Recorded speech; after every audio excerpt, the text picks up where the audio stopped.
I'm a social problem.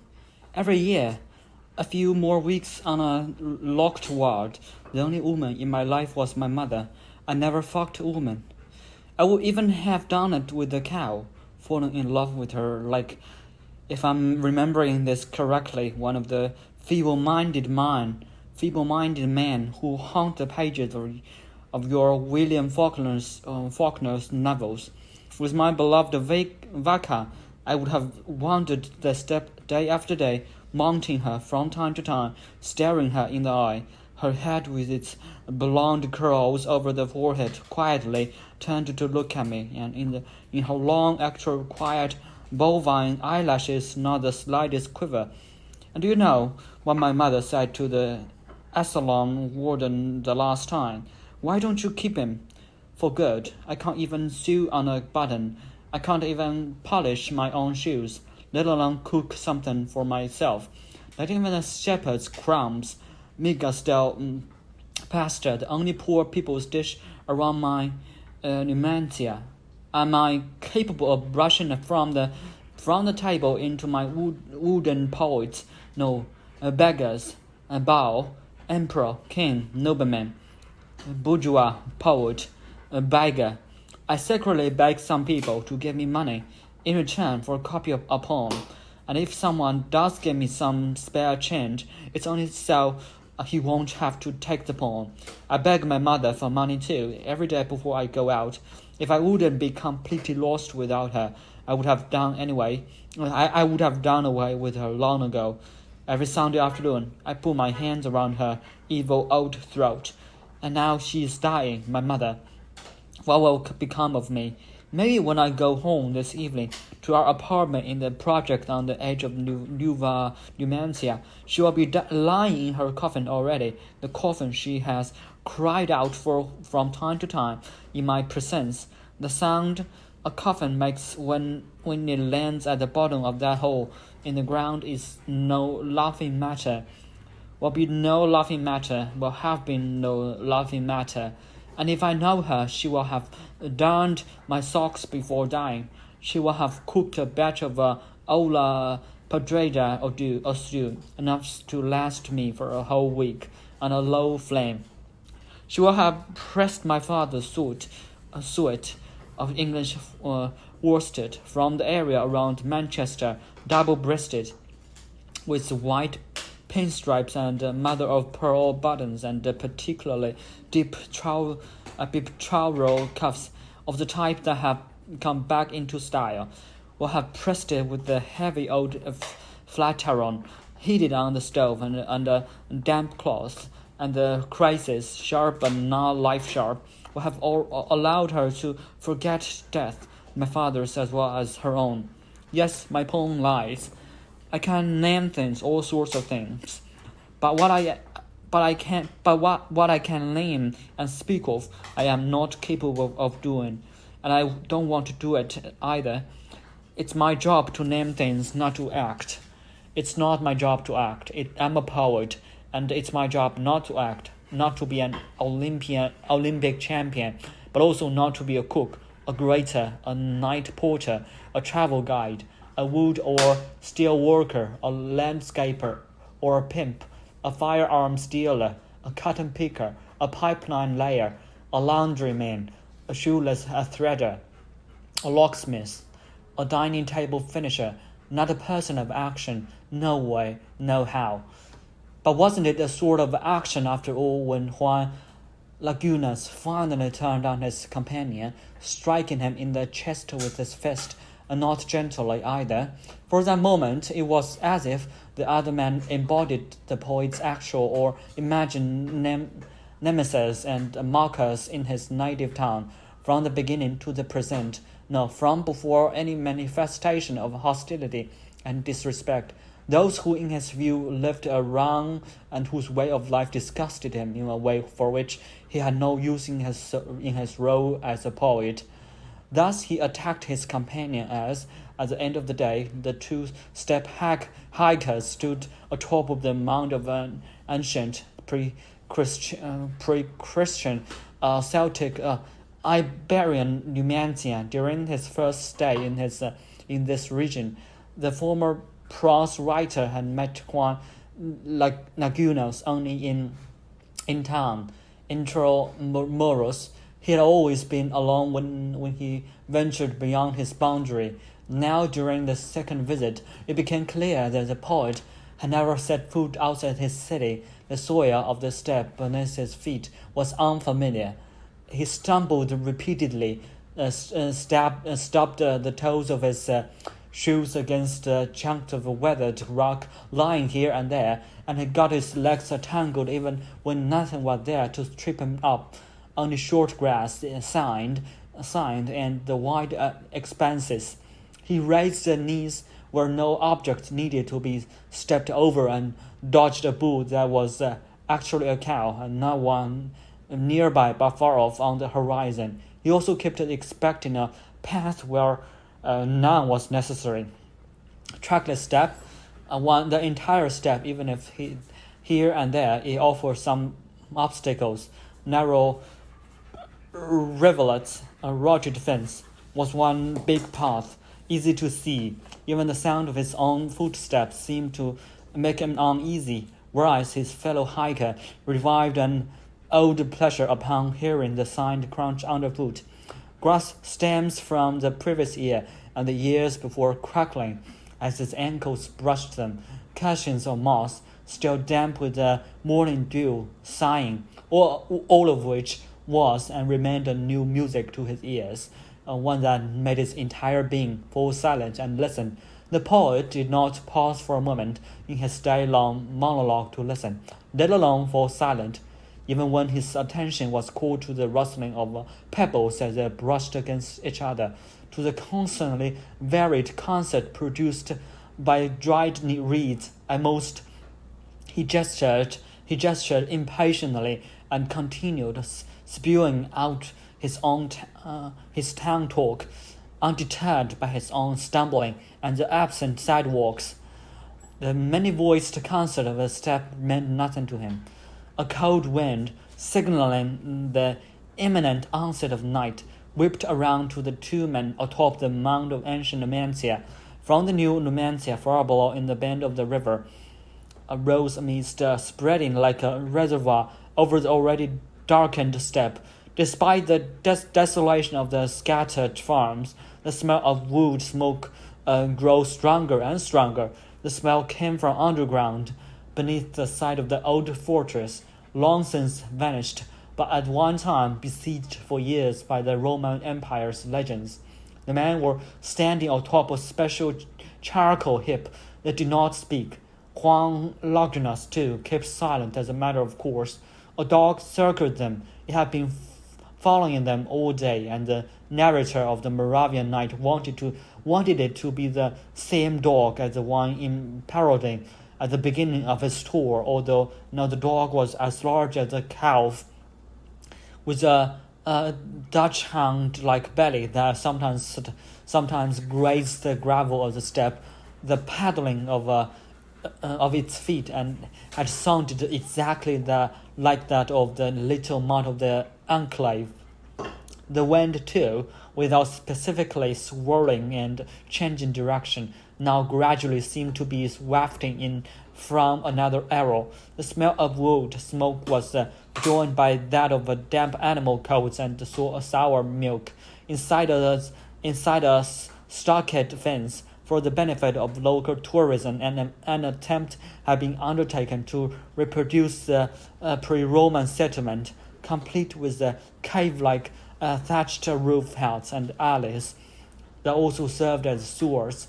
By this late hour, the attraction was long since closed, but the Numancia, the now surface, was different, entirely independent of the imagined or Raymond imagined one. It produced no image, nor could anything be heard. Neither pots clattering, nor battle cries ripe for a film portraying antiquity, nor any other hoopla. Even the olfactory hallucination was gone in a jiffy. What gave this Numancia substance had been the wind, no matter whether now, in this early evening hour, it blew in a vacuum for a few moments. No, for a prolonged second, a Numancia burst forth in a way that no reconstruction and no historical account could conjure up or put within grasp. Numancia lived, and in what respect did it live? As what? As a sudden intimation, as a lasting intimation, as an alternative present, who had the insight at one point that ideas were deeds and should be treated as such, and weren't intimations, or at least intimation of this sort, perhaps also facts that one ought to perceive in their physicality as living matter in the full sense, as a particular network of utterance. Nightfall coming on suddenly, this was a south after all. The dog, which continued to circle the two men on the mound, broke into wolf-like howls, and the poet from New Numancia howled in sympathy. The man beside him, who since his stay in the provincial town had been a faithful reader of his poetry, realized that the poems, without once mentioning the name, all dealt with the vanished Numancia. If he constantly cursed the present town and all towns of the present day and wished to see them destroyed, he was actually conjuring up the earlier or alternate reality settlement, what he called a pen of absence, in which the music of distant parts was no longer to be heard, for which he blamed the thieves of illusion with their sharp thorn stabbing our veins. This image evoked his dream, his intimation, his idea of a different or differently conceivable Numancia. He prayed for the Numancia. He begged for it. He howled for it to the now dark horizons so furiously that the dog fell silent. Something like a stench bellowed from the poet, the stench of desolation. The man beside him had always felt love, if at all, for a lost soul, whether actually lost or lost only in his imagination, and always just one person, never more than one, for a single lost person. His love had sprung, without exception, from the fervent desire to save this person in question. The few times he had fallen in love had gone hand in hand with this thought: this woman wants to be saved by me, and by me alone. Even writing books at the time when he still saw himself as a writer had always been triggered by the need to rescue someone. And one day it had become clear to him how he wanted to die, either at his desk in the middle of the writing something, or while trying to save someone, for instance from a burning building or from a firing squad. But when it came to this Juan Lagunas, there seemed to be nothing more to be saved. Apparently, the man also expected nothing of the kind. And besides, our host had hardly anything to say about the outcome of these various rescue attempts. But at least he drew the howling poet to him and stood cheek to cheek with him until he fell silent. The lost poet's skin was not merely cold, it was completely lifeless. Not a pore that exhaled anything or responded anyway to the touch of the other cheek. It was reminiscent of an Indian mask into whose cheeks mice had gnawed their way, a mask supposed to represent a human being in the process of losing his soul. And nonetheless, the seemingly dead skin expected something, and with it, palpably, an entire person there in the darkness. He was expressing a demand. He was still entitled to something from the other man, and if he received it, he would make further demands. He would not let him leave ever again. And if the other man left him, that would be called betrayal. It would mean, so you are leaving me in the lurch like everyone else. And would he, at that moment, steal his partner, in fact leave him in the lurch without further ado, just as he had eventually done with everyone else? He had to do so if he wanted to save himself, and would he do again this time? The night turned out to have no stars.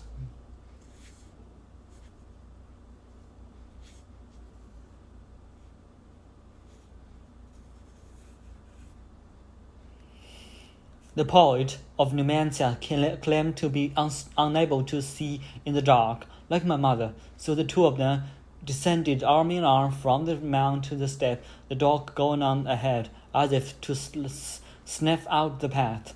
From all around them, near and far, came a monotonous tooting, a sort of a croaking, though an octave higher, you might say, and also emanating from the air above, from any ditches below, while each individual note formed a layer in a sound horizon that receded into the darkness. Huan, his arm hooked into his companion's, unexpectedly took a hop, then another, and so on, all the way down the hillside. It became a dance, and not the dance of someone lost and down for, and he, the storyteller, could not help dancing along with the poet, suddenly veracious. Yes, he, despite his lack of night vision and all, now showed himself to be in the best of spirits. And it was probably not true that he could find his way around only in his familiar haunts in town, taking his cue from the scents that rose from beneath his dancing feet. He named the plants or herbs that gave them off: lavender, thyme, poppy, globe thistle. His wailing earlier on the hill crest, it seemed now as if he had actually gathered strength from it and was drawing on it to get himself in the right mood. My dear old nightmares, he said at the bottom of the hill, his voice now both calm and resonant. Up to now you have always saved my life, roused me at the last moment from the sleep of death. Nightmares, my guardian angel. In front of the convention center in the semi-wilderness, unlit and closed for the week, Huang Longinus made a rattling noise with something, his car keys. So the long jeep parked on the edge of the gravel trail belonged to him. He promptly unlocked 3 doors, one for himself on the driver's side, one for the storyteller next to him, and the third in the rear for the large dog, now silent no more. Once more, "It's going to be a night of owl calls," he remarked before starting the engine. How would he drive without night vision? Went the headlights, no problem. But was he really unable to see in the dark? During the drive to Numantia, he asked the passenger beside him a question, one that man had heard more and more often in the course of his life. "Are you still riding under different circumstances?" The answer had always been no, and initially it has spared him from having to say more. For those asking the questions, all took it for granted that he had stopped writing, and later the answer became the truth. This time, however, he lied. "Yes, I'm still writing." And as soon as the words left his mouth and the thought came, "Now I've said it, I have to stick to it," the lie had simply slipped out. And was it really a lie, spoken without any ulterior motive, without any calculation? The response from the poet at the wheel, not a single other vehicle on the road. "I've never written a single line of prose. All that exists for me is poetry. Descriptions, dialogue, stories mean nothing to me, not to mention plots, action, dramatic events, conflict, problems. Yes, indeed, language alone means something to me. That's where I achieve my only victories. But you are a storyteller, a man of prose, and as a poet, I predict that you'll write a love story, a dramatic one, a story such as only you can let others experience. I also know you're already writing it, and it doesn't have to culminate the usual way, with a revolver being aimed at the man fleeing from love as he stands on the cliffs above the Pacific. Bim, bam, boom can happen in other ways. Huang Lagunas dropped the storyteller off somewhere in the town. A last exchange of looks also with the dog, which had sprawled on the vacated front seat, its usual place. Huang's eyes, still full of expectancy, then bitterly disappointed, and in the end once more expressionless. This person, too, upon their reunion after a quarter century, had failed to provide the poet with the existential foundation he so urgently needed. Existential foundation? Yes, and also confirmation of his existence. Yes, he, Huang Longinus, from the vanished town of Numantia, could receive both an existential foundation and a confirmation of existence only from someone else. Another person had to grant his Huang's existence and also confirm it.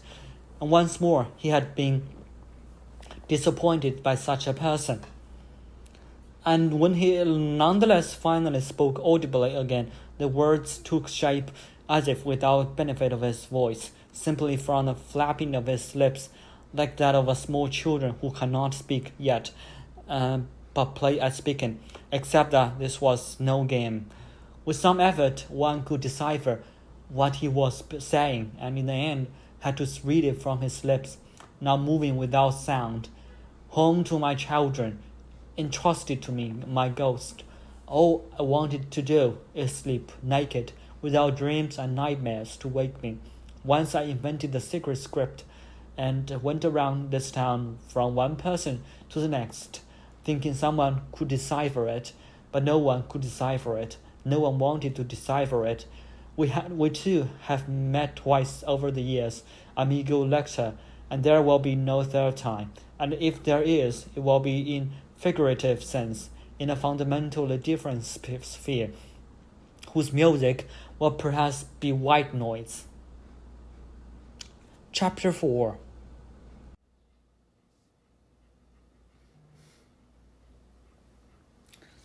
As a storyteller announced, getting ahead of himself during the night on the Moravian, the prophecy about the love story made by the poet of Numantia would eventually turn out to be true, in the form of a literally unheard of occurrence. But for a long while, the former writer remained alone as his journey continued, and that was how it was supposed to be, and it was to be the case. So he thought and resolved that during this period, he was moving further and further from the main destination chosen in advance, deep inside Austria. The more horizons he placed between himself and his land of origin, the more clearly he could perceive one vanished detail or another, from among which not a few individual destinations offered themselves within the orbit of the main destination. And from time to time, he also experienced, in defiance of the law of physics, that as the physical distance increased, the pull of the destination grew stronger. During this period, he hardly lingered anywhere, and he gave himself time for detours and distractions. To be sure, he was heading steadily westward toward the Atlantic, but he meandered, following the example of the rivers that steamed towards the ocean in leisurely snake-like movements. And again, it was perfectly fine with him that he was putting himself and his project at risk, without specifically seeking out dangers of one kind or another. On airplane wings, towards the tips where they appeared less massive, there was usually a line marked for the mechanics servicing the aircraft, together with the admonition, do not walk outside this area, at least once a day if possible. He stepped over the line for a longer or shorter time. A kind of rejuvenating strength flowed into one from such a prohibited movement, and after certain moments of terror, experienced unintentionally, one saw more keenly or grasped what was actually going on. And because this time, in contrast to earlier journeys, he did not note down anything, not a single word, and he had finally shaken off being a writer, even though his writing had never been a compulsion. He enjoyed a sense of freedom far from intensely during his journey than when he had stayed put, even on the boat on the Morava, a sense of freedom that constituted for him, as it did for the rest of us, something exceedingly rare, a kind of a happiness. He remained alone week after week, paying special attention to those who were also alone, although in a different way from him. In Salamanca, let's say, down on the bank of the Tormes, he lost himself in contemplation of a young man standing there completely equipped for mountain climbing in the high Alps. Hanging from his belt, he had several looped-up climbing ropes, as well as a number of pitons and reins in different sizes, also rock hammers, ice picks, flashlights, headlamps. During that night of the storytelling on the Morava, he left to our imagination the other items the young man had dangling from his belt, with the exception of a key ring bristling with perhaps 100 keys. The man stood there motionless, gazing at the river for hours, his face blank. But there was nothing contemplative about him. He was alert, ready to spring into action, his eyes narrowed in such a way that it would have been obvious to anyone.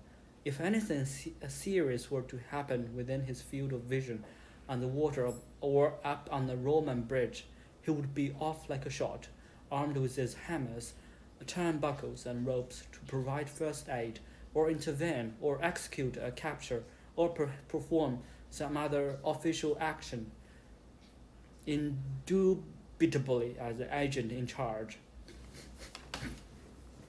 And it was clear that he was not in charge of the actual people in his field of vision, those passing before him on the bridge and on the waterfront promenade.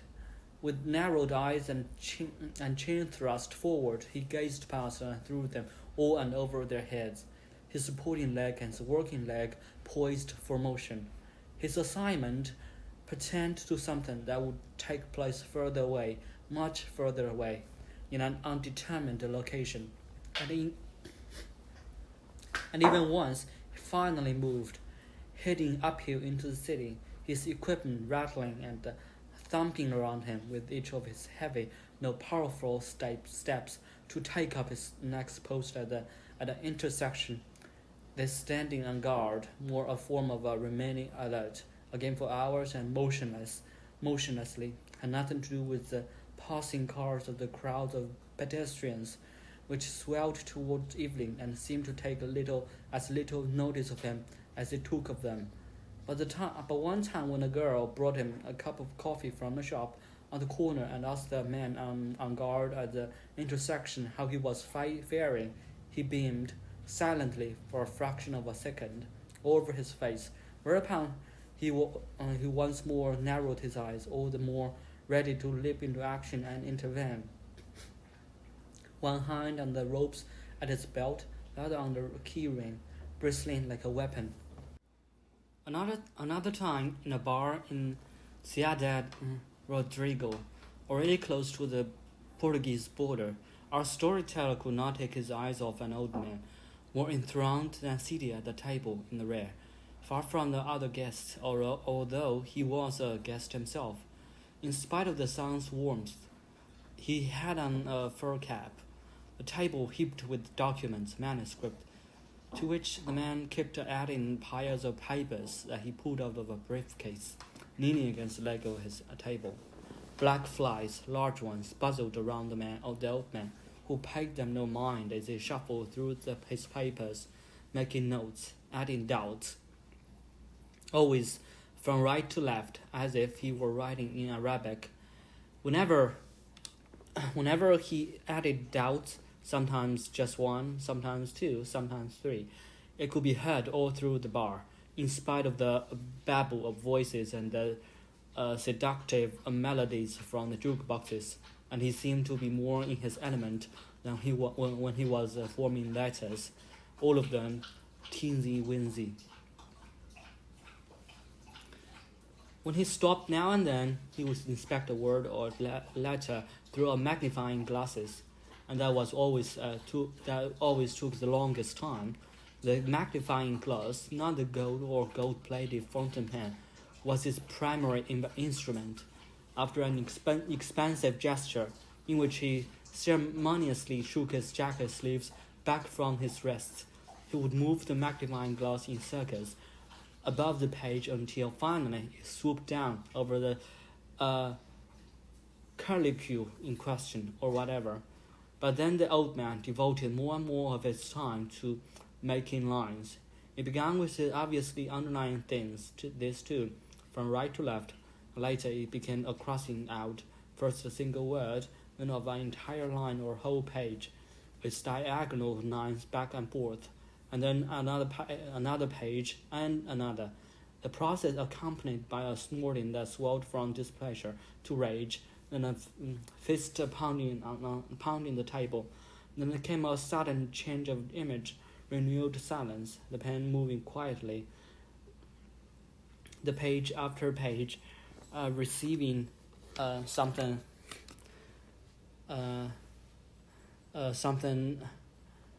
applied briefly and with a flourish like a gesture. That was followed by his looking up and gazing around the room with an imperious air, silent memorizing of the text, preparation for his coronation speech, laying his index finger at the foot of his nose, and then his ring finger supporting his chin on the first one, and then the other hand, both palms held up, weighing pros and cons, arms spread wide.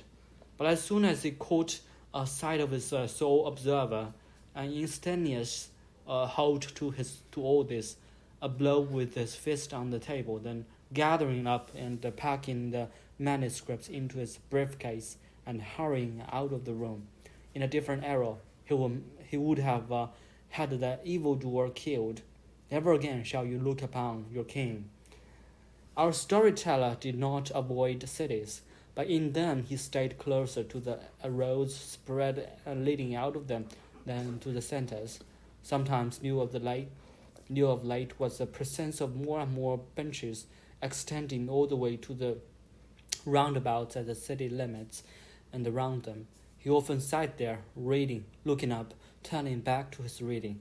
One day, during one of his far-flung minutes, he became fixated on a group of the sort of people one could count on finding in such places, idiots. No other term came to him, and he was fond of the word. One of those that stayed with one from childhood, like gypsies, cottagers, pathmakers, mountaineers, blacksmiths. The idiots were taking their daily walk, accompanied by caretakers, distinguishable from their charges, if at all, by a certain seriousness of demeanor, not consistently maintained. They did not lead the group, but let some go on ahead, themselves staying more in the middle. Like him, the idiots seemed to be drawn to the outskirts and to the highways. Unlike him, they lingered for hardly a minute on the benches by the star-shaped intersection at the city limits, jumping up, they circled the roundabout, hopping and hobbling in procession as they went on their way. On the day in question, instead of being content with gazing at and gazing after the group, he closed his book and followed them on the rounds. He stopped when they stopped, stared at the things they stared at. He made no effort to go unnoticed. He actually wanted them to know that he had his eyes on them, wanted them to feel affirmed his following. This following, like his gaze, was meant to indicate to them that they had something to offer. The very fact that he had a book in his hand, with one finger keeping his place, indicated more than just goodwill. They were the stars, and in him, they have found their fan. Only one, true, but it mattered. They stopped in front of a billboard located in the roundabout, with posters for all the films currently playing in the city. Silently, they mined in meticulous detail stories that the facial expressions and postures on the posters suggested to them. Was it more than his imagination that his engagement with them had animated them from this way? Perhaps they had not even noticed him, and the two caretakers ignored him as one of the gawkers they often encountered on their excursions with their little troop. Nonetheless, with them before his eyes, he was convinced that he was acting on their behalf, in their name. He had to do so, in the interest of something higher. He had nothing better to do than to keep on the trail of these idiots, with all his senses, and not for this moment only. Rather than carrying out surveillance of the pilgrims on their way to Santiago, or of anyone else, his mission was to attend to these poor in spirit. How did it happen that, at least on the open road, human beings appeared to him almost exclusively in the form of the disturbed or the confused? Was there something inside him, in his mind or such, that merely made it seem that way? No. In this case, at least, his mind or his consciousness or his feelings or such happened to be the world. He knew that, at least until the moment when one member of the group, the straggler, the only one who had not participated in the others' performances, while almost constantly whimpering, with arms dangling, was taken in hand by a caretaker, as he stood there motionless. Whereupon the straggler suddenly turned around, recognized the pursuer. Yes, that was what he was. Ran toward him and struck him, feebly, to be sure, but with the feebleness that resulted in the blows seemed to miss the other person's chest and stomach on purpose, breaking off just a hair's breadth before their goal. And if a blow did not happen to land, it seemed more like a form of a clinging, though a clumsy one, which had its own kind of a strength. And that became clear to him from the way people appeared to him after the idiot ran toward him, and after this straggler, there by the highway leading out of the city, shouted in his face, "Make God leave me in peace. Make him stop hurting me one day and night. Make him stop hanging around me all the time and wanting something of me. Make him stop thinking of me. Make someone else think of me, someone other than this Lord God. God, my God, when will you abandon me? Get out of me, will you?" A strange longing seized hold of the man at whom the straggler was shouting, a longing for the idiots in his Balkan enclave, and the way they hung around all the intersections, their faces turned away. But during the night on the Morava, the storyteller had no idea, none at all, what he meant to convey to us with this episode other than the event itself. He faltered, then broke off in the middle. Again, he had not found the right words, the scintillating detail, the suggestive image, the illuminating comparison. Yet he had felt compelled to speak of his encounter with the idiots by the roundabout on the edge of the city, of their eyes in comparison to those of the drivers, of their voice in comparison to those that people sometimes used to call their dogs, of their movements, the way they swung their arms, raised their legs, whacked their heads in comparison to. Did he miss the sense of danger he needed for that kind of pointed storytelling? Did our host need a new source of danger? The night all around the boat remained peaceful. The Morava frogs croaked, the trees in the meadows along the river rustled, the distant expressway rolled, the satellites blinked, the stars gazed down. For a long time, the boatmaster kept silent, brooding, until he recognized that the danger that would motivate him was that same danger that had just threatened his story. It was an internal danger, and by remaining conscious of it as a constant threat, his constant threat, he would perhaps receive an even stronger impetus, an equally hearty incentive to keep going. And what was this internal danger? It was, as he spelled out for the rest of us, the danger of falling into a reverie, something that happened to him from time to time. And what was dangerous about that? It was dangerous in two respects. First, because by now he could almost, but fortunately only almost, summon those reveries at will. The far greater danger, the real one, was that in such fugue states, the world showed itself to him, on the one hand, as it never did otherwise, even approximately as a whole, but on the other hand, nothing more could be said to it about it. This whole world, even when it droned, roared, howled, as it did out there by the roundabouts, remained silent and could be greeted only with a great silence. It revealed itself then, silently, and that was that. It not only called for no words, words were no longer appropriate, not a single one, not even an exclamation, an oh, an r, an ah, a hey there. By far the greatest danger, however, in my reveries, our nocturnal host continued, is this, in the form of a detail, a street, a house, a wall plastered with posters, a person. The totality of the world appears to me, behind or beyond it, the totality of the world in the sense of something that has remained whole, against my, or what's the phrase, better judgment. An intact world appears to me, and this intact world forces itself upon me as a superior reality, the reality that counts. Cars drive by, chimneys puff smoke, bushes sway, the grass quivers, souls whine, children cry, the blind feel their way along. Now that is as it should be. Everything is in order. It would take so little for the world to appear to me in my reverie as the best of all possible worlds. It would take so little for a world to fit into this state of affairs. Yes, what results is a static condition, a standstill, a dead stop, seemingly definitive, once and for all. And time again and again, the standstill, monumental, seizing hold of me, has relieved me of my innermost being for the moment. Each time it lasted only that long, of the burden on myself, but at the same time, as I realized almost too late, threatened me to the core, and especially during my life as a writer, a life that indeed, purely instinctively, depended on a constant rhythmic emotion, even if it was teeny tiny. In fact, the more teeny tiny, the more right, the smaller the better.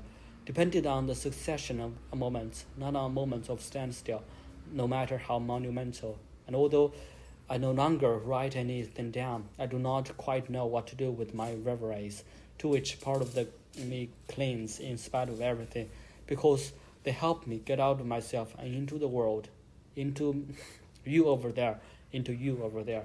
All's well when I do nothing but leave them and keep them to myself. Not well when I wish to impart them to all of you, a wish which, whether recorded or in writing or not, still remains a fervent one, at least as far as you are concerned. Reverie, foolish obsession, a dreamer, a fool, an idiot myself. And then the bold master added, what seems most worrisome about my reveries is that I have nothing to read anymore, that they replace reading or even make it superfluous, that the admonishing, here, take this and read it, no longer carries any weight. The person among us who always broke in with questions about mundane matters now wanted to know where the incident with the idiots on the outskirts had taken place and how the weather had been at that time. And this time he received a reply for a change. The outskirts had been those of Santiago de Compostela, whose center, the destination for pilgrims, and the site of a statue of the saint, whose feet had been kissed until they were shining smooth. The zigzag traveler did not specifically avoid but never considered visiting without giving it any thought. Indeed, without any thoughts, as was often the case as he continued on his way to or let himself drift, roving and roaming. And the weather was just the weather. And he told us furthermore that it must have been a Sunday, for that same day, in late afternoon, still on the outskirts, he had gone to a soccer match that pitted Compostela against Numancia, teams in the second division. He felt a need, as it happened again and again after that, to be in the thick of things, to use an expression that his brother applied to the village idiot back home, whom he described as always being in the thick of things. In Spain, matches between second division teams drew crowds almost as large as those in the first division, and accordingly, he actually found himself in the thick of things. He, the traveler from afar, yelled and whistled like the others, jumping out of his seat when a goal was scored, though in contrast to the other spectators, he jumped up for both the home teams and the visitors' goals. He shook his head in solidarity at the referee's knuckle-headed ruling at the penalty kick, and sympathized at the end of the match with the local spectators, who, with the umbrellas, canes, and crutches, surprisingly many of the latter reminding him of his Balkan homeland, wanted to scorn the referees or pounded from the bleachers on the plastic canopy under which the players disappeared into the locker rooms. Nonetheless, however much he was in the thick of things, he knew such behavior was out of bounds for him, and not because he came from neither one city nor the other. No matter how many conspiratory glances he exchanged with those around him, he remained alone, and that was his doing, not theirs. Once it seemed to him remaining alone in the midst of a crowd had meant something. It had often given him pleasure, but now it burdened him. More and more as the match proceeded. In addition, he felt an increasing sense of guilt for something he could not identify and therefore could do nothing about. By being the way he was and where he was, even as he laughed with the man seated next to him when the player slipped and fell, he became guilty without lifting a finger of something that could never be set right. The floodlights came on, and one was all the more alone. In the high-rise apartment building on the outskirts beyond the stadium, the first lights appeared, one yellow card, then another. And what a cold fellow! It served me right, a sense of guilt at the very thought of not having to go to work the next day, unlike the locals. Leaving the stadium alone in the dark, and how quickly the crowd had disappeared, a gradual sensation of a greater lightness, and the score of the Compostela Numancia match. You have 3 guesses, and where he spent the night? In a hotel on the outskirts, as the only guest that Sunday evening, for 49 euros plus local taxes. At this point, one of the rest of us on the boat picked up the thread of the story for a while. We had already grown so accustomed to one voice, that of our host, and to the direction from which it came in the semi-darkness of the boat's salon, that we involuntarily swiveled around when, during a fairly long pause that our host took to catch his breath, from one of the small tables to the rear of a second voice suddenly chimed in, its timbre entirely different from that of the other voice. But because the tone and the rhythm matched after the first few sentences, we adjusted to the change in the speaker and perspective. The night, along with the Morava and its banks, constituted the third voice, in a manner of speaking, against which background the 2 other voices blended effortlessly. The man who now picked up the narrative was someone with whom the former writer had crossed paths by chance during one of the next stages of his journey. I saw you without you noticing me, and I then accompanied you along a route I happened to be mine as well, not sneakily, but rather quite openly, and nevertheless unseen by you until our paths diverged. The substitute storyteller spied his friend and ours in the early hours of the day following the soccer game, or the morning of another day at a railroad station between Santiago de Compostela and the Atlantic, though not on the coast of Portugal, allegedly one of his destinations, the farthest westward destination on the European leg of his journey, but rather along the Atlantic coast to the north, that of Galicia. The station was located along the stretch between Santiago and La Coruna, and only 2 trains a day stopped there, one heading toward the ocean, the other into the interior. The station, far from the village whose name it bore, had been closed for a long time, including the ticket counter and waiting room, with no staff on duty, the windows and doors bricked up, a mere whistle stop, with only the platform accessible. With your suitcase, you were sitting there alone in the sun. On the ground, no trace of bench, leaning against the wall of sparkling Galicia granite. At first, I did not recognize you. That was how unfamiliar the man sitting there looked, perhaps also because he allowed himself to be seen only in profile and did not react to my approached with not so much as a blank, although I had been driven there from the village in a car. But then, was it his friend? Yes, it was. And I heard myself shout, and no reaction to that either. After that, he could not say why. He let the other man be. In spite of my delight at this fairy tale encounter, he confined himself from then on to glancing now and then from a distance at his old travelling companion. That was how unapproachable he appeared, and here the guest imitated our host's style of storytelling. No, inaccessible. Some time remained until the train was due, or the train was late. So the former writer began to stroll up and down the platform. Before turning and heading in the other direction, he would pause briefly. He gave a deep sigh, a deeper one each time, if possible, until finally one of his sighs gave way to humming, and this to laughing, and this to a repeated cry. Was it true, then, as all the European newspapers had first predicted and then reported, that his old friend was well on his way to gone completely insane? What seemed to confirm these reports was that he now pulled off his shoes and jumped off the platform onto the sharp crushed rock of the railroad bed, that he then crouched down and gazed for a long, long time into the hollow space beneath the platform, where there was nothing to see but perhaps an abandoned hornet's nest, an empty cement sack, a rusting uniform button, a scrap from a shirt, a book, or a porno magazine.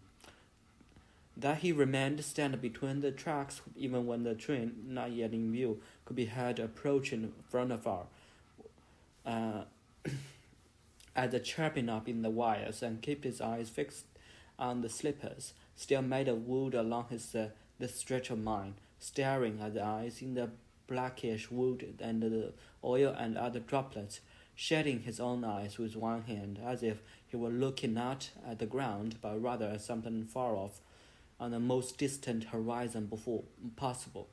That he sniffed, his nostrils flaring, as if there were something to smell, or as if a stench were coming from the lavatory hut next to the station.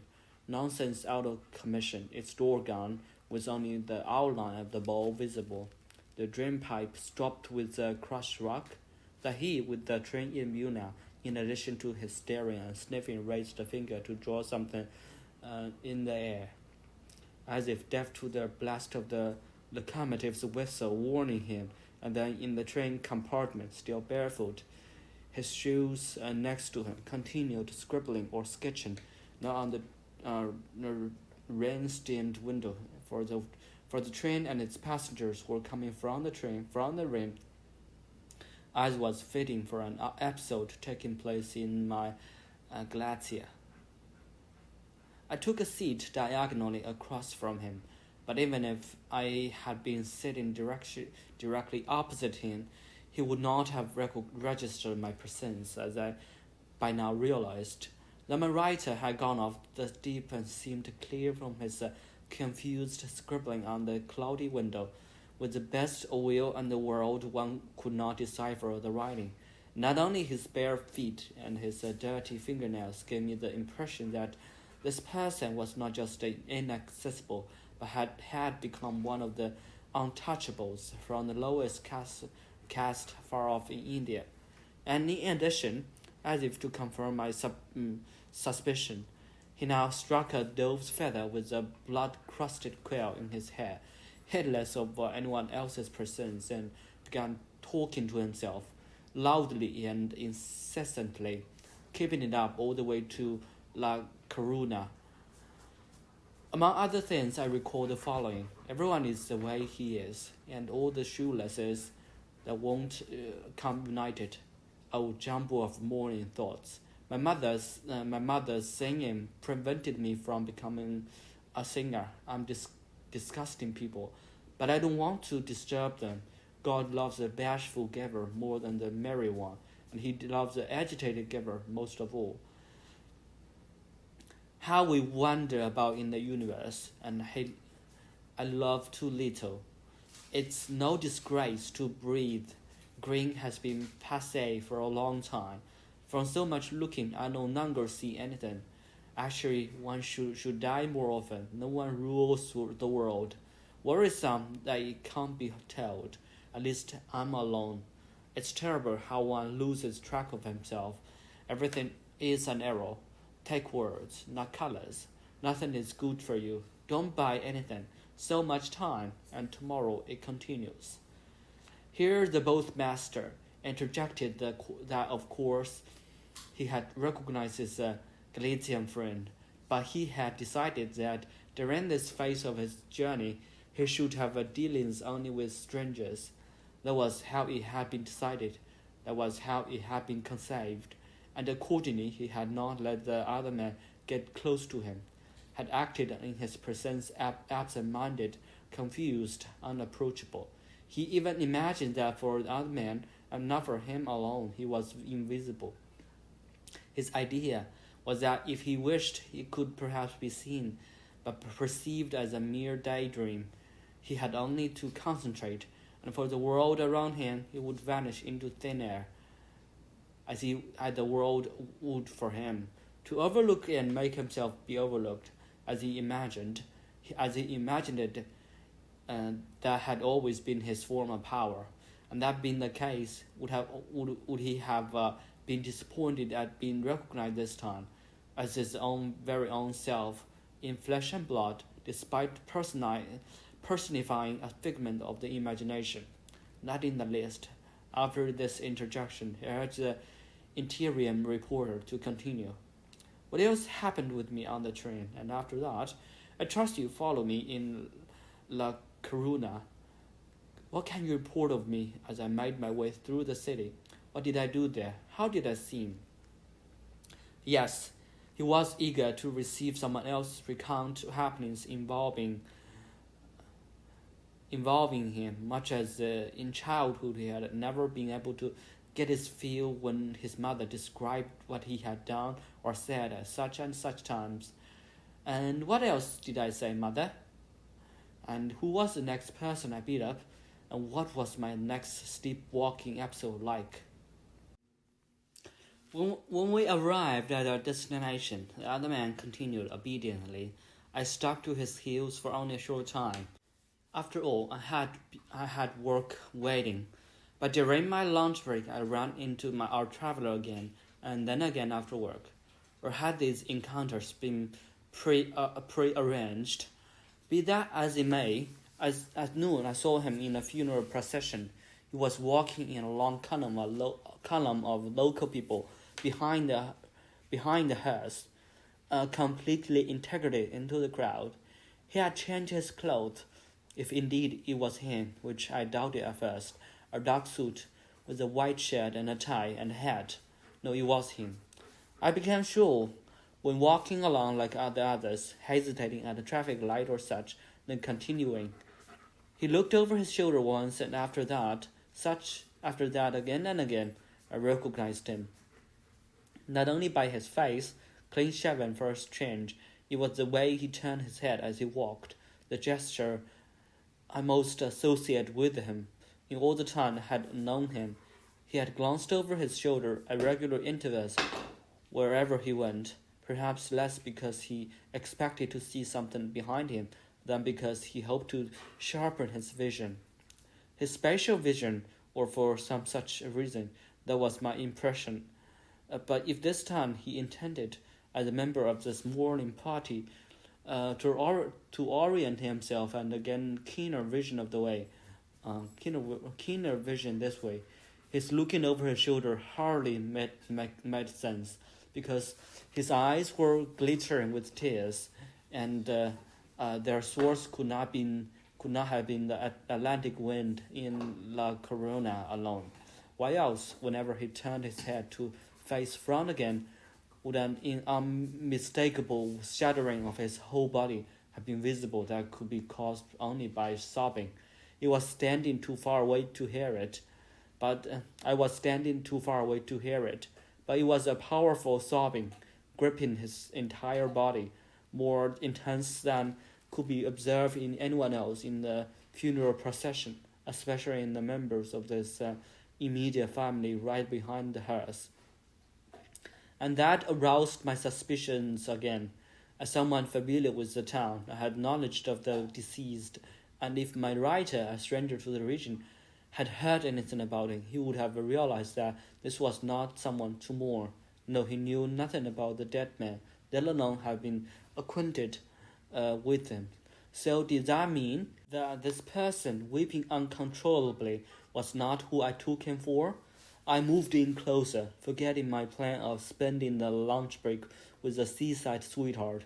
And again, I thought now, someone wearing such squeaky shoes, who in the midst of this sobbing and mourning tugged incessantly at his cuffs, who even flashed his cufflinks, and such cufflinks too, could not possibly be the person who had become dear and precious to me and indispensable for my spiritual well-being. No matter how nondescript, even repellent, his physical presence seemed to me time after time. And what if this was a double, one of the many who, as far as he was concerned, according to him, were in circulation all over Europe? After work, I ran into him again, and the third time later that evening. The first of these encounters took place at dusk, in the marketplace by the ocean. He had changed his clothes again, was positioned by a fish stand, not as a customer, but as a fishmonger's assistant, probably just for that 1 hour, wearing a rubber apron and wooden clogs on his barefoot feet, and stripping the scales of wolffish for the last customer of the day, chopping off the heads, not quite expertly, but less clumsily than I remember him from before, during his writing period. And then after closing, he stood there with the other vendors, hosing down the taillet floor of the market hall, enjoying himself more than I ever would have expected, with the sound of the water pouring from his companions' hoses seemingly tuned to the background noise, if one listened closely, the distant roar of the ocean. But that actually was his double, wasn't it? If it was, you could pick up some details with respect to the original that you might have failed to notice in his presence. The man by the fish stalls, viewed as a double, open your eyes to the specific characteristic of the person in question. So what was he like? How did I look to you? First of all, like a person without cares, like a big child, at least so long as you were with others, a playful person. You behaved nonchalantly, apparently not taking your companions seriously, staying somewhat apart, but secretly the center of attention, comporting yourself like someone who, without being specifically observed by anyone, was constantly aware of being observed. If someone spoke to you, you looked past him, thinking about something else entirely, or you failed to understand anything so much as a single word, even when the statement was repeated, and even less if it was repeated again. In my eyes, you seemed not just slow on the uptake, but simply dumb as a post, what was the expression I used to turn up often in books, a doorpost. Someone who spends his days staring into a corner of the room or into the idiot box. But in the very next moment, suddenly you were listening, a single word, or merely a slightly different tone of voice, and you would be all ears, completely present, with an intensity such as I had hardly ever experienced.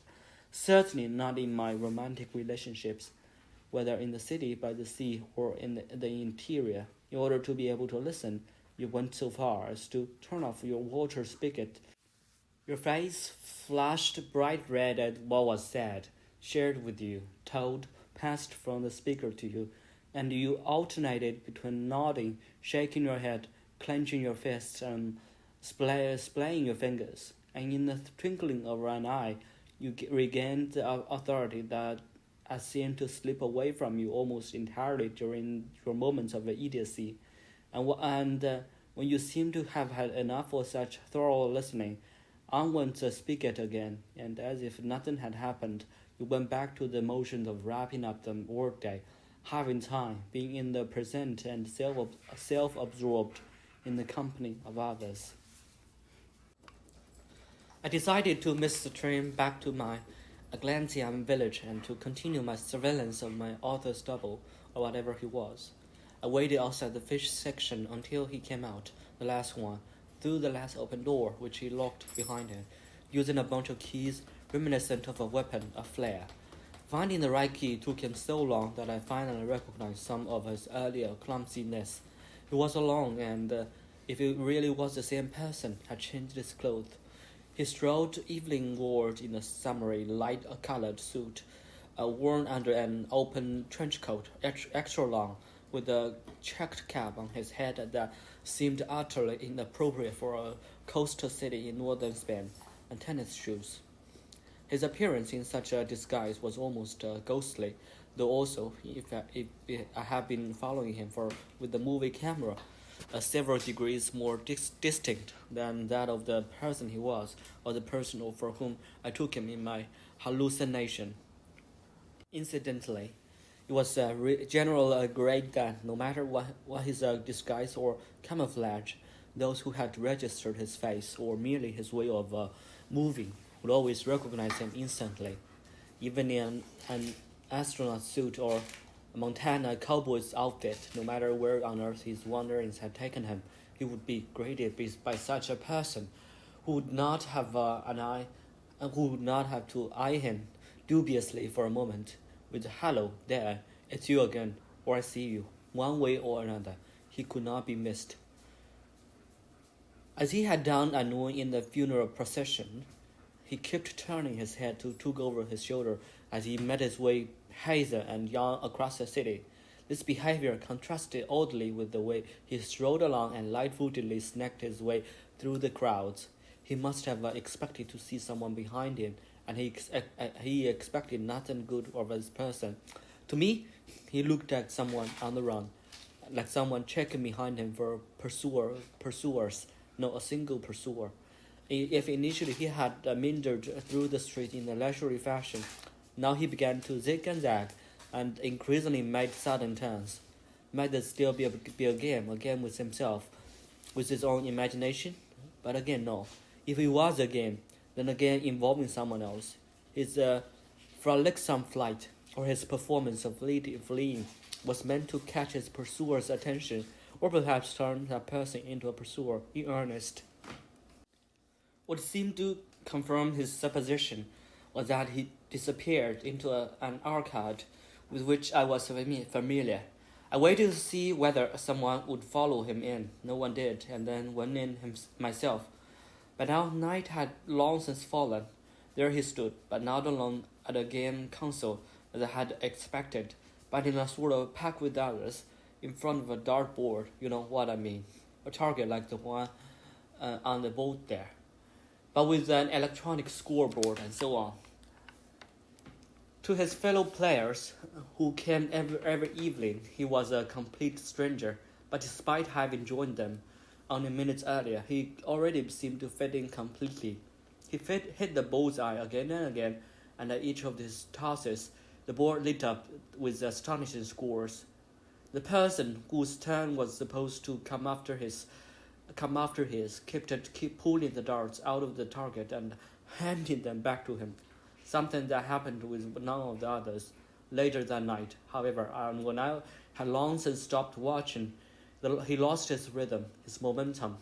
Finally, was no longer even hitting the board, or if he did, the arrows did not stick, and no one picked them up off the floor. His new pals had forgotten him, letting him continue playing out of sheer hospitality. He no longer existed for them, and was my rider. For those sake I stuck around, even if this person was merely some unmasked trenchcoat hero, thinking himself unobserved, now showing his real face, a face, as I saw distinctly, precisely in the semi-darkness of the arcade, that appeared more contorted after every missed throw, contorted with impatience with himself, with the world, with space, with time, with night, an impatience bordering on hate, a hate as undefined as it was universal, his true face, his true self, his other self, his third self, his 100th, or was I discovering myself in this imagined writer, my villager self from granite-bound Galicia with my not so very granite-worthy, unvillage-like impatience to go home to the women, whichever women they might be, and what do you know? Do you all know the name of the game arcade in Coruna, Saint Paciencia, and why? Because it's located on Cala Santa Paciencia. It's a very short alley. I can tell you that, my friends. Hallowed Patience. So there was once a saint called Patience. I wonder when her saint's day falls. In the night-time salon on the boat, the Galatia fell silent, or was he merely pausing, hoping that one of us would ask him about the women in his life. Nothing followed but general silence. True, we were all waiting to hear a long-last story that involved a woman, but not from him. Even the croaking of the frogs ebbed away, as if to signal that something of the sort could now begin, or that a fresh beginning could be made. For a while, only the Morava could be heard. Suddenly, it was flowing faster, suggesting that the snow melt from earlier in the day, coming downstream from the mountains to the south, had arrived as if released by the opening of a lock in a sudden surge in the vicinity of Parody and the Moravian night. What seemed like a flood slapped against the sides of the boat, and from the riverbed below came a roar, older and full, more silent than the night sky high overhead, with the last winter constellations still visible in the west as they grow dim, and likewise silent are the one falling star that shot past Orion and the Pleiades, from below to above, like matches in a Western movie, been struck on the wall or on the soles of boots. Then a sighing in the half-darkness salon, a sighing such as could come from only one person. Only our host sighed that way now and then. Early in our acquaintance, each of us had asked him what was wrong. In the meantime, it had become clear that the sighing held no particular significance. It was simply part of him, part of the villagers, or rather a family heritage. Such sighs had already been heard from his grandfather in the house or the farmyard, the fields, and from his great-grandfather.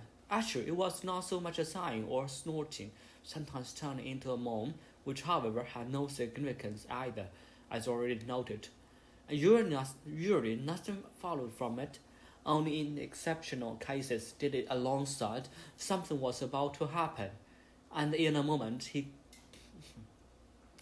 he would begin to speak, and during the night in question, and especially in these moments, that was the case, and exactly what the rest of us expected.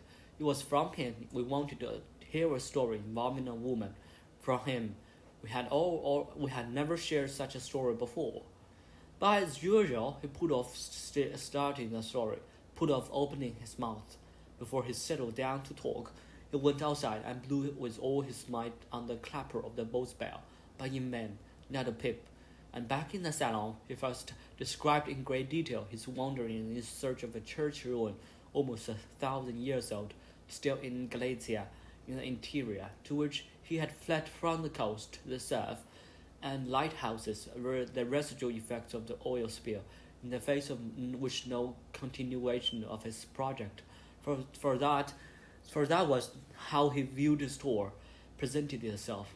And there, our trusty interrupter broke in. You came across a woman in the rain, in a storm. What was she wearing? What eye color? Her complexion? Her shoe size? Profession? Age? Siblings? Her mother's given name? Good in bed? Can she cook? Her favorite author? Favorite tree? Favorite name? Favorite constellation? How did she smell? Did she have money on her? How much? He did not favor the interrogator with a reply, instead going off on tangents. More and more of them, his first involvement with a woman had not been his only mistake. All his involvement with women during his writing period are, if only they had been real involvement at least, had been mistakes, not to a greater or lesser degree, but all of them complete and utter mistakes, because he was committed to writing or saw himself as committed. He promised one woman or another without actually doing anything, something on which he would be unable to follow through, and on which no one could follow through in his stead. As a writer, for him he took himself, he had no right to be with any woman. He could not be any woman's man. It was delusion if a woman thought the glow or duty or the radiance at times emanated from him, or more durably from his writing, was intended for her. And so both of them, as a couple, landed in a trap. She thought he was the one, and at first he believed it too, against his better judgment. "I'm repeating myself," he said. But then right away, the very next morning, no, in the middle of making love, it would fall apart. "I'm not the one. I wasn't the one. He was just performing, being a twosome. He performed the role, and sometimes with a thievish or robberly gusto. It dawned on him again and again, and always too late, that with this notion of writing he was turned differently, so to speak. His role was to be a third party, not part of a couple. Every time a heavy guilt weighed him down, and at times, with the woman in his arms, he felt a burning inside, as if of damnation. The guilt pertained only to his life as a writer, not that his life excluded love altogether. On the contrary, as he discovered over the course of years, but it required, on pain of spiritual death, a life beyond love between the sexes. He kept the woman's secret, without the slightest sense of guilt, not merely from the outer world, but also from himself. And likewise, when he deludedly saw his writer's existence threatened by her, he was prepared without hesitation, a situation in which he, the champion of hesitation, did not once hesitate to betray the woman, to deny her, if necessary, thrice 30 times, to get her out of his life at any cost, so long as my life as a writer continued.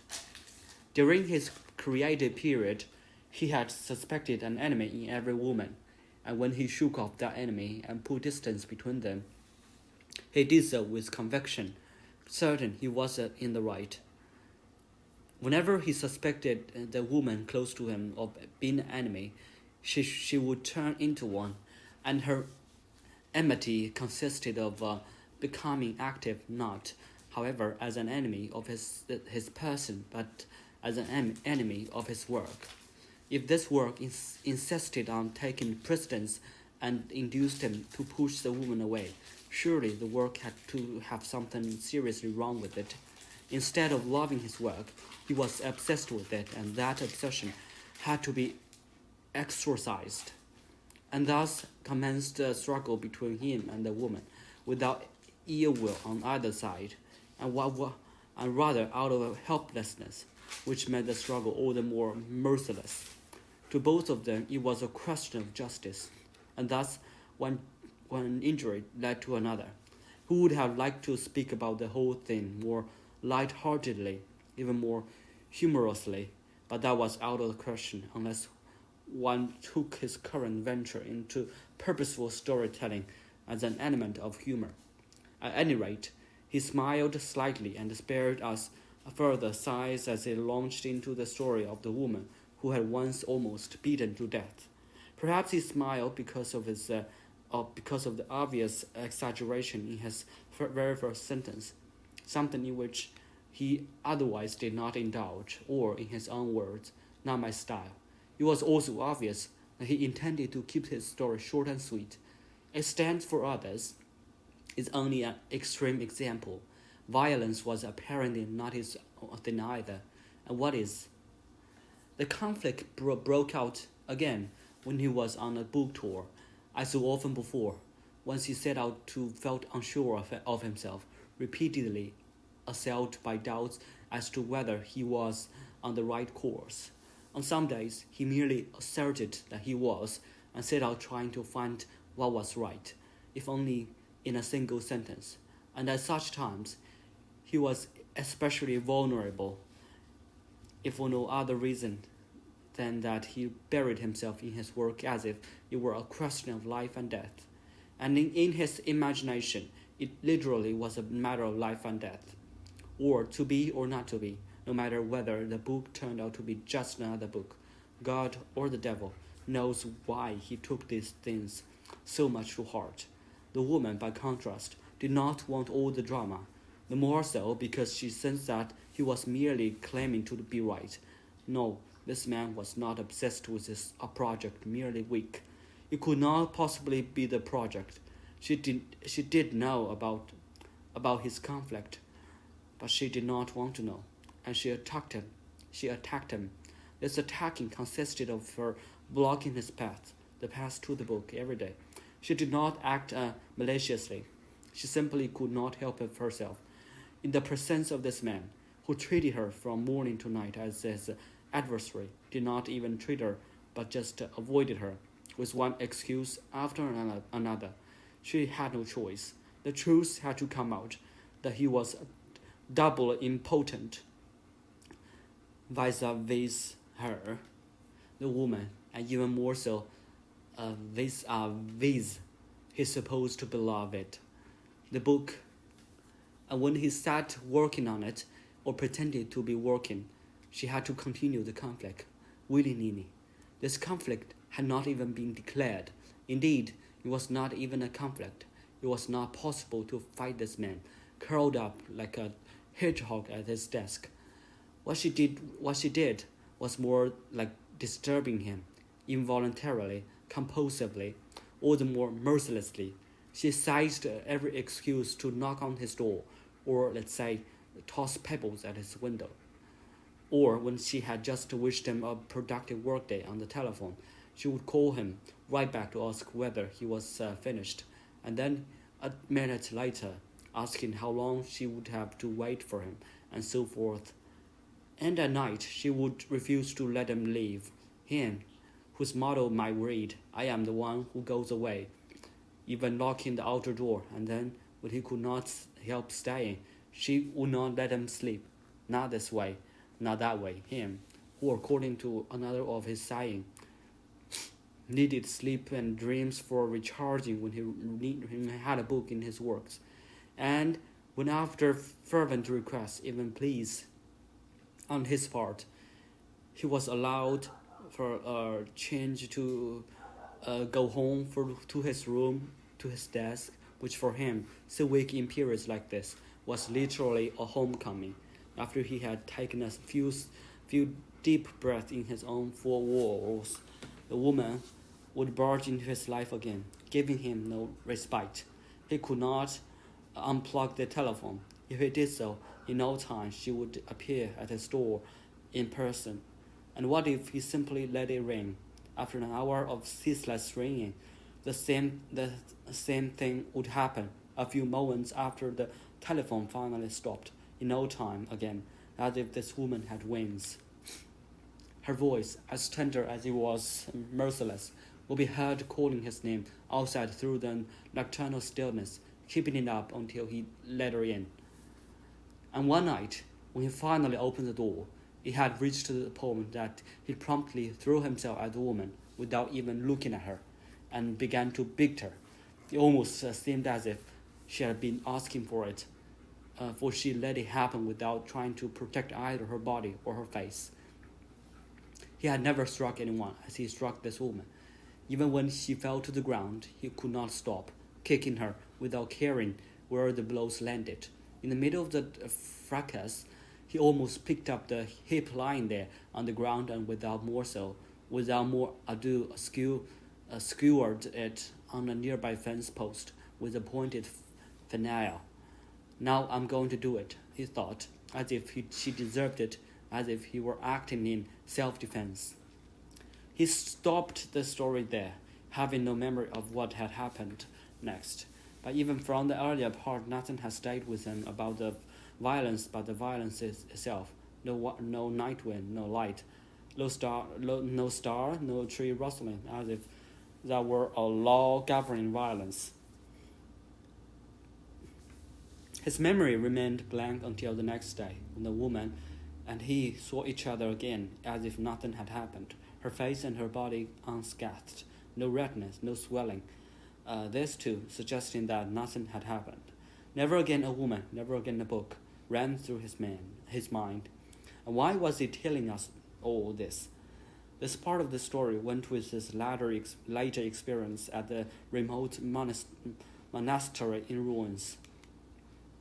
So at least our host would get to the heart of the matter, or to the other story about a woman, which we hoped would be different. The story the poet of Numancia had prophesied to him, the story of being on the road with a woman, but he continued to put us off, refusing to indulge us. Was this a trick, a ploy? No. We knew our friend well enough to recognize that he could not help postponing discussion of an occurrence of burning importance to him, postponing it as long as possible, whether that was his nature or the nature of the story itself, or both. During his writing period, he had no doubt missed the moment for his story by postponing it, just as his double, or whoever, had missed the moment for shooting the arrow. Whatever would come, would come.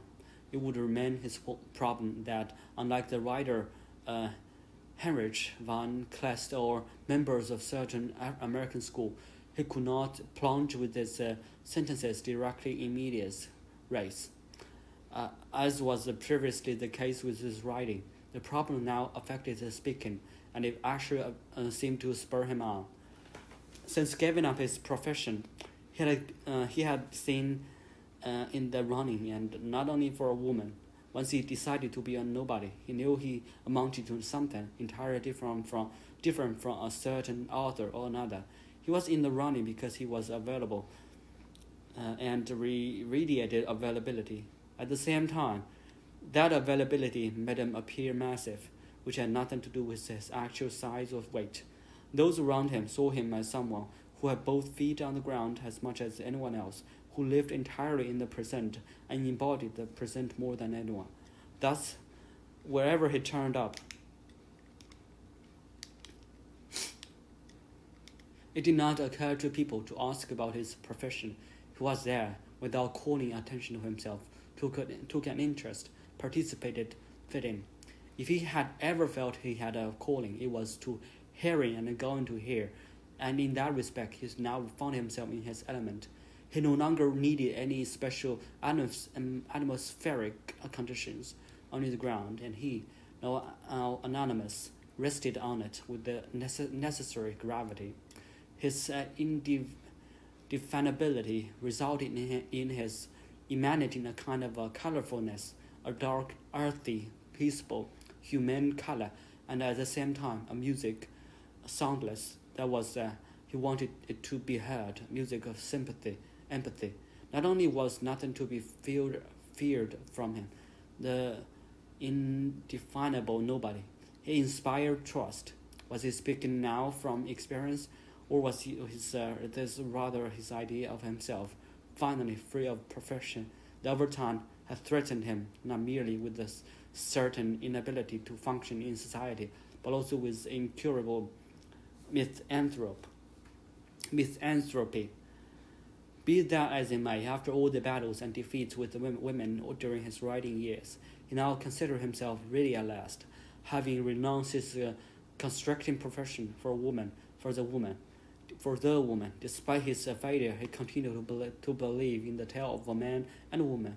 This belief was not an idea, but rather a dream, one of those dreams that deserve to be believed. And since he still dreamed such dreams, he believed in them as he also believed in the lyrics of certain popular love songs. Not only the line "will never say goodbye." Actually, he believed more in mutual enthusiasm than in love, or at least he avoided using that word. And as far as the tale of man and a woman was concerned, he felt sure everyone else had to experience the same thing he did. as in general his personal certainties had to be universally valid. The notion probably a beholder, probably a holdover from his profession. The day on which he set out to find the ruined church located in the interior of the Glacial Granite region was a brimstone butterfly day, reminiscent of the Romantic poets' all night. Brimstone butterfly day. That meant a sky of a perennial blue, and one would expect, with a probability bordering on certainty, that on the wind, growing perceptibly warmer in the course of the day, a first little yellow fellow would come swirling along against the sky truly bright for a change. But hadn't he wanted to cross the border into Portugal and reach the Atlantic from there? Interjected our interrupter, playing along with the delaying game. Appropriate too, the response he received for once. He, the one setting out, had needed obstacles, particularly for this one day. More and more obstacles before reaching his destination, and the Portuguese borders and had long since ceased to be real ones, at least not the kind of obstacles he had in mind. And one could also come upon the Atlantic Ocean together with its coastline, though in a stranger form, deep in the northern Iberian interior. The tides there, don't you know this, you fool, manifested themselves in the high tides flowing upstream in the rivers, usually for many a mile, also spilling into the smaller tributaries, and there, during his periods of especially powerful tides, even into springs, whereupon smack in the middle of the countryside, the granite borders, from which the fresh water bubbled, came to resemble a sea coast. Get it? Yes, these rivers and brooks were called, which at high tide became part of the Atlantic. Get it? On one such miniature jort in the plain lay the ruin, his destination, and the obstacles, of course, trackless, sought out where it had to be. Also the willow hedges, bulls, or perhaps just cows, that sauntered up as he slipped through, and the largest obstacle, the brook itself, whose course one had to follow as closely as possible in order to keep pace with the tide surging inland. Did that work? Yes, though less along the brush-choked than in the actual bed of the brook. So the tide was not all that high. Yes, and besides it did not come along in waves, but rather moved along more like a quiet, almost casual current upstream, and his suitcase on his back, bulging from inside. That was how long one had been on the road. He gladly accepted getting lost while traversing a stretch far from the tidal brook. He threw away the map he had brought. What would enable him to find his way would be pure instinct, no intuition, which on this particular day he felt certain was infallible. Wasn't this an unusual attitude toward getting lost? He gave himself plenty of time, and although he constantly scanned his surroundings, he was not searching for a path, merely observing nothing at all. And sure enough, a brainstorm butterfly appeared, veritably dove out of the blue sky, landed on the wanderer, squirted out its poop by arching the rear of the abdomen upward and letting the poop spray over its head and into the air. The wanderer had never seen a butterfly shit, and in that moment felt like a scientist. Then swooped up again and fluttered and yes, reeled in the zigzag course over the perennial scrub growth, whose gray-on-gray now acquired color, and what color, from the effect of the yellow starting through it, flashed into view one more in the depths of the forest. And or was this already the after image? His imagination appeared again, and now and then probably flashed into view again later. He approached this destination from the back, How did he know he was doing that, lost as he was? This too, his intuition told him. And how did it happen that on this particular day he knew his intuition to be infallible? That came from the dream he had had the night before. In the dream, he had encountered the woman, and in such a way that he felt certain that what he had dreamed would occur the following day. But the dream promised would be fulfilled. He had also realized long ago, however, that it would be up to him to fulfill these promises, like the ones he had received from nature in his childhood, all of which had come true. He had to make them a reality, to put them into practice, to breathe life into them, set out to find them, fight his way through them, through thick and thin. And just as nature's promises had awakened his spirit of discovery, so too had the promising dream, and the dreamed promise awakened his boldness. Nothing could awaken one like a dream, one like that, even if it were a deception. The next day, he felt invincible. The dream surrounded him like armor without a single chink that would allow infiltration, penetration, stabbing.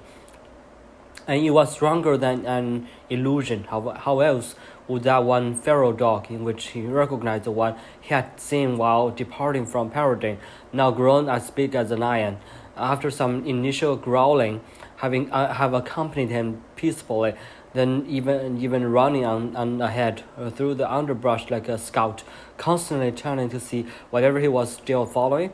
How else would the one highwayman on the trail through the underbrush, with the ruins already perceptible, have turned upon his approach into a basket weaver using his knife? How could it be otherwise? Only for cutting willow shoots. Where willows were, there must be water. And just as the dream provided his armor all the day, it also sent him the guardian angel, the one assigned to him personally. Time and again, as he scrambled over granite barriers, often smooth as glass, he stepped into midair and was saved from falling by the angel. Who knows what? Who knows how? Under normal circumstances, of course, he would not have fallen so far. But how would he have got out of this wilderness with a broken leg? And the word intuition no longer sufficed in these situations. Only guardian angel. It was his angel who restored his equilibrium at the last moment as he began to sleep, almost falling. No armor would have protected him then, and his angel had no easy time of it with him, and for his boldness made this storm over coastlines and springs impetuous. Every intervention by the angel was supposed to serve as a warning, and in the course of the day, the warnings became even more urgent. After a last warning came a very last warning. The warnings were certainly heard and also taken to heart for a while, but then forgotten every time in the constant bluing of the sky and in the brimstone butterfly wind. And thus, at the very end, in spite of all the warnings, he was supposed to fall at the feet of the woman. Before that, however, his arrival at the ruins alone. In the vicinity, he would meet her, not immediately, but later that day. He felt torn. On the one hand, he knew it, that the way one knows upon shooting in an arrow, that you will hit the target. On the other hand, he felt the way one feels before the onset of an illness that has not recurred in a long time and has almost been forgotten. It was enough that it came to mind, without symptoms or any malaise, not even as a memory. Simply hearing the name was almost a sure sign, at least for him, that the illness was just around the corner, and with it a bad time.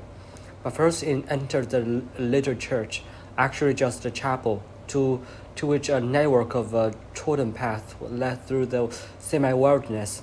Before him, in the apse, the fresco, undamaged, in the shape of an almond, from which the judge of mankind, the dark eyes fixed on the new arrival, blessed him, or damned him, or merely interrogated him. Above him, the blue Atlantic sky, and instead of circling seagulls, a single red kite flying in spirals.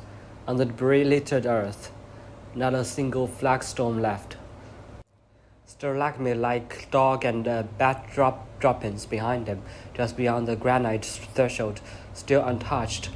The spring from which the brook flowed, a miniature bay far from the open sea, also both spring and bay simultaneously at this very moment, because the tide, having reached its end here in the interior, before retreating, was holding out with its last strength against the water streaming from the spring, backing it up in a strange rocking motion.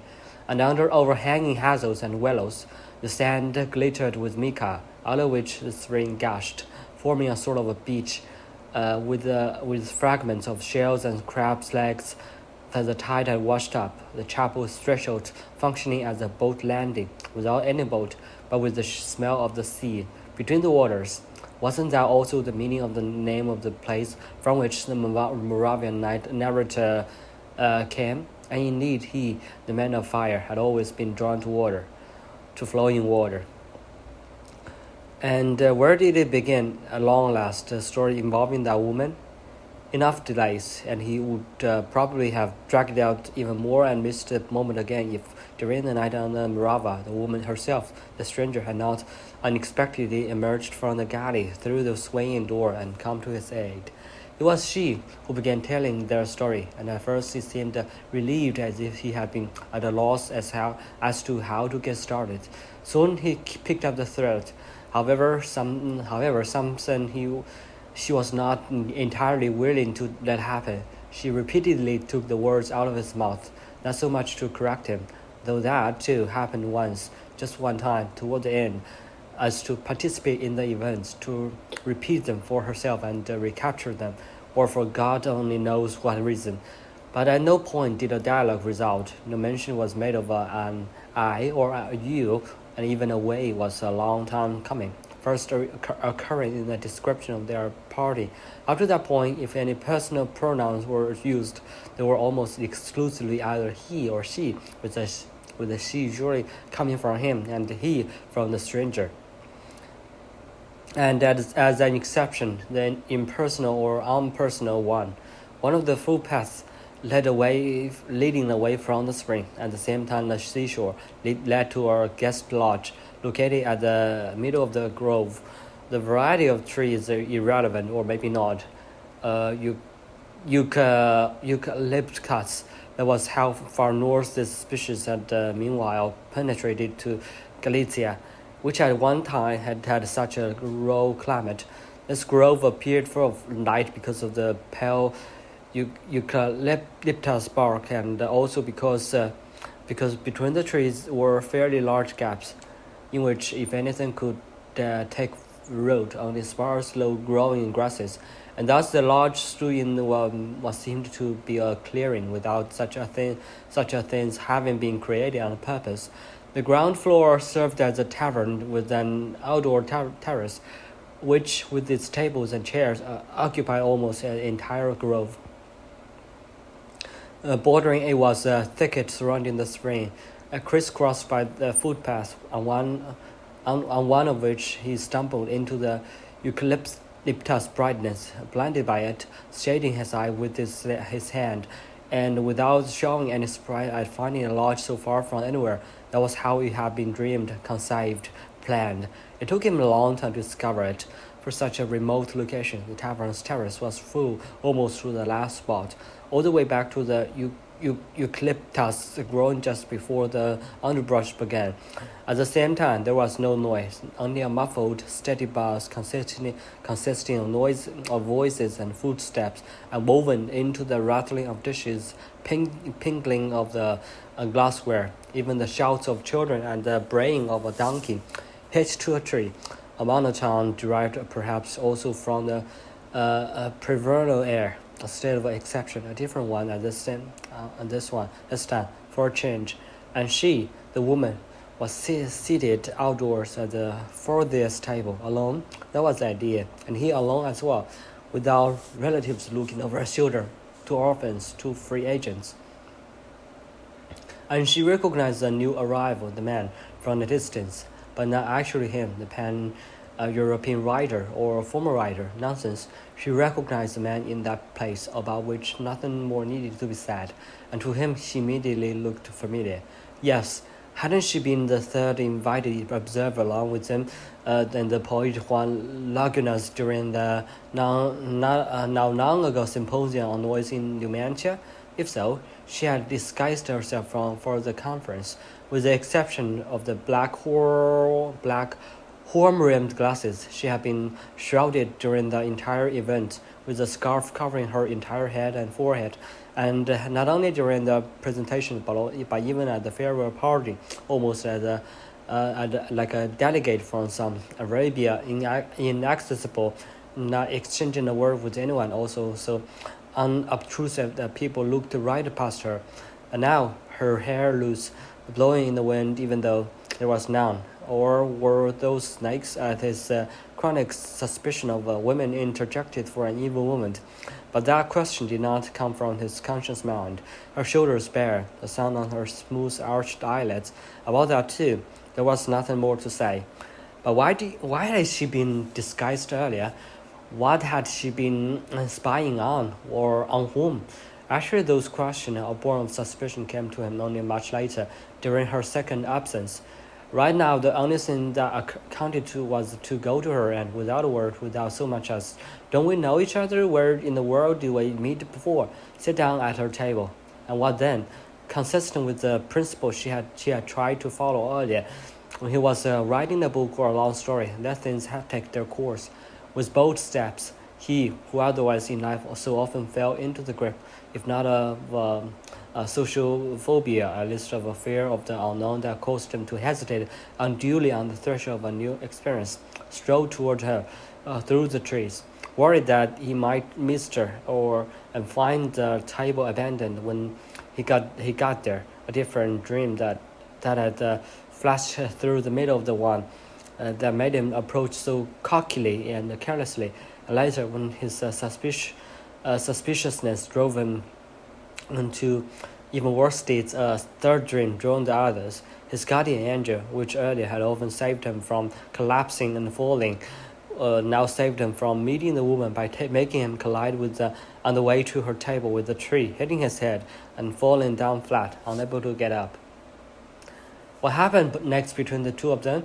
Had anything at all happened? That was a question posed by the rest of us during that Moravian night, though only to ourselves, which was even the brash member of our group holding his tongue. The two of them, our host and the woman, offered no hints. Either they had no words to describe it, or it was not a topic they cared to discuss, cared to include in the story. At most, gave us a hint. The only specific detail they provided about each other, that later during the night they both fell to the ground from tiredness, from sheer exhaustion, and because both of them, while they were speaking, kept to themselves and did not look at each other. Any allusions were out of the question, but something had happened with them in the eucalyptus grove, and that they did address, speaking in turn. For the two of them, a different time calculus came into play. And when did the different calculus set in? Where? In what connection? The new time calculus went into effect the moment their eyes looked into each other's simultaneously. And this simultaneity gave them both the opening for what would follow. There was no way to avoid this new calculus, nor did they want to, although he, the man, initially displayed his inveterate avoidance of reflex. The moment the woman had caught sight of him, he was tempted to look behind him, as if she was looking at someone else, or to look away, as if nothing were happening. Whereupon the calculus might have been blocked and nothing would have happened. A different calculus meant a transition into a different system, a transition from one world into a second world, which, for their particular time, had every right to be called a world, a transition into a different history. And now during the night on the boat, a memory image came to him, reminding him of the way she, upon seeing her lowest eyelids in the sun, before he finally looked at him, he had been convinced that she was reading a book out there on the terrace, a book, as he concluded from her motionless eyelashes. That was the kind of book he had always dreamed of in the hands of an imagined reader. and also reminding him of the way the woman's hands had been empty, placed on her knees and palms, cupped and facing upward like those of the migrants on the enclave bus. And at the same time, the instant of terror, sweet terror, one that pierced him through and through.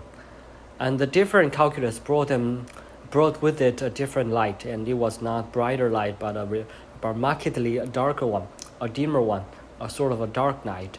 The night breaking out in the middle of the day, the sunlight extinguished by a total eclipse, along with the accompanying gust of the icy wind. The iris shot in the film, blacking out everything around the two of them, and finally leaving only their two faces visible in the circle. As at the end of a movie, it was neither a movie nor an ending. And if a woman's story, one that this time did not even begin with her expecting to be rescued by him, the man, what kind then? The kind of that's his answer to this own question during the night on the Moravian. That embodied a challenge. The challenge, the kind that will confront him as one would confront a fugitive or a wild animal or a crook, that would summon him to battle. How could that be? That was how it had been conceived, and that was how he saw it. Or was it the question of rescue? After all, the woman, the stranger, did have an aura of suffering, or no, of some terrible deprivation. And for a second time, even sweeter and more piercing, terror shot through him. And what about her? How did she react, standing there in the swinging door, still apart from him? As he continued to turn only to us, she did what she had done when their eyes first met in the Galician eucalyptus groves. She laughed, her laughter expressed in the kind of a gaiety such as we normally experience only in certain children. But unfortunately too briefly for us to be infected by it. But we sensed that it would not be her last laugh that night.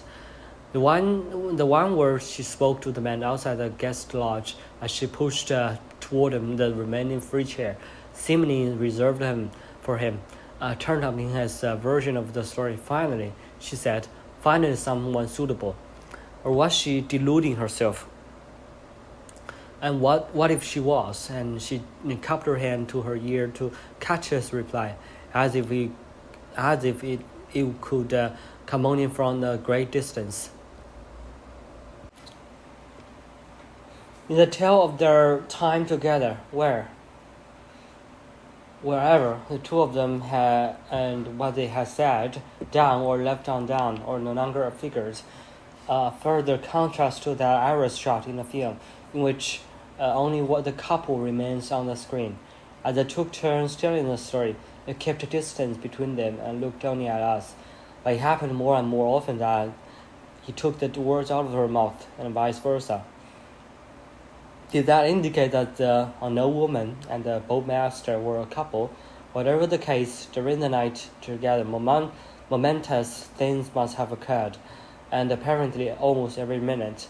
Even in the hour after they met, raindrops suddenly fell from the cloudless blue pre-vernal sky, but only on them and their table, came pelting down on the two of them, then stopped, then sprayed down again. A shower, also a proper downpour, though both times in small drops, one after the other, until they simultaneously discovered, the high above their head in the hole in the lamp where rainwater had collected, an invisible bird was taking a bath, splattering the surrounding air every time it shook its feathers. That same evening, a child came to sit with them, and then had to be torn away from them by its parents, one finger at a time, as from a boy that a child refuses to give up. In the night that followed, the donkey tethered to a tree hooted like an owl, and an owl responded with the donkey's hee-haw. The next morning, what was there in the newspaper? Nothing at all. During the next day, someone climbed a ladder made of a blade of straw, and it held, and on the evening of that same day, someone pressed a latch and the door opened. A few days later, someone played Death and the Maiden on a jew's harp, and someone shook his head while weeping. And one night, all the cats turned green, and then the following day, or had it been the previous day, was declared in International Green Day. One time, a single elderberry blossom, you know how tiny that is, smaller than a cup bottom, a white star-shaped one, floated through the air all by itself, without an umbel between the bush and ground, simply hovered there in the air without moving, attached to a spun thread. You think? Not at all. It was hanging by its own mucilage, its blossom mucilage, which you should have seen it, visible only from very close up and only from a certain angle, connected with its umbel up and above, from which this single tiny blossom had become separated. How could that be?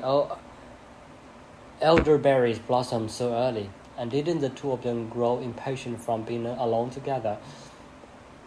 They had been patient before encountering each other, he as well as she, and how?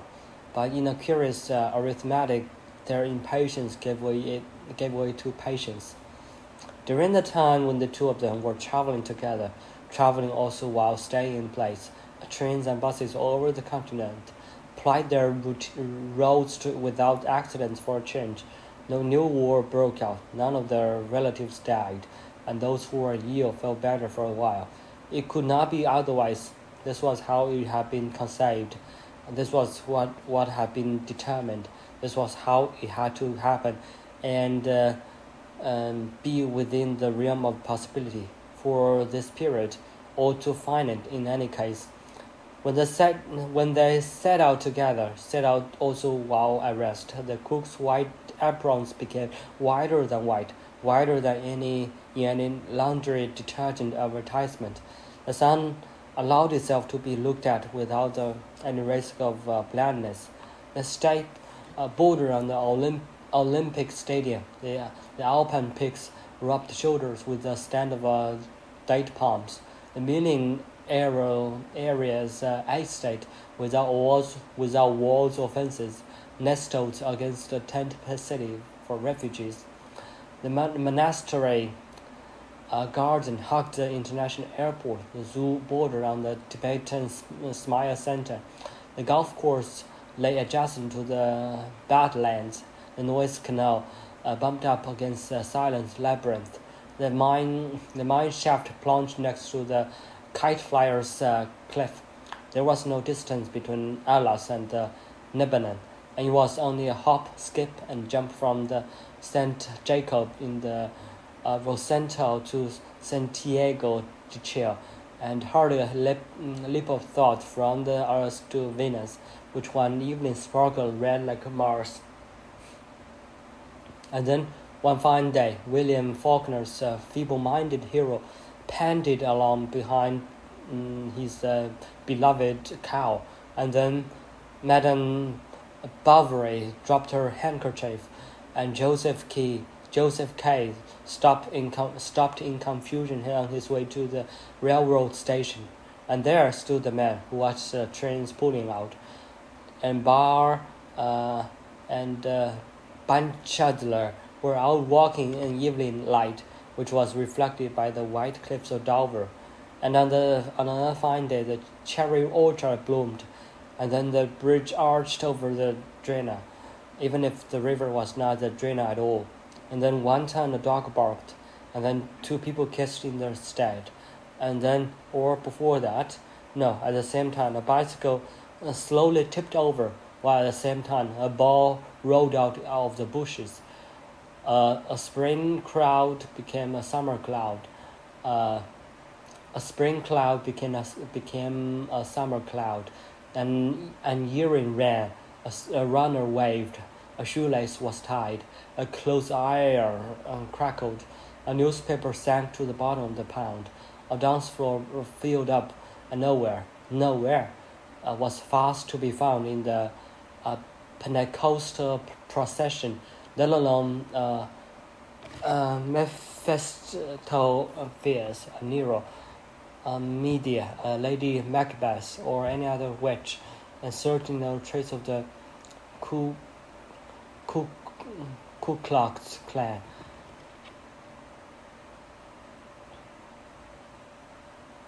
God protected the lovers, and for their part, the lovers, whether too captivated by each other or simply captivated, protected, whom? Yes, whom?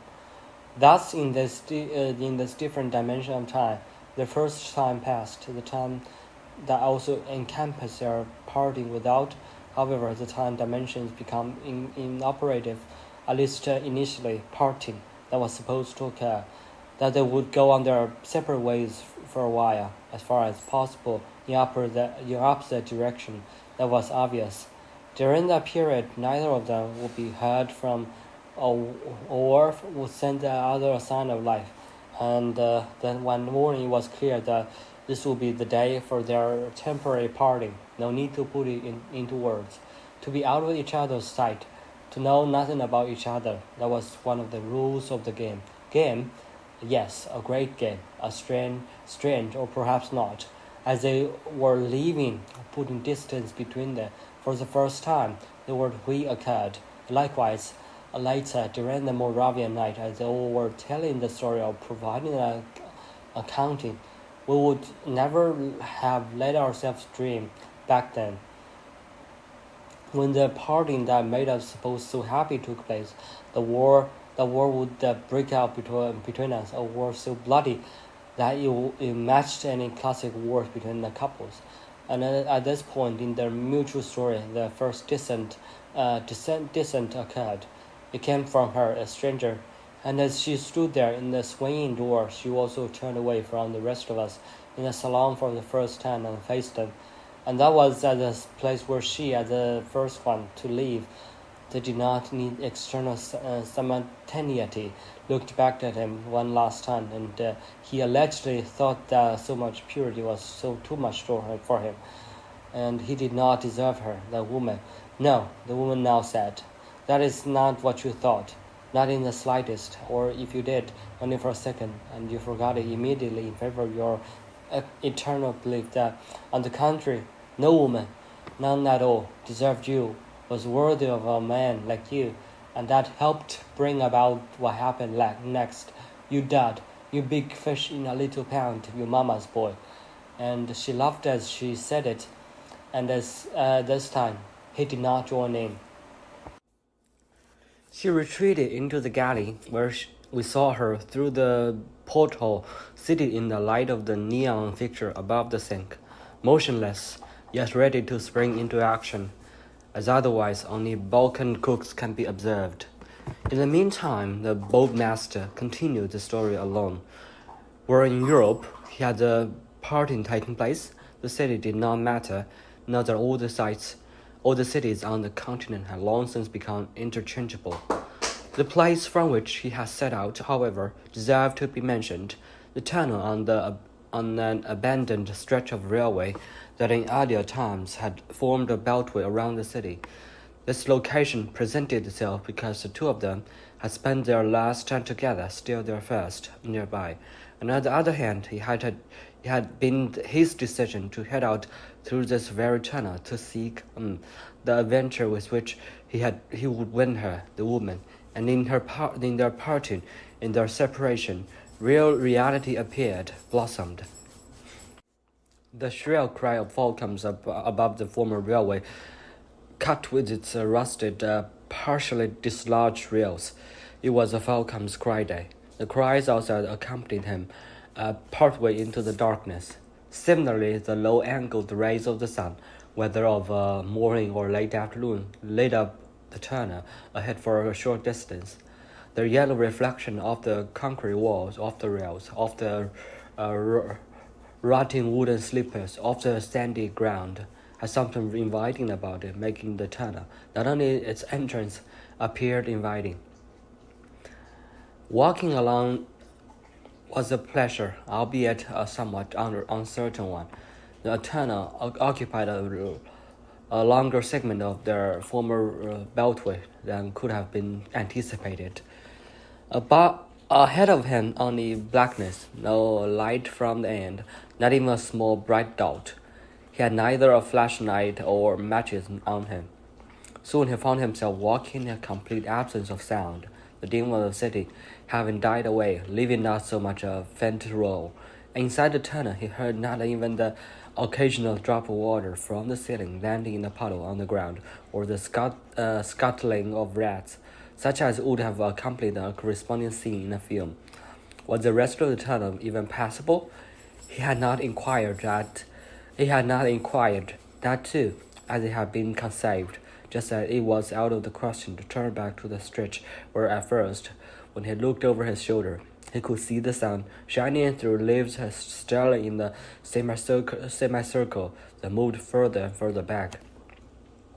Where then, from a certain point in the underground curve that traced the periphery of the city above, the entry behind him appeared only as a dim shimmer of gray, very far back in the tunnel, and then no longer visible at all. At least the tunnel's ceiling had, at intervals, something like air or light shafts, or what remained of them, and had not been blocked by fallen debris or whatever, or were completely covered up above ground by high-rise apartment buildings on the outskirts of the city. But even with a little light still penetrated, it must have come from far away. That was how weak it was, and no air to speak of. The ground with the rails seemed even more bottomless, if possible, in a few places where light entered from high above.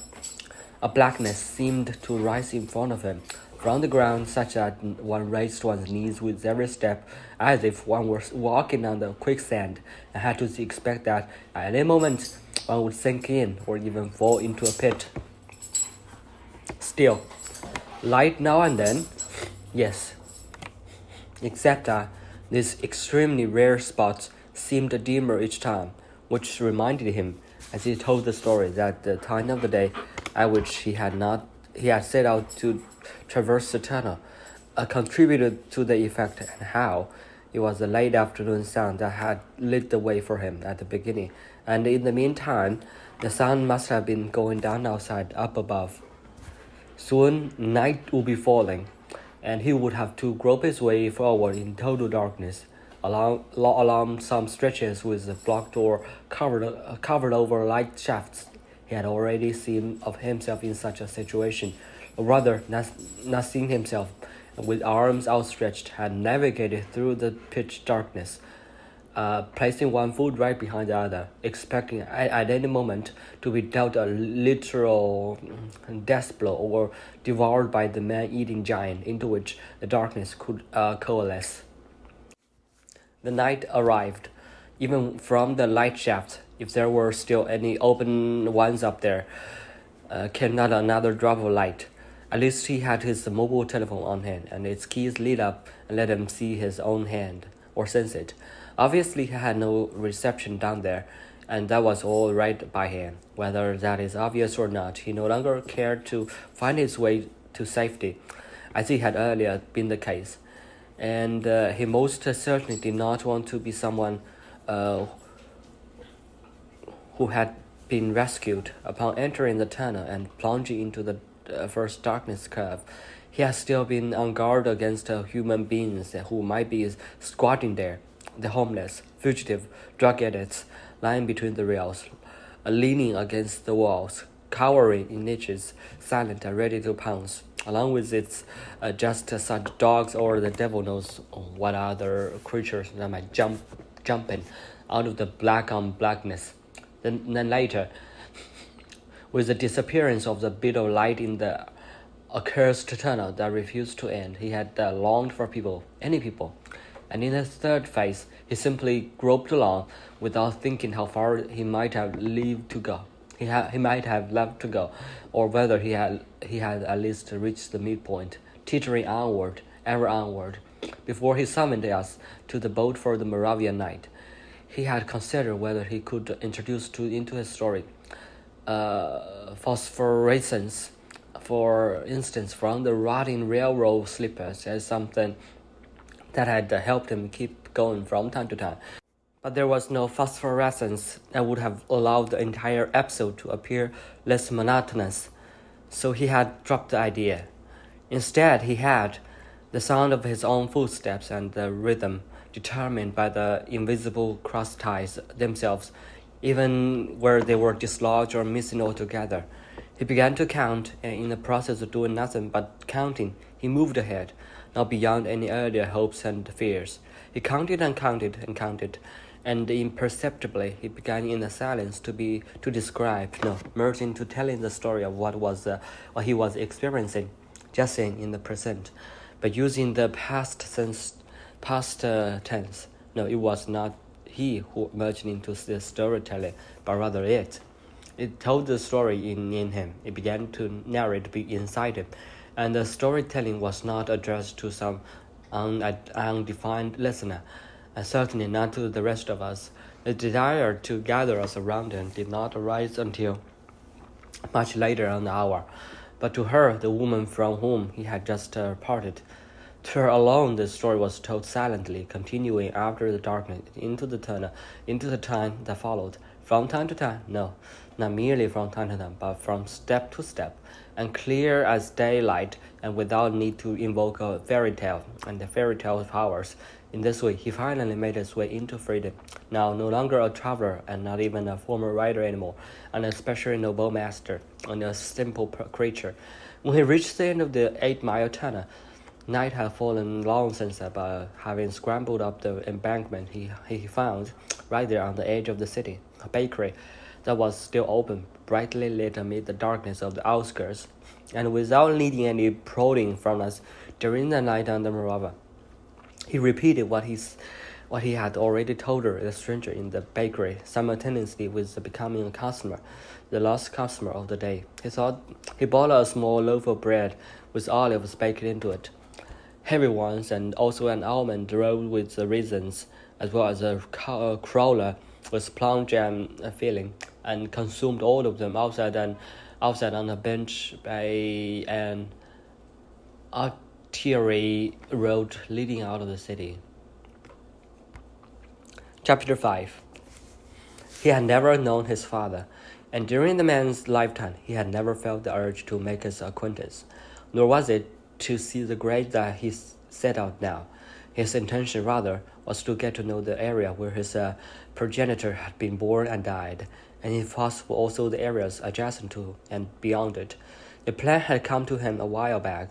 If he was to undertake the tour he had in mind, this area would be one of his destinations. But after his time with the woman, this somewhat a vague plan had become a powerful drive, an idea that posed within him.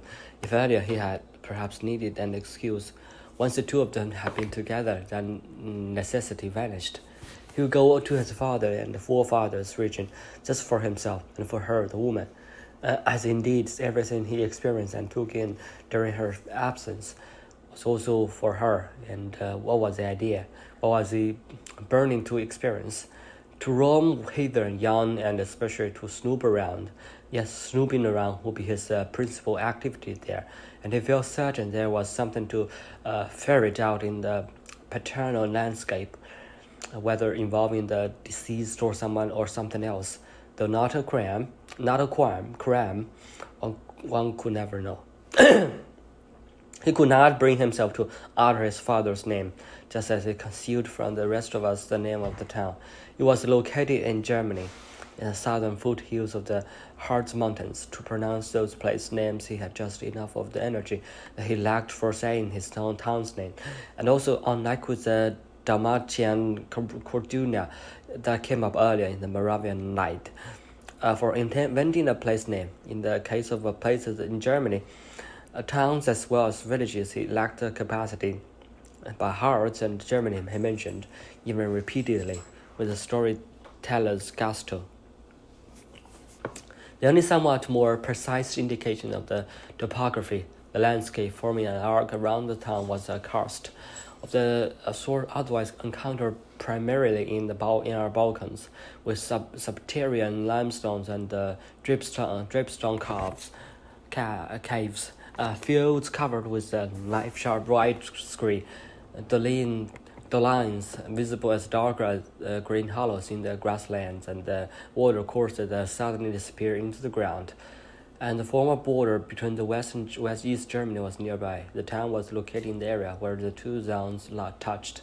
1 mile further into the Middleburg, his mother had escaped without being shot at, crossing the border, which at the spot ran through a hilly evergreen forest that provided cover. She had begun her escape just as the sky began to lighten on the morning, and in early summer, the huckleberry bushes wet with dew, the berries still small and green, here and there with a hint of blue, and the bottoms of the 2 cardboard suitcases the very young woman was dragging between became soggy. That was how dense the dew was by the end of the night. At that time, he had not yet come into the world. He was conceived only later in the town in the Harz region, or wherever. But when his mother talked about her escape, he felt as if he had been present. He saw the dew-drenched cardboard suitcase with his own eyes, smelled the air, fragrant out of the pan pitch, but simply of the cold in the mountains because before sunrise, felt the chill brush cheeks and temples, his own as well as the fleeing woman's, heard a plane's engines not far off in the military, heard a stifled cry. What was that? And then a pheasant. It's rustling high up in the crown of the pans, creating the illusion that one was not merely safe and out of danger, but already somewhere else entirely beyond all sorts of borders, at home near a village. I heard the heart pumping, not only in his ear, but in his entire head. Did his mother tell him this story? No, she did not take on the role of storyteller herself or attempt to become one. She simply let herself be heard, with the words welling up involuntarily. They had been gathering inside her for a long time, and now the moment had come, probably also because her son was a listener who could not get his fill, and not only of happenings and situations, but also of a pine crown rustling, rain drumming, snowflake crackling, a cricket chirping, swallow screeching, train thundering. And it was not only the young woman's border crossing that remained intensely vivid to him, but also everything she just described to him from her life and also that of her ancestors, and with all kinds of details that she had not experienced herself. He reached his father's town in early or late afternoon. In this case, the time of day certainly had no relevance. Or did it? Hadn't he preferred and described it this way during his writing period, to reach an unfamiliar place toward evening, when, as film terminology had it, the light was already breaking, or better still, here and there in the dusk a lamp was already lit. Accordingly, he got off the local train as dusk was falling, and after inspecting the station, this one too, located far from the town, a mere whistle stop, with the toilets bricked up and the graffiti on the passenger shelter, headed north with his suitcase backpack, made of a fabric, not cardboard, towards the town, hidden in the hollows of the Harz foothills. And where was the dog from parroting? There it was, running alongside him, for a bit in the roadside ditch in the form of a piped wagtail that had a white bibe, like the dog back home, he thought involuntarily. No one else was on the road, and if the region was karst, no sign could be seen of the characteristic jagged form. It was an ordinary German and European landscape, possibly even more ordinary or undistinguished than your usual point of the campus. Yet he was filled with quiet enthusiasm as he walked towards the gloomy Harz Mountains and the still invisible town. For once he paid no attention to the cars, the standard makes, that passed him, and for some unknown reason revved their engines and seemed to grind their gears. Enthusiasm, the effect was that everything seemed equally large, or nothing seemed large, nothing seemed small. And as he made his way toward the town, going overland, he engaged constantly in a process without conscious thought of taking in sights, sounds, and smells. Then the impressions he absorbed, step by step, formed a silent monologue, not a conversation with himself, but one directed towards a distant person of reference, the woman. Now that she accompanied him in her thoughts, she remained far away, and he reported to her from afar, transmitted to her his visual and auditory images, cryptically, so to speak. Accordingly, the sentences in his monologue usually began with, you know, or picture this, or let me tell you, or you can believe me. So something like an imaginary reportage, if so, not a live one, but as already mentioned in the past tense. You know, on the access road to ... there were potholes, not at all typical of Germany, but just like in the Balkans. Imagine the first person I encountered in the heart was really old, pushing a walker with wheels, whether you believe me or not. And it was the same with the second person, and much later, the third. Not to forget the archaic use of hear this in the middle of the monologue. On the road, hear this, there were potholes. And I'm telling you, in the entire town, hear this, not a single evening church bell tolled. Arrival during the second phase of dusk, the dark one, made even darker by the location of his paternal town in the bay formed of the Harst forest, with the two sections of the town branching along hollows carved out by brooks, and the rows of rather squat houses extending like fingers into those spaces. Apparently, the town was a health resort, complete with a spa center, a casino, guest houses clustered together, a scattering of mineral springs, thermal springs, mud baths, alternative therapies for God only knows what ailments. And if he encountered anyone in the gleam of the antique streetlight, in fact, it was almost exclusively old or frail people who gazed right back past him, seemingly focused on nothing but their troubles with their bodies and dragging themselves along. Likewise, stricken with years were the dancers he could see through the floor-to-ceiling windows of the casino, against whose pans and walls were propped all sorts of appliances to aid mobility, not only crutches, but also cross-country ski poles and wheelchairs, made of reflecting metal, surrounding the shadowy faces and bodies of the dancers, who, however, as they waltzed and played ring around the rosy, radiated a carefree and almost a joyful air, at least for as long as they were dancing or being swung around by a partner. A health resort, his mother had not mentioned anything of the sort. Only that while she rested there briefly during her escape, she had met his father. How? Not a single word about that either, as indeed she had said not a word about herself and the stranger except that they had loved each other. Had he loved her? What a question, you fool! Of course you are a loved child. And then he did recall a word she had used in connection with his father. He, a good dancer, had swooped over the dance floor with her.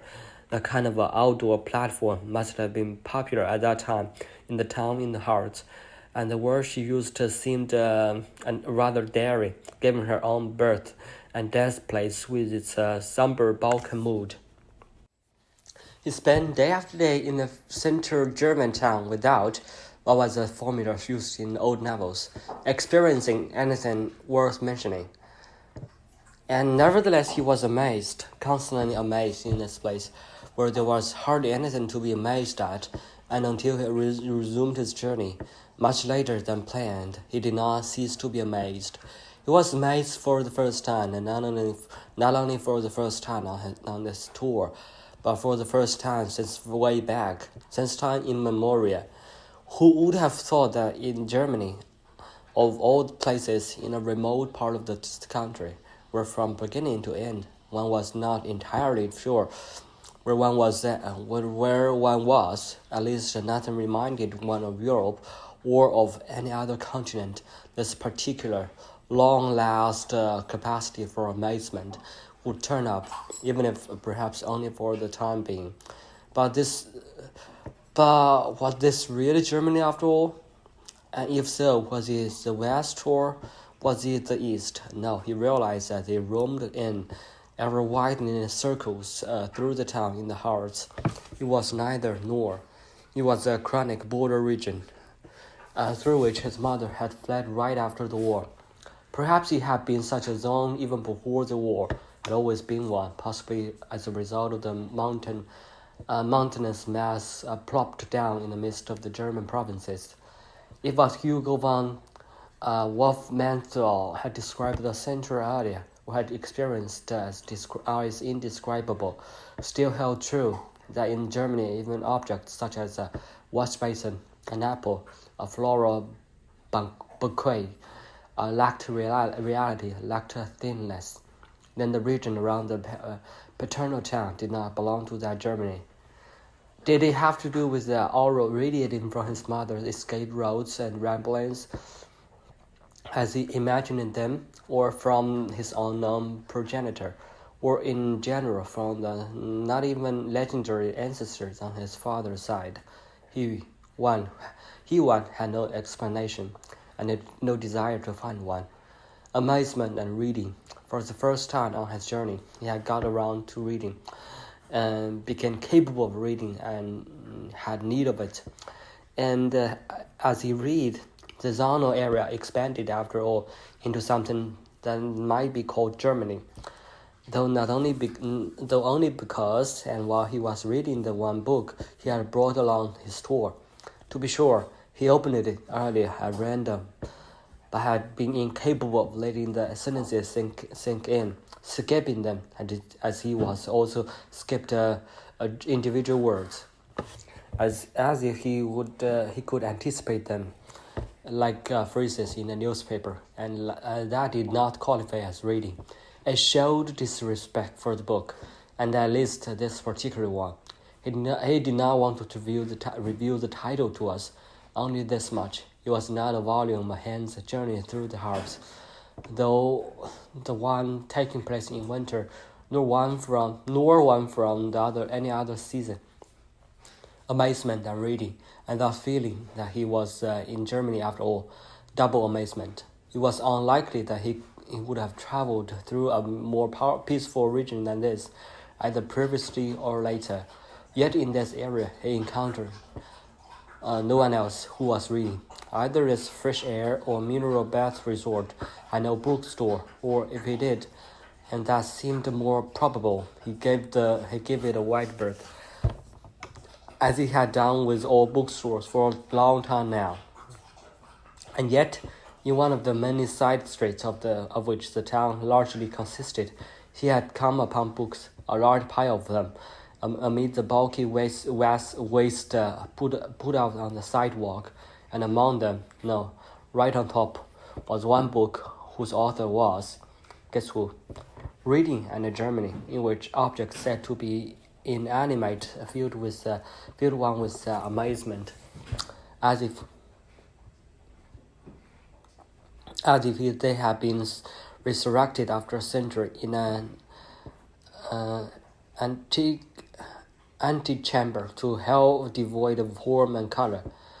Objects, meaning, hear this, not the omnipresent crutches, wheelchairs, ambulances, and the burial racks, but rather the things that blossomed in the interstices that still open and probably also open up as a result of the reading. Objects that blossomed without actually blossoming, billowing, arching, asserting themselves, surviving, which included the interstices as well. Such things, for instance, could be a wooden hunting blind in the forest, no longer in use, or a portable typewriter in the bulky waste, a bright red, or a napkin ring separated from the rest of its set, or a bench, or was it the seat from the movie theater, deep in the underbrush, black and shiny after the rain. And in the surrounding area, such things always turned up singly. Strange, just as he later noticed the animals and residents of this zonal area also appeared singly. On one of the numerous sylvan ponds near the town floated a single solitary leaf, in the one jukebox still in operation in in a tavern that looked more like a barracks that had once housed border guards and was located in a nearby village. A single record perched in the otherwise empty carousel. Only you? No, you wimp. Love me tender. A single horse crammed in an apple orchard. A single window still showed the light after midnight. He saw just one person using a phone booth to make a call, just as any schoolchild on his way home was always by himself. He saw a solitary workman in one of the stone corrals on the karst, a single lumberjack in the spruce forest, a single policeman in his patrol car, one female clerk in the post office, one cashier in a surprisingly large supermarket, one old lady innkeeper, and one young male innkeeper in another of the village taverns, along with their one patron, one man on a harvester, and one female engineer repairing a water line halfway up on the mountainside, and one individual, believe it or not, attending mass in a church. In addition to the priest and the acolyte, a single surveyor on the arterial road, one ball player on the field, one chess player in the senior center. It goes without saying that time and again people also appeared in crowds, even en masse, though each time only after a fairly long and uneventful period. But he did not really pay them any mind, consistent with the reputation he had acquired during his stay as a writer, namely, he tended to portray both things and people singly, and couples, no matter how he kept his eyes peeled for them in this border zone. He saw not one, not even the magpies formed a couple, not the ducks with the drakes, not the mourning doves with cocks. Even the hedgehogs, supposedly in their mating period, encountered him only singly, and when he came upon one in the wooded area along the border, and heard from a distance its unmistakable courtship snorting and saw leaves and needles flying in all directions, it turned out that the animal was tangled in a rusted chain-link fence and was trying with its last strength to free itself. So at least once on this journey, our host could play the rescuer. That was so, and yet there were some couples after all. The small reddish-brown butterflies with dark spots that constantly circled each other in the air, so close that their wings occasionally brushed, and whose swoops made them appear like three, not merely two, which is also characteristic of butterfly pairs were here in our Balkans. He felt safe in that region, where his mother had once met his father, or vice versa. He did not see himself as threatened, either by his reveries, from which it was difficult to find his way back to the everyday common sense of time, or by any Germans, at least as far as the people in that zonal region was concerned. The individuals, there was no German people, had never been one, nor, he thought, had there been one anywhere else, or at most as an impudent fiction. He could have stayed longer in the hearts, continuing to narrate silently moment after moment to the distant woman. Safety also meant the following. For now he and time were in harmony, but precisely the sense of being in safety drew him away from there, if not immediately back to his Balkans, then at least in that direction. The quivering second eluded him in Germany. The country or something else blocked it, or kept it at bay. In this Germany, he did not need his guardian angel. He used the last few days in the southern foothills in the Harz to prepare himself for a struggle. Some such things awaited him. Of that he was certain. What remained uncertain was only the form it would take. The struggle would demand the utmost of him, and thus he trained in every way he could, undertook what had once been called forced marches, all night long in the rain, which he welcomed. He became a cross-country runner, sprinted up and down the mountainsides in the steepest places, swam in the forest ponds that had obviously been frozen over only a short while earlier. He scrambled across the jagged limestone cliffs of the local karst, cut a succession of hazel branches, sharpened each one to a point, and hurled them like lances across clearings. In the town itself, he hired himself out to one solitary old person or another. Everywhere posters proclaimed the senior spring to push a wheelchair, also to haul coal and chop wood.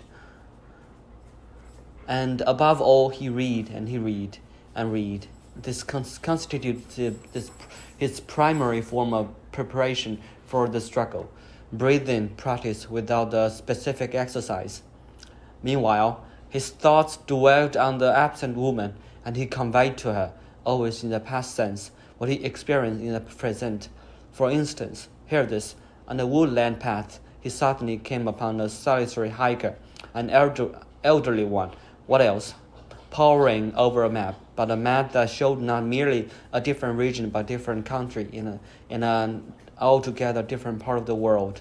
And in one of the abandoned quarries in the karst, hear this, he found a similar old man standing in front of an easel and painting in oils, but the picture, almost completed, it represented not the quarry directly before him, but a coastal landscape with the ocean stretching all the way to the distant horizon. Toward evening, on his next to last day, and the town suddenly filled with young people, and then only they seemed to count until late at night. They were very young, the majority of them still children, and they were hauling suitcases and backpacks, an endless, silent procession heading uphill.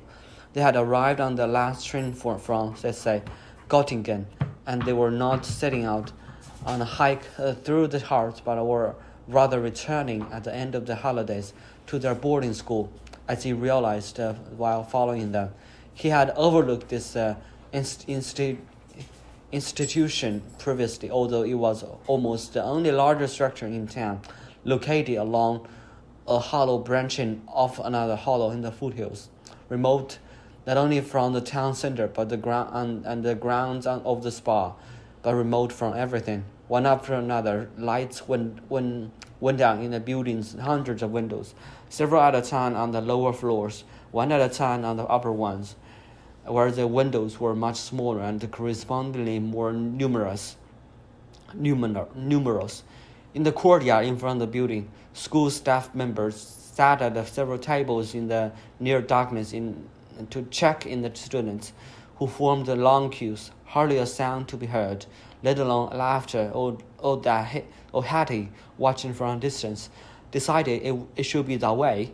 He remained in possession until the wee hours, watching.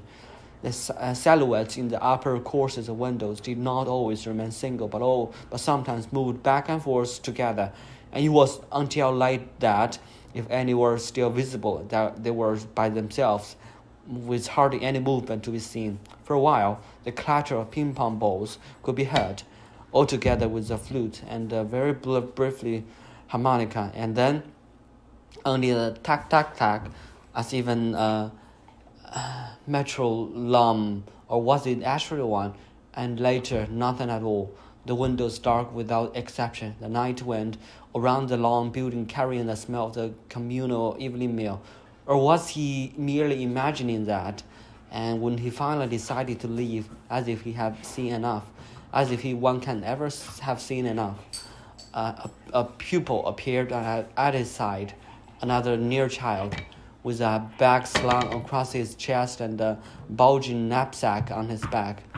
The one straggler, or one who had postponed his arrival to the very last minute. He paused in front of the almost entirely dark school building, which stood on a slight rise. No, he hesitated, and from his mouth burst a very soft but also very shrill exclamation. Oh no! He had no eyes for the adult next to him. Not a moment later, this same adult called attention to himself. And how? by taking hold of of the boy's shoulders in such a way that he did not even jump, and after exclaiming, "Come along, led him away." Where to and to whom he did not say, just away, away, away, away from here, away from there for good. But wasn't this clearly taking place only in the narrator's imagination?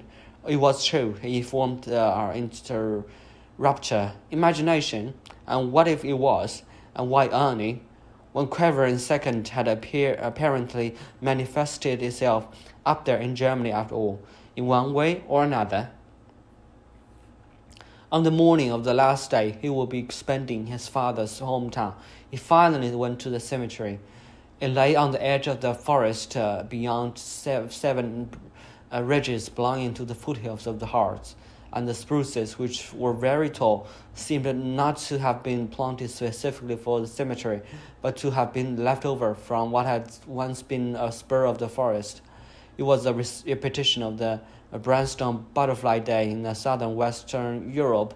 The species had reached the interior of the continent. His father's grave and those of his forefathers were not easy to find, so he inquired in the nearby flower shop. The woman alone there, behind the counter, had done immediate explanation. Because the maintenance contract for the grave had expired and no one had taken the trouble to pay for further care, the grave had been emptied, though only recently.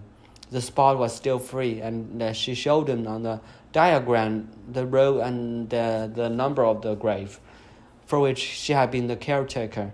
A perfectly flat rectangle, not all that small, with grass growing up through the gravel, and flanked on both sides by burial mounds. There it was. That was where it had been. All that remained was the empty rectangle with the stone coping. In the middle of the rectangle, a blade of grass with a fluffy little feather clinging to it, still damp with dew. And the sand and gravel inside the rectangle matching those on the cemetery path, though one shade lighter. No name, no burial mound, nothing to remind one of the departed. He would not have known in any case whom to remember, had no picture of his father, almost one of his father's father that his mother had passed on to him. He had never once asked of his own accord about those German ancestors.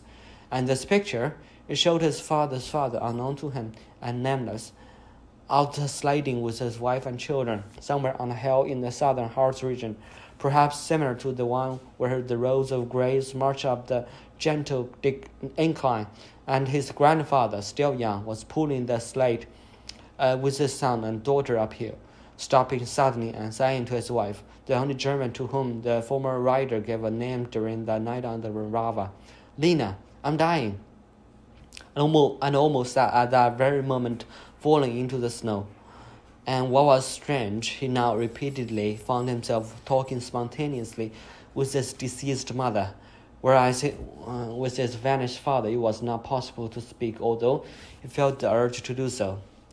He squatted down beside the empty enclosed rectangle, and it was astonishing, or perhaps not really, how he felt the presence of his grandfather, or, as he involuntarily thought, ancestor, in all likelihood dead for almost a century, but not that of his father, to whom he partially owed his life after all. Did not feel it even here before the clear, bare geometric void, which otherwise could embody one absent and vanished person or another as little as one could. He should have asked his mother after all. Now he had questions upon questions, and he had missed getting them answered, which caused a wave of bitter guilt to seize hold of him, and an anger with himself accompanied by the thought, my damned fatherlessness, without a father, an outcast. As if he had read his thought, at that very moment, the awaited yellow butterfly floated down out of the blue sky over the cemetery, the brownstone butterfly of the Harz, as if just born of the air.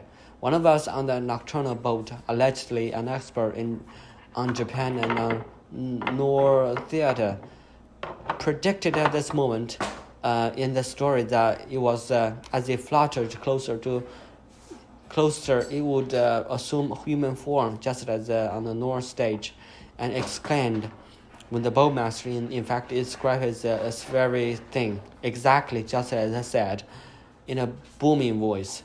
Before the metamorphosis occurred, however, the butterfly fluttered up and down for a long time as the embodiment of the middle ground. Though weightless, forming a similar middle ground were the white sheets flapping on a clothesline in a garden that bordered on the cemetery, and likewise as a sound, the whistle of a train far below on the plain that stretched out from the heart's region. The butterfly, more yellow than ever against the brown background of the spruce trunks, worked its way from its seismographic down to a straight line, heading directly for him, and by the gravel's rectangle transformed itself exactly into an old hag. She was ancient and heavy, and at last not a visitor to the spa, but an indigenous inhabitant of the heart's region, with a walking stick, a hazel branch, what else, which she brandished in the air instead of using it to lean on, and she promptly began to speak, roughly following the rhythm of her blows on the air, a confused babble. Ah, yes, you damned man without a father. You think you are invincible because you never had a father. You keep all eyes fixed on yourself, for better or worse. Make allowances for yourself as a man without a father, and that no one will make for himself. Think no rules apply to you, and if any do, then only very special ones. Rid of your father, the freest of the free. No. My dear fellow, no father's child will ever become an adult, will never ever, not through any number of forced marches, pinnacle conquest, desert crossings, become a complete man, an eccentric. You're not above the law. You who thought you never needed a father, you're an outlaw. You've been banished not only from your father's town, but from all towns. You have no home. You put on princely airs. You're fatherless man, with open spaces around you. But if you were a prince, then only the prince of no land, a prince without a country. You, fatherless one, were bound and determined to hurl yourself as a knight into the fight for an idea, and when the moment came, you betrayed the ideal, failed to take responsibility, just as you betrayed your father from the very beginning, claiming to have no responsibility for him. As a lover, you dreamed up, you saw yourself as unique. You presented yourself as the one who, even in private, even when no one was there, away with you, you fatherless fellow. You have no business being in your father's town, not even here by the empty grave. You never belonged to the human race. If 7, or was it 9, towns all claim to be Homer's birthplace, in your case 9 times 7 will deny that you come from them. You'll die as an enemy of mankind. You'll perish at the hand of a woman, an unloved woman, a hater of men. Too late will you call out for your father, asking why he abandoned you, when it was you who, oh dear, if only it were that simple. Maybe you can't help it. Maybe you did search for your father at one time, here and there, with this person and that, but couldn't find him, not to this day, and are still searching for him. Is this right or not? Away with you, my good fellow. You have no business being here. Safe travels. Chapter 6. If on the previous leg of this tour, the former writer had given himself time, in a merely princely but positively regal fashion, as he now set out for the country of his birth, he suddenly felt in a hurry.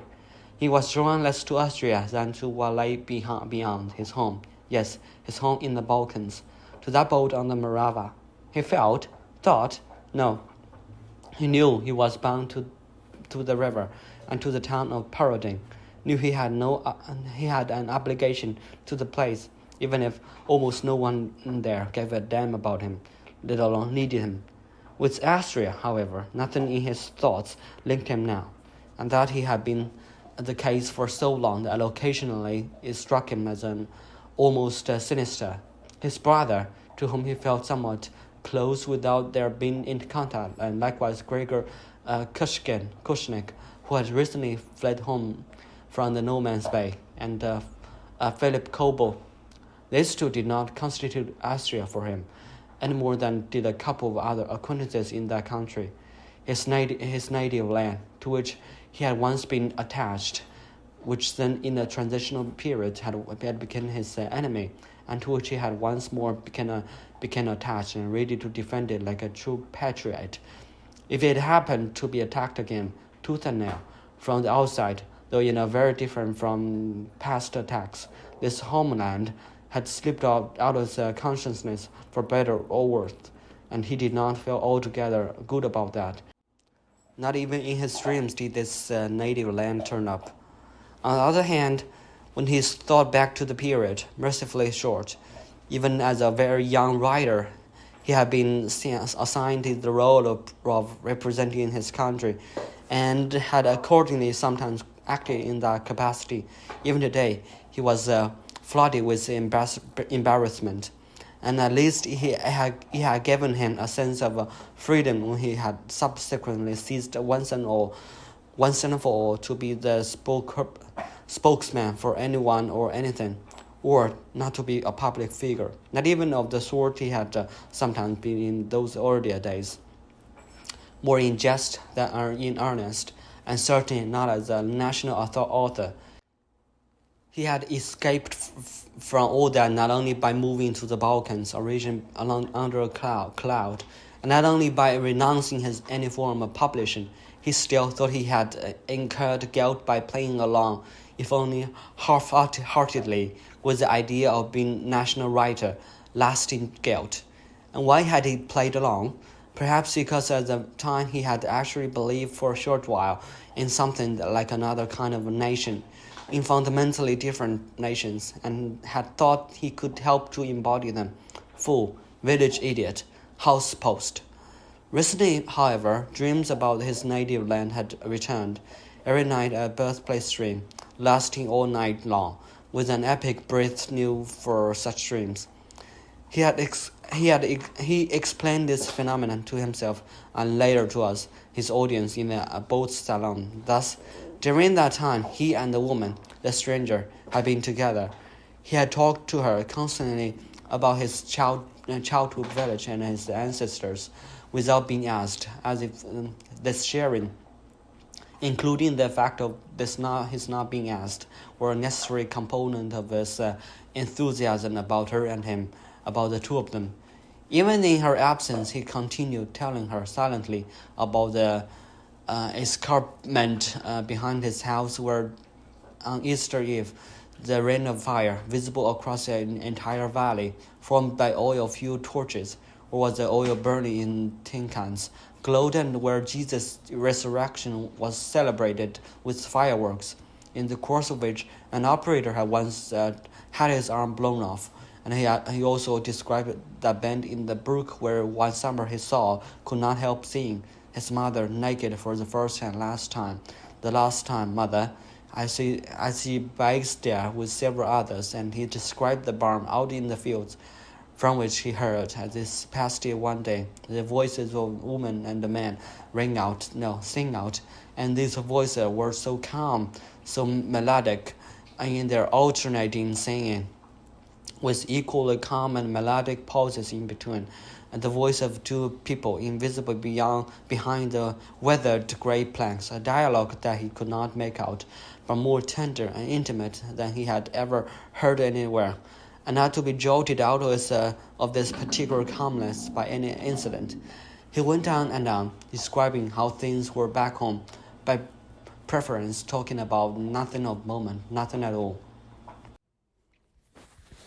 But why was he looking to explain the reappearance of his village in dreams, he of all people, who normally shied away from any kind of explanation and responded to anyone who began offering explanations with a blank, if not withering gaze? Since when did he need explanations?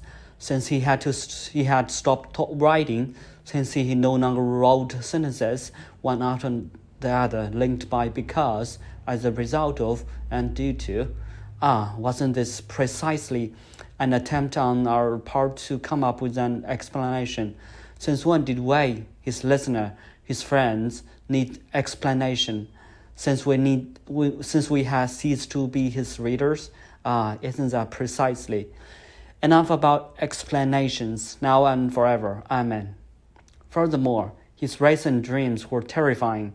The terror, or rather the horror, came not from the fact that his birth village no longer existed, which was quite natural, so to speak, but rather from the people there, the ancestors, who actually dead long since, in his dreams were initially still alive, but soon fell into their death struggle, as ferociously as it was monotonous, and in the end, still dying ferociously and not wanting to die, departed from the scene of the action, leaving from then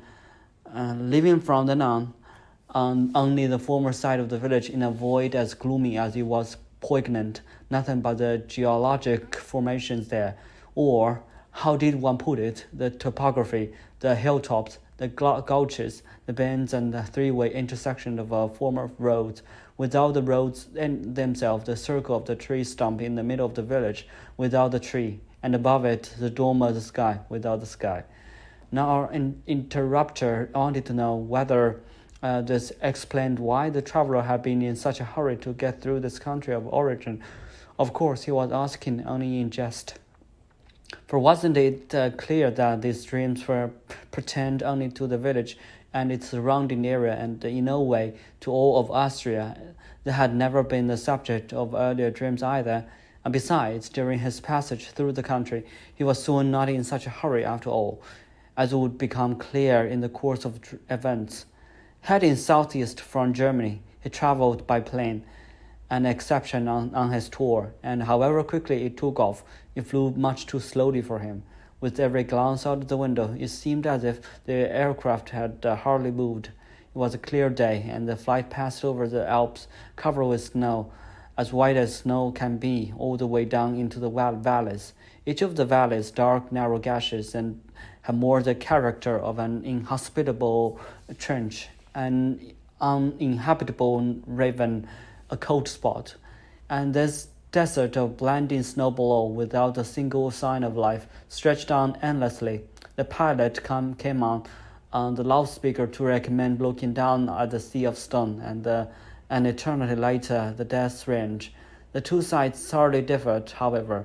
The plane merely pretended to be moving. In reality, it had not budged from the spot, the expression he involuntarily used during that night on the Morava. Never would they land, and he would have to remain forever staring out the window, stuck at 10,000 meters at the unchanging, glittering white mountains, which, whether the sea of stone or six of one, half a dozen of the other, the death range, provided no variation in contour. The cloud cover in between was welcome, then followed by the tailfin of another airplane, however otherwise invisible, like that of a shark. And the greater his hurry to get away from there, not merely away from the mountains but to a different country, the more time seemed to drag. The plane was supposedly zipping now at a speed close to the sound barrier. At the same time, he experienced a kind of impatience that he took for a symptom of an illness, and a particularly malignant one, which he dubbed as time sickness. He wondered whether this sickness belonged to him alone, as something unique, him being the only case. At any rate, being time sick expressed itself, if one was in such a hurry, in physical terms by squeezing the air out of one's lungs, air that in any case was hardly breathable in a plane jetting along, and by exacerbating ordinary everyday afflictions such as a rapid pulse, a scratchy throat, fatigue, or also merely chilled or burning feet. And as for the soul, this time sickness that broke out as a result of excessive hurrying suggested that one's destination was not only not closer, but was rather receding further and further from heartbeat to heartbeat, and above all, and that it was not a destination worthy of the name, and that the people and landscapes while waiting one there, even the most beloved ones, were alien in the sense that they meant nothing, that the destination itself in that sense was alien territory. When the plane, after an evil eternity, landed after all, he welcomed being shaken by the bumpy concrete runaway, and would have been glad to be shaken even more roughly.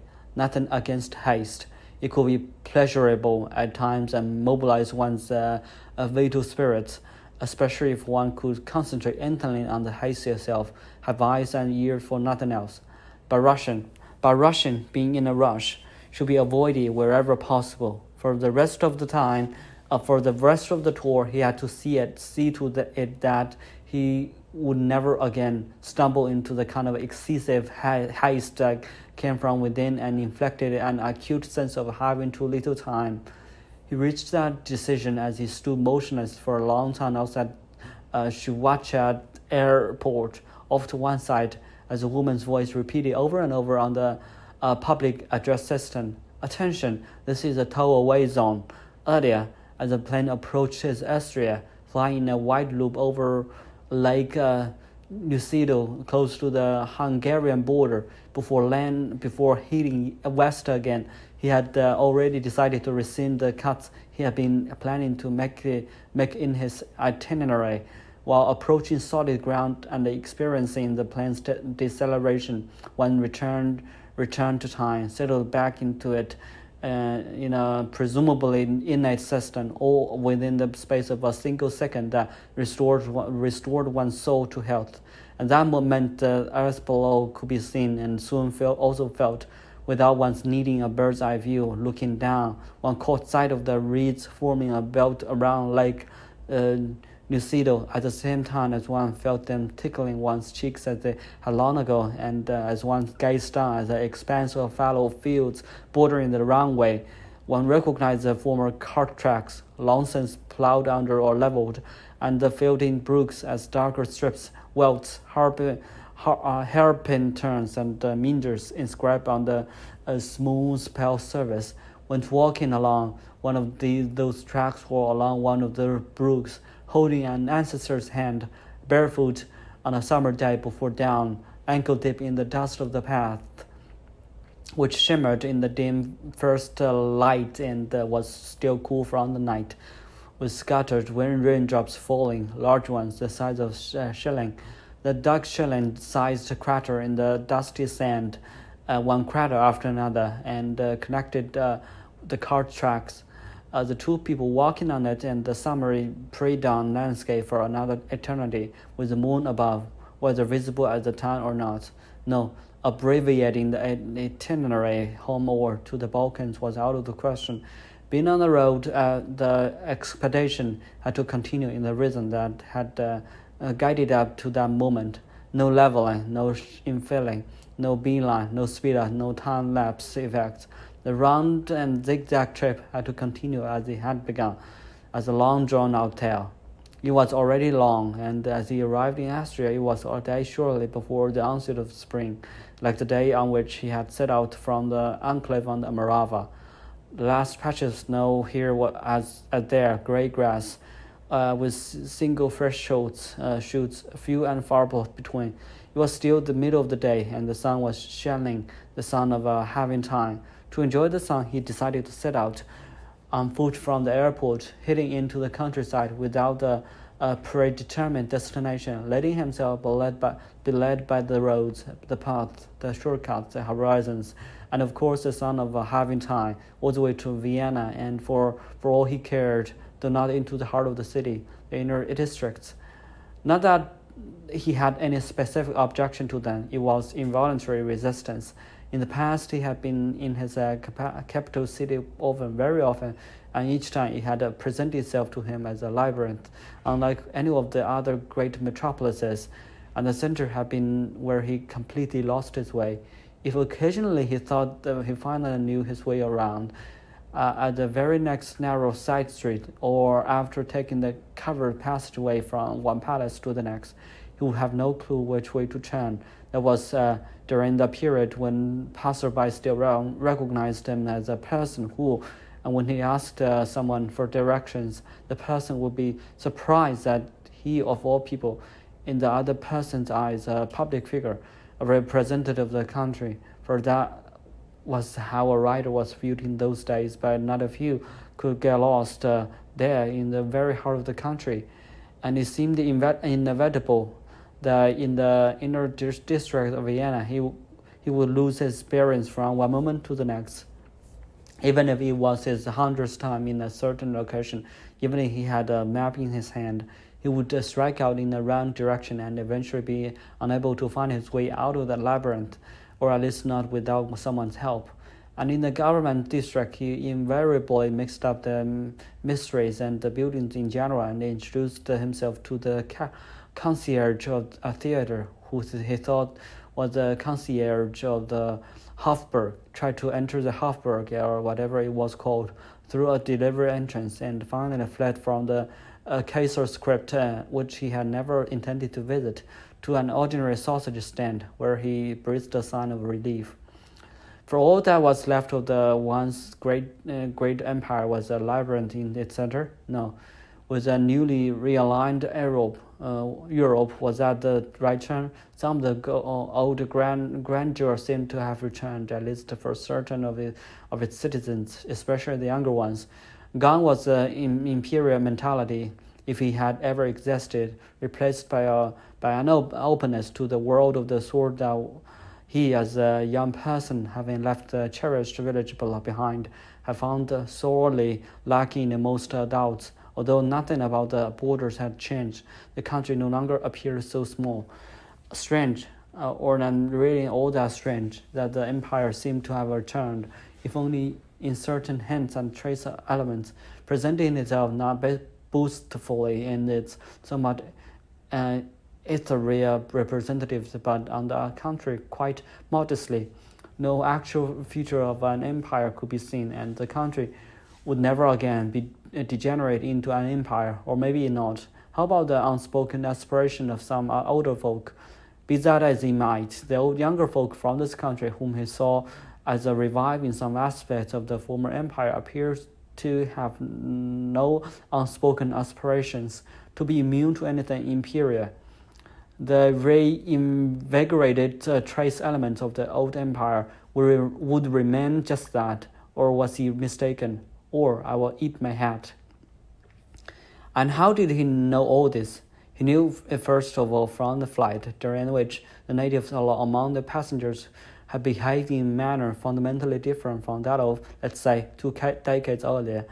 Even when one of them spoke dialect, it was just a coloration. Their eyes no longer gawked, but simply looked or gazed.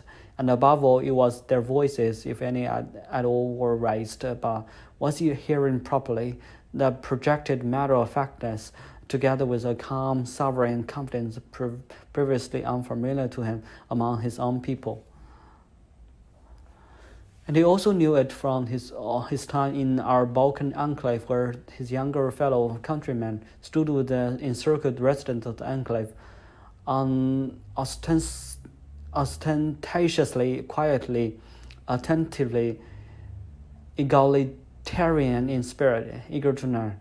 These young and not so young people, even if some of them slipped back into the old familiar braggadocio, reminded him of a Europe, a unitary one such as he had probably never existed except in propaganda, and which he called the Third Europe, without being able to tell us anything more specific about it that night. It remained as hard to pin down as the memory itself. But, he said, all health to this memory. Did he simply want to see everything, the airplane, the enclave, in this light? No, this memory meant I saw it that way. I see it that way. And if he wanted to see it that way, wasn't this how he had also written his books? Never heard of a utopia? It turned out, earlier than he had thought to get away from the Vienna airport on foot and reach the more open countryside. For a while, he continued walking along the shoulders of the Axis and Exeter Road, being honked at now and then by one of the cars in the bumper-to-bumper traffic. In most of the vehicles, the occupants did not even notice him. A child had once urged him to look closely at people in cars, saying that it was so interesting to peer in. He had tried it so many times as he walked down the shoulder of the highways and byways all across Europe, one of his specialties.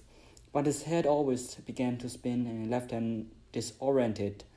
On this particular day, he finally succeeded.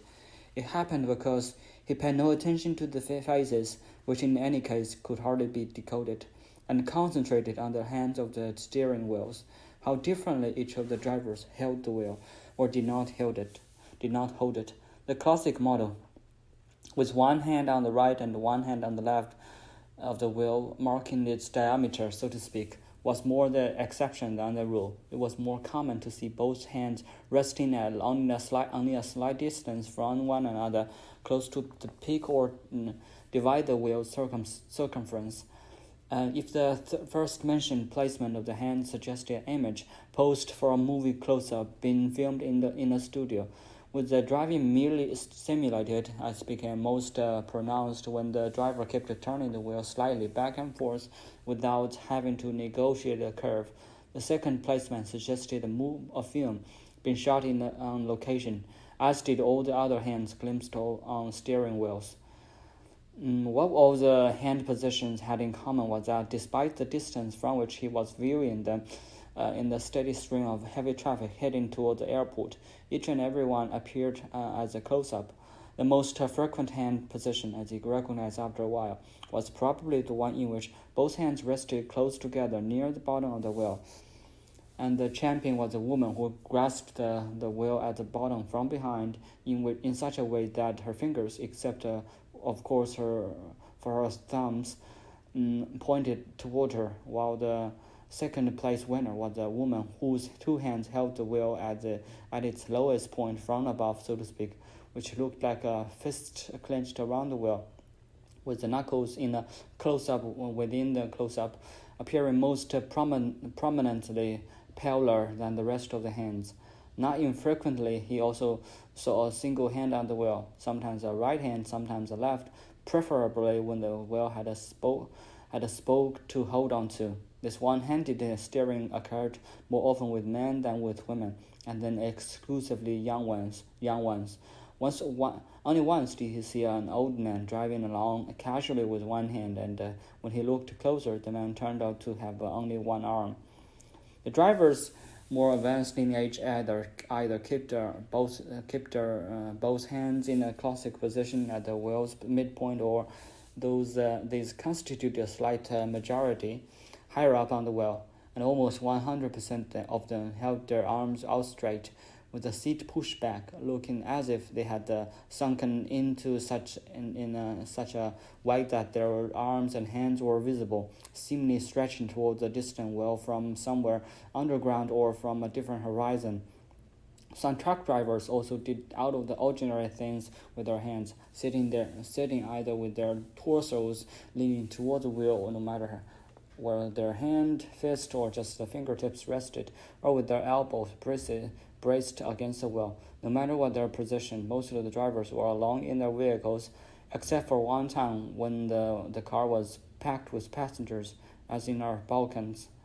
As he strolled along the shoulder, away from the international airport and into the countryside, a film unreeled rapidly before him, which this almost appeared to be in a slow motion. This film did not tell a story, amounted to nothing, yet as he deciphered one image after another and placed the images in relation to one another, he felt himself to be temporarily a researcher. It was as if simply from observing he were discovering a secret writing that was revealing itself to him, or a tiny fragment of one. And what did this writing signify? Nothing at all. But researching, studying, learning, even if it was only imagined, it soothed him, and initially, even without soothing, it had a cushioning effect, cushioned the road there on the highway, made walking along pleasurable and short, made him fleet of foot. Someone in one of the cars finally noticed him as he walked along the shoulder in the opposite direction, and instead of honking at him or honking him out of the way, waved him out there, raising his hand from the steering wheel, raising both hands. Did they envy him for walking along the road just as he, the one now walking, had at one time, very long ago, envied a pedestrian while he himself had to drive? No, not yet. But once again, he, the walker, resolved that since he was already walking, he would walk in such a way that someday he too would awaken envy in only one person, preferably a young fellow such as he had been. Envy, longing. It was afternoon when he turned off the highway, heading toward the city to take a road that he imagined led north to the meadows on the Danube. The Danube in the area where it was left Vienna behind and flows freely through what is already the Pannonian Plain. He was familiar with that flat countryside from the way back.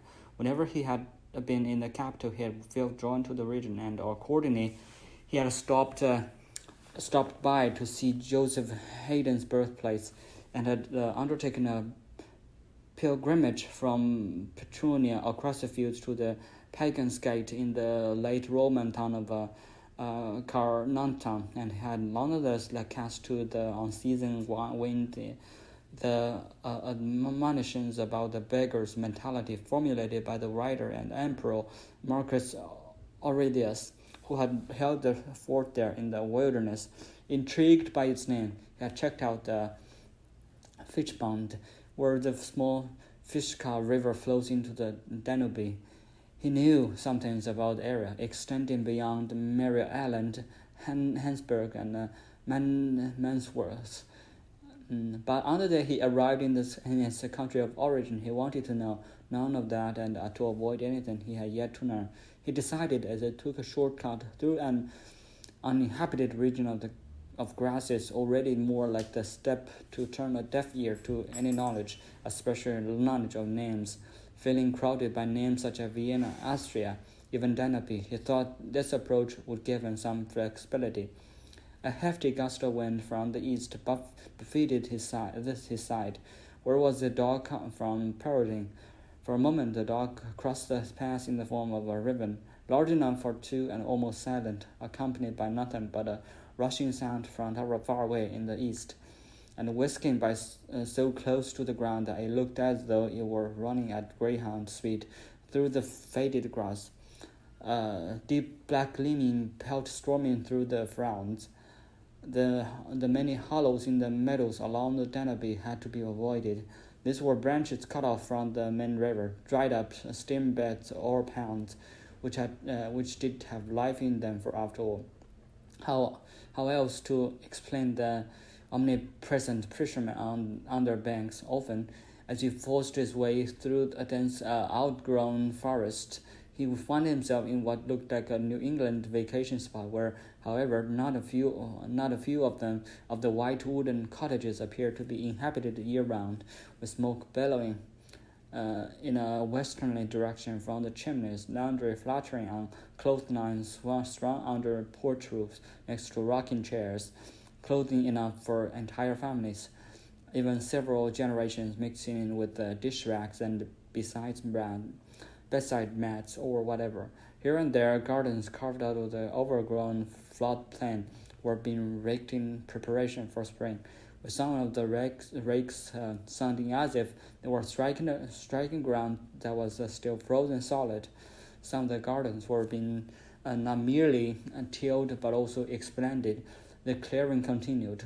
Trees were being felled, whether legally or not, less often with chainsaws than with axes, which was also more practical with such as scrawny saplings. The roads, most of which spread horizontally, were dug out with shovels, roots and mattocks, and heaped up for what he pictured as an eastern bonfire. The dried fungi on the trunks would serve as a tinder, and every time from garden colony to colony, over which soon had nothing weekendish about them. Hear this, he would encounter 2 or 3 people sawing up trees, splitting firewood as if winter, Nordic style, lay just around the corner, whitewashing the houses or digging trenches for water lines, probably the most strenuous of these labors. Whole swaths were being cleared through the underbrush, and the gardens, unfenced here, were visible, making inroads into the wooded area. No flowers or even decorative shrubs would be planted there.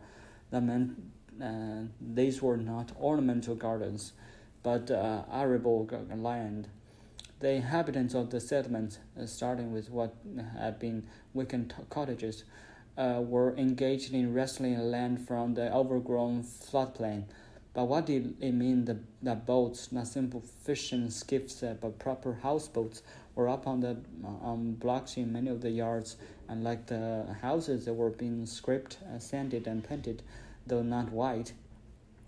Or they intended for the next 100-year flood, not to be feared every decade or every 5 years, heavy though the settlers had might be from all their labors.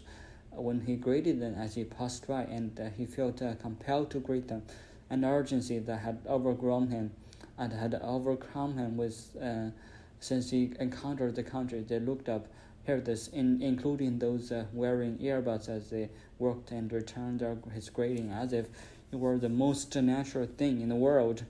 Likewise, they struck up conversation with them about the wind and the weather, about the right times to sow and plant, without showing any surprise at seeing him walking by himself with a suitcase that he carried as a pack, wending his way among their clearings.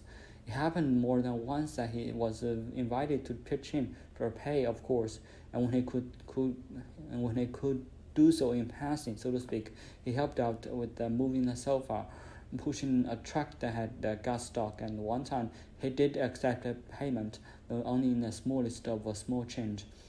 On these occasions, it occurred to him that he had expected those people to speak a different language, like German, and if German, then a strange, unfamiliar, perhaps archaic form in a kind of a Volga, Amazon, Mississippi, Yukon, or why not Congo German.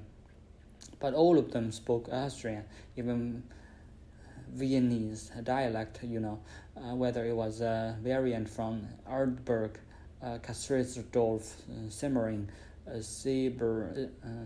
Siebenhürten, Hitzberg. No, not from there. From Lissing. No, not that either. From Hattendorf. No. From Otterkring. No. From Grinzing. From Dublin. No. From the inner district. Oh no. Heaven forbid. From Lower Centvate. Yes, from Upper Centvate. Nonetheless, he could guess that among them were some of the immigrants from the enclave of Powhatan who had started out on the bus with them, that put down roots here in the floodplain, and in no time had picked up the local language, at least superficially, not that difficult with this dialect. Among all the new and resettled inhabitants, it felt odd to encounter weekenders, as one thought one knew them, or who fit the stereotype to a T. They were mowing their lawns even when there was not one blade out of the place.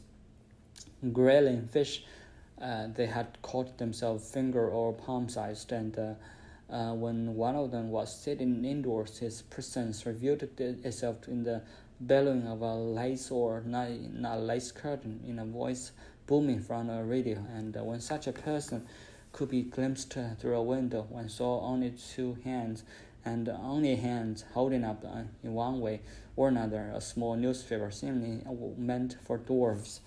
And likewise, this person could be felt by virtue of his absence as a silhouette in the grey east wind air, guessed at from a flowered or not flowered animal coffee pot on the windowsill, a porcelain or ceramic cat on the roof, also an index of the same material on a ridge pole, from a mouse trap left on the porch railing, from an oversized thermometer on the side of the house, its mercury column missing, and especially from a crawl space under the porch, from the junk accumulated there, including a weather-beaten broken paintbrush in the dust. It's bristle stiff with a dried residue, a chopping block without an axe, its surface scarred and worn as one a chopping block can be, and the cover from a shoe cranting with a little lever that pins and weighed it down, seemingly unintentionally, and with a rock, a page ripped from a book,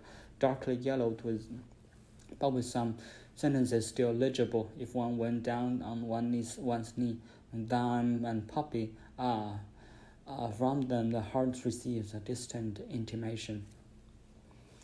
One of the floodplains forest, and after another stretch of a steppe, a broad one, where the east wind blew even more fiercely, sometimes blowing a leg out from under one as one walked, and the one sometimes had to stand still, legs braced to steady himself, and Danube, or was, as one we call it in the Balkans, the Danov, a masculine noun, whereas the German name is feminine. Here, just east of Vienna, it appeared to him as a mighty stream, whereas he had previously seen it in this area at most as a fairly wide river. The river's altered character could properly also be attributed to its flowing here through open countryside with a flat steppe on either side. True, here and there huts perched on the bank, but these resembled hunting bland or guardhouses with a single room high above the ground, to be reached by means of a ladder-like exterior staircase, or sometimes only by a ladder. Fish traps hung outside, and the huts themselves looked like fish traps, larger ones. The stream was as deserted as its banks, except for single freight bars as long as a train, which one imagined as being on its way to the Black Sea. The next evening, it would already be passing the mouth of the Morava. But no more jumping ahead, one step at a time. Now, despite his reservations, he headed west toward that capital he had never been able to view as his own. Moving against the current upstream had a bracing effect, so he had observed. Besides, if he had to proceed alone, it did them good to do so in the vicinity of the metropolis, holding a steady course toward it, and then, time and again, fixing his eye on its skyline, skirting around it, avoiding actually entering it. One of his earlier resolutions to circle all of Europe's metropolises on foot, wherever possible, for days at a time, for weeks, for a month, and a couple of times he had come close to pulling that off around Paris, Madrid, Rome, or even just Dresden. If he felt drawn to people after all, it was to people in multitudes, where they gathered in large numbers, anonymously, which meant he was drawn less to villages and towns, but surely satisfied his need to sense that those were not far. It also made him feel good. Quirky worker that he was, to have the wind not at his back, but blowing toward him in his face. And thus he now wished that the wind would shift from east to west, and his wish was fulfilled, except that the west wind brought rain. He could have taken shelter under one of the cottages on stilts located on the towpath atop the dike, but they let himself be rained on as if that were fitting for the day of his arrival. And what if the things in his pack got wet, especially the book lying on top? Let it. For him, the adventure of reading had always been enhanced.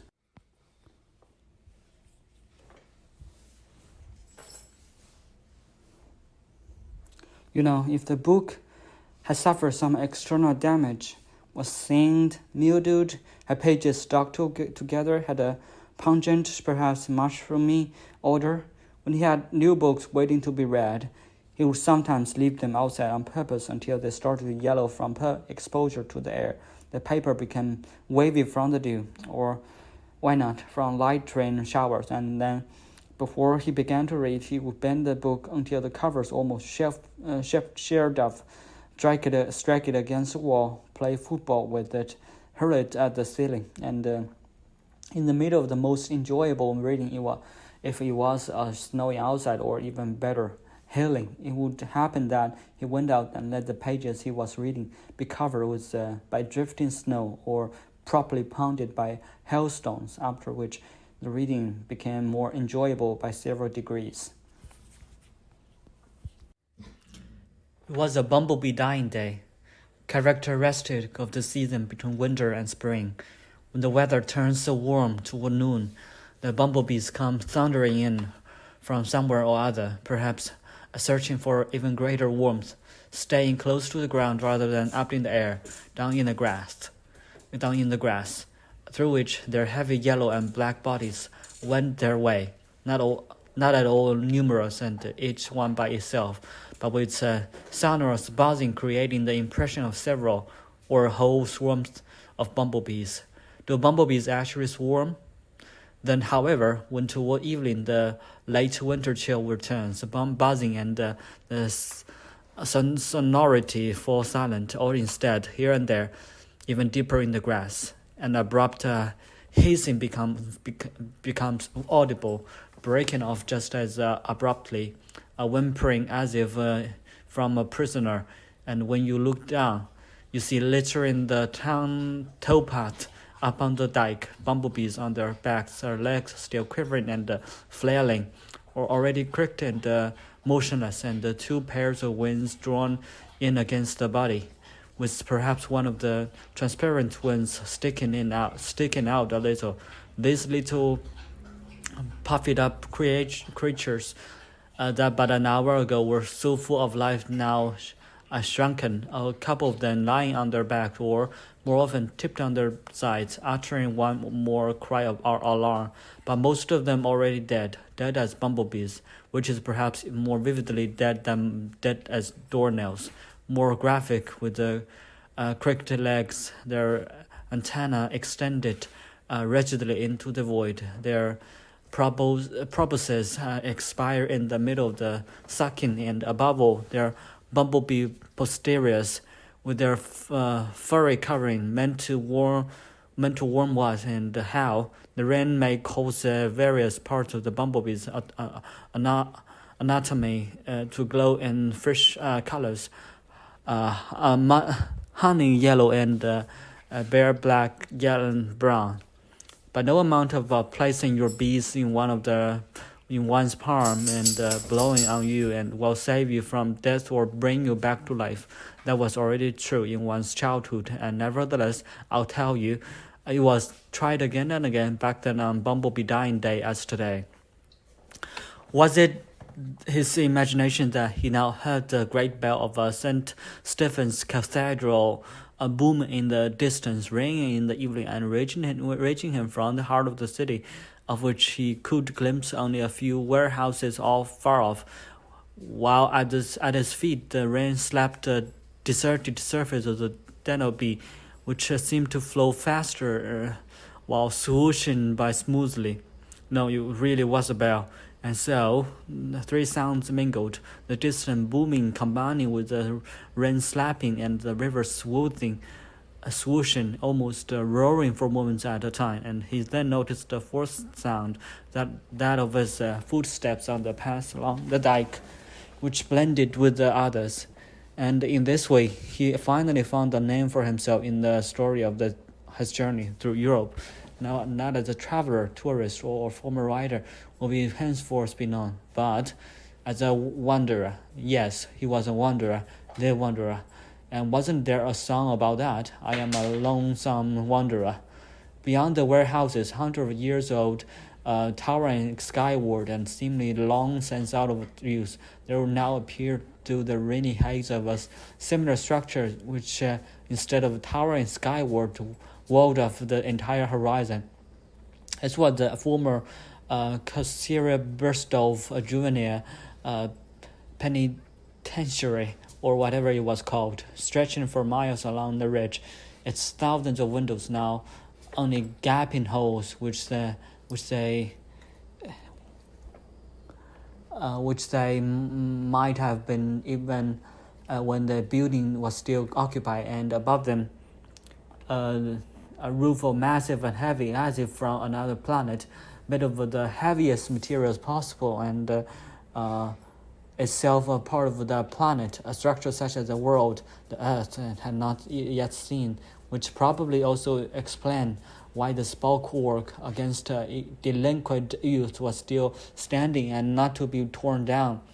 And high up the High up, he recognized by an opening just under the roof, his own cell in the boarding school, recognized all of the four ourselves, and he felt a powerful urge to go where he could be among human beings. Away from the stream and across the steppe toward the warehouses, upon approaching them, and in the rain, which in the meantime was pouring in classic rain style, he saw that the warehouses had once formed part of the gigantic mill complex, to which and away from which ran rusted railway tracks. In the lee of the mill towers, a rail yard for freight containers was still in operation, with neon tubes gleaming in front of the two concrete barracks for the workers, but without a single human being anywhere in sight. Making its way along the sleepers and seeing, as was always the case, bird skeletons between the ties, while the rain drummed on the metal containers in many pitches up and down the scale, as they were now and then on just one note, which sounded massive and frenetic according to the container's contents. Whether they were more full or empty, or entirely full or empty, a jumble of colors at any rate, and with point of origin stickers from all corners of the globe, and correspondingly in a variety of scripts, even the Armenia, Georgia, Thai, Malaysian scripts were missing.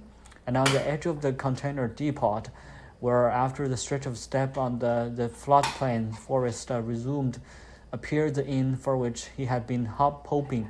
He had to be there. Its presence had announced itself while it was still out of sight, and the name too could have been predicted. Floodplain Inn, formerly Inn of the Unknown, a sort of a garden bay, bordered on one side by the floodplain forest and on the other by stacks of containers. Surrounded the inn, the trees that were neither alders nor poplars, as in the forest, but were leftovers from an old orchard. They were still bare, but could be identified by their bark as apples, pears, plums, cherries. Much older was the house, long and a single story with a row of small windows, all of them with their sills almost at the level of the lawn, as if one were supposed to climb in and out through them. The steep roof, as high again as a building, was covered in slate with dormers that mirrored those of the juvenile penitentiary, if only for an alarming second. The building's stucco was pale yellow, freshly painted, making it look more like a farmhouse than an inn. Yet it was a quintessential inn, as became clear from the smoke puffing from the chimney with such force that it pushed aside the rain, and indicating, even without cars parked along the trees, what destination one had reached. The lettering above the rather narrow front door seemed almost superfluous. Entering soaking wet, or to use a somewhat older expression, drenched. A dark, empty vestibule, unlit, reminiscent after all of an old farmhouse, and cold like one besides. Another sound. Where to enter? There it was, a dining room. And unexpectedly, he found himself, just as he had wished, among many people. Too many? No. At first, the wanderer thought he had stumbled into a refugee camp, and was house self-absorbed. Each occupant of that one room appeared also lost in thought, or rather simply lost. Hardly one of them looked up as he entered, except for the innkeeper, if that is what he was, behind the bar, if that is what it was, Occupants of a refugee camp, reinforcing the impression, many in the room were not sitting in the long tables on the benches provided, but on the bare floor, or were even squatting there on their heels, packed in almost like sardines. Contributing to the image of a reception center was a composition of the crowd, in which all races, or whatever they are called, were represented.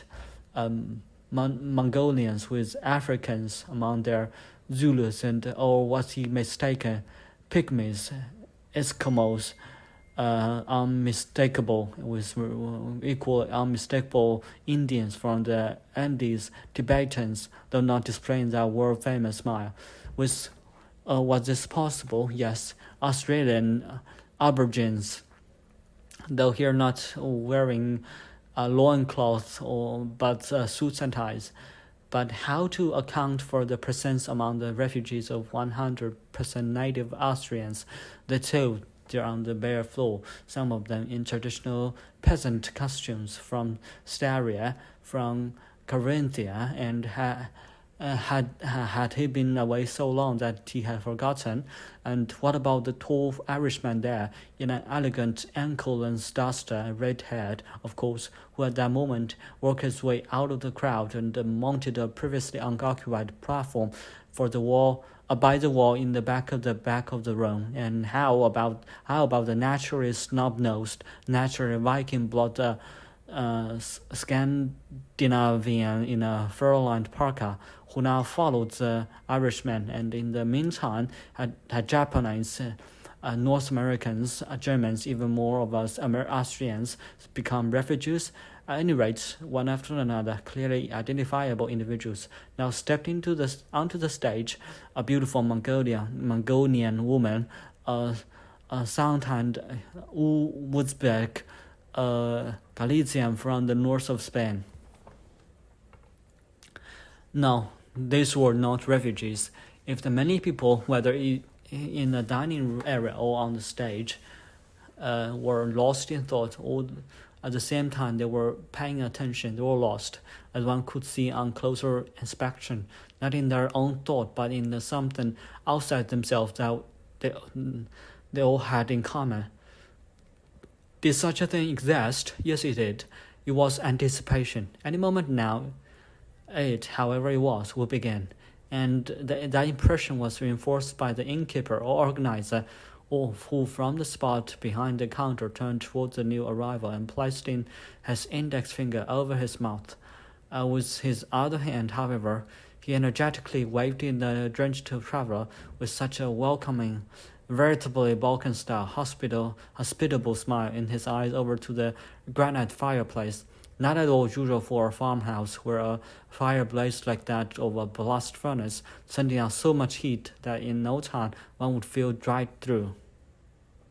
The lights in the dining area went out, but above the stage, over the heads of these standing there shoulder to shoulder, floodlights came on, powerful ones. A concert. But where were the instruments? None to be seen. A choral performance, a cappella, so to speak, given the variations among the people up there, hardly to be expected. Or perhaps, after all, a sound cycle from around the world. Heaven preserve us. And suddenly he knew, should have known from the moment he approached the front door. Bolted to its wood was an iron shape, not a horseshoe such as one would often find, but rather something that had to be mysterious to an outsider, though not to him, the wanderer. It was a jew's harp, and unlike a horseshoe, the jew's harp did not have its normal dimensions. In its natural size, probably the smallest instrument in the world, this jew's harp appeared on the floor, appears on the door in monumental proportions, and that perhaps explained why he had not recognized it instantly. Who would start playing the jew's harp?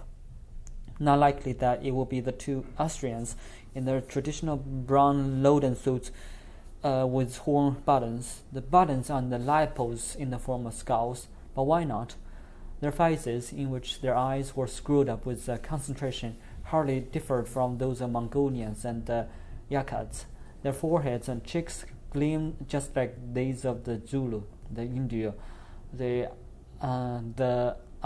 Athabaskan from Alaska. All of them up there on the stage had positioned their gewgaw, gumbarda, Brazilian, thought crusher, or commas between their lips, and one had to be familiar with the instrument to recognize them as such and not mistake them for metal toothpicks or who knows what. Who would begin? The white American from Bay City, Oregon, let's say, in the cowboy the cowboy hat and Oregon boots. No, he edged obtrusively into the background and made himself invisible. The young woman struck the first note, the one in a white fur cap, who had eyes that looked inward yet at the same time took in the entire dining room, and menacingly flared nostrils. The Mongolian woman came to the World Jewels Harp Convention from Inner Mongolia. She played alone. From time to time, she also sang, a vibrating that could hardly be distinguished from that of the instrument that had half disappeared into her oral cavity and was almost covered by the hand holding it, a vibrating that responded to the instrument's only pitched on such octave numerical indications did not do justice either to her voice or to the sounds produced by the jewel's harp. How long did the Mongolian woman play all alone? As long as she did, and could vary the pitch of her breath, and if initially she was perhaps performing an established traditional tune from her native region, from the arid steppe or whatever, she forgot the tune even before it was over, abandoned by the familiar song right in the middle, quite decisively, and began equally decisively, using her breath and her finger on the trigger, to express in vibrations and sounds what was inside her at the moment, as well as in those around her. See above, her eyes taking in the entire room. It was as if this decisive abandoning of what had been in her head, or whatever, or wherever, from long ago or whenever, of oneself, of one's people, of tribe, or anyone from before, and moving on to a different kind of playing, one without signpost, one that could be either free or also misleading, was in the nature of performing on the jewel's harp, regardless of what part of the world one came from, also regardless of the variation in the instrument from continent to continent, where it could take very different forms and be made from different materials. The vibrating tone could be made of twisted animal sinews rather than steel.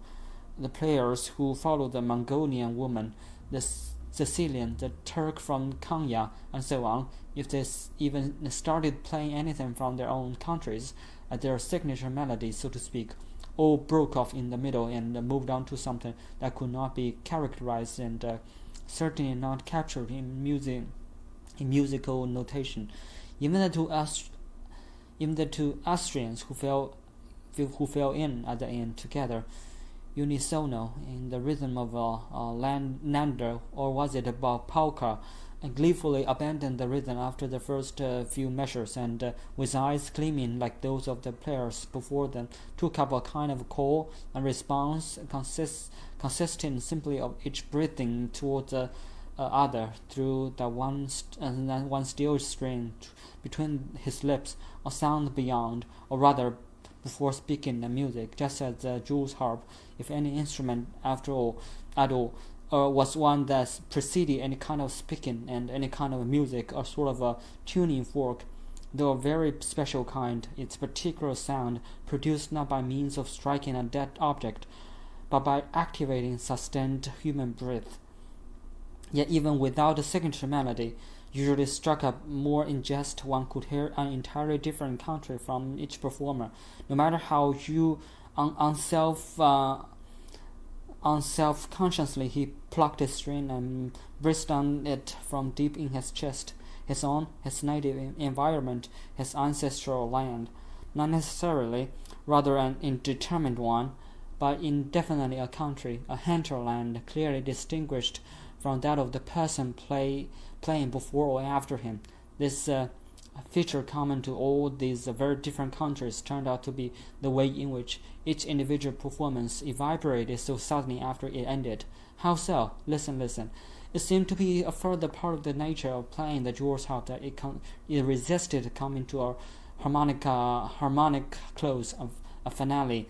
If it ended harmonically, with unmistakable concluding notes, as was traditional here and there, not only in Central Europe, one had the impression, as with no other instrument, of some kind of betrayal, or at least trivializing. The secret and also obvious law of the jewel's harp went this way: there is no ending, only breaking off. A good ending is a false ending, and the performance time must be brief, from performance to performance, from player to player, with a long gap before the next performance, that too, in distinction to every other instrument. The jew's harp time is soon up, often after just a few notes, even after just one note. But what a note that could be! What a vibrating, so long as it sounded at the right moment, beginning without end, and instead of an opening measure, just an initial sound. No question about it. These laws were suspended for the duration of the international convention in the inn's dining room. Once returned to his or her part of the world, each of these gathered there would be playing alone and would continue to do so for most of the following year, except perhaps for the Central Europeans, and would observe these laws strictly. Here, however, for the few days of the meeting, of which this was the last, and their last evening together, different rules were in force. Although the players had come from all corners of the globe as individuals, not as a representative of these corners, now toward the end, each of them struck up a melody from his or her land of origin, plucking, striking, pounding out not just any tune, but one that stood for the country, just as a national anthem, from the Star-Spangled Banner to Deutschland, Deutschland, to announce infant dilapidates from beginning to end, through all the verses, played on the jewel's harp, the Bazilzron, the Thought Crusher, the Gumbard. All these anthems at first sounded ridiculous, but that changed even when eventually all those on the platform were playing simultaneously, anthems and popular songs all mixed up. India playing Guatemala, the Irishman two for the road, the Italian Azzurro, to a man, a woman. They all looked frightfully ugly, their faces twisted, and the jewels harp between their teeth, but to hear them. The only person in the dining room of the Dean of the Unknown who took his final performance by the international jewels harp players at a face value was a new arrival, the Wanderer. When he described the recital to us during the night on the Moravian, he could not say whether he had actually experienced an event or had merely dreamed it. If it was a dream, it nonetheless filled him with a feeling stronger and more lasting than almost anything experienced while awake. Going off a tangent, he remarked that more and more feelings of great and persistent happiness, gratitude, affection, and love of life came to him only in dreams. And what did he feel upon hearing the medley played on the jewel's harp? Rage, a rage that's overwhelming. He definitely experienced only in dreams. And what did he do in this rage? Or what did he dream about doing? He jumped up from his spot by the fireplace, or was it a smith's hearth, left over from an earlier blacksmith's shop, and hastened in long strides to the players on the stage. While still moving, he fumbled in his hiker's jacket and pulled out a jewel's harp, his old traveling companion, which, when he pressed it between his teeth, tasted rusty. He aimed single notes, first from below and then up on the stage, at eye level, at the miscreants, isolated notes full of rage, at intervals calculated to disrupt their melodies and rhythms, abusing the jewel's harp to mendacious harmonies. This was impermissible. The jewel's harp players had no business representing the globe, would be Aubrey, but rather, if anything, the back of the world, the backwoods, the stubborn, proud, mournful backwoods existence. Wasn't Abraham Lincoln himself, at least in his youth, the epitome of such an existence, with his own kind of jewel's harp playing, one note after another, emanating from his own reflections, as he scrupulously avoided any kind of a melodic demagoguery, listening first to the echo of each note, each thought, for a long, long time, and only then testing the next one in the wide open spaces and listening at each thought, as each thought note, each sound thought died away. Yes, indeed. Or had that not been Lincoln in person, but rather the actor who played him, Henry Fonda, in young Mr. Lincoln? So what if he had? But that must have been a dream, no? Dreamed by the wanderer as he dozed off while drying his clothes by the inn's fireplace, a smith's hearth. Yes, it was a dream. One of us in the boat salon who had participated in the International Convention of Jewish Harp Players, the second convention in this story, took over for the faltering boatmaster and narrated the actual course of events. Unthinkable that the Jewish Harp Players on the platform should have struck up and national anthems that would have been a nightmare. Even anything resembling a jam session was out of the question for the humble instrument. For heaven's sake, no Jewish harp jazz. Each performer played alone before parting, and more guests joined in. On and in front of the stage, soon there was no audience left, only players, each awaiting his turn on his pathetic breath vibrator, then harping or drumming or droning or sending out into the air what he had inside him or around him, and he did as well. The man the rain had driven inside, from whom rage had startled out of his dreams. The sounds it produced, as the other narrator described it, were unusual. Unusual in what respect? The wanderer asked, seemingly eager to learn how he had played that evening. Less self-confident than the tunes the rest of us played, in which each took full responsibility for his tone. So I didn't perform with full concentration? No, you did, but as if you were somewhere else. What a different sound space surrounding you. A smaller one? No, and also not a larger one, more an unfamiliar one. Perhaps that had to do with your having been fast asleep. It was a dream sound, one from the boundary between sleeping and waking, a threshold sound. Earlier, when you entered the room, all of us except the innkeeper had simply not noticed you. All of us.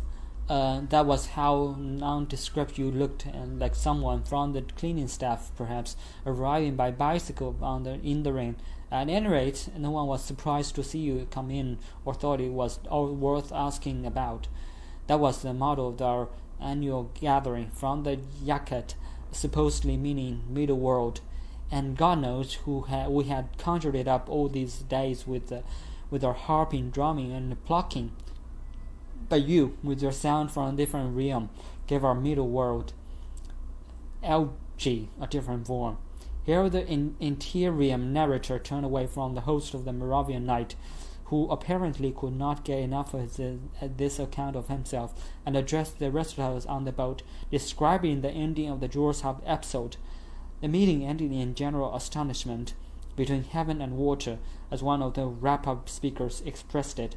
The instruments were pocketed in cases that looked positively precious, in contrast to the little harps, which at rest resembled frozen, shrunken praying mantis.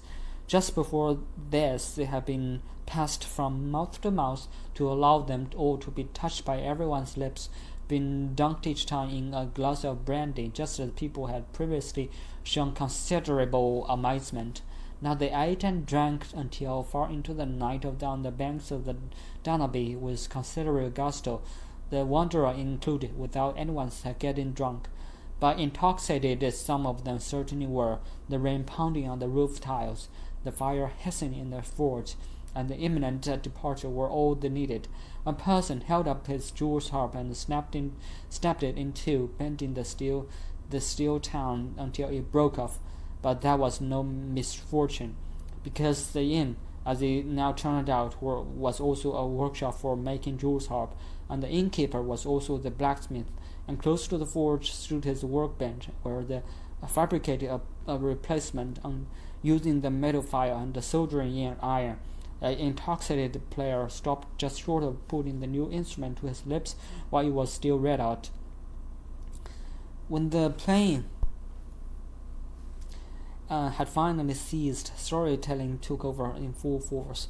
There was a connection between the Jewish harp playing and the storytelling, Jewish harp and storytelling, and not only in the speaking voices modulated from days of playing, using the breath and the instrument. Playing had filled people with a desire to tell stories. How could that be? After performing on such a small, humble instrument, after such monotonous buzzing, barely capable of variation, yes, desire, more pure than after any playing of the flute or the saxophone, not to mention the piano or the organ. Pure in what sense? in the sense that the most incidental detail appeared worth telling about. In fact, precisely such details. During the night in the inn, it then seemed as if their days of playing the jewel's harp had been only a prelude to the final night of storytelling. Did the beautiful Mogonia woman also tell stories? Yes, with her eyes and with her neck. But something was not quite right. Even earlier, during the farewell performances, something had been wrong with the picture. The jewel's harp player, who was standing on one leg, the woman performing virtuoso style on two or three perhaps harps once, alternating between the left and right side of her mouth. She was the more likely source of the problem, but her performance was probably less shown off than high spirits and self-mockery. And then it became clear what was so jarring. It was the watches on the players' wrists. No objections to the clock on the wall. It told the wrong time as if on purpose, or had stopped altogether. But all these watches offended die, even if one was set to the local time in Cancun, another to the time in Palermo, and yet another to the time in Kuala Lumpur. In addition, they created melancholy mode.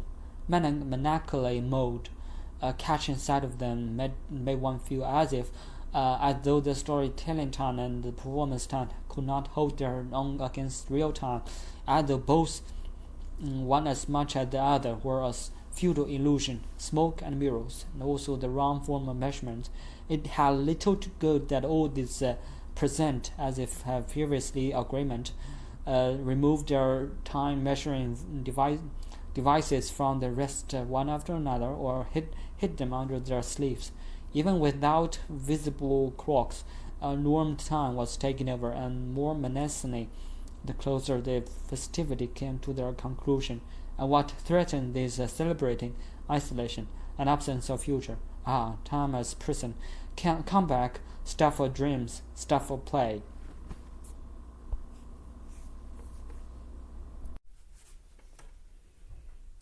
All that was left was defiance. That was what the inhabitants of the Balkans had once been criticized for as the worst of all, as the worst of our bad characteristics. And we are still criticized for our defiance, and today, and in the past by foreign powers. Part of the problem being that of the most common word for defiance is not our own, but a loan word from the vocabulary of the power that occupied us the longest, a loan word and a curse word. But such defiance was perhaps the only meaningful attitude, and not something bad at all, but rather the last means we had to assert ourselves and radiate something beautiful, and that meant something unmoving and unifying, and such defiance could thus be transmitted from the Balkans to all those on earth living under the dictatorship of normal real time and threatened with isolation. This much malign defiance, could it become a source of strength, give rise to action, or in good time? Our host had forgotten to mention that children were also present in the inn's dining room. Only now did they occur to him during the night on the Morava, and the fact that the last episode of the other night, the one with Jules harp players from the 5 continents, involved them. He could not say whose idea it had been to bring the children up on the stage and have them try plucking the instruments. At all events, one child after another mounted the platform. They all held the steel instrument, or whatever it was made of, to their mouth and clenched their frame between their teeth as they had seen the growing-ups do, plucked with their thumbs or index fingers, and the narrow trigger or loop standing out from the flexible tongue, approximately a right angle, set the tongue to vibrating, then braced as hard as they could. They were one and all dying to have their turn and be allowed to play, but most of them, no matter how hard they plucked and blew, could not coax a single note out of the instrument. Their attempts at playing produced nothing but a teeny rattling and snuffling, puffing, and groaning, reminiscent of the sounds children make when a doctor instructs them to breathe slowly in and out. Some of them managed to produce at least the beginning or a suggestion of a sound, as if so soft and with so little range that even in the room, which was quiet as a mouse, it could be heard only by the person closest to or remained purely imaginary. All kinds of instructions and suggestions were offered to the children by the world champions present, as if they had not realized that playing the jewels harp was not something that could be taught. There was no such thing as a technique. One child, a single one, finally managed to send a droning sound into the room, which, have you ever heard anything of the sort, provided a redemption that made all further attempts unnecessary. For a long time this child had resisted mounting the stage. He was chubby, freckled and snub-nosed, whose glasses and had a side part in his hair and a clip holding the hair out of his face. Truculently, his face screwed up as if he were blind. The boy stood there holding at arm's length the instrument that had been almost forced on him. Only with someone else's help did he put it up to his lips, and the harp was more pushed between his teeth than placed there by him. He barely had it positioned before it boomed forth through the whole room, louder than an electric guitar, altogether involuntarily, without intention, without any preparation. The chubby child had made it produce sound. They had not even taken a deep breath on purpose, or if he had, not for the purpose of playing the instrument. For a moment he was startled by what had happened, and went rigid with fright. And from this very rigidity, another note issued forth, powerful in a different way, transcending his fright or any other feeling. And now the chubby boy beamed at last, somewhat embarrassed, somewhat shamefaced, and then continued playing on his own. He refused to stop until a different redemption was demanded of him, who had previously redeemed the gathering, and who managed to interrupt him. It was our wanderer, imagine that, who raised his voice and invited the jewels harp players to attend the following year's convention in the Balkans, along with you, my child. Chapter 7.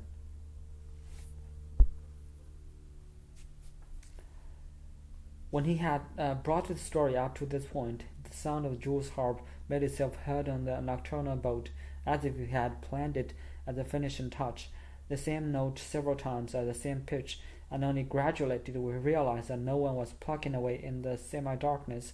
No, it was his mobile phone's ringtone.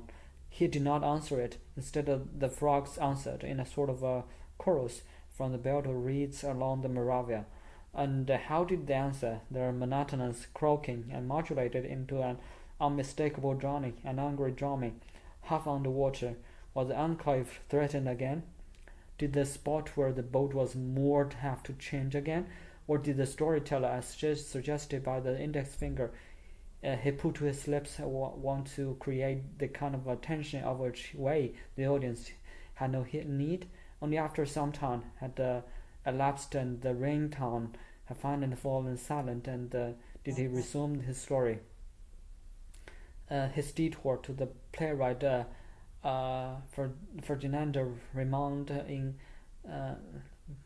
Gutenstein at the foot of the Schneeberg, Austria's Mount Snow, but he was immediately interrupted by our fact hound, who wanted to know where the jewels harp players from all over the world had gone, and when they scattered in all directions. But that episode was rather mournful, and sad things, even if they had appealed to him all his life, were not exactly what the storyteller wanted just now. If the parting took the form of an episode at all, it was a minor one, not enough to fill a chapter, at most a gloss, a paragraph, an intermezzo. So they set out just as dawn was breaking. The rain had stopped. They stood outside, under the trees, in a triangle between the inn that had hosted the convention, the Danube, and the cemetery from which the inn had received its former name, the Cemetery of the Unknown. This cemetery had much earlier provided a final resting place primarily for the unidentified corpses washed up by the river, and for suicides and old headstones from a period between wars were still tinted headstones with inscriptions such as "Unknown, Unforgotten." As they stood there in the grayish light of the early dawn, the mournfulness assailing each had less to do with the symmetry or with the lack of sleep, also less with the necessity of parting. They all felt lastingly enriched by each other and were looking forward to the next year, and then with the fact that after spending this time together with the George The commas, the thought quasher, they now had to return to their countries of origin, broke in the interrupter, getting ahead of the story again. No, to their respective jobs there. Each participant in the International Jews Harp Convention had a proper job back home, you see, and they all came from different lines of work. One was employed near Paris as an experimental physicist, another as a linguist and in Kyoto, and yet another as a roofer in Lima. A home economics teacher was among them, a master tailor, a laundromat attendant, a professor of church jurisprudence, a shepherd, a bus driver, a professional fisherman, a pharmacist, an opera singer, a beekeeper, a tax auditor, a hunter, a sanitation worker, a dentist, a hairdresser, a model, a disc jockey. And on this particular morning they all felt disgruntled, almost disgusted, at having to return home, wherever that might be, to their jobs, and there was nothing more to be said on the object. End of paragraph, end of explanation, which was not really all the mournful. Thus our interrupter, who could not content himself. So the former writer, glad to be rid of this his profession, subsequently found himself outside the country estate that had belonged to Ferdinand Raymond.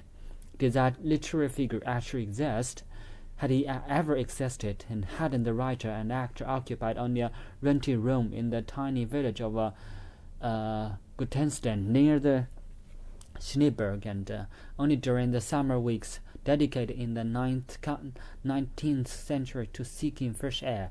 And even if that were perhaps true, from the village in the shadow of the mountain, filled with the sound of Russian brooks, yet quite close to the capital, a city of a theater, Raymond's spirit wafted towards a new arrival.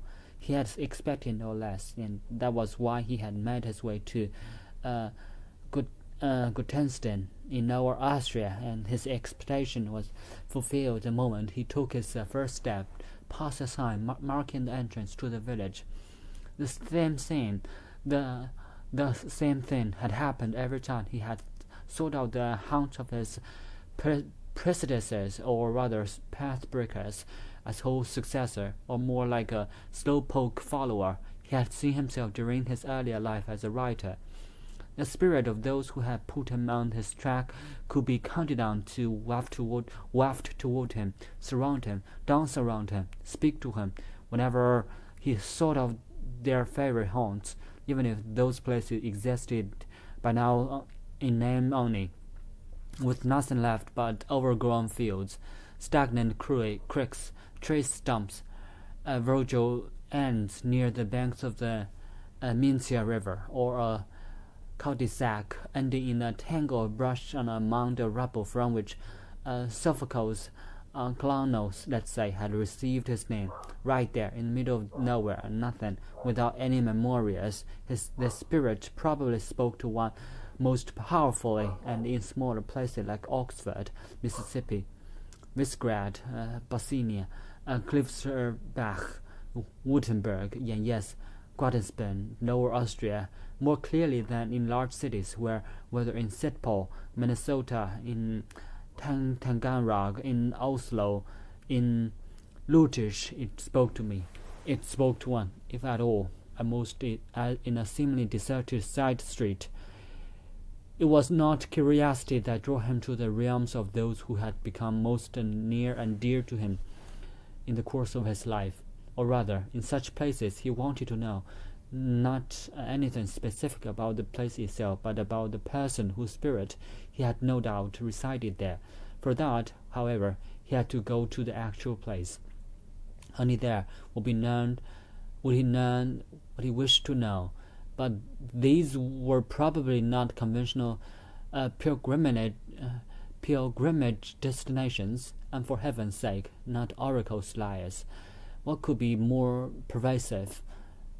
What could be more perverse? No, these oracles, those emanations, were not something not something anyone could possibly know, not believe in, trust. They offered nothing that merited belief, and also nothing one could understand, whether unambiguous or ambiguous, leaving one simply and solely none the wiser. But how did he happen to feel that he was on intimate terms with these other spirits, and after his visits to them, constantly kept his ears cocked for what they would say to him? He had encountered each one back in the day, when he still wrote everything down. In each case, the connection occurred only once, for the duration of a sentence perhaps, while most a paragraph, sometimes just for the instant of an exclamation that he jotted down. That was probably the most common form it took. For this one more or less lengthy moment, he felt at one with them, and he did not need anything more than that one moment. It allowed him to experience a presence of his predecessors from the earliest time to now. Now, he was with them, with the twin brother for the moment of John Cowper Powys, of Cervantes, or Patria Highsmith, of Catherine Mansfield, of Edward Morrick, of George's Simenon, and this now, although it flitted by faster than a falling star, for instance, would never be gone for good. It could not be destroyed by a calendar time. He would share a space forever with those writers. One would occupy a room next door to theirs, something like a chamber, Marada, a cell in the castle of the soul, described by Teresa of Avila. And thus he had experienced an atom time like this. A second time in writing expedition was Ferdinand Raymond, unexpectedly engrossed in a dialogue, or rather in a two-sided monologue, or even more accurate, a duel.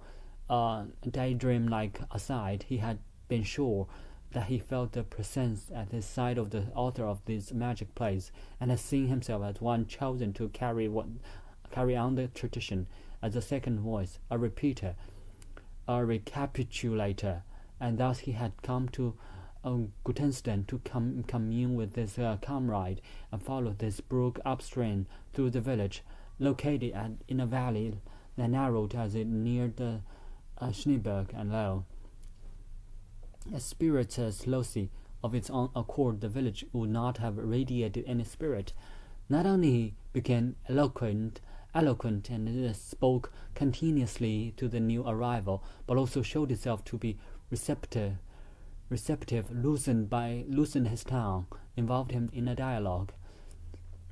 The spiritus luci spoke above all Gutenstein, how matters stood and lay there, to be precise, not so much of matters connected with nature, such as the brook of the trees, but of things made or produced or manufactured, fabricated by hand, crafted, but never of these mass-produced, such as cars, television sets, or the like. And on the other hand, no spiritus luci spoke from obviously the older manufactured goods, from handcraft objects, from past eras. The 19th century wooden galleries remained mute, as did the garden bowers from the same period, the painted marksman's plaques, and the verandas, old horse-drawn carriages parked in the remaining shades, or placed in front of gardens as flower containers or on terraces.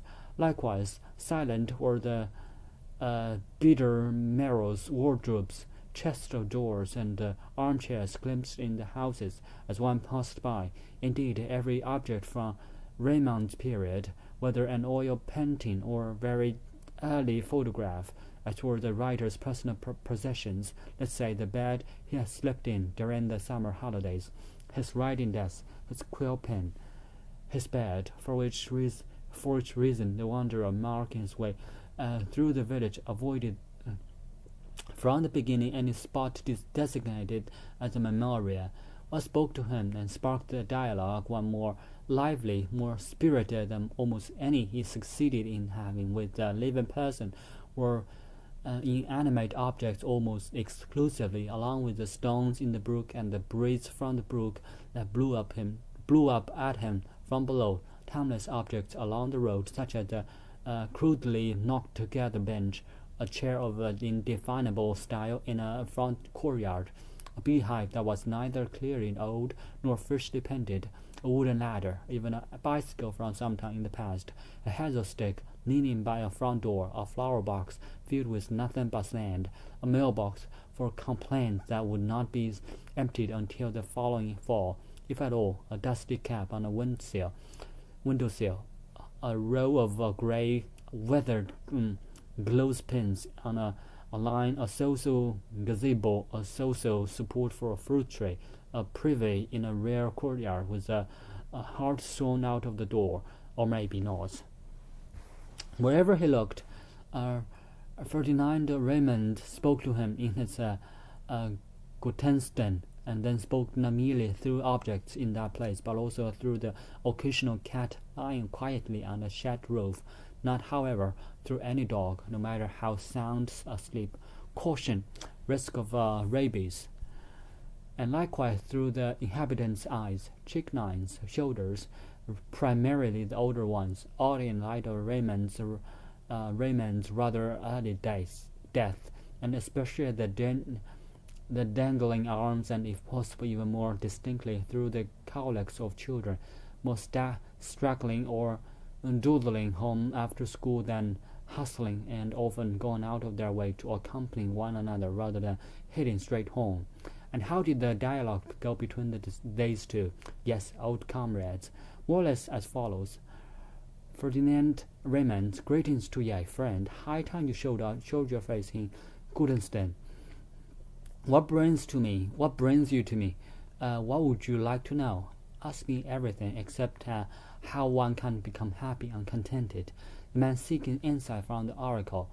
Are there still fairy tales like yours to tell? No. Well, at most the fragments, fairy tales that last only a second. Should I have continued writing instead of giving up? No, for you are incapable, as I was, of speaking of evil and describing an evil person, someone rotten to the core. And evils and devils exist, and as they did in my day, and worse now than ever. In my time, I could banish evil by invoking fairy tale magic, but you nowadays, and besides, I also practiced magic as an actor. When I played on the stage, the audience erupted with enthusiasm. But you may be a player, but not a winner, and as a writer too, you will be in the meantime be a loser also. For in your case, as in mine, the good would win out, and unlike in my case, no one would be willing to believe you anymore. For what wins out everywhere can only be evil, the devil, I mean, with his saturating grin and his malice, who wants to sow dissension between individual human beings as well as between peoples. Can't you be less unambiguous, Ferdinand? Don't ask me so specifically, brother. Why am I so reluctant, since my arrival in this country we share, to strike out directly for home, for the village I come from, or what's left of it? Why do I take detour after detour, go off on tangent after tangent, to postpone stepping into the house where I was born? Why do I have the sense I would be approaching a forbidden zone there, a death zone? Warning, death zone. Ask me something else. In a house where someone committed suicide, there is no room for an expression containing death. And besides, yes, dear friend, don't you know that it is characteristic of rational people not to think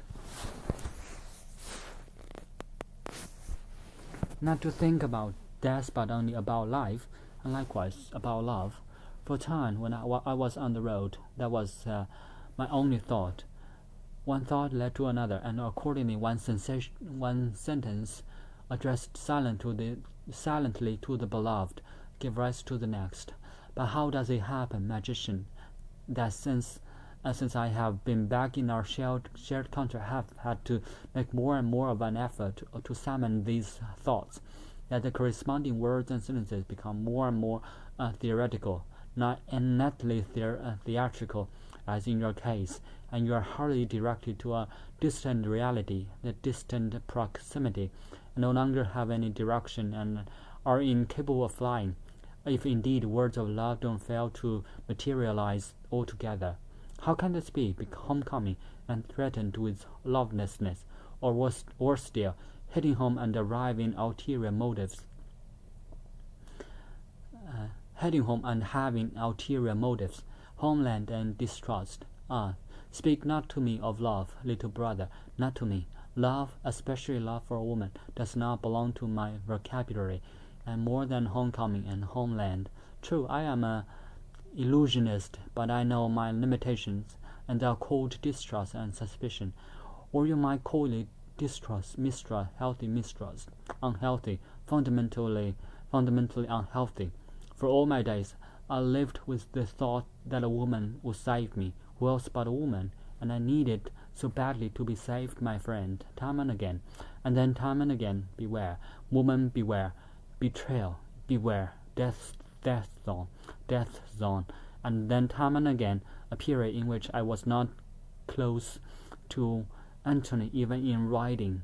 And then I was with her, and then we quarreled, and then again, and then we were on good terms once more, and then we swore eternal faithfulness to each other under the column with the statue of the Virgin Mary in Neustift and Walde.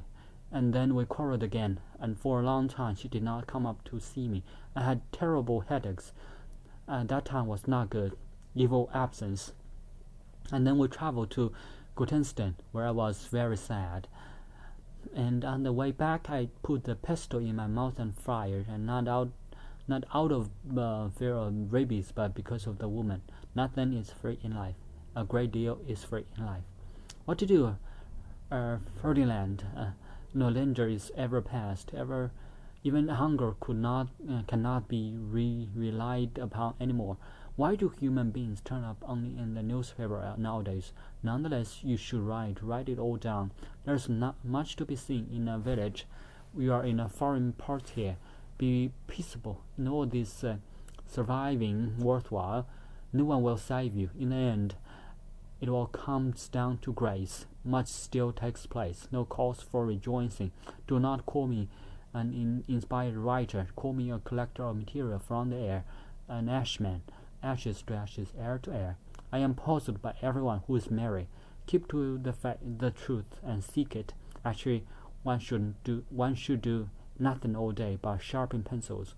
All have found a safe haven, and only way two have not. Nothing yet again, and everything splinters. Run to the lilac bush. Today is Monday, and Monday is a good day to go up to the mountain. Parting should be tender. The sun is friendly. Continue, not calling attention to yourself. You hear? Once a day, you will experience something new, or perhaps not. There are now heavenly days, and in the end, no one knows anything. Parting must take place without answers. Even once he had long since left Gutenstein behind on his way to the Schneeberg, the wanderer remained under Fräulein Riemann's influence. He thought of himself as not merely invisible, but also invulnerable. Nothing can happen to me.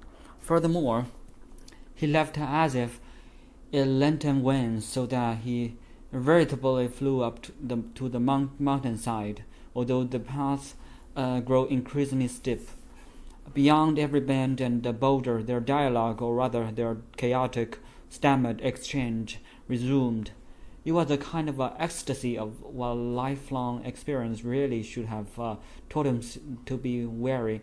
But right now, that did not concern him, and it also did not count that after a while he had no path to follow as he progressed up the mountain, sometimes walking, sometimes scrambling, feeling his way across gray or pulling himself up a fissure in the rock. In his imagination, he created his own path, and in no time or so, it seemed to him, he found himself in the snow, still far from the snow-covered peak, the various peaks that gave the mountain its name. But in the brilliant blue, it appeared to be the only stones or snowballs thrown away. Sitting on one foot directly in front of the other, like a fox, he was proceeding without pausing across a high plateau near the tree line, seemingly covered evenly with crystallized snow, when all of a sudden he tumbled into a crater, a sinkhole in the karst that had been almost impossible to see because of the lack of shadows and because of the snow that had blown into it to a considerable depth. And there the wanderer lay, struggling to his feet. He stood there, down in the crater, up to his hips in the snow, and he saw himself from the outside, looked around at a loss. Damned snow.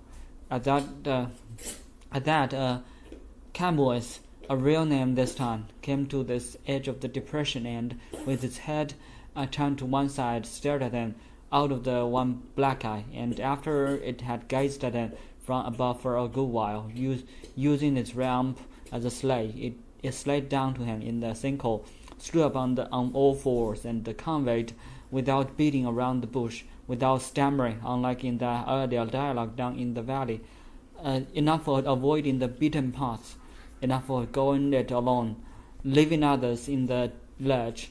You are the trader, you are the old trader. They're a wild creature, I say, but an aging, decrepit one. All your phony ecstasy, now you see where they get you, into a snow pit, into a snow blindness, back to the realm of the living, of the modern world, of pair of eyes. I'm not going to rescue you, not I, but I also have no desire to see you perish poetically up here in white and blue over the course of days. Up with you, you stupid flatlander. And did that help him get out? How else would he have been able to tell us the story during the Moravian night? After that, for a while, he was no longer a wanderer. He allowed himself to be transported by train if you really want to know specifically, and if you want to know even more precisely. Once he had made his way with bag and baggage to Pushberg on the Schneeberg, he took the night afternoon local east to Wiener Neustadt, and there changed to the express heading south to Carinthia and Styria. He was not yet sure in which province he would get off that night, but only briefly did he enjoy the sense of security that came with being transported. Soon he found himself missing the awareness of dangers. What comforted him somewhat was the thought that it was probably enough that his life had hung in the balance for a day.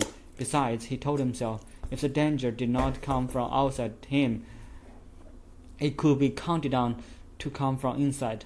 He personified the danger, was his own threat to himself, especially since he had let his profession go and was no longer working. So during his time on the road he had survived the danger each and every day. Yes, and why had he not mentioned that to us? Nonsense. I haven't concealed a single danger from you. You haven't been listening properly. If my tour had been a boat trip, I would have been telling you about the hundreds of ways I came close to capsizing every day. This run was one of the last times the train would traverse more than 100-year-old stretch over the mountains, the Cimmerian Pass. Very soon a new tunnel would be opened. Did that explain why the compartments were so full? Not another seat available. Even the corridors were crowded. That was fine by him, and not only because he had been hiking along for so long. It felt to him that as though it had been even longer since he had been seen by anyone, at least any living human being. He had no memory of a human eye observing him, even with a fleeting glance, and he was beginning to miss being perceived by others. Looking at himself in the mirror no longer sufficed, and besides he tended to avoid mirrors and ignore them. There was another odd phenomenon. Who during the period as a public figure had felt awkward at being recognized on the street or wherever, now wished that someone, even just one person on the train, would recognize him, specifically as the one who had published this or that work, no matter that it had been so some time ago. If in the past he had been recognized by someone or other in my own country, these words came to him unbidden. At most he had been as someone vaguely suspect. This wish, too, finally found fulfillment during his tour. He did have to wait a good while, and as usual contribute in some way to the fulfillment. He squeezed past those standing in the corridor and sitting on the floor, making his way from the end of the train to the locomotive up front and then back, along the broad and then unexpectedly abrupt switchbacks on the stammering route. He was constantly thrown against the bodies of the other passengers, and he allowed that to happen, almost luxuriating in the contact and thankful to feel himself integrated into the crowd, even enthusiastic. When from time to time it was impossible to get by, and he stood there in the mass, compressed by another curve, his arms close to his sides, unable to move a finger, and forced like the others to breathe lightly. It goes without saying that in such close quarters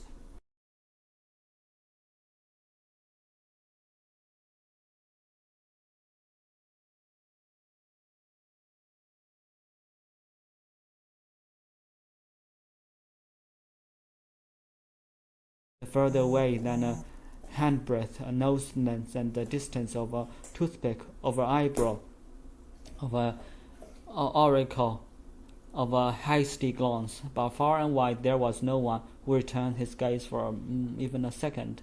Was that a function of excessive closeness?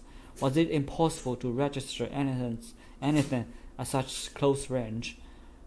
No, even once the people in the carriages had long since been distributed more evenly. His gaze at their faces was not reciprocated,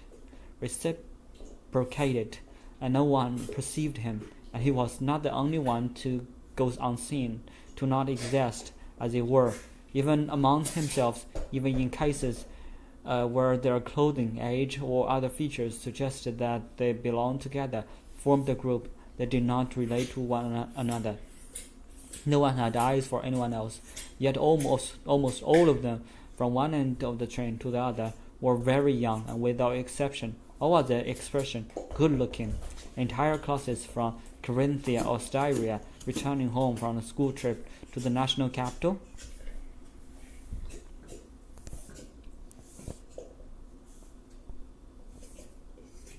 And he, in their midst, so needy of faces, having needed faces for so long, nothing meant more to him, when the time came, than a human face, nothing in nature, no sky, no book. And now was that time, looking out the train's windows, he saw snow again. That was how high the train had worked its way up the mountain, and poking out of the drifts at the back of a bench meant for hikers. For only he did not have to see any more snow, any more objects, faces. One face gave me one human face, and my soul will heal. But these 1,000 faces crowded together now offered nothing to see, or rather they did not allow themselves to be seen intentionally, and that had been the case for a good while, even if according to normal time measurements he had been only awake only a month ago, only at the beginning of the school year. That had happened or been decided on. All these young faces, most of them female, which had doubtless once been quite diverse, revealed an almost worrisome uniformity, to which the earbuds here and there, and the pale complexions repeated in face after face, contributed only slightly. certainly not the decisive aspect, a twin-like, a doll-like uniformity, certainly not a family resemblance anywhere, and it would not have taken so much for him, as he squeezed between them, to pick one of the young women for whom he and no one else existed, one standing in for all, and shout at her, berating her, calling them monsters, zombies, troublemakers, holy terrors of the last days, scouts from the planet of bland souls, would-be masters of the universe. If he had berated her, it would have been less out of rage than, to be honest, out of fear. And his shouting, if like anything, would have been like the shouting in a bad dream, coming out wordlessly as pathetic croaking, or remaining stuck in his throat. So he literally fought his way through to the very last car in the excessively long train, from where he had first set out, hoping to find a face, as if one human visage, even one bowed or turned away, would suffice to let him feel that he was being seen. There, with the view out the back, out onto the tracks, would be his spot. Time and again, someone jostled him, unintentionally. Did no one see him then? Did he, in fact, perhaps not exist at all?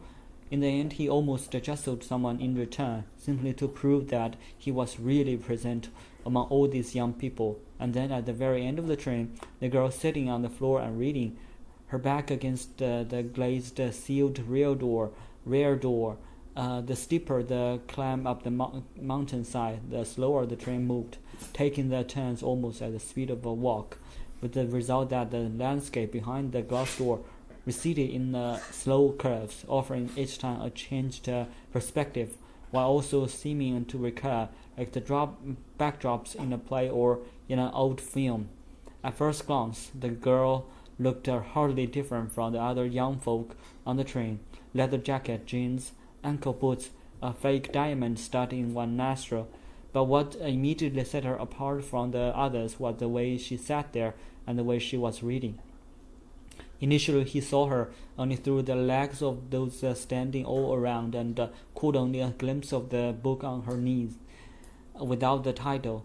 But on the way she was reading, that was a reader for you. She was visibly living in the book, spelling it out, interrogating herself, connecting with it, becoming and being one with it. In reading this way, and obviously having a book that lent itself to being read this way, this young person showed herself to be transported out of her surroundings in another element altogether. No, in contrast to the others, she was actually in an element her own, the only one appropriate to her, the one in which she could be herself. And yet, she was not lost to the world. Being transported did not signify being lost or sealed off.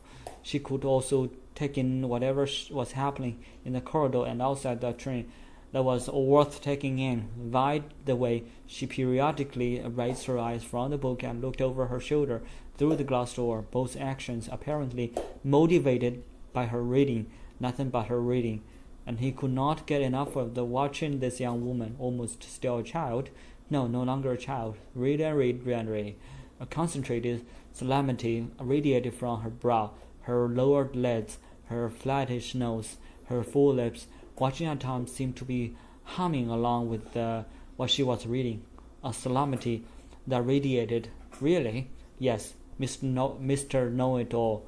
And although he was gazing down at her as she sat there, legs crossed, it seemed to him, the more he immersed himself in this reader, that what she was reading, weightless above the ground, and he with her.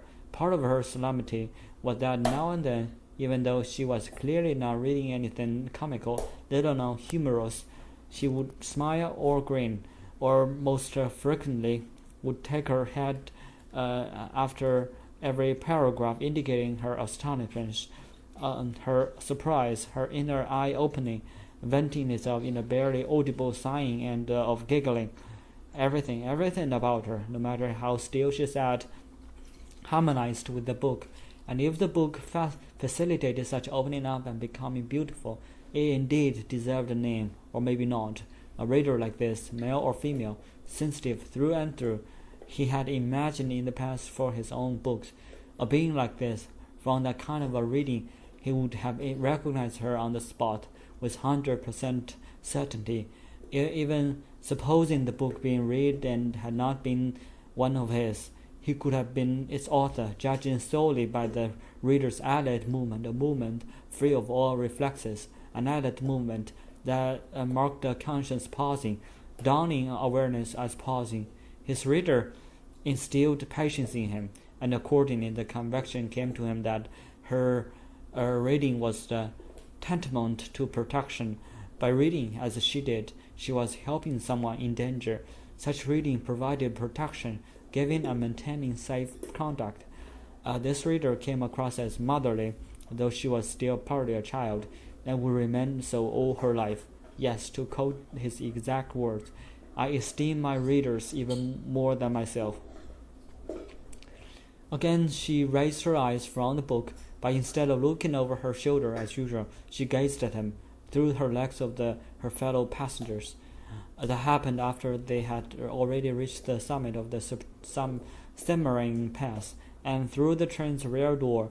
The tracks no longer ran valleyward, but rather in the fading light of day up the mountainside, quite steeply, appearing at certain moments like a ladder leaning against the mountain. What about him disturbed her so? Perhaps that he was so battered from his solitary journey to Gutenstein and up on to the Schneeberg. He stepped to one side so as to remain unseen, his heart pounding at the same time, like that of someone quoting the act. And at that she had already jumped to her feet and stood before him. Her large eyes ringed with dark makeup, so she must have recognized him after all. She, the tenderest and loveliest of beings, not only in the train here, and he, long since rejected, even by himself, cast off into an almost longed-for state of oblivion, and for the most part also feeling at home in that state. Yes, she had recognized him, and his first thought was, oh no.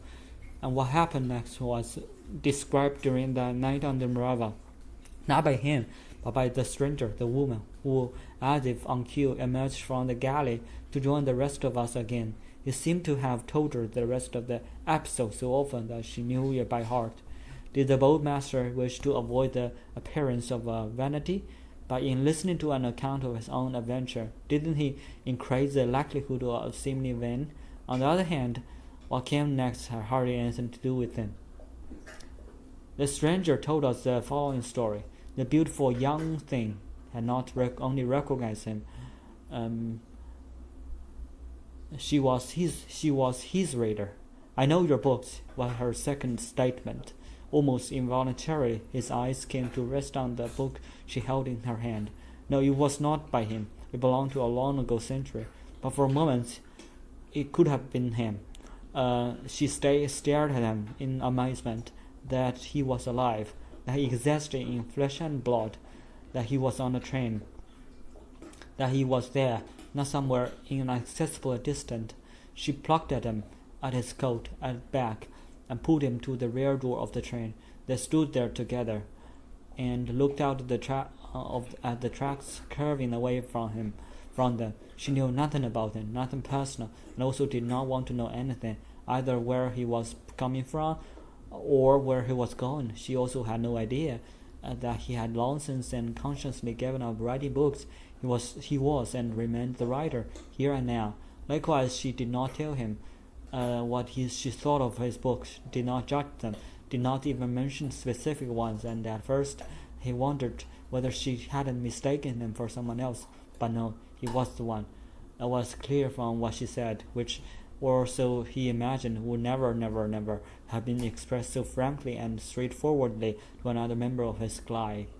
He scaled downright trustingly, an impression reinforced by the way she continued to touch him without any inhibitions, putting her hand on his shoulder, punching him on the upper arm, and chesting her excitement at being able to speak her mind, picking a hair off his coat, tearing one of the buttons, and one time completely caught up in the subject or her views on the subject, unconsciously bumping him with her hip like a stray animal that had adopted him like his pet. True, he had to keep asking questions to make her go on speaking, but he sensed that she wanted him to ask. Could he have asked her anything, so to speak? Asked until she had told him everything? No, only harmless matters were permissible or were passed for such, and this very asking and refraining from asking helped to light a fire under him. In the past, always deeply resistant to asking questions, an animated give and take developed between the two of them as they stood by the glass door and viewed from the outside. It looked as if all the people here and there, sometimes even in large numbers, lining both sides of the tracks, who in reality had come for the train's last crossing of the Semmering, were their spectators, forming an aisle of honor. During the Moravian night, the former writer picked up the narrative thread at this point. Yet, yes, the girl, the reader, the creature, as he thought of her, she was still in school. Yes, she got along with her parents, with her father, with the moment out of work and getting trained for a new job. She would often went mountain climbing. She had a more than 50-kilometer bus ride to school. In the winter time, she walked in the last 3 kilometers home in the dark without being afraid. Yes, she had a brother, with whom she sometimes had fun. Her mother was a teacher for special needs children, also far from home, but in the other direction. So the evening meal was often prepared by her grandfather, who still lived with them, but she did not care for his cooking. During the holidays, she earned money as a swimming instructor at the community pool on the river, and by offering tutoring in math, Latin, and even Russian, becoming increasingly important in her area. And on weekends, she played the piano in the town where she went to school, in a blues club. Really? Yes, she sometimes felt sad, though not often. What did she plan to be when she grew up? She did not know. Go abroad? She did not know. To her, reading was simply essential. It was the drive-train, the engine, and the fuel all in one. The blues on the piano came later, inspired by her reading. Some guests at the clubs thought her playing resembled a lament, such a tender lament, one of them had remarked, impervious to any comfort and also not needing any. Some day she would sing to her own accompaniment, but that day had not yet come. She would probably never write, almost a song now and then, and again, when the time came. Her parents did not read, at least nothing worthwhile. The daughter had reproached her father and mother for that, and not only once. Her brother did not read either, but for him there was still hope. Her parents, on the other hand, what a disgrace. She had never seen either of them, one of them, with a book. In their spare time, they rattled around the house, doing the most inane things and very noisy things. Only if it had made a racket did they count for them. But yes, she was fond of them in spite of everything, and it was not her father's and mother's fault that she, as a 16-year-old, despised the current era, the time in which she lived.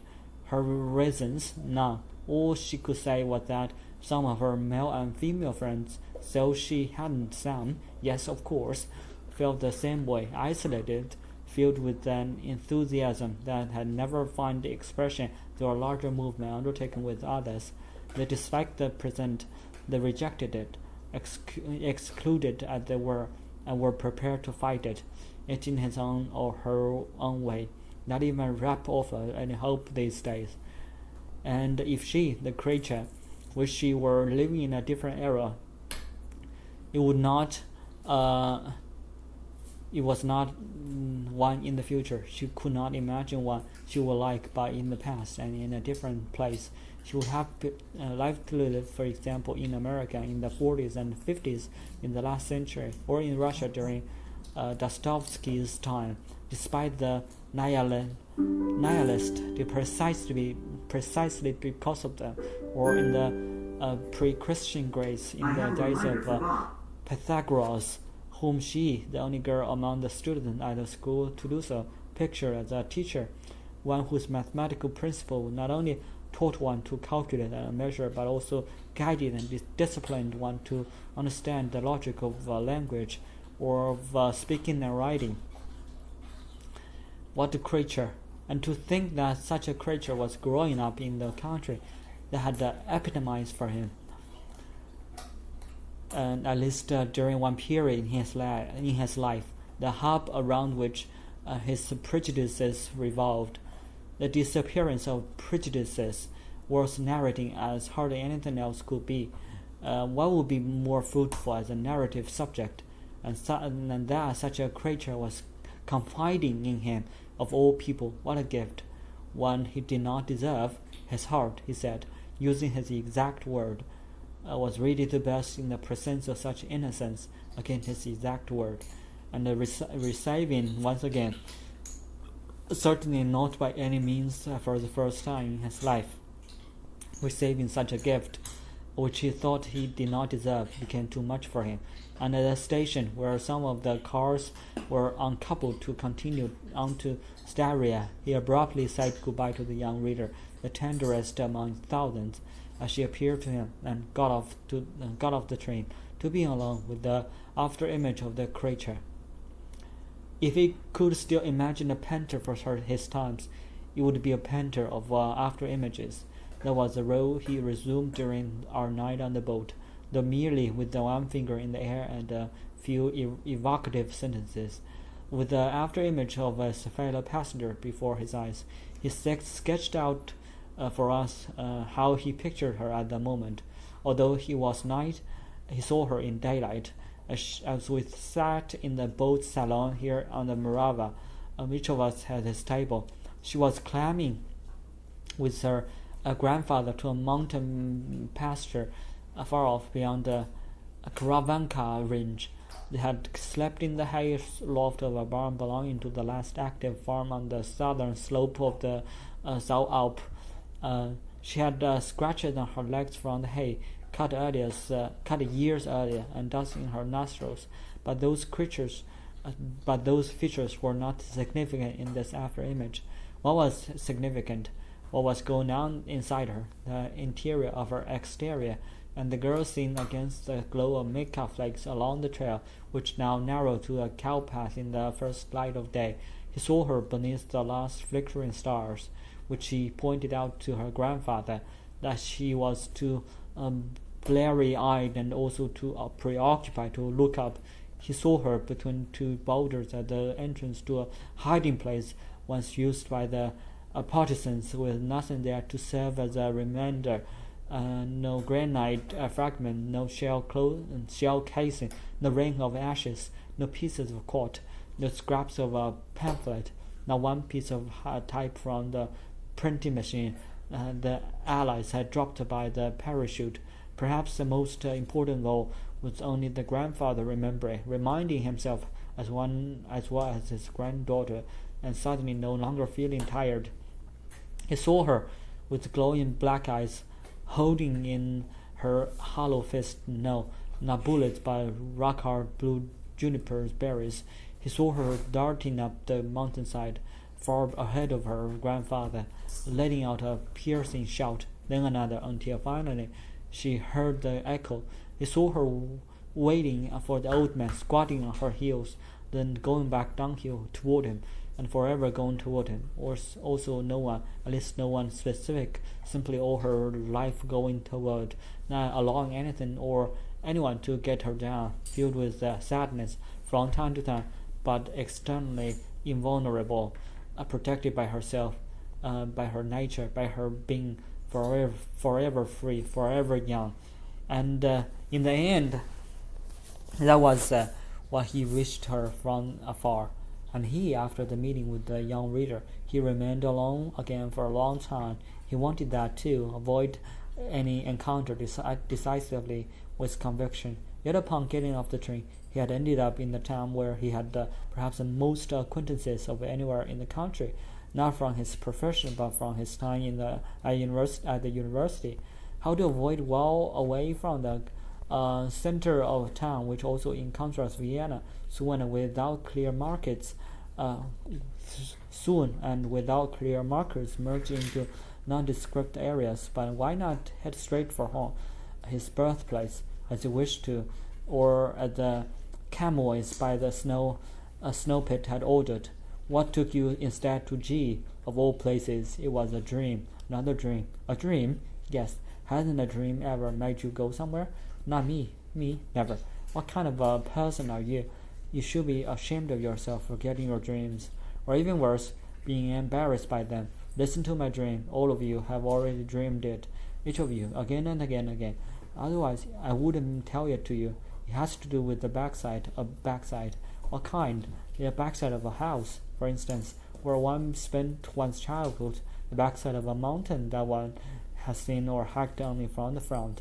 A dream, as you could recall, never has a subject. It has no action ever.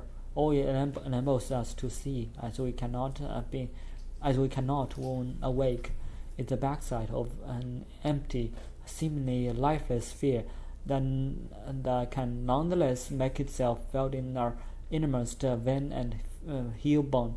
The backside of the mountains lies there in a clear haze. One step inside and down into the sphere takes me to a different planet. In a moment, I have landed in an invisible, immaterial spaceship on a foreign, distant star, where everything except for the light from the sky is exactly as on us. The varieties of trees, the topography, the air currents, bodies of water. Once a small bird there perched on my hand. A hummingbird? I asked. Yes, a hummingbird. It had the same name as on our planet.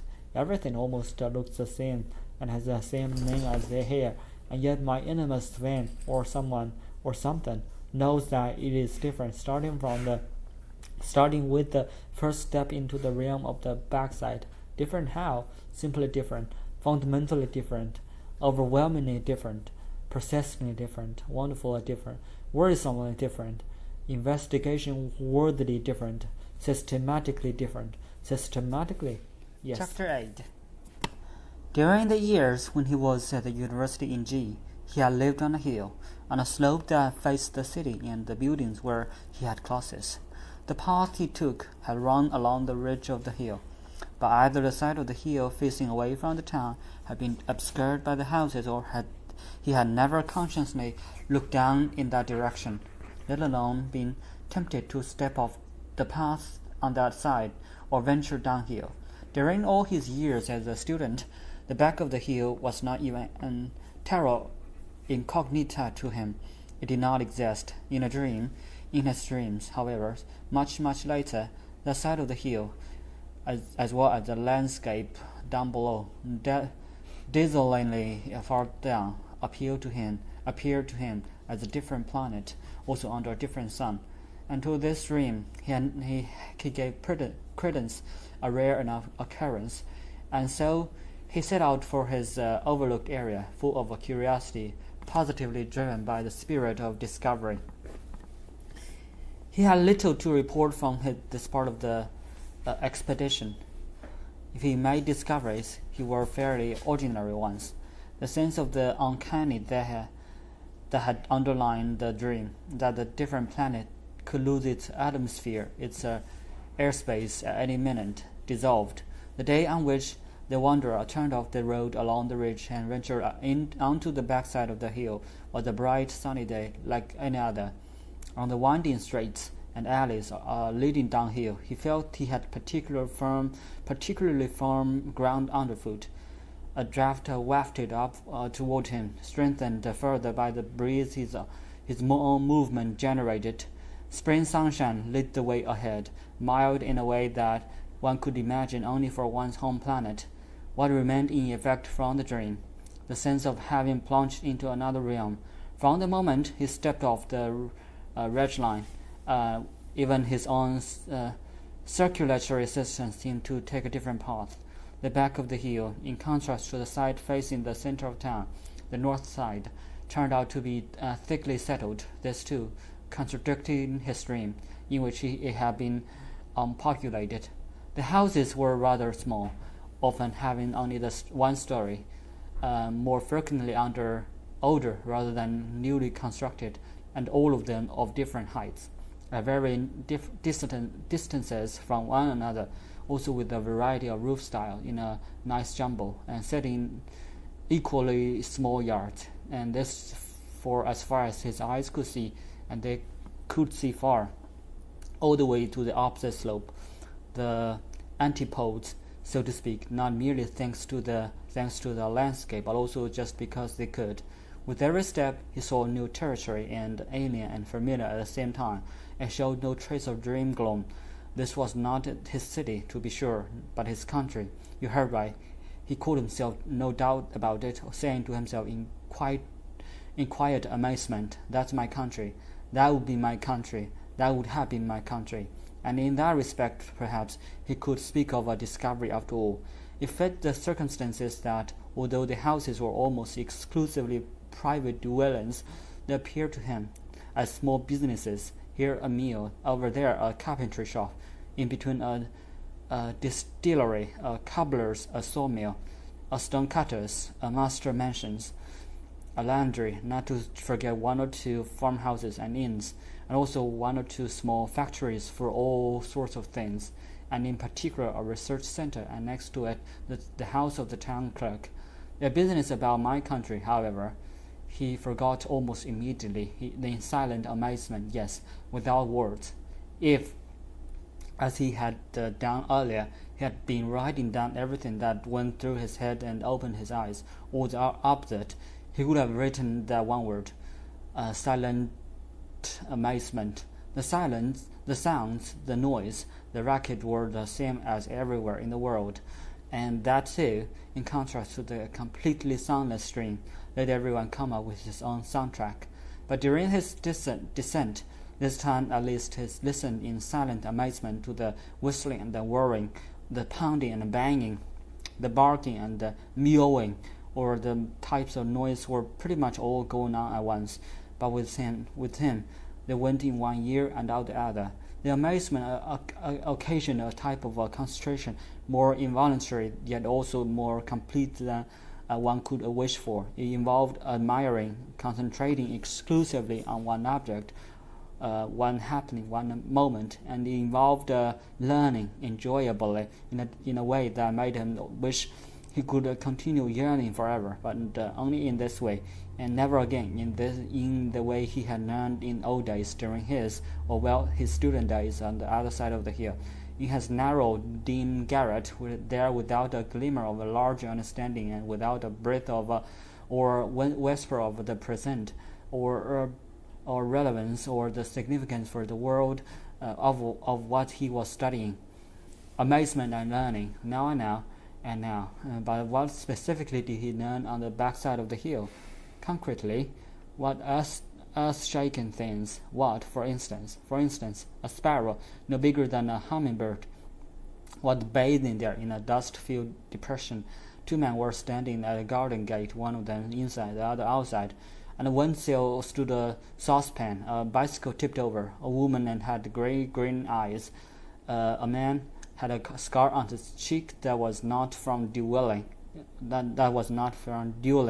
A branch bounced from the bird that had just taken off. A scrap of newspaper poked out of a catch basin grating. The sun shone. A jackhammer pounded. A black man was sticking advertising leaflets in the mailboxes. A Turk and an Asian were talking in Austrian dialect. The engines of an airplane that had landed screamed far off on the plain. The sky was the way it was, but below him different people were moving around, and he too, as he made his way along, was a different person. If all this was learning, at the same time it was unlearning, a no less enjoyable process, as the danger again of taking leave of one's senses and not finding one's way back to the old earth, to life from the new planet. A stranger did not exist when one was silently amazed, or hardly. And what and where was life in this case? And if so, what preserved the sense of equilibrium was, for instance, entering a shop somewhere and buying something, almost anything, naming numbers, supply and demand. And thus the wanderer, when after much crisscrossing he had finally by the end of the day promptly turned into a customer. purchasing a small carpet that he wanted to give as quickly as possible as a present to someone, anyone in the spirit of the day, and sticking it under his arm. He then wandered around the base of the hill toward town, remembering a drawing class in boarding school in which he had drawn a house with only windows, no door. And when the teacher asked him where the door was, he replied, "In the back," whereupon the teacher turned the paper around and, holding it up to the entire class and shouting, "Where in the back?" poked a very sharp pencil through it. Later, as he was marching day and night along the old road to get to his birthplace, and confided to one of the people he met along the way his experience on the backside of the hill, this other person unexpectedly turned out to be a journalist and explained to him that this was not appropriate material for an article, and that it was especially not considered proper nowadays to describe such a thing or such an absurd thing along the way the wanderer had just done. But this will be discussed later and in more detail. For now and henceforth, one thing at a time. The old road had long since been off limits to vehicles. It had been used for vehicular traffic before the wars, a light ribbon of gravel snaking his way across the countryside. Later, it ran parallel at varying distances to a more or less straight paved road. The latter served as a highway, while what was now called the old road, whose many twists and turns made it somewhat longer, had always had the appearance of a local road composed of 101 smaller segments. In the meantime, it had become unable only as a hiking trail, and even that only in some stretches, for not all of them were still passable, although those that were generous. When one reached the gaps, one had to keep one's bearings as best as one could, and even the remaining passable sections of the gravel road were often overgrown with brush. The old road did not attract many walkers, and for this very reason, some found it even more attractive. Beforehand, he again took a plane to get him to the place from which he had. It was a domestic flight, the route between Handke, just being inaugurated that day, and the flight plan indicated that it would be flying almost directly over his village. He sat in a small aircraft that flew at low altitude, not much higher than a helicopter, perhaps also because it was a maiden flight, and the passengers were supposed to be offered something to see. As if in answer to his wishes, it was clear, calm weather, and he sat again as he would have wished, and by the window that afforded the perfect view, and then saw below, very close, every detail sharply defined, the region he knew from childhood, which he had never seen from a bird's-eye perspective, and especially not in such proximity to the adjacent area. Now from the plane or the living carpet, he saw the village in relation to them, and beyond that in relation to the whole country, even if that would be seen this way did not all belong to the countryside. And at the same time, he recognized the tree in the center of the village, the cherry tree that was probably dead by now, along with the spring house of the rough concrete at his foot, and next to it the abandoned village tavern, which still glowed in rich yellow, and across from it the wall around someone's orchard, which she and the others had scaled more often once to steal apples and pears, and there the wall of the barn belonging to his grandfather's place, his birth house, with the vent cut into the boards in the form of a clover leaf, four-leaved, of course, or was that another Fata Morgana in hallucination from a long ago time? And over there, another barn wall with movie posters advertising coming attractions, one poster for every month, small white sheets with nothing but the film's titles, nothing but writing, pasted on top of each other as thick as a book after all the months, years, and decades, and then the end and the last sheet, the last of the screenings. And now the cemetery with a wall as high as a house to protect against the Turks, where a cat was just darting along the shingled roof. And now the lake, silted up. No, not that bad, not entirely. One watery eye still open amid the jungle reeds, the stalks rising from black mud, which oozed refreshingly between one's toes, and the leeches in the black mud, and from the airfield directly to the old road, it was also high time to go, time to drop by at home, perhaps for one last time. And soon the first encounter. A man was standing there by the road close to the stinging nettles. In front of an easel, he was outfitted with an enormous paint box, an equally enormous palette, a white painter's smock, from whose numerous pockets poked brushes in every size, and so forth, and so-called princely painter, also wearing a fur cap, adorned in back with a foxtail. But when the wanderer answered his wave and came closer, the canvas turned out to be bare, with not a single dab of color, also without any preparatory sketch. The man, who had apparently been there on the old road for quite a while, had not yet begun. Looked, however, as though he was close to starting, so energetically did he gesture with his first one of the brushes, then another, next with the palette knife, using it repeatedly to measure something different each time, something near, something far, at his head, by his feet. But could it be? He closed his left eye, then the right one, suddenly exclaimed, then yes, then again so. Yet nothing happened, and besides, the paint squeezed in huge blobs onto the palette had dried up and was hard as rock. He seemed to be wannabe painter, not a proper one, or at least not yet, not for the moment. In reality, he came from an almost opposite world, or this world had once been his, as a gesture with which he urged the approaching stranger to come closer betrayed, more an imperious gesture than a wave, just one briefly lordly no, constable-like beckoning with his index finger, his body otherwise motionless, his eyes and the entire face rigid, and the legs splayed. Just as with all the subsequent individual encounters on the old road, appearances proved deceptive, and everyone was sooner or later revealed to be someone else. So too here, oh dear, wasn't this the politician who had once been in power in the country, and on whom a person described as mentally disturbed had made an assassination attempt? Yes, he was. Yes, I'm the one, he said softly, in a completely unrecognizable voice. It was a gentle voice, yet it carried, as it once had on the radio or elsewhere, perhaps carrying even further now. His beckoning had been an illusion. He had probably made the gesture by mistake, or he had been play-acting.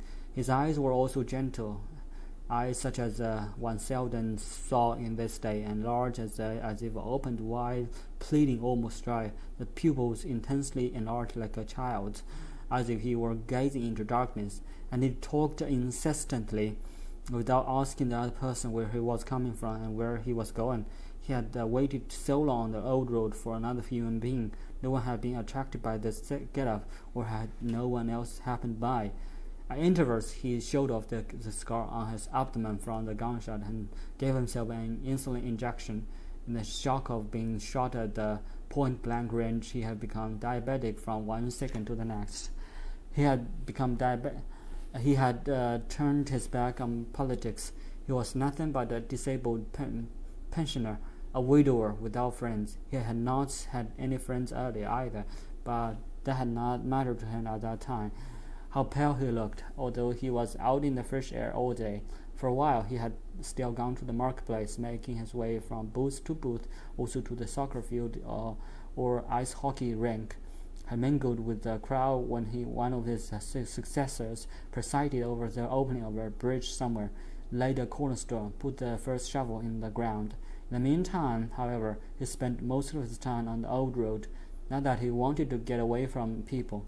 On the contrary, he could cry every time someone so much as noticed as his presence, let alone recognized him.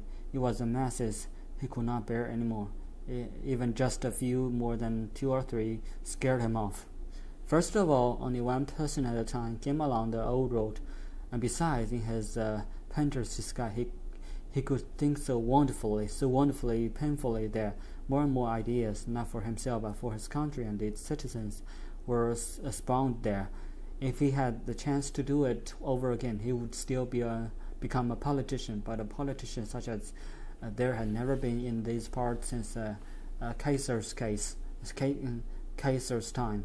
One who was not indistinguishable from the others, one whose person in his very person was sorely needed. And first and foremost, he would speak a different language. Everything else would flow from this very different language.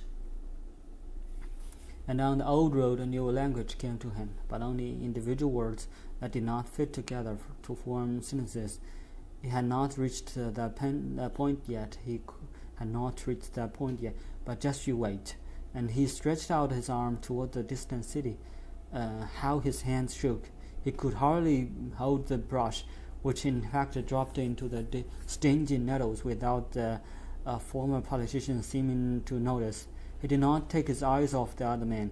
He did not want to let him leave, blocked his way, stopped just short of lying down in his path to keep him from moving on. And then he suddenly let him go after all, wished him safe travels, wanted only to be looked at once more, which actually brought tears to his eyes.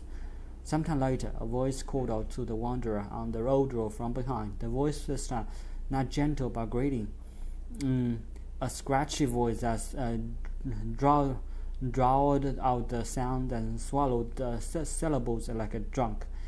He turned to look, and what he saw seemed to confirm the impression. A man he did not recognize, staggering along and babbling at him, so unceremoniously that one wondered where one had met him before, and whether one hadn't known him for a long time, or whether one had been on the road so long that one had lost one's memory, and even old friends had become strangers. He let the stranger catch up to him, thinking that might help him remember. Apparently he was not a drunk after all, but a vagrant. Did that mean someone he had known in his youth had gone downhill, or, as the expression went, taken a wrong turn, like his first love, or also the schoolmate, the brightest boy in the boarding school whom he had run into again in Athens, basking on the slope of the Acropolis, his flute so shrill it made one want to cover one's ears, and the performer not wanting to be recognized. No, this man who then walked beside him, moving and breathing with difficulty, or actually forcing him to adjust his pace to the stranger scuffing along, was no old acquaintance who had degenerated into a vagrant. He was not a vagrant at all. The first impression of the wild hair down to his shoulders had been deceptive. It was a headful of tightly curled hair, and it belonged to, or was a turn, a black person. And likewise his outfit revealed itself upon closer inspection to have nothing clothchart-like about it. No trace of being matted. All the materials were choice, without exception, worsted, cashmere, silk, pure cotton. From close-up the garments did not appear sloppy or tattered in the slightest, but rather capacious and flowing. The thick-soled shoes suited for heel and dale without being actual hiking boots. They gleamed on the ribbon of gravel as if this were London's Bond Street or such. This person was completely unknown to him, a man who, despite his shortness of breath, talked without a pause to him, or rather to himself. But in the process he revealed himself to the other person. He lost his way in the area? Not in the slightest. He had settled here on purpose, near the old road. He had pulmonary disease for a long time, was mortally ill, and once a day he struggled out to the old road to get fresh air, walking there slowly up and down with precious lungs, or what was left of him. He had been professor of world literature in the capital city, and every third or fourth sentence he spoke was a quotation from Homer, Shakespeare, Keats, or from his own father. Yes, his father was a world-renowned poet from the Caribbean, from Nigeria, from Madagascar, as you wish. He quoted his father and hated him. So was his father still alive, and how? He was in much better shape than the son, fighting death every day here on the old road, so far from home. Had his progenitor disowned him? Then no answer. It became clear that the poet had never hesitated to sacrifice anyone for his goddess poetry. It was not even so much sacrificing as ignoring. It cost him nothing to drop the other person or to lose sight of him. Created no conflict in him, no reflection, no self-doubt, did an inner conflict. That conflict that one world religion calls great. He viewed himself as consecrated to poetry from birth, poetry deputy on earth, and thought he had every right to walk over dead bodies for his goddess's sake, or to banish from his poet's life those who should have been his nearest and dearest, to let them die as he had his parents at one time, then his wives, and now his son Isaac and Ismail in one person. Goddess, she had long since shriveled to an idol, to a stuffed bugaboo without air in her lungs, as had the poet, his father, as her embodiment. It had been a long time since a poem had come to him on wings of inspiration and had gone flying from him into the world. For a long time now he had merely performed a public role wherever he appeared, had become a circus barker among thousands of barkers, including on those occasions when he recited his poems in a whisper, presented himself, spoke, sat there as a celebrity even in the most private moments. But what could still be private about that kind of a professional poet? He did not merely have an opinion in anything and everything, but also constantly broadcasted to the world, his eyes darting around, demanding attention, representing poetry, even when he was alone for a change in the man's room or wherever. And instead of his having run out of breath, that had happened to his son as a sort of a proxy, so had his father completely forgotten his son, now so ill. For a long time that had seemed to be the case, but now that he knew the end was imminent, he called him almost every evening across several continents and asked for an update. And what did that mean? The father planned to write a poem about his son after he died, and was connecting from afar his penultimate last, and perhaps his very evening, the very last words. He had a plan, but it did not mean that on the telephone he had ulterior motives. The plan had been explicit from the beginning. It was consistent with the profession, and did not prevent his father from caring. His voice, after he had listened to his son's report on his condition, uttered with much wheezing and panting, sounded different from his usual proclamatory voice. It sounded stricken, as if he was choking back sobs, stricken by the other man's pain and suffering, but by the same token inseparable from the thought that this fate cried out for a poem, yes, cried out for a long poem, an epic one, such as he, the poet father, had dreamed of all his life, a Caribbean or Nigerian epic, an epic about a new prodigal son. And a little while ago his father had actually burst into tears in the middle of the long-distance telephone call, and had not stopped sobbing, had only sobbed louder, despite, as almost always, being not alone but surrounded by other public personage like himself, who as could be heard through the satellite transmission, were turning away, even lowering their eyes each for himself, and removing themselves from the room with the telephone. Softly, let's leave him alone. And in the end, the two of them, the son on this end, the father on the other end of the line, had simply sobbed, bawled, and whimpered at each other. Which one was his father? Which the child, without words? Which on him, the one who was ill at the effect of carrying oxygen to what was left of the sound of his lungs, to a degree normally achieved only by his walking up and down the old road all day. And with that the story ended. He continued to walk beside the homeward bound wanderer for a while, but without uttering another word. Toward evening he turned back for a telephone call. It was he, the temporary companion, who received the small carpet as a gift, gazing westward over his shoulder after the forgotten son. Our host saw smoke eddying from his head. Was he smoking? The sky above him seemed vaulted, the sun almost down to the fairly level horizon. The mountains lay in the opposite direction, cast length shadows over the innumerable rock fragments on the road. The sun's whizzing could be heard almost all the way to the horizon. He was whizzing hard enough to melt the stone, as if he were bearing his father on the back.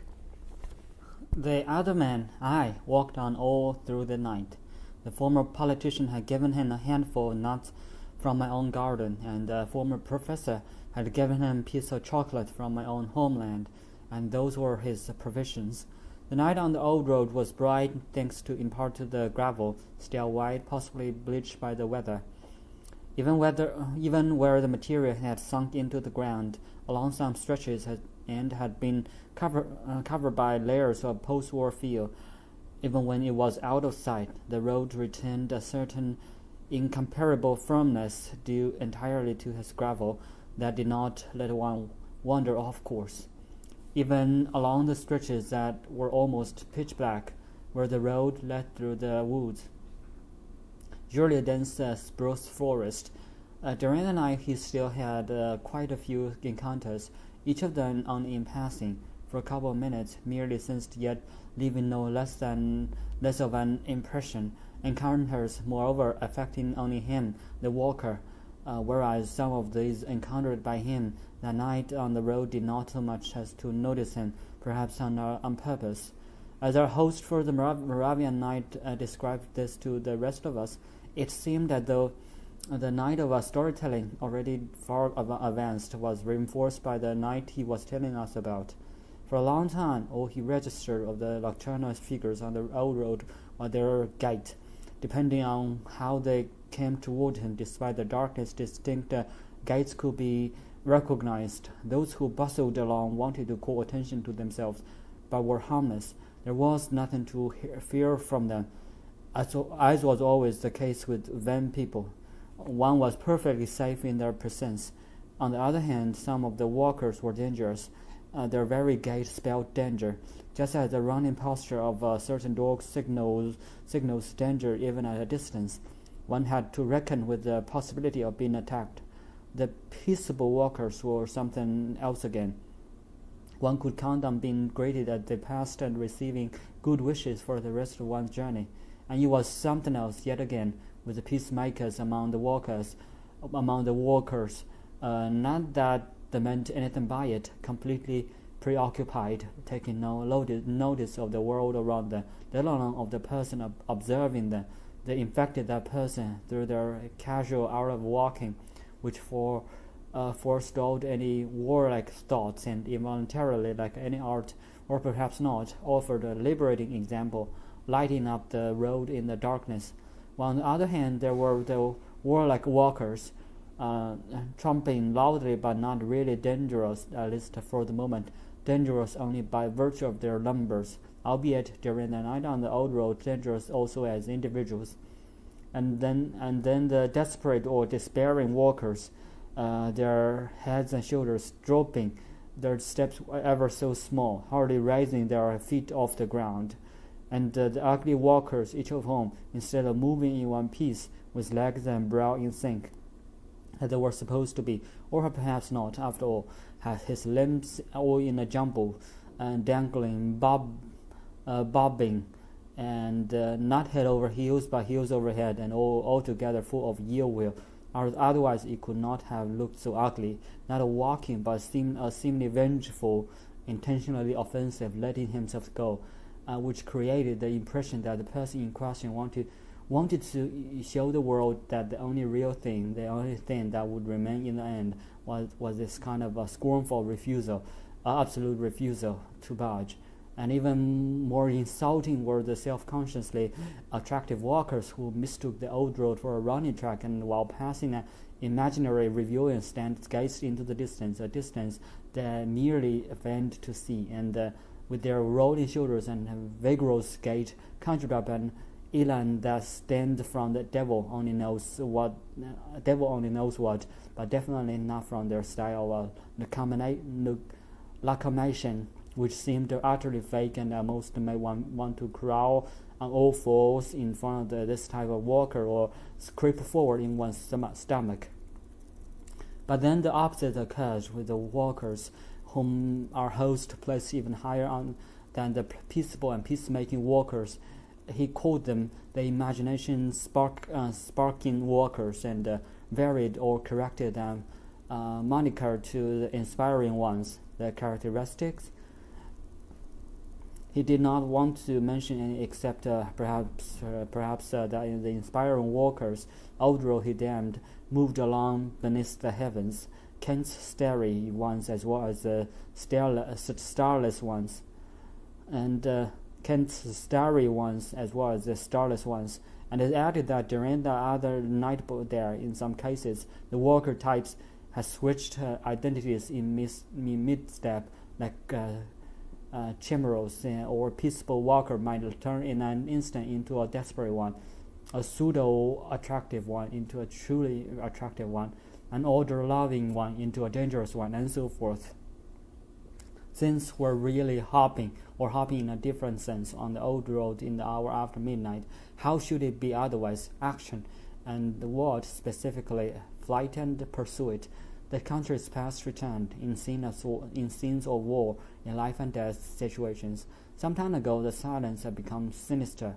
Soon blows would fall, and then, without warning, a little squad of partisans emerged from the underbrush along the road soundlessly, and one felt no surprise either at what had occurred or at what happened next. The partisans had several children with them.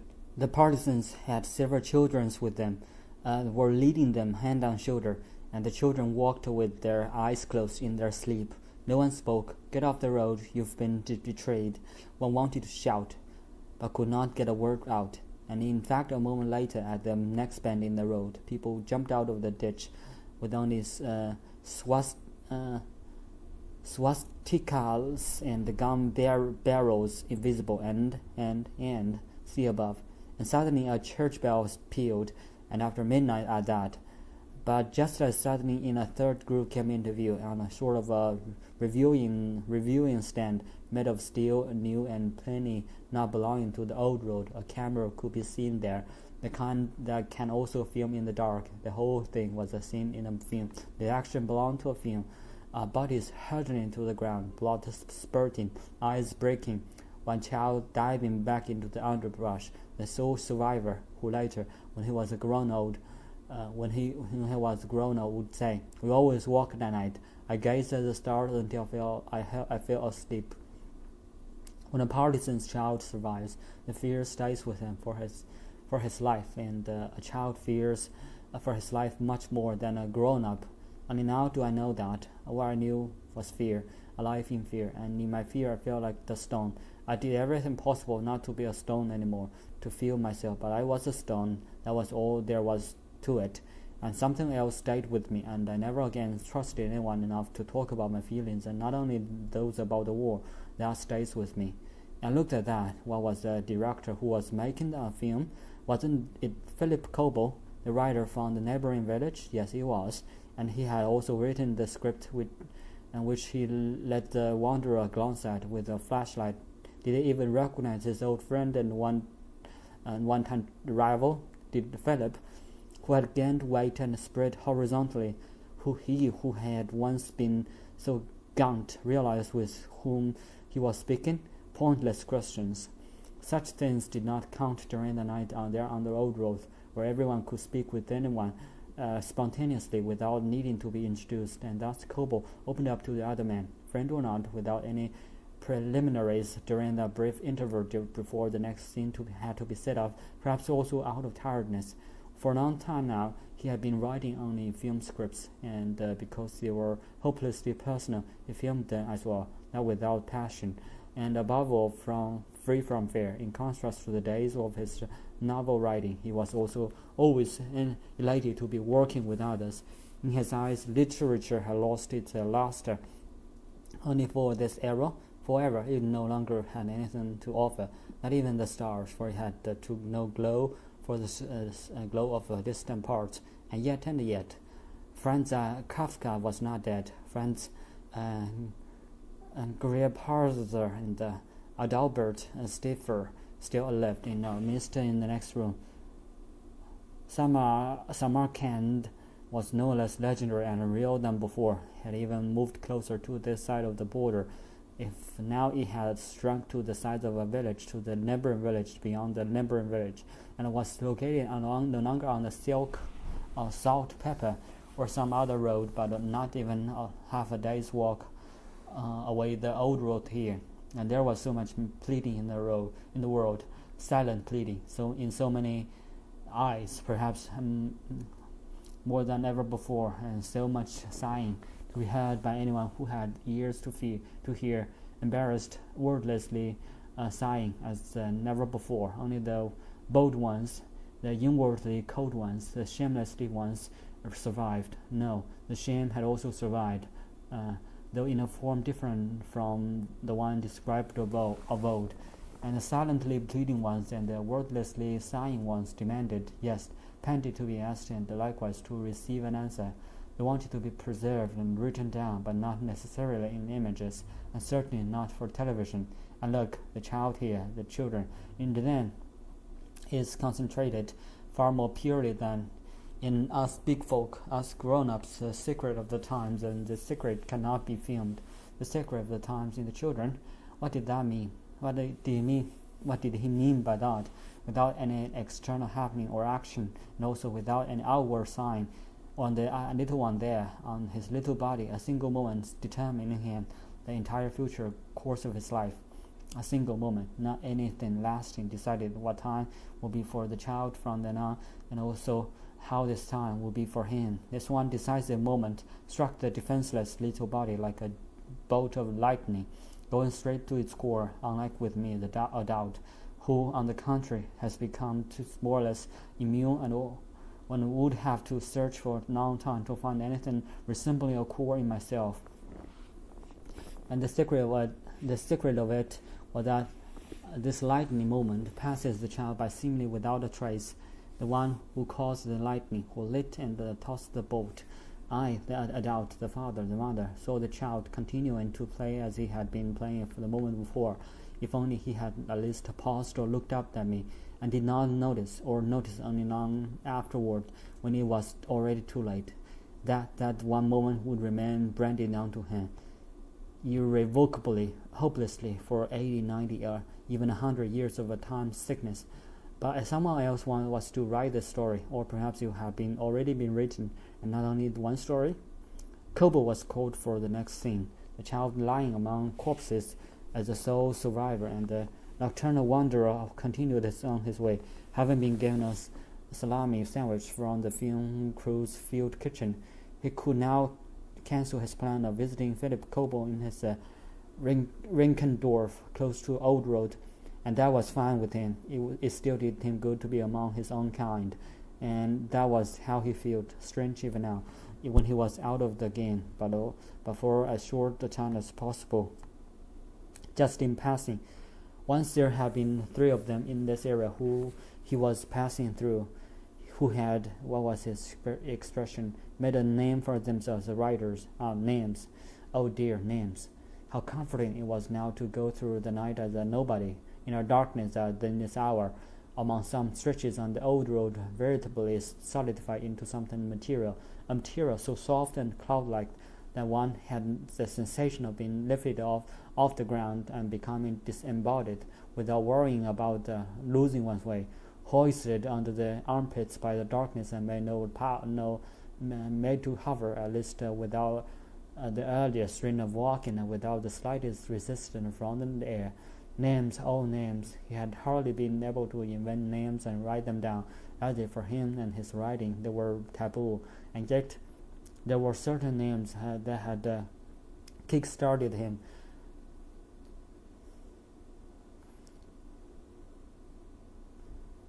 The impetus for one of his first stories had come solely from such a name, and the name of a murderer. Praised be names, and in spite of everything.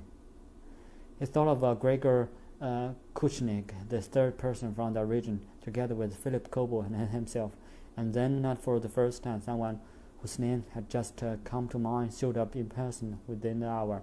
At any rate, he saw the figure he encountered next during the night on the old road as that very Gregor Kushnek from yet another neighboring village. Their villages formed a crook-angled, very sharp triangle, who, rumor had it, had turned his back on his French host country and his no man's bay to return to his native Rincolage, whose only resident was now him. But the man standing at a bend in the road, shining a flashlight into the woods, which at the spot in question was a pine forest, was not Gregor Kushnek, although he resembled him so closely, especially in his posture, that the wanderer who had stopped behind him could not help seeing in the stranger his erstwhile friend and almost relative. He contemplated, measured, and studied in a stranger one of those to whom he felt so closest, recognized perhaps more clearly who that person was, than if he had had him actually there with all his idiosyncrasies and identifying features. And this was not the first time he had had such an experience. The night was no longer so pitch dark, and the contours of a Gregor Kushnak, his stooped shoulders and the rather angular head seen from the back, along with the lost profile, became increasingly distinct.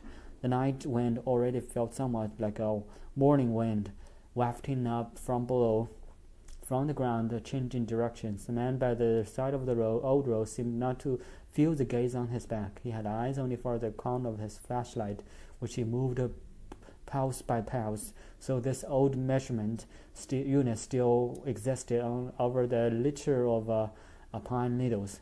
At the same time, he offered himself for viewing, as if intentionally showing himself not to one person in particular, but to his surroundings, the gaps between the tree trunks, between the leaves on the occasional bushes as the wind blew them apart, between the stinging nettles and the blackberry brambles.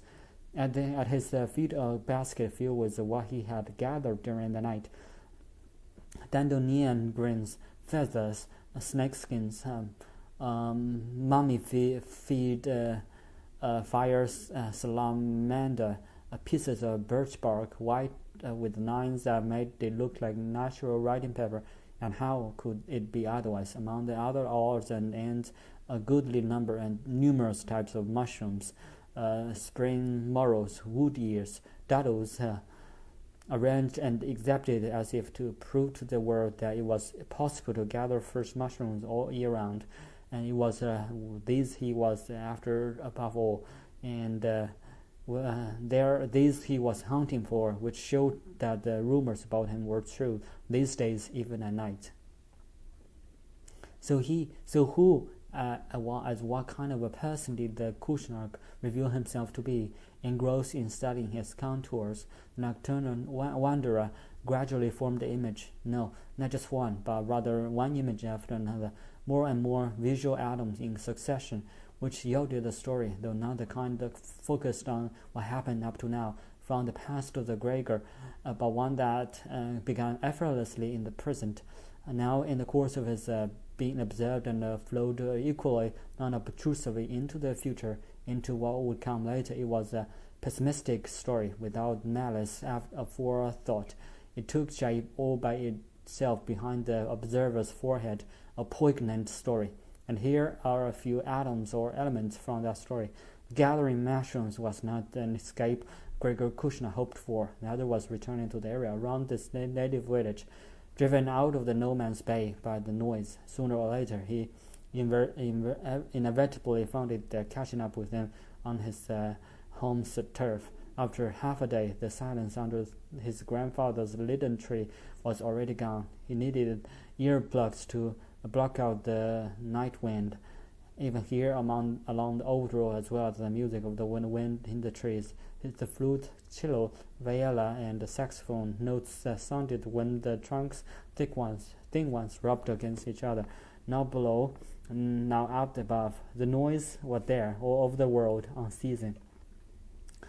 That which seemed ugly, those who seemed ugly, could be thought of as beautiful, or pre-conceptualized if one animated them by writing about them, but not in the presence of noise. The noise he had in mind could not be thought of as beautiful, and his escape his return to a gatherer's existence would not turn things around. On the contrary, as a gatherer, he could lose the rest of his soul. More and more, the world around him would narrow, and with his great gather, and eventually disappear, and he would be so caught up in the gathering that he would become incapable of thought, let alone more elevated thought. What would not disappear would be the noise, until one day the final metamorphosis of Gregor Kushnak would take place. He would run amok from sheer defenselessness, armed hunters, defenseless gatherers. To be sure, our host told us during the Moravian night it was important to add that at the end of his fantasy generated by the contour of this Gregor Kuchnak during the night on the old road, the person in question turned toward him, his smile revealing that he had been aware all along, gathering or not merely of his surroundings, but also of the gaze on his back, viewed from the front. The stranger in no way resembled the Kushnak the wanderer knew. What appeared in that hour between night and day was a human face, wide awake, calm, open, and at that sight the thought again that nothing could be better. It went without saying that for a price, some of the booty gathered during that night changed on us. He would not arrive at his brother's empty-handed, defenseless gaze of the gatherer. On the contrary, armed. The disappearance of his prejudices. In classic on-the-road stories, the account of yet another adventure would be followed immediately by the sentence, refrain like describing how they, the heroes or some others, rode on for a while across La Mancha, the steppe, or the Praya, without encountering anything worth mentioning. As he now resumed walking along the old road, or what was left of it, heading into the morning toward the sunrise, for a while nothing more happened. Perhaps for the various things happened that it did seem worth mentioning, at least to him, one after the other. His forebears came toward him in the early night, reached him, went by him, encountered some he knew only by hearsay, mostly from story told him by his mother.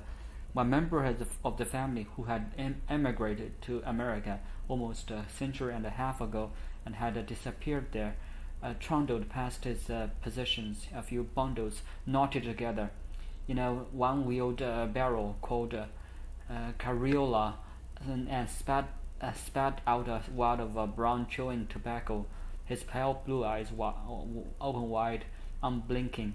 Then his grandfather, still young, came along, pulling a small ladder wagon toward him, in which his older brother was sitting as a child, one eye covered by a blood-soaked bandage. Father and son on the way to the city to see a doctor, who'd say that they had come too late. Where the bridge over a brook was destroyed, with only one wooden girder left, on which one had to balance to get across. The young man, one-eyed yet able-bodied, as they classified him, was smart enough to a war, weeping with rage, and later his mother's younger brother caught up with the wanderer, a duffel bag on his back, he having run away the previous evening from the municipal boarding school for future priests. And as day was breaking, the boy approached the family farm with nothing in mind but never again to leave home.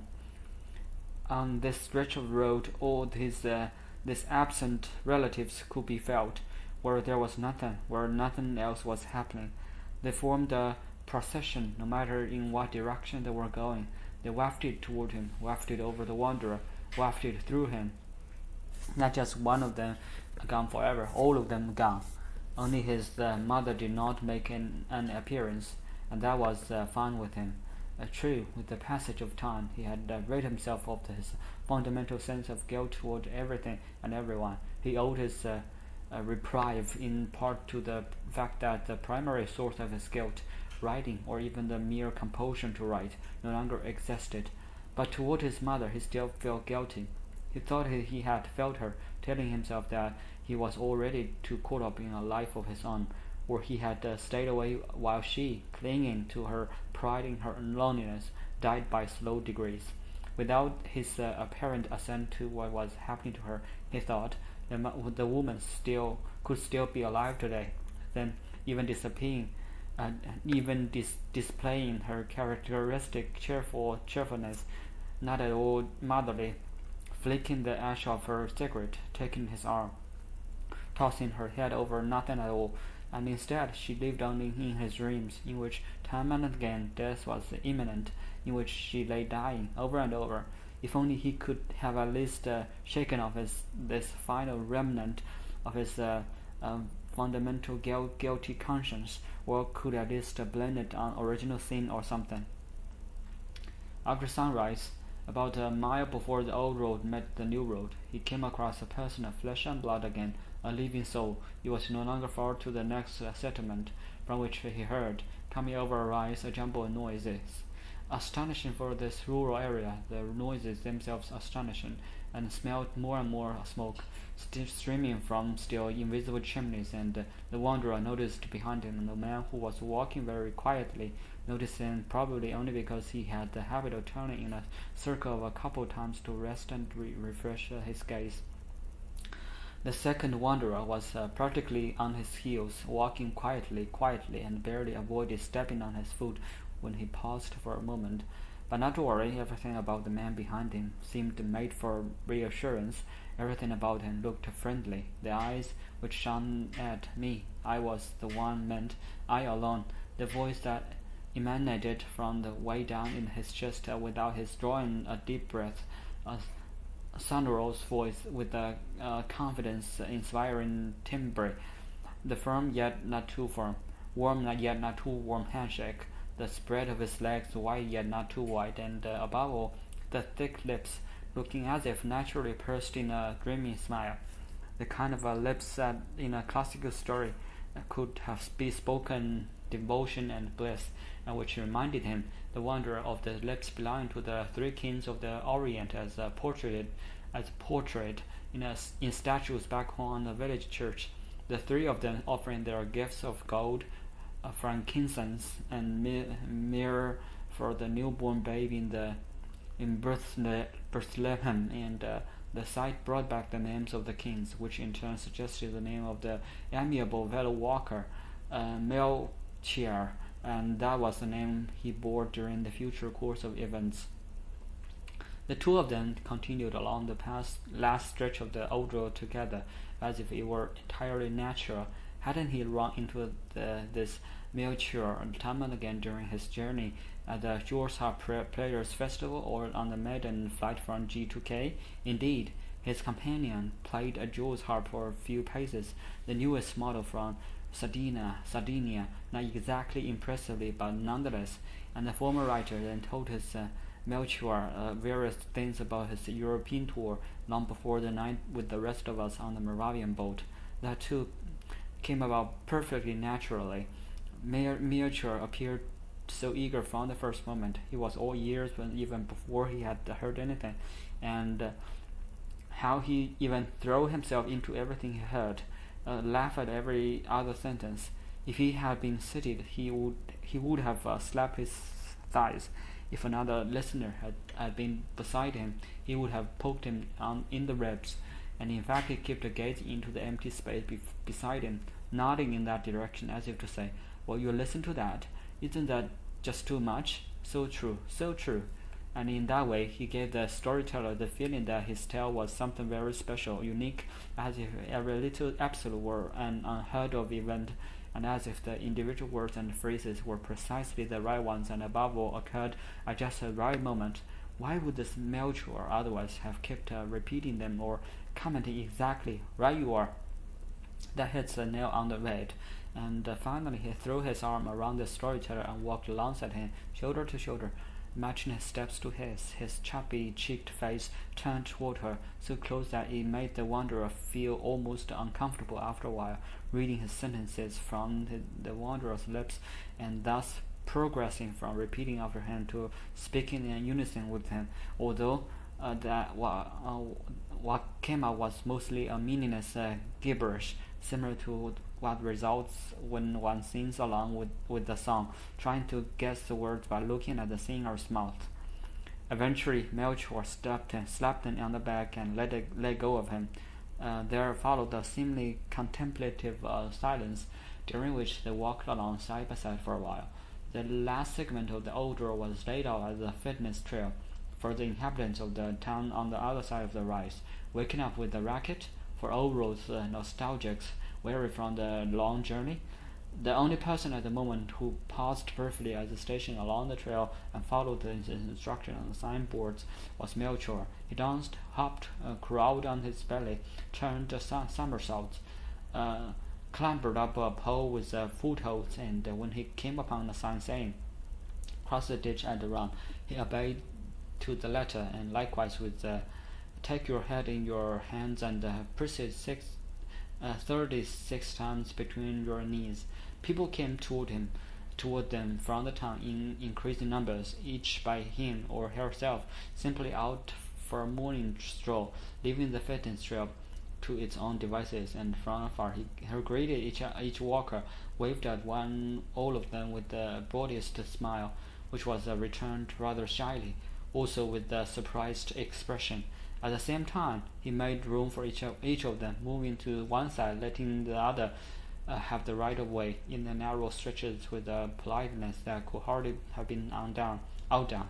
His demeanor was, as he walked, signaled that he was the opposite of one of those space hawks now so common all over the world. He made himself skinny, moved forwardly in a sort of a sideway gait, leading with his hip as if he were snaking along very cautiously to avoid bumping into anyone, prancing from gap to gap, also hopping now and then like a child, making himself not only skinny but also small, and unmistakably eliciting the sympathy of all those he encountered, of young and old, men as well as women, and dogs as well, all of which made a point of seeking to be stroked by this man, who could have nothing but benign intentions. And at the end of beginning of the fitness trail, with the new road already in view, the heavy morning traffic almost at a standstill there, he threw himself on his knees, and at the pictogram instructed, remaining that way as if in a place of worship, bowed his head and intervals touched his forehead to the gravel remaining from the old road, his body facing to the east, which could be a display of reverence, probably no longer feigned, to Mecca as well as to Jerusalem. Melchior remained in that posture for a long time, hardly visible anymore among the luxuriant weeds that had sprung up amid the gravel. Now, this was no longer playful. Something was happening inside him, and when he finally stood up, it was a veritable leap, and after that he did not continue along the road. What he said to the wanderer, not to his face, but no longer cared to look directly at him, but looking past him, came bursting out of him as he stood there, moving neither foot nor hand. And he said, among the other things, "Let it go, my friend. I know who you are. I write too. Not only newspaper articles, but also books, even novels from time to time. As the French so beautifully put it, I've been following you and your literature for a long time. Your aesthetic literature, your aesthetic books have had their day.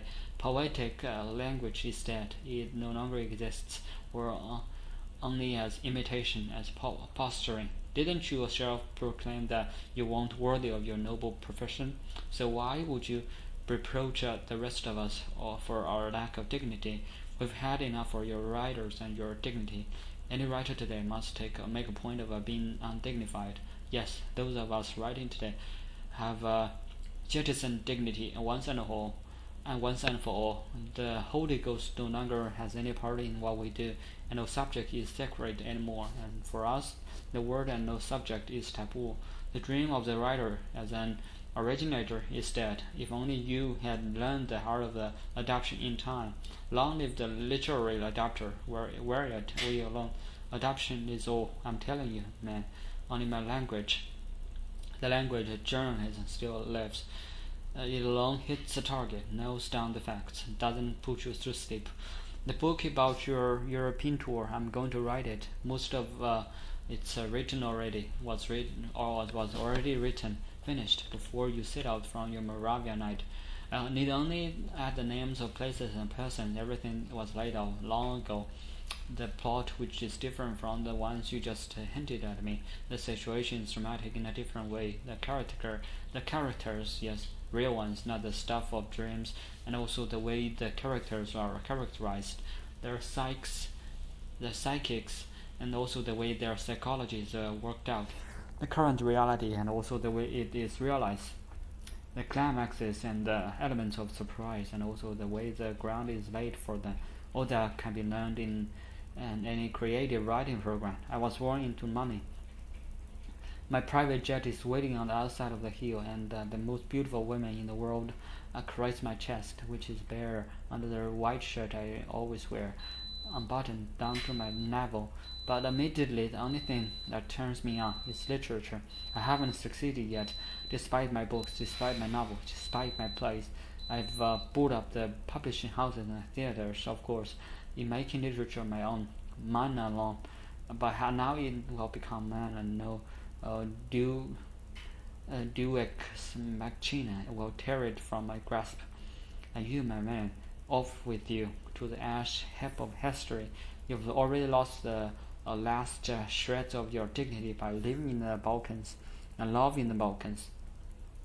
What may have been special about you and those of you elk, listen to me, you wannabe.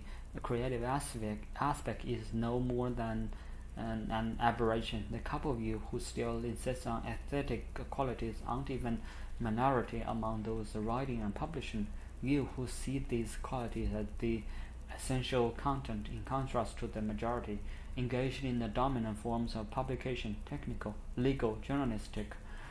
You who think you came closest to the language nature of human nature as allegedly the sole natural and appropriate way of expressing matters of the soul. We are nothing but dead letters, desperados, standing on lost ground. The writer's profession, a noble profession. What impertinence, and no wonder you eventually overreached, betraying your principle, speaking on behalf of noble souls in no longer a profession, no longer fills a book, not even a page. Noble souls exist as they always have, but more among the illiterate than among readers, hardly among readers of books, and even less among readers of the press, not to mention writers. Whether they may be, or how I know this, I know it because I myself was a noble soul at that time, and those highbrow books were the ultimate that meant everything to me. Then I lost my soul in midstream. Don't ask me how. If anyone is going to do any asking, I'm the one. It was a gift, a relief. The soul was heavy, you see, so much heavier than the 21 grams it allegedly weighs. A burden time and again. Having a soul meant feeling pity, hesitating, being stumped, lacking language, stammering, seeking the magic word, and as I experienced daily, not finding it over and over, getting rid of the soul, no more problems, especially no problems with language and writing. Adapting means, or you already have the words available to describe any circumstances as well as any person, along with the person's psyche on hand from the very first sentence, which, no need for hesitation, is not an opening sentence but short and sweet, an attention grabber to the last. If anyone starts nattering about the soul, the wind, love, the essence of something, I not only laugh in his face but cut him dead. I don't believe him. He is lying. Is that clear? Clear. And because I simply don't believe him, he himself thinks he's lying. Of course, I know from earlier that poetic language is natural, appropriate, but only if there's a real feeling behind it. None of the writers has real feeling anymore. Didn't one of your ancestors say long ago that he had to hunt for a whole year to find a feeling in himself? And in the meantime, all that's left is a vocabulary of feelings, and the vocabulary for the soul, and thus also for the feelings belonging exclusively to those of us without souls, finally and ultimately relieved and rid of the soul. In the meantime, we are the sole proprietors of words and sentences, and feel the press with them, as well as books. If I have one time been a writer meant creating images, today the language of books is the language of journalism. Otherwise, there's no truth, no reality, no forthrightness. Poetry equals floridness, equals not hitting the nail on the head, but taking refuge in flowery sentiments.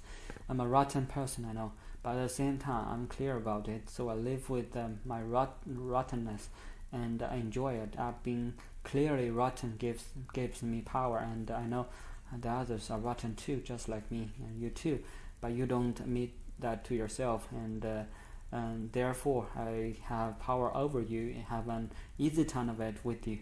By being clearly rotten, I'm right for your time. I'm the monster that dances for joy. When I followed you on your journey to do research for the novel about you, I already knew what you were like, in what direction you to look, and how to judge the things I saw. And likewise, I already knew how to work the people from your native region into the book. It's true that I haven't spoken with any of them, but in my tale, they will all appear as hicks, peasants, village idiots, drunks, exons, revisionists, future terrorists, reactionaries, anti-Europeans, eccentrics, and so on. Doubtless, I will come across one or two of them who confirm all that. Someone who moved here years ago from another country and still can't go to the village pub. A woman who wants to remain nameless for fear of some fact of reprisal by the locals.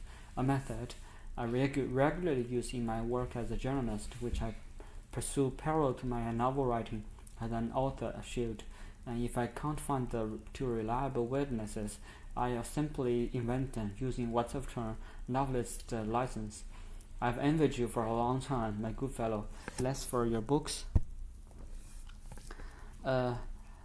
though I one time spoke to myself, if I may, than for your being a writer. Back in the day, you were considered the gifted one, and I was considered that phony. But now, in my day, you are nothing but a character in a novel, and perhaps not even that. And nonetheless, I hate you, even if the internet confirms that you don't represent any danger to contemporary literature. You aren't writing anymore, or you aren't publishing. Keeping your convulsions and your ecstasies, your quivering seconds, which at one time you provided the starting point for your books. To yourself, thanks be to the devil. I hate you because you still stand in my way, and more than ever, you break into my cycles and force me to run in circles, and without beginning to or end. Circles are less of a pleasure than sheer hell. I'm going to tear you to shreds. You can count on that, my esteemed gentleman. You will neither return to your village nor to your boat in the accursed Balkans. Certainly not there. And thanks to my power, what's left of your boat will go up in smoke this very day, faster than you can look, in the smokehouse behind the ancestors' farm or somewhere. You wanted to become pure spirit as a writer, and what did you become? A ghost. True. Your quivering writerly language came from wordlessness, primal wordlessness. Without this primal wordlessness, this would be no writing, or so you believe. But wordlessness today, at the basis of writer's existence, old hat, snows of yesteryear, not worth mentioning. Every word and every sentence is available nowadays in advance, as prefabricated component, so to speak. Enough of your guilt, and also granted your elation. The quivering is over and done with, my friend. All this and more Mocher brought forth calmly in his trained voice, with his glowing eyes and his telegenic smile, uttering now and then, without altering the gently oscillating tone, a heartfelt welcome to the occasional passer-by on the road, as if he owned it. And how do you get to the village after all, and back to us in the Balkans? The interrupter of the Moravian night asked at this point. How did you rid yourself of the monster? I wished the wild hound on him. I wished him to the devil, our storyteller replied. And did the wishing help? Yes, for the moment. But he'd keep turning up in different guises. There's an infinite supply of his type. And how did he go to the devil? He shrank instantly into the hedgehog, whose bane shoot off in all directions as poisonous arrows, and his face became a grotesque caricature among the grotesque graffiti faces on the wall of an old barn out in the fields. The next monster in the story turned out to be the storyteller himself. Before he got to the subject, he asked us, his audience on the boat that night, whether we noticed that as he continued narrating his experiences from the journey, he had been addressing the woman less and less often as he continued. That his listen, I saw, or just imagined, to lizards or mating in the spring sun, had recently ceased altogether. Just as he was asking us this question, as we could see through the bull's-eye window in the galley door, the woman, the stranger, jumped off her kitchen stool and threw open the door. She hurtled into the salon and out the other door onto the deck, where her silhouette could barely be made out the way back in the stern. It was unmistakable. However, just as the boatmaster resumed his story, her back did not stop shaking. Was she crying? Was she laughing? Was she just shivering out there in the night on the river? And before her man, if that was what he was, continued, he hemmed and hawed for a long time, shaking his head as if at himself, biting not only his lips but also the back of his hand, and striking his skull with his fist so hard that he swayed to one side. During their period of separation, it had become clear to him that he had been mistaken about himself. His motion that all his previous failures with women could be ascribed to his profession, which demanded exclusive attention, had been wrong. He had fooled himself into believing that if he gave up his life as a writer, he could perhaps be free at long last to commit himself wholly and lastingly to the being who his dream had always promised would be the one who. He still considered these dreams truthful, but they replied to everyone else, not to him. With or without his profession, he was meant to be alone. This was not his calling, it was almost a sickness. He had fallen victim to being alone. When had that happened, he could not say. At some point, certainly long before he became a writer, perhaps in his childhood already, when he would run away from his grandfather's house, from the family, from the village, crossing the steep meadow to the edge of the pine forest, to sit there alone, to listen to the trees rustling alone. And how had he come to recognize during his journey that he belonged to the species of those who are by nature unalterably, incorrigibly, hopelessly alone?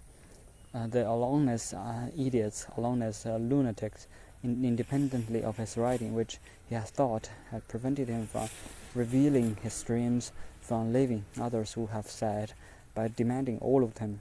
He had recognized how things stood when in her absence the woman, who unlike any woman before her, corresponded to his dreams, and the intimacy they portrayed, man-woman intimacy, had come more and more to seem a threat. A threat to what?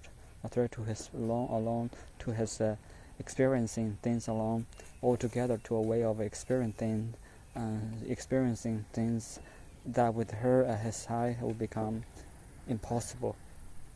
Increasingly, from station to station, merely imagining that she was there with him, or he with her, would cause all perceiving or experiencing to break off, and so long as he could imagine her gaze resting on him, he would merely go through the motions, perceiving and experiencing himself as his own marionette. He almost saw the distant woman as his antagonist, as to call him his interferer, almost, and so he turned in the moments of experiencing something away from her, abruptly, instead of toward her as he had done at first, constantly. He saw the woman as his enemy in the very second when they met again after the long separation. This occurred at the end of the old road at the entrance to the town there beyond the rise. The plan had been for them to travel the last stretch to his birthplace or birth village altogether. That the danger he constantly sniffed out would equally well originate with him would prove to be true there. For quite some time he had thought of the woman with mistrust. His suspicion had been reinforced by the encounter with the person he was calling Melchior, who had appeared at first sight to be the soul of likability and human kindness, but then see above. However that might be, when he then saw the woman for whom he had been longing this time, waiting for him, still at a distance, at the intersection they had agreed upon, a bolt of lightning flashed through the wanderer, blinding and at the same time clear. She who presented herself as his beloved was in reality the woman who had been persecuting him for years, the one who fought him, the rider. Even now that he was a former rider, beyond all reason, eventually not even refraining from dishonoring and the deceased mother, imputing things to her that would not have occurred to one of Shakespeare's witches, a woman he had sworn to see killed for that, if not by his own hands, then by a what was the expression, hitman, anything not to touch her himself. And now he had touched her in a way so different from what he had imagined. She had ambushed him there by the clearing under the eucalyptus trees, and he had fallen into her trap, the trap of the most evil of witches. There were also good witches, angelic ones. Would he turn on his heels? And already he was running toward her. At a certain moment in his life he had seen himself from the outside, as if he were watching a film in which he was also acting. That was what happened now. With his bag on his back, bouncing with every step and producing a rhythmic rustling, pounding, rattling music. Although he had eyes for nothing but the woman at the crossroads, he leaped over every puddle and skirted the boulders that marked the beginning and the end of the old road and prevented the vehicles on the new road from turning onto it. Thus his running. He saw himself from above, looked playful, high-spirited, and as he ran he was also picturing a film with the title The Gentle Run, and he was also silently humming along with the music of his bag and his footsteps crunching on the gravel. But primarily he was intent on striking a blow, and if it came to that, why not a death blow? And what was going on inside him at the same time, the remembering, the silent saying, did not clash with that intention. It was a harmony with it, was even clarified from one step to the next by the mounting impulse to violence in the core of his body, his consciousness. And she understood his running, and above all the way he ran toward her as his way of greeting her. In a moment they would have each other back, and this time for good, and no words would be needed between them.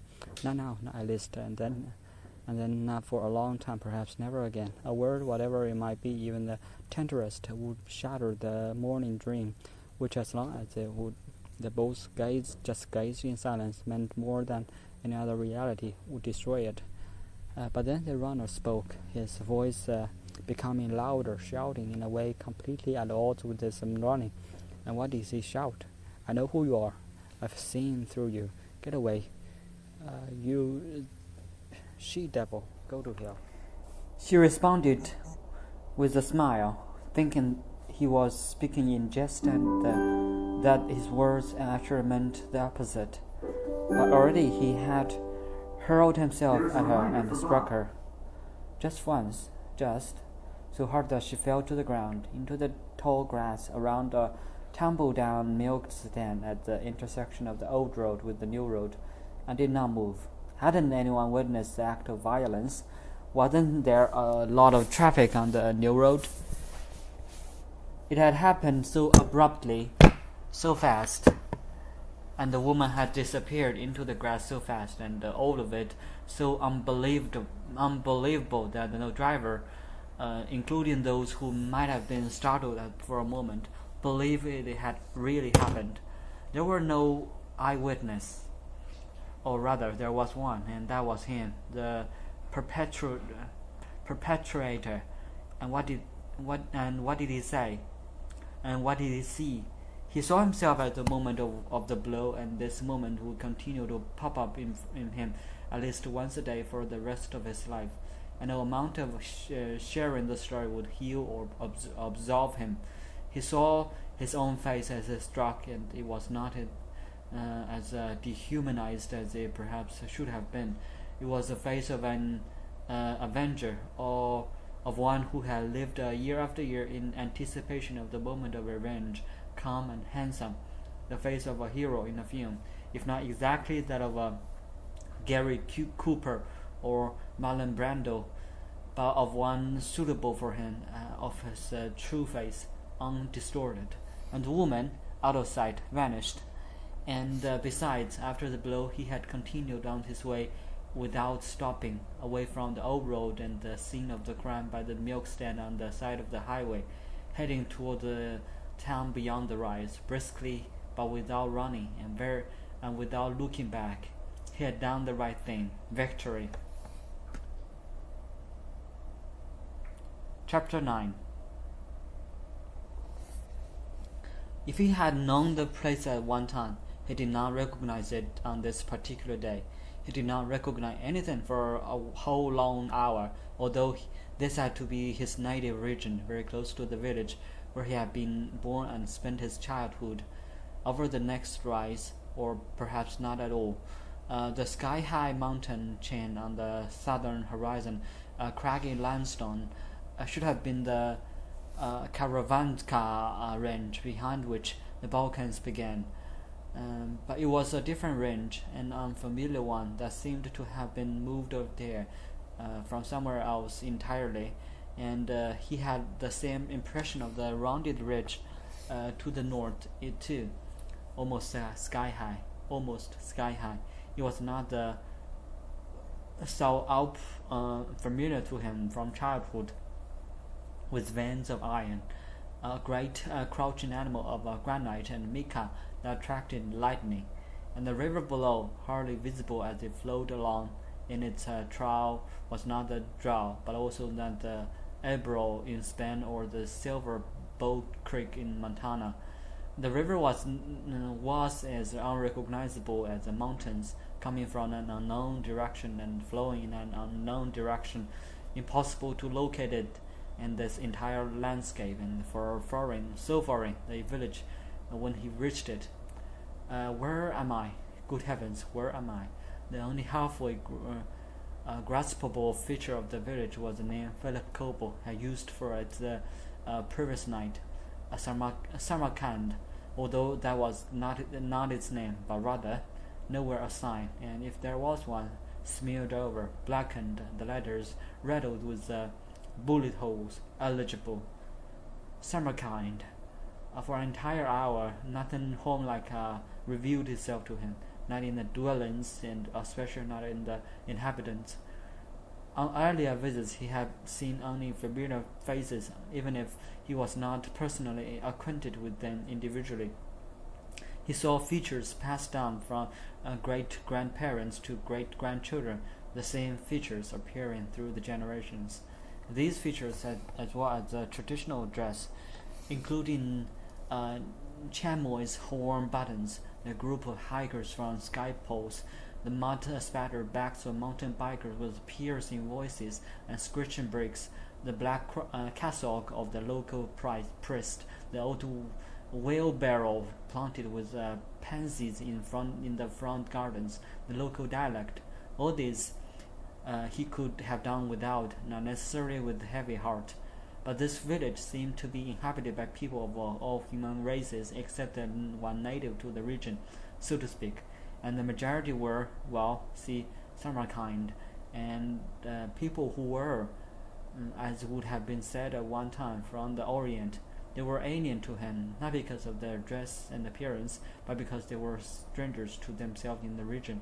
True, the houses, almost all of a recent reconstruction, could have been found anywhere, but the network of streets and alleys, still typical of that country, was surrounded with numerous residents who apparently had not been settled there long and appeared out of place in an almost ghost-like fashion. And not only at first glance, also ghostly for the town, with its relatively few quarters, by virtue of their numbers. The Arabic signs on the shops, those in Roman script here and there, were in the minority. The Minorite and the women in headscarves, whom he at first mistook for nuns from the nearby monastery, and also the few in Wales were not the decisive features, more an accompanying phenomenon.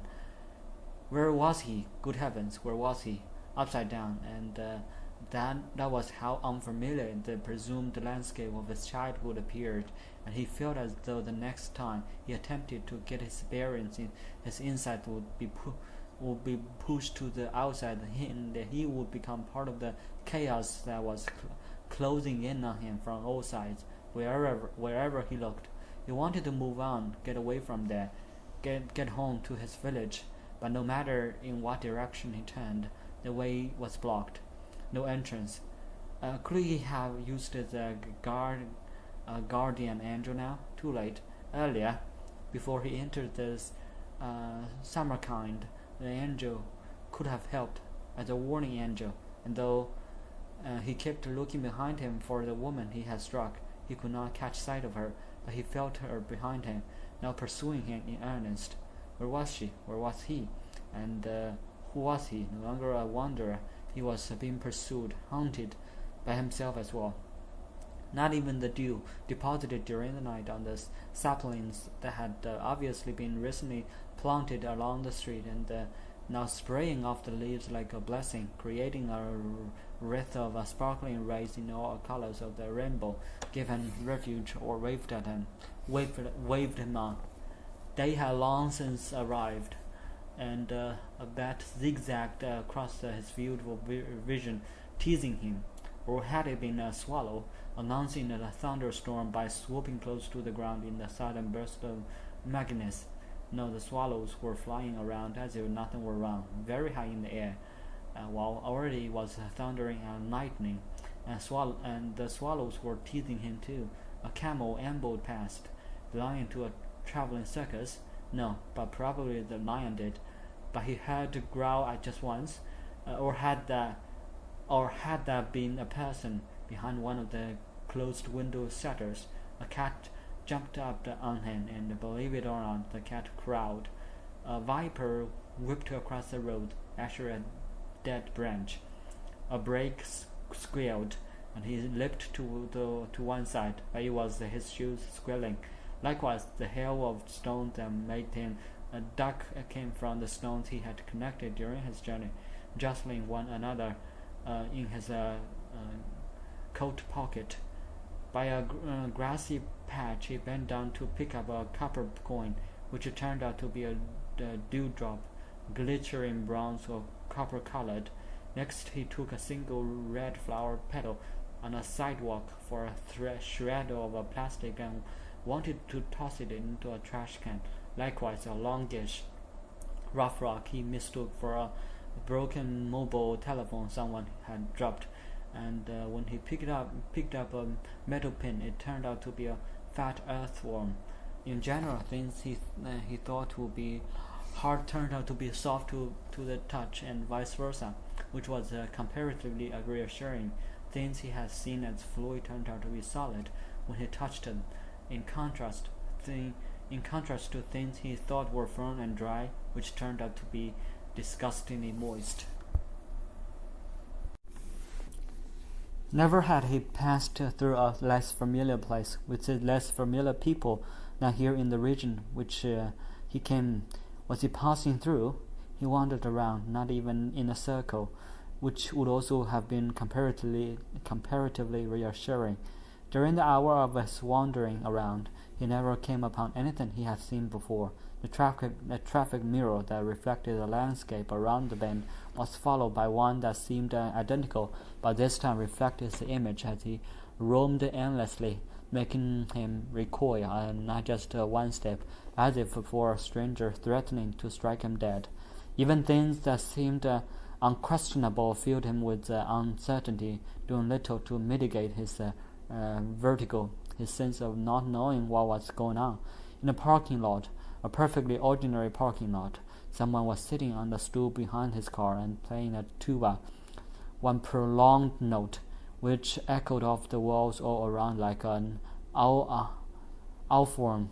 Another person was sitting on a bench by the road that looked as though it had been left over from an earlier era, and was painted with half-withered Elder West emblem.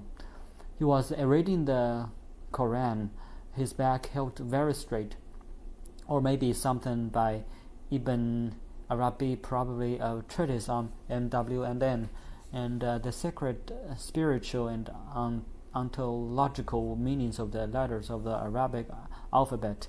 He was wearing an undershirt, which revealed his naked arms and shoulders, completely covered with tattoos, none of which represented the sacred letters. However, and that too, like the tuba player, was no hallucination any more than the third person he saw standing in front of a closed door as large as that of a former barn, and pleading with someone, or rather no one, behind it, then cursing, then falling silent and getting ready to move on, then turning back and resuming his pleas, which gave way to curses, then to silence and leaving anew, then promptly turning back again and screaming and waving his fist at the barn door, and so on.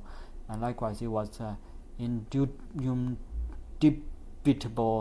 that one of the resettled or refuge residents in the midst of the crowd, which paid him no mind, was trying, with the rug spread before him, to pray, gazing into the distance, which did not necessarily indicate the direction of the Kaaba and Mecca, but more likely the hinterland behind all other hinterlands, and he was failing in his attempt, no matter how tightly he balled up his entire body, no, not just his clenched fists, failing each time he was about to merge with or disappear into the one God, a failure that each time brought the bitterest tears to his coal-black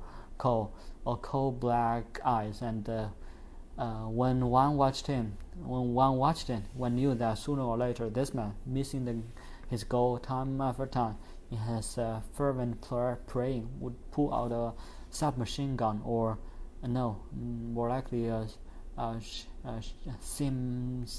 scimitar, and fall upon the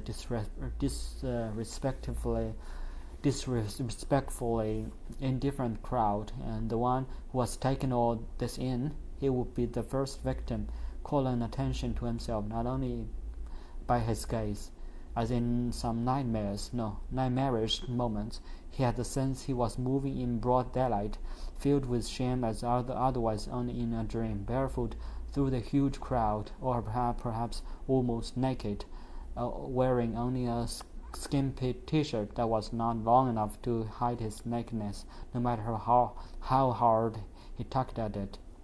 I lost another grassy patch, and there he crouched down, and finally something appeared there that he could recognize. He saw a familiar form covered by the grass, a triangle. From where did he know the triangle, this particular one? And quivering moment, now he knew. The grassy triangle, surrounded by sheds, barracks, sandy stretches, marked the place where the road branched off from the old road to the old village. His old village marked its threshold. The two branches, equally ones, formed the merges on the left and the right onto what had formerly been the artery, long since built up and incorporated into the village. And the village itself was his village, and in the meantime sprawling far past its original limits, without his becoming aware of it, he had reached his journey's main destination, with the grassy triangle, grinning as he always had, on which he was squatting, began the original territory of the village where he had been born. The wanderer now had only to continue straight in the direction in which the triangle's apex pointed. The road to the village center still existed, now a tarred alley with apartment buildings, stores, also a bank with a sign saying Western Union. Instead of the orchards where pigs had grunted and turkeys had gobbled, and he walked along slightly uphill as in the old days, looking back again and again, but no longer checking for a woman in pursuit. A dog ran toward him, the one from Paradin, his brother. No, the mutt did not recognize him, or did not want to recognize him. Instead of licking his hands and face, it growled, backing away step by step into the village, or what remained of it. Samarkand, though would-be homecomer realized had the same vowels as the Stara vowels, the village's name, and just the same number of them, IAA. So perhaps it was possible to go home again after all. As time passed, the racket from the new settlers district on the outskirts receded, or did he merely imagine that? At any rate, the closer he came to the former village center, the more dense the silence seemed. Aside from him, there was no one on the path he had once taken to get home, transformed into an alley almost urban in character. Hardly a tree was left, and nonetheless he heard a rustling, as if high in the air. Suddenly a large limb broke off and came crashing to the ground near him. It missed killing him by a hair. And after another bend, it too, familiar, the alley turned back into a road. It was laid with the wooden planks, slightly elevated above the ground, with a hollow space underneath, and the sound that made as one walked on them was like a ship. And again, he was probably imagining that he had already seen his broad walk from the plain, had his gaze been so intently focused on the village that he had not even registered all these new features. And along the road he often discovered other traces of the old village. One house of all that remained, if anything, was a blank window, perhaps merely painted to look like the real window, complete with a crossbar, and in the window painted the geranium, carmine red, and next to it the upper body of a child leaning on the painted seal, welcoming him with large pale blue eyes, or rather fixing him with a Medusa-like stare, which, like the dog's intermittent growling, was supposed to force him to back off or leave altogether. And the latter leaning against another house, which at first also seemed painted on, and then turned out to be real and seemed familiar. He climbed up a few rounds. Yes, it was the one he remembered. One plank, much longer and also broader than the others, left over from the bowling alley. Yes, it was. And in a ground floor window, a real carmine red geranium, and behind it, her head and the toothless jaw wobbling, the face of an ancient crown he did not recognize, although she apparently recognized him. Glowering at him over the leaves of the potted plant, she cursed him without words, simply with her eyes. There it was at last, the cemetery, with the church next to it. At one time, both had been freestanding, but so much building had taken place around him that one had to be almost on top of the gate to be halfway sure of being in the right place. But was this really the graveyard? The voice of the muezzin calling to morning prayers was so close that it seemed to ring out from the old church tower. Or was that merely the echo, greatly amplified by the new buildings tightly packed in on the edge of town, that bounced the sound from the minaret from one angle to the next? This was the cemetery after all, and this was the old gate leading to it, and the church, with a stone bench built sideways into the gateway, and on it the weathered, indestructible wooden plank. How wood guided him from place to place, wood upon wood, and the still mysterious dip in the plank, a narrow spot just large enough to accommodate a child's backside, where a child could be enthroned now and forever. Yes, this was the cemetery where his ancestors lay buried, and this was the proper gate leading into it.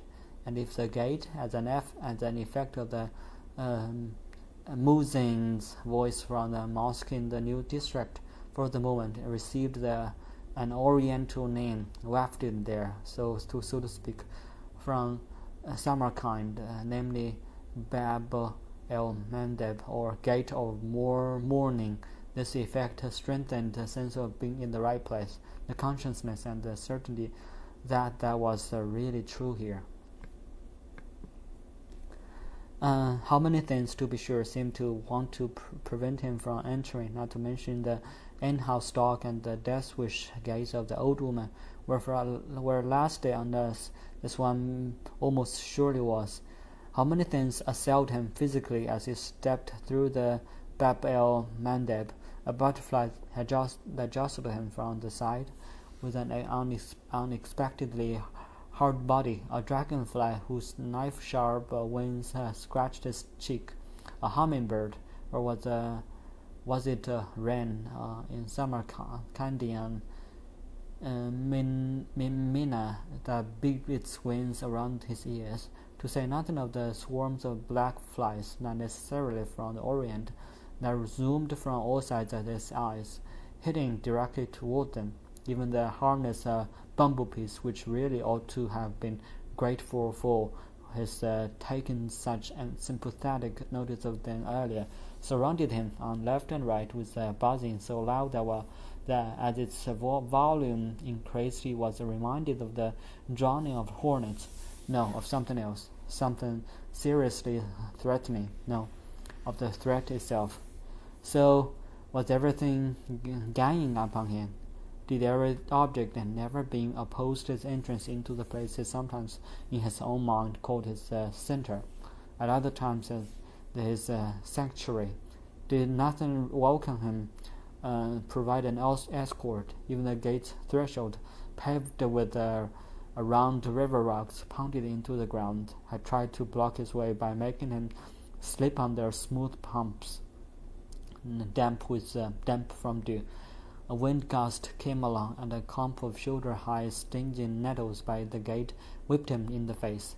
His gaze sought of the trusty three kings of the Orient, sculpted in stone in the arch above the portal of the 1,000-year-old church. "Hello, old boys! Here I am again.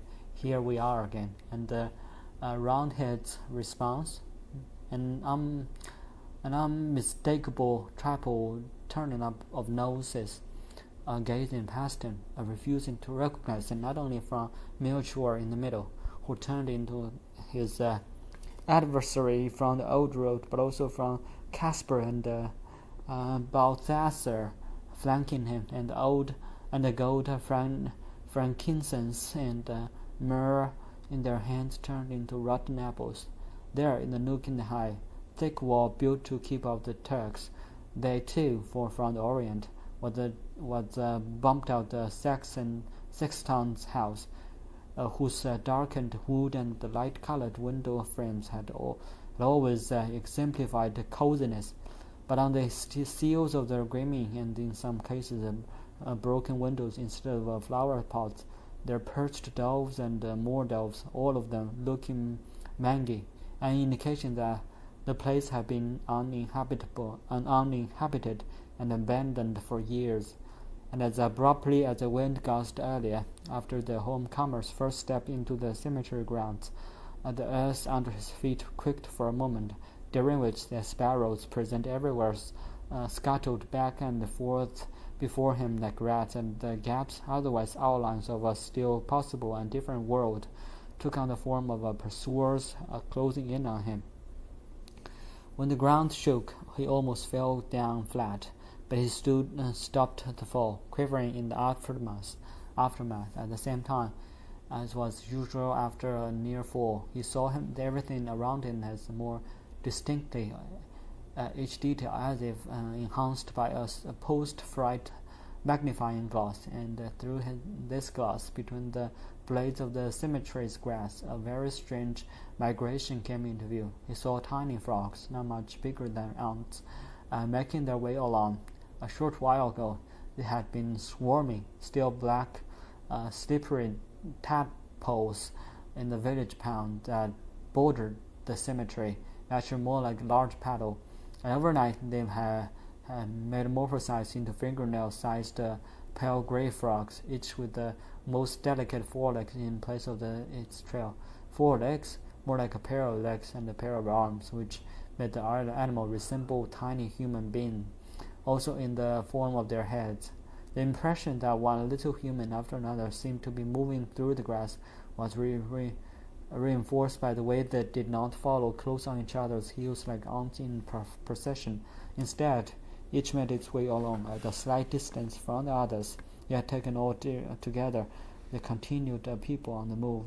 They numbered and wobbled awkwardly along, zigging and zagging out of order, sometimes veering to the side, crawling, groping, scouting their way forward, away from the water in which they had been born, and toward the forest, where, if there was any forest left, they would live for the time being and mature. Again and again they stopped in their tracks, as if exhausted, and finally dragged themselves onward, their arms pulling the rest of their bodies along, which gave them the appearance, although they were moving in a flat surface of mountain climbers, extending one tiny arm after the other.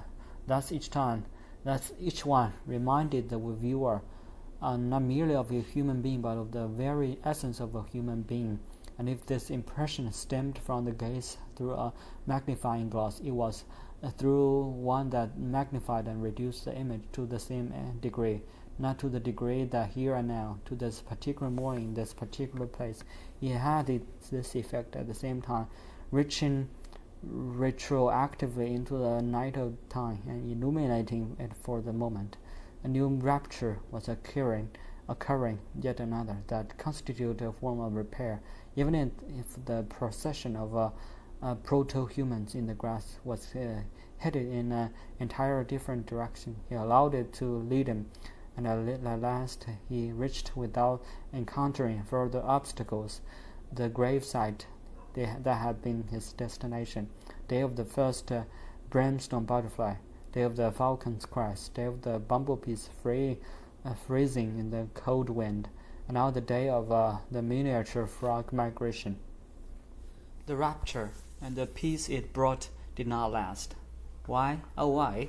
The storyteller on the nocturnal boat burst out, and while the woman, the stranger, now dashed from the prow, where her presence had hardly been detectable, to the stern, taking herself completely out of our line of sight, as if what came next in the story should be crossed out, as it were, or blotted out.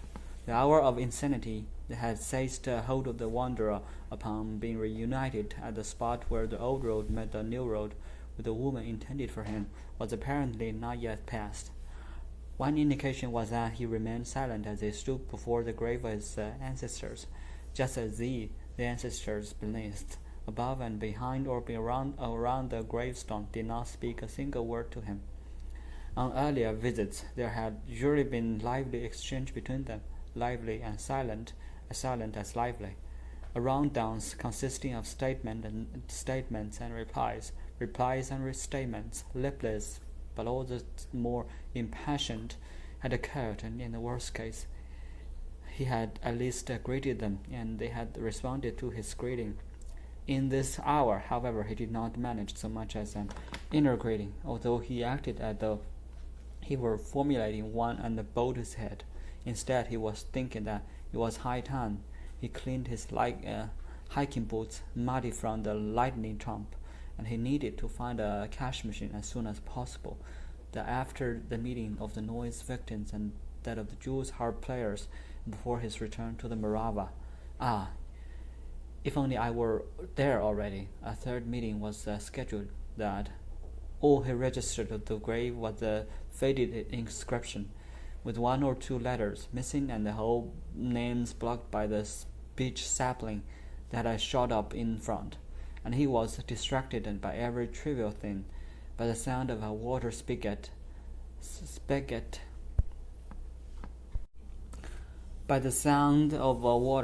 squirting in one corner of the cemetery, by a contrail in the sky, by a molehill, finally by his mother's grave. He ate a few blackberries he had picked earlier.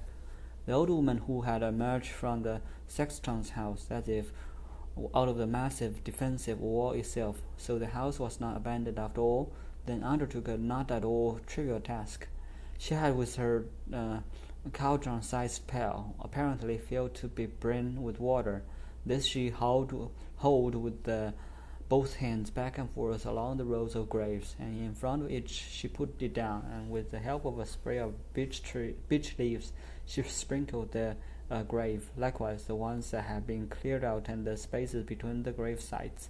The same thing happened with the flags for suicides in one corner of the cemetery, where the ground was not consecrated. Soon she could carry the pail with one hand, and she paused at the grave of her ancestors and sprinkled the holy water over it. She greeted him as the neighborhood child who, on his way home from school, had come into her house almost every day. Like all the houses in the village, it was never locked. While she was out working in the fields with other villagers and in the front room, he read everything he could lay his hands on: the newspaper, the farmer's almanac, the Holy Bible, paperback westerns, and whenever they returned from the fields or elsewhere, he would be sitting at the table in the front room, so lost in his reading, whatever that it might be, and he did not so much as to look up when they came in, let alone wish them a good day. He did not recognize her any more than he had recognized the soul in his childhood come home up to this point, as if such non-recognizing were part of his tour of insanity. As a distraction, a diversion, the wanderer, overcome by insanity, brought the conversation around to what the former neighbor, now transformed into a sexton, was doing in front of the graves. Her sprinkling would not have been necessary, as if of her own accord, while she was already bestowing consecrated water on the next grave.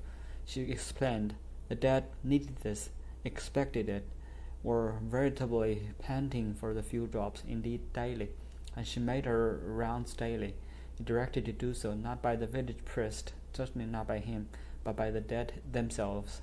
Once she had disappeared back into the house in the wall. He thought he had been afraid of the insane. At the moment of the outburst at the end of the old road, part of him had clearly understood that the violence of the other part of him was an act of insanity. The woman he was dumping out there was absolutely not the one he thought he saw.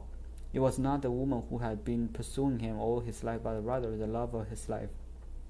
But the other part of him remained all the more bland in the face of his uncertainty, all the more insane, and he lashed out all the more mindlessly. And now, in the cemetery alone, what had the old neighbor just said about the dead and the daily water? They panted for it, and in the same fashion, he now panted for her, the love of his life. He thirsted for her, he was starving for her. Outwardly motionless, silently engrossed, he was consumed with longing for her. He veritably begged in silence, come back to me. And as once upon a time, one neighborhood child who said to another, let's be friends again. As he turned around, there she stood, smiling to all appearances unscathed, as if nothing had happened. For a moment he smiled back, but then the insanity surged through him again.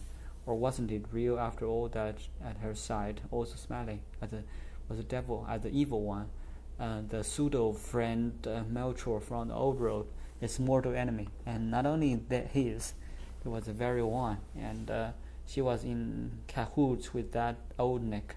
Two devils were standing there, a devilish pair were lying in wait for him, and again part of him threw himself into her arms and remained forehead to forehead with her once and for all, and the other part, which he clearly recognized at the same time as by no means part of him, did the exact opposite and restored it to violence again. And how the former writer had forgotten to tell us how, during the night on the old road, he had cut a hazel branch and sharpened one end to a point, for walking and perhaps also for self-defense. Now he hurled the stick, the sharpened end pointing away from him, as a spear at the satanic pair. Nonetheless, he was aiming not at his love, but at her evil twin, whom he of course struck directly in his artificial heart, whereupon the spectre, pierced by the hazel stick, dissolved in as an intended with a bang into the thin air. But she too, when he finally opened his eyes after hurling the sphere, had disappeared through the door in the wall into the area behind the village cemetery. Her response to his spear tossed nothing but a wail, which still rang in his ears as he described it during the night on the Morava, as if She were the old one, after all, whom he had struck in the heart, a sound so piteous and at the same time so gentle between weeping and coughing, and that it would have brought anyone to his senses except him in his hour of insanity, and at the same time a thought, a single one, in the form of a question, who will save us? And as he described the scene to us, we heard this question repeated in the voice of the woman and an invisible stranger now as above, but no lament, no pleading tone accompanied the question, or if it did, then only as we reflected on it later. Like her, he made his way out through the door in the wall at the back of the cemetery, but he did not follow her. Much time was to pass after her disappearance. Just a short while ago it had been morning, and now the bell of the church in the old village was tolling for vespers. With evening around the corner, and in between, very far off, the buzzing of new Samarkand had summoned the faithful, the Maninan, to 5 o'clock prayers. The wanderer fallen asleep on his feet in front of the ancestral grave.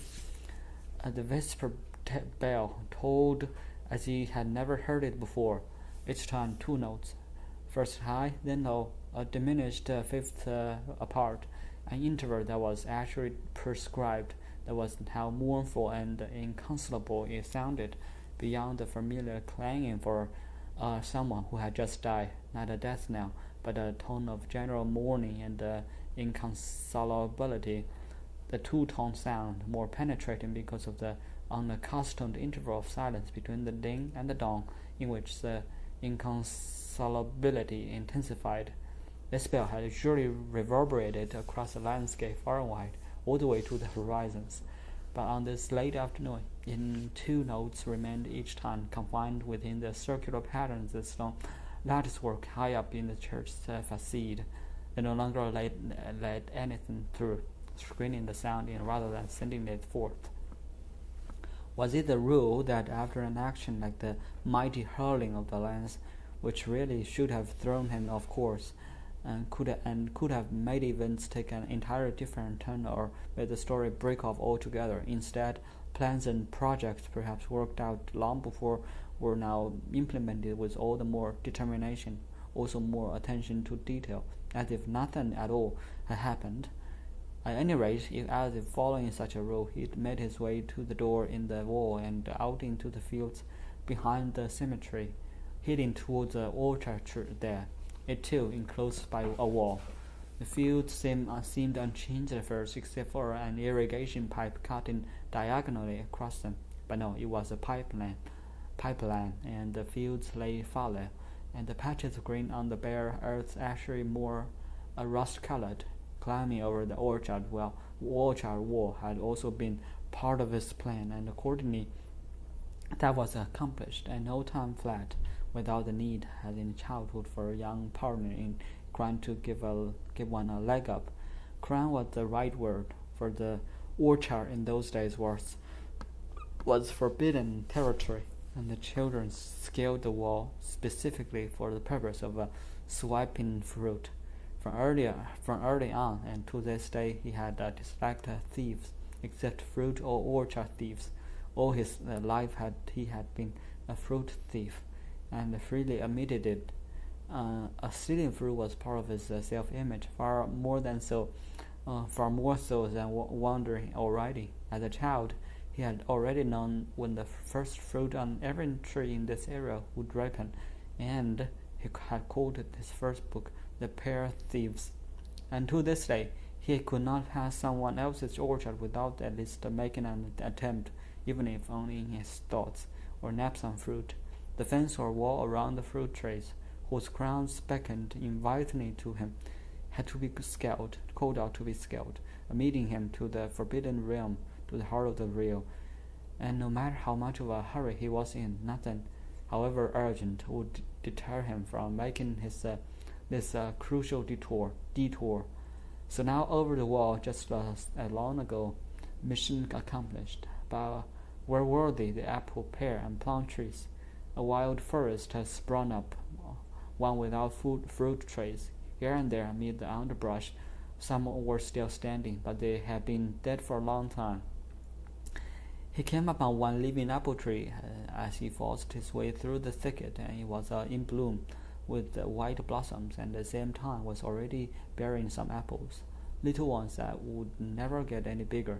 It had reverted to being a wild apple tree, and it was dark in this forest that had returned, dark as night. And wasn't it actually night already?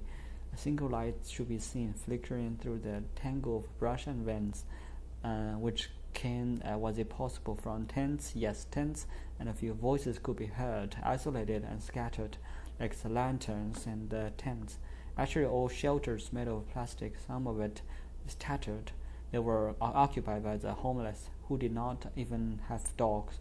Yet in some places the doormat lay in front of a shelter, or what looked like a genuine kilim, strawberry red, peeped out from under a sheet of ragged plastic, or beeping could be heard, as if from a battery-operated computer.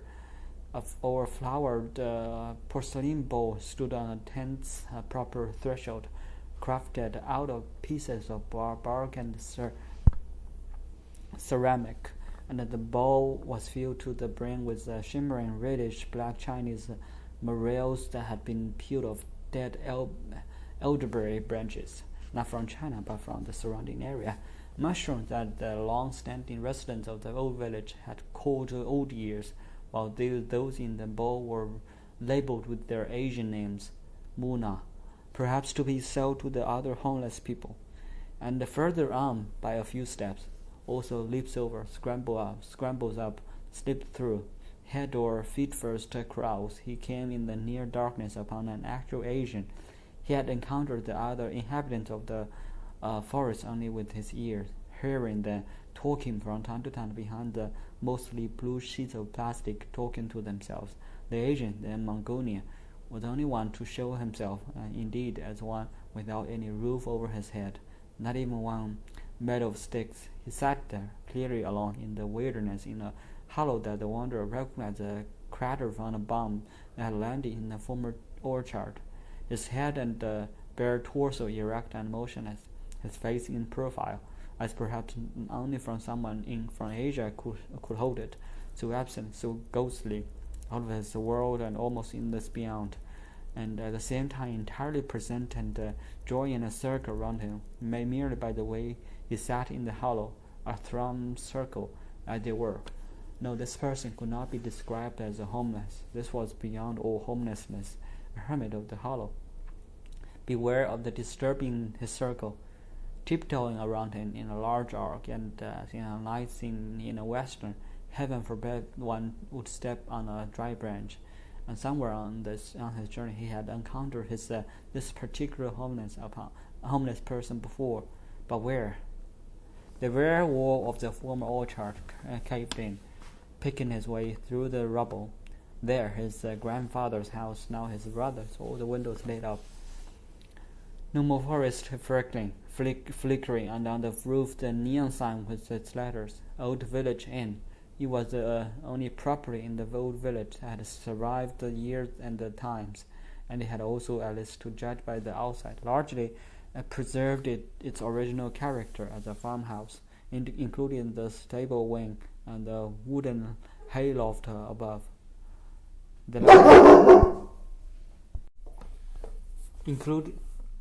Including the stable wing and the wooden hayloft above, the latter with the wooden gallery, whose bundles of dried corn cobs hang in the alley in earlier times, or still.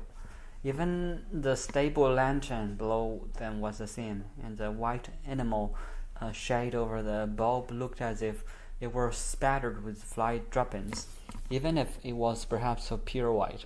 Not a trace of other properties. The farmhouse, which his brother had converted to an inn, stood all by itself. The vegetable garden with a grape arbor, there it was, wasn't it? Now a garden for the inn, and the site of manure pile, now our parking lot. Cars could reach the lot from the expressway that had been constructed in the meantime, its lanes disappearing not far from the house into the tunnel on the mountains that focus the southern border. The traffic swallowed up suddenly, along with its roar. The way he approached the house, however, in the last daylight, was by one of the many intersecting footpaths that had led from the forest in the former orchard to the inn, no upgraded road. So the path appeared to be available to the homeless, or whatever they were. Now brightly lit the house was, and how quiet! No trucks in the parking lot, no silhouettes in any of the windows. A single person sitting on the long bench by the stable door, now the main entrance, in the dim light of the lantern and the residual glow of the sunset, blocked by a small birch like the ones traditionally set up the Pentecost to the right and left of the front door. Was it Pentecost anyway? No. The figure sat so motionless that as the leaves of the birch sapling fluttered in the evening breeze, the figure seemed to have blended with the tree as its reinforcement and human protector, while the birch fluttering and fluttering seemed to remove human figure from its tongue and its story too, serving as reinforcement and protector. Who was sitting there? Surely not the woman. Don't let it be the woman, or do. It was not a woman, it was his brother. The dog that had followed the wanderer for days had finally caught up with him, and its constant growling gave way to joyful barking directed at the person seated on the farm bench, up on whose knees the dogs jumped. By contrast, however, the dog longed at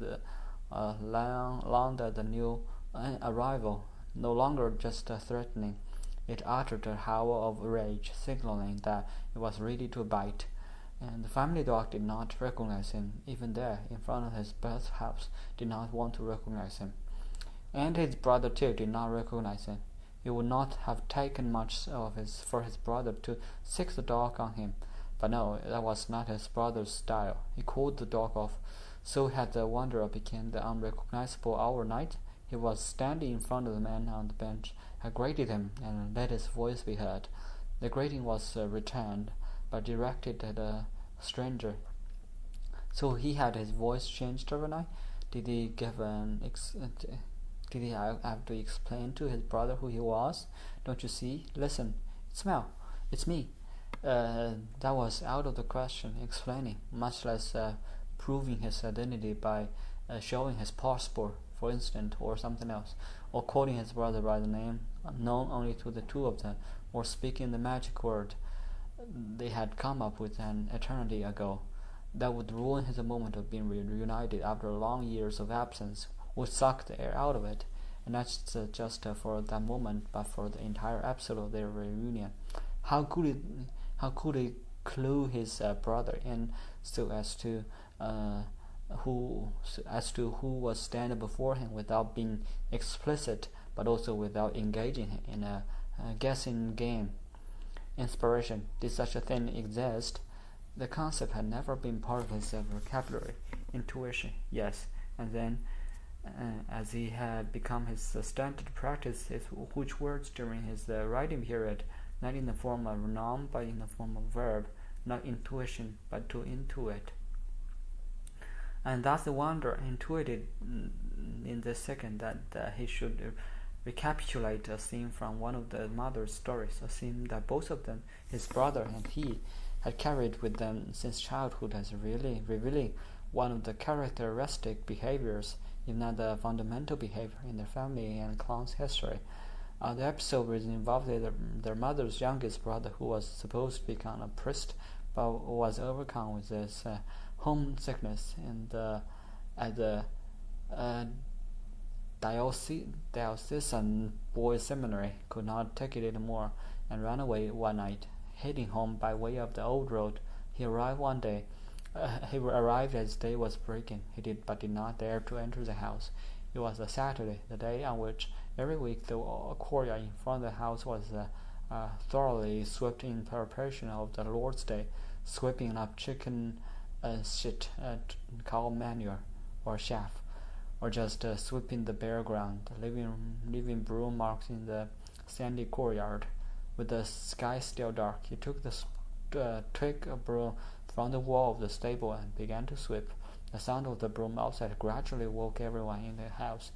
Without looking out, they realized who had returned and was signaling that he would not leave home again, at least not voluntarily, would never go so far away again, and never be absent for so long. The trick broom was still leaning against the wall of the former stable, the very same one, even if it was not the same. Picking it up, sweeping, being recognized after only 2 or 3 passes with it, laughing on both their parts. It's you, I must be blind and dumb. Came into the house, brother. Wash up, you need it, you smell, and put on some clean clothes. I'm not exactly going to slaughter a fatted cow for you, or throw a party to celebrate your homecoming. I know you'll be pushing on tomorrow. But come in and stay the night in our old room, in your old bed, as you've been wishing you could do for a long time now, right? They were only half-brothers, with different fathers. Only, hair-splitting, and not just for the moment, how old his brother had become, and he put his hand on to his own face. How old he become himself. In the tap room, formerly the stable, he was alone at first, at the smallest of the tables, in a niche. His brother had not forgotten how he liked to sit and what he liked to eat and drink. The dog stretched out peacefully at his feet. Chains clunked at the cows munched their hay. Bats swooped through the open stable door, even though it was closed and was no longer the stable door. A clear evening, when the moon shining through one of the windows, and on the wooden gallery on the upper level it was broad daylight, and the rain spraying in under the roof, a summer rain, onto someone who was sitting there cross-legged with a book. Later that night, the tavern filled up. Closing his eyes briefly, or had they closed involuntarily, he opened them to see the room full, with the forest dwellers in the Sunday best on the one hand, with long-distance truckers on the other. Among the guests, some residents from the new district, new summer kind, if you will. Only men in any of the groups, and not much to observe. Most that the new theatre sat at a right angle to the tables according to Oriental custom, and did not drink, did not even smoke a water pipe. But no, one woman was with them, heavily veiled, but seeming to be in disguise. In truth, the man, Melchior, the journalist and writer, who was photographing them all surreptitiously, and had secretly switched to a tape recorder. Let him be, he did not exist, had never existed. Later, all the 3 groups gathered around one of the Orientals, and the oldest man present, who sat there very erect and received one after another as if he were holding court. He was something like the local oracle, giving each person a few words to take away with them, and not prophecies, but rather transmissions, articulations, and illustrations of something just happening inside the oracle, as yet unspoken and unvisualized, and inside him something was always happening. What was it? Where other perhaps heard voices, he heard sounds in his head, in his ears, even changing, ever-changing sounds that had nothing to do with those in the tap room or the kitchen, and where others might perhaps have suffered from these sounds as a constant, indistinguishable, tormenting noise in their heads. He had the ability to separate the sounds and keep them apart. At the same time, he listened to them as if they had been sent to him from a distant place where inner and outer merged, translating these sounds simultaneously into words, sentences, auditory and visual images. He made them in the eyes of the people of New Samarkand a medium, or simply an oracle, and that was also his profession, which he practiced with natural dignity, unapproachable, unsmiling, or almost smiling with pleasure at his translations and at passing them along to those assembled. What oracular sayings were these? Anything unambiguous was of course not to be expected, but neither did his utterances sound classically equivoking or even ambiguous. They issued from him without interpretation, defying interpretation. On the one hand, incomplete, syntactically correct sentences; on the other, quite meaningless, yet also not posing a riddle, but born by the rhythm of the noises in the translator's head and his voice, shaped by what he was hearing. And that seemed to satisfy those who gathered around the oracle, consulting him without posing questions. Each man nodded in response to the saying he received, seemed to be enlivened by it, lasting it even, then went on to his way, so to speak. The couple long distance truckers, as well as the forest dwellers and those who had moved there from Samarkand or elsewhere, and the sound interpreter made each one of them pay more than a regular soothsayer. Later, the soothsayer joined the wanderer in his niche, did not let him out of his sight, and then began to speak, with the roar from the expressway in the background, muffled by the window panes. Blue eyes need not to be a misfortune. Uproot yourself even more, my friend. I can't hurt to chew on the other side of your mouth for a while. All those who are around their roots like whips. There's nothing but the rest of the wicked. You can't have more than you have. Sometimes the way it isn't the way it is. And then at one time God was on the side of the long-suffering. That time was long ago. It is rare to be saved. If only one could disappear, you think, but one can't. The word night grounds deep in one's heart, and the Babylonian welter of opinions. An attraction is no attraction. The spirit travels nonetheless down the road of darkness and man, and leaps out of one's mouth for joy. The devil can't rob you of the light. Nothing is not as bad as the farmer thinks. Go as a stranger. Destiny never comes from without. Each person is timid in a different way. You contemplate your mistakes too little. All is in iniquity, and all is frazzled, and that was life. And somewhere else, someone is always laughing, and someone who contemplates human beings dies of grief. And even later, the wanderer and his brother sat alone in the half-darkened tap room. At one time, the brother had been black sheep of the family, and who was he now? They played cards, and as in the old days, neither wanted to let the other win. In the old days also meant walking along the old road, arriving in Samarkand, and standing in the cemetery, passing through the overgrown orchard. The brother had seen the world, from the pipeline construction in Alaska to the rail line laying in Mali, and every place he had visited and had lent its name to a hill, a brook, a road, a forest in this region. He would never take a single step to live again. The steep hill above the tunnel, where primarily birches, ferns, and in the gaps brilliantly red strawberries grew, he called Bosnia Slope. The grassy expanse between their parents' house and the virgin forest was the Virginian Meadow. The brook that curved around the old village was Elk Creek, flowing into Alaska's Yukon River. Where the sunken road up into the foothills of the Alp turned to yellow clay as it led to the Dogon area in Africa's Mali. The Frog Pond belonged to the Danube Delta. He had also worked in Arabia for many years, and accordingly his whole native Carinthia Valley was called Wadi al-Yon, or Valley of the Day. As I pictured it, the members of the clan to which he and the wanderer belonged had been from the beginning and through the generations secretly mad. Not seriously so, to be sure, but still. We all have a screw loose, as he put it, including you. And each of us in his or her own way. And what was his own loose screw? The brother could have mentioned all kinds of things, but he left it at one and harmless delusion. He thought that all the places on the planet where he had ever spent time were stored inside him, not in his memory but in his body. The world would be the world he had experienced during his years as an itinerant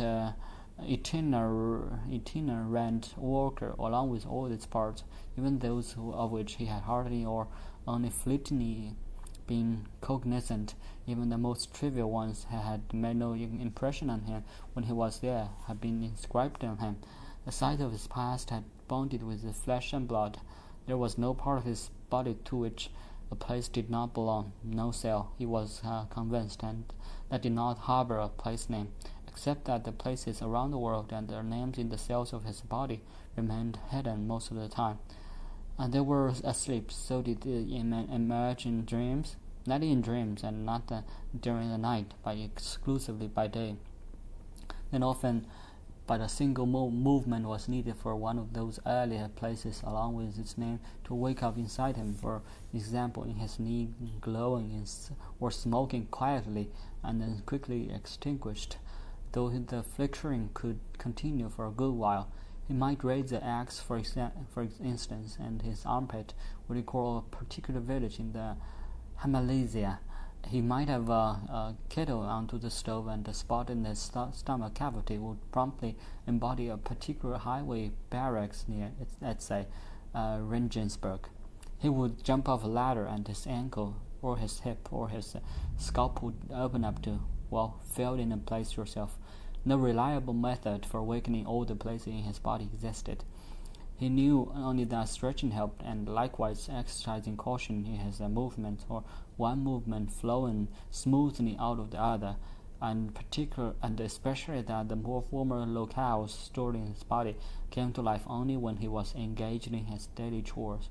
He had to work them loose in his cells, and how alive they could become retroactively in his neck, between his ribs, in his temples, more lively than they had ever been when he experienced them and externally. If you only knew how many places I revisited inside my body just this evening while I was busy in the kitchen. Even later that night, nothing happened except that the two brothers sat side by side in silence. If one of them sighed, their ancestor would sigh in response, only more loudly, a brief moan, and the ancestor would moan back, and then did not want to stop. A soft laugh, and in reply the ancestor's peals of laughter, and then a cry from the depths. Who was that groaning? At least there was no echo. No one groaned in reply. An air hog, arms reaching into the void as a child had once been observed doing.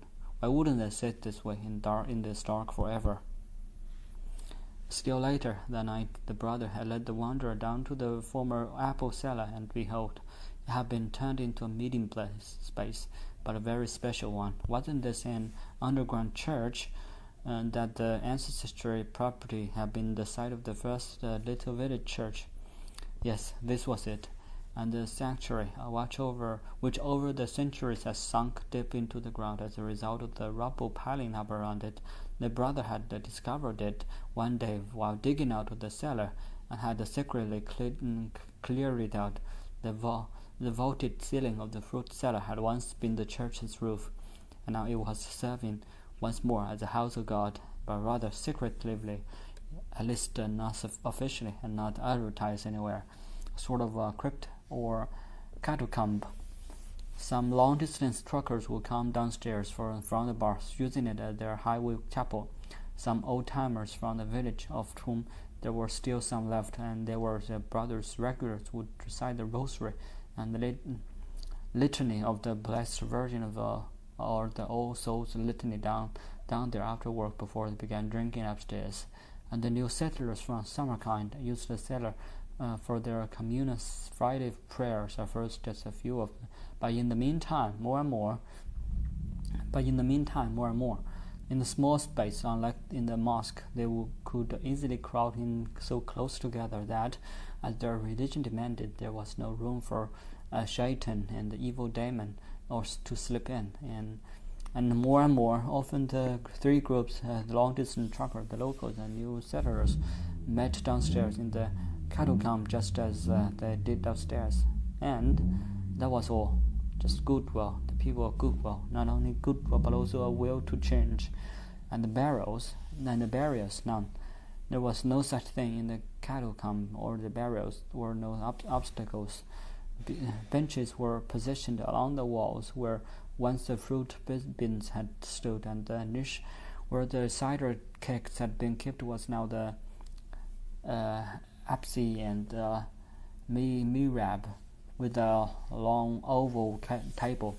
An entire crypt under the tavern was brightly lit and quiet, with no noise penetrating from the expressway, and the most prominent impression the smell of cedar and apples and cedar, and in one spot the echo on the fruit.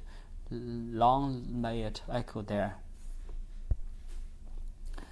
The wanderer, even later that night, found his way upstairs to his old room. There, too, his brother had to show him the way. In the doorway, the walls were so thick that his brother could stay there sideways, legs splayed, and the wanderer heard from him how the whole family had trembled downstairs when he, still an adolescent, had been engaged in his first attempts at writing up there in his room.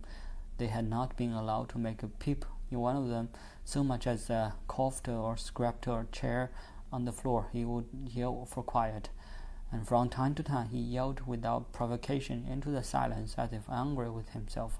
They had also been afraid of his official expression when, after many hours, often an entire day, he came down to the living room, now the inn's parlor.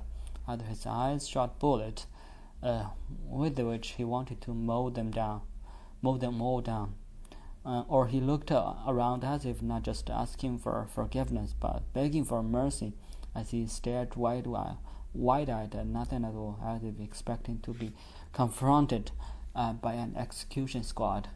Even when he smiled, which happened seldom enough, as if nothing had happened, as if he hadn't just been ranting over their heads, and without missing a beat, read aloud what he had written, forcing them to listen.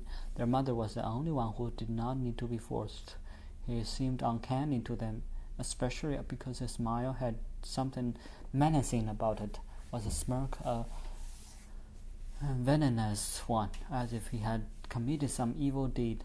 His brother had not read a sentence of one of his book, and had not so much as opened them, and nonetheless he thought he knew them all, each of the long stories in detail.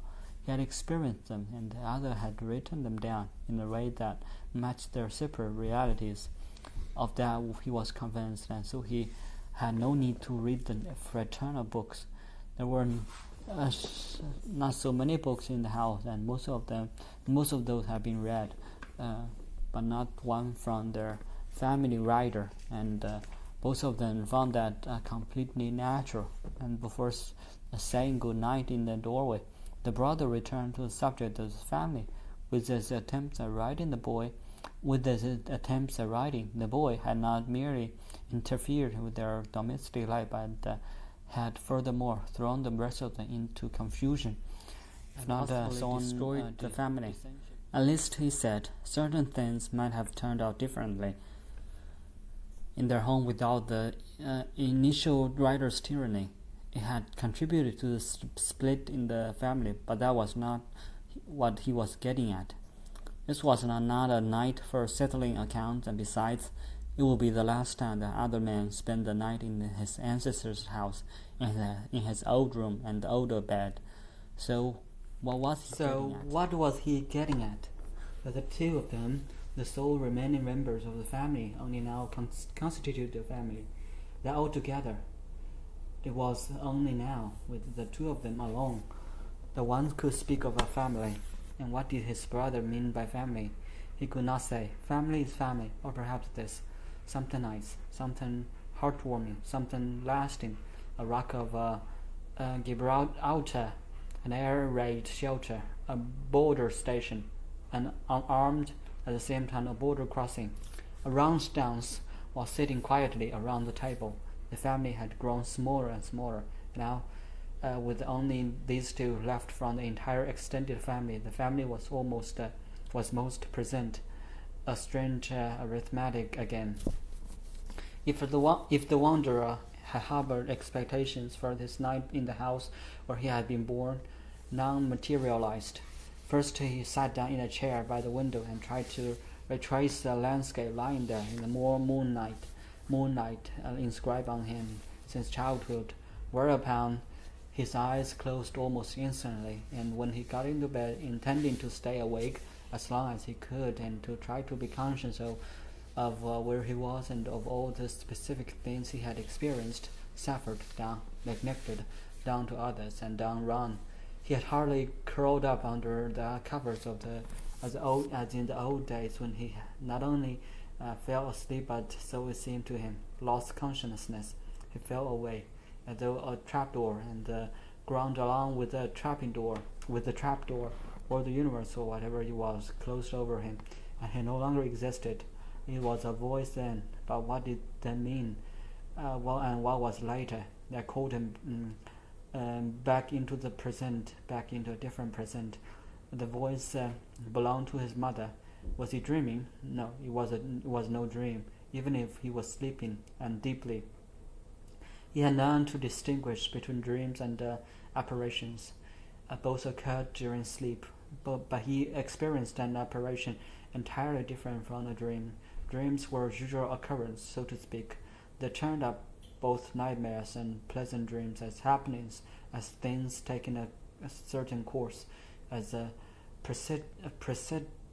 precipitous events or long drawn-out ones. Apparitions, on the other hand, took the form of intrusions, abrupt ones, images shooting into his heart and disappearing just as abruptly, but leaving an image burned into his consciousness.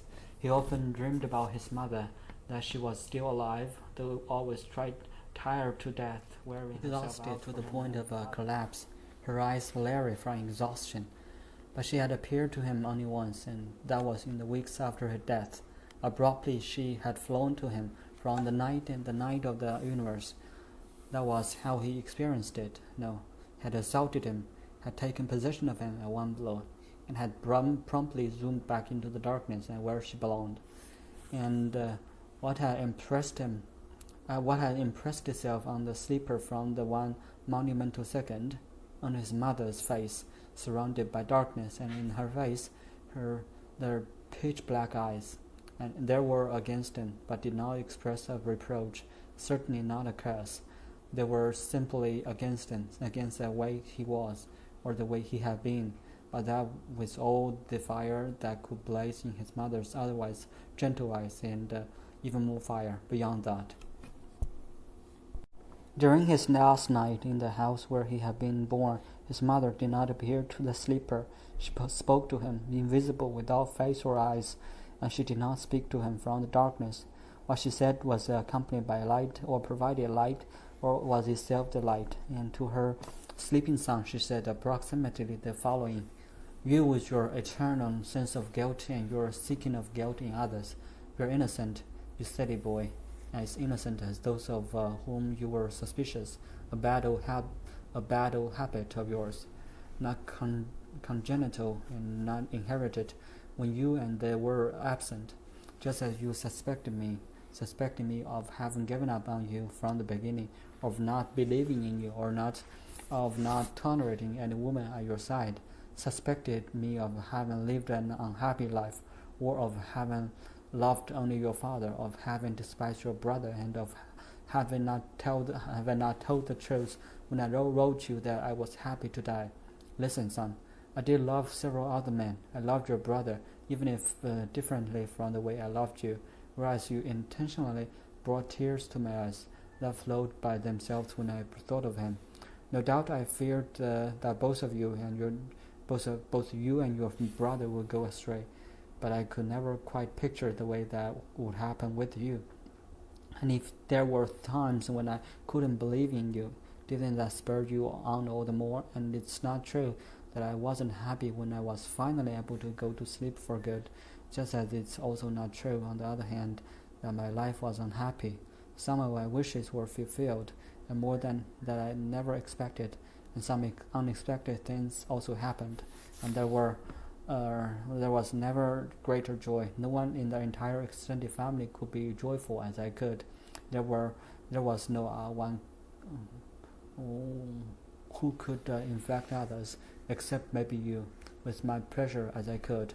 My name should be Herzfreud, heart's joy, not Herze Lloyd, heart's sorrow. You spoil sport. So get up this instant and bring that woman intended for you to your bed. The night is cold, and she's been waiting under your window for an eternity. Do you expect her to serenade you and climb up to your room on a ladder? You fool! Along for guilt and looking for guilt in others. Enough martyrdom and making martyrs of others, who were always those close to you, and those close to you are those close to you. Why do you make a martyr of only yourself and those close to you? You lazy bones, you village idiot, you last remaining know-it-all and phony sympathizer.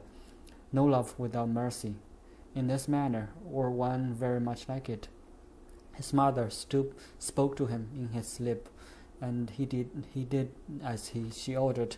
From the depths of sleep, she had wanted to reply that she had corrected in his version of herself. Her life and her death was even less true than his version. She had said those things merely for form's sake, for the sake of this story. But as always, when he was sleeping, he could not get out a word. And when he woke up with a jolt and in fact heard noise down in the courtyard, no, it was not a broom, it was footsteps in the depths of night, and they were peaceable in the gravel and the sand, also as if determined by the gravel and the sand, guided by them. And in fact he found the woman, the stranger, at the gate to the courtyard, which was not locked. Why had she not simply come into the house? Had she wanted to summon him with her footsteps alone? How patiently she was walking up and down, back and forth in the moonlight, the very soul of patience, and her walking was a game of patience, following a pattern invisible, inscribed in the sand. Nonetheless, she was startled when he appeared, held up her arm to shelter her head, backed off as she strode toward her, the creature. He caught her o'er it, brought her o'er it home, carried her up to the room, and then lay down beside her. At long last he understood her. He understood her as she understood him, and laughed. It was rare for him to laugh that way, and as he was telling us the part on the boat there in the night, we would never have believed our host would laugh that way. And the woman, the stranger, laughed back at us from the stern, back there beyond the mountains. She had joined in his laughter and also laughing at him, but benevolently, face to face, until both of them turned serious, and that turned into a trembling. On her part also a delayed effect of the night out in the open, a trembling on both their parts until they did not tremble anymore, and again they fell out of bed altogether from exhaustion. But not only that, land of two rivers. When the wanderer introduced the woman the next morning to the homeowner, he did not show a second's amazement, as if he were accustomed to such things from his brother and others as well. If his eyebrows arose for a second, it was at her beauty, and why else? He arranged for his brother's chosen one to hitch a ride in a tractor-trailer. She wanted to go on ahead, in a southeasterly direction to the Balkans, to the boat on the Morava, and prepares various things for his return on the night of the storytelling. The wanderer still had one more stop on his tour of Europe. He had toyed with the idea of skipping it, but no, that was out of the question, just as with the previous stops. And why?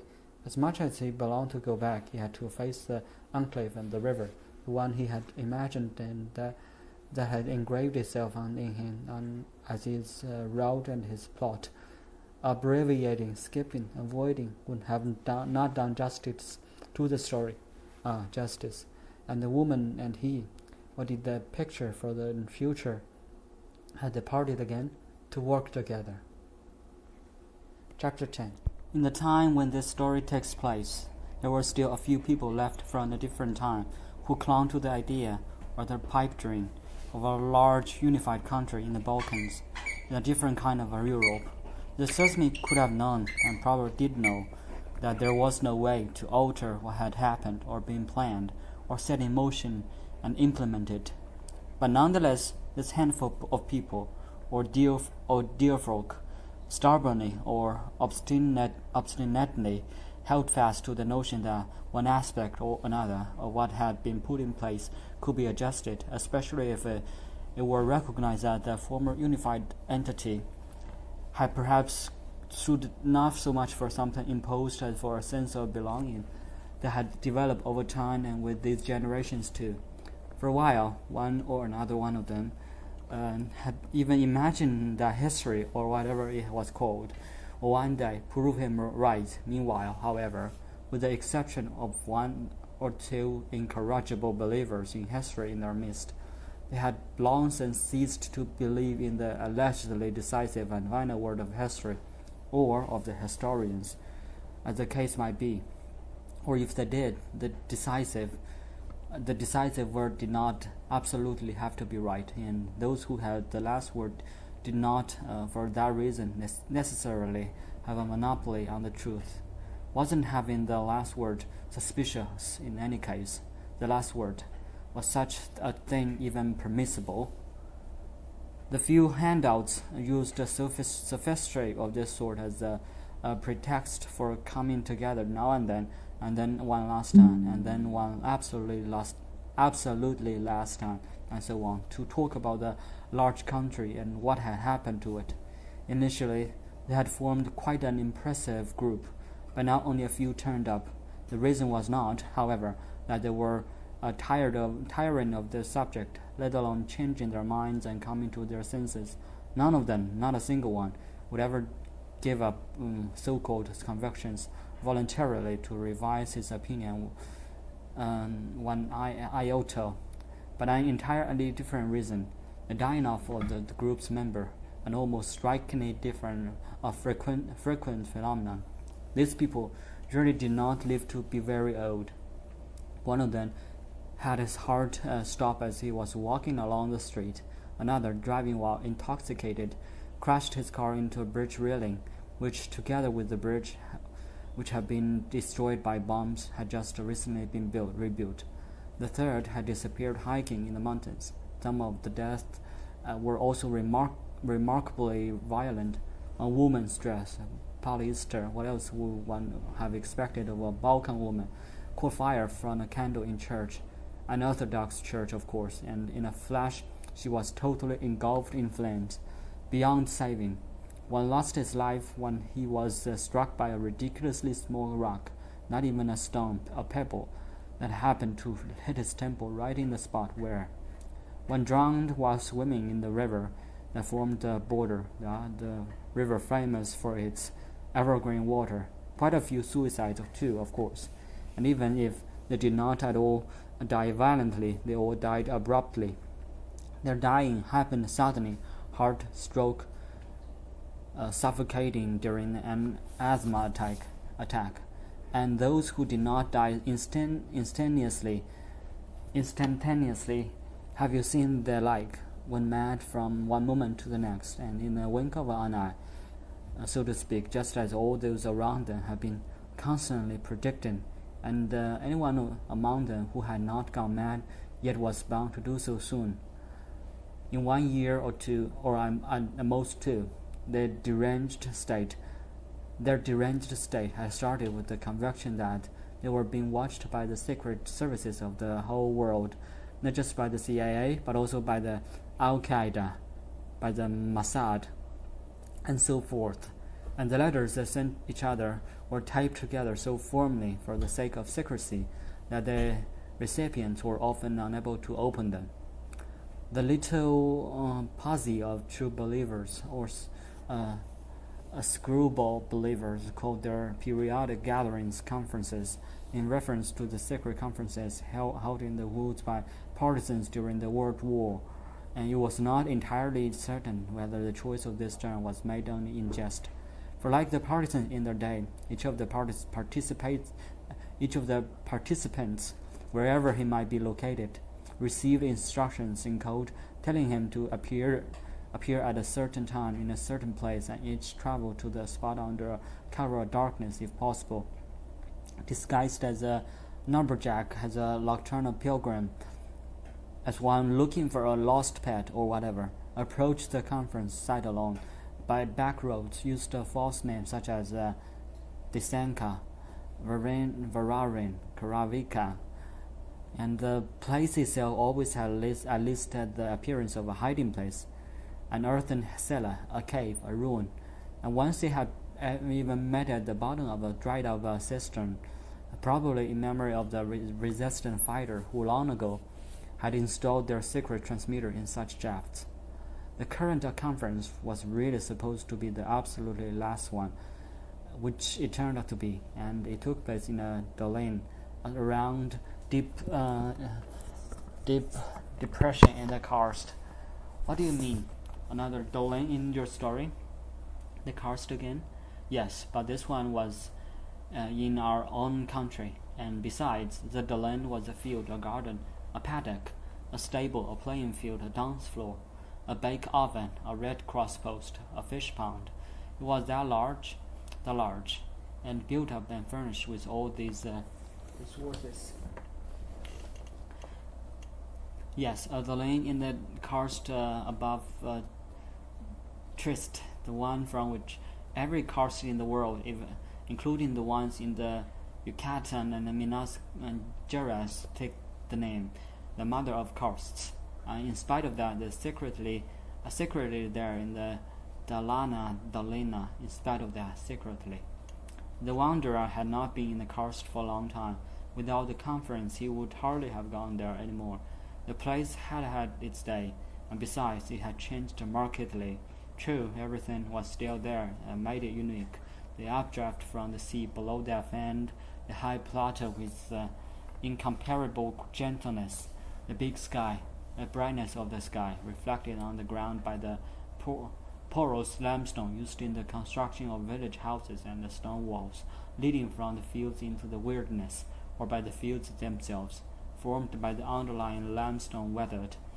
The silence of a sort, possibly only in out-of-the-way location, the far-flung villages out of the sight of each other and recognizable only at night, and then only when cloud cover hung low over the plateau, from the reflections surely round here and there on the underside of the clouds, and of course the lanes. But the silence of the karst was no longer its only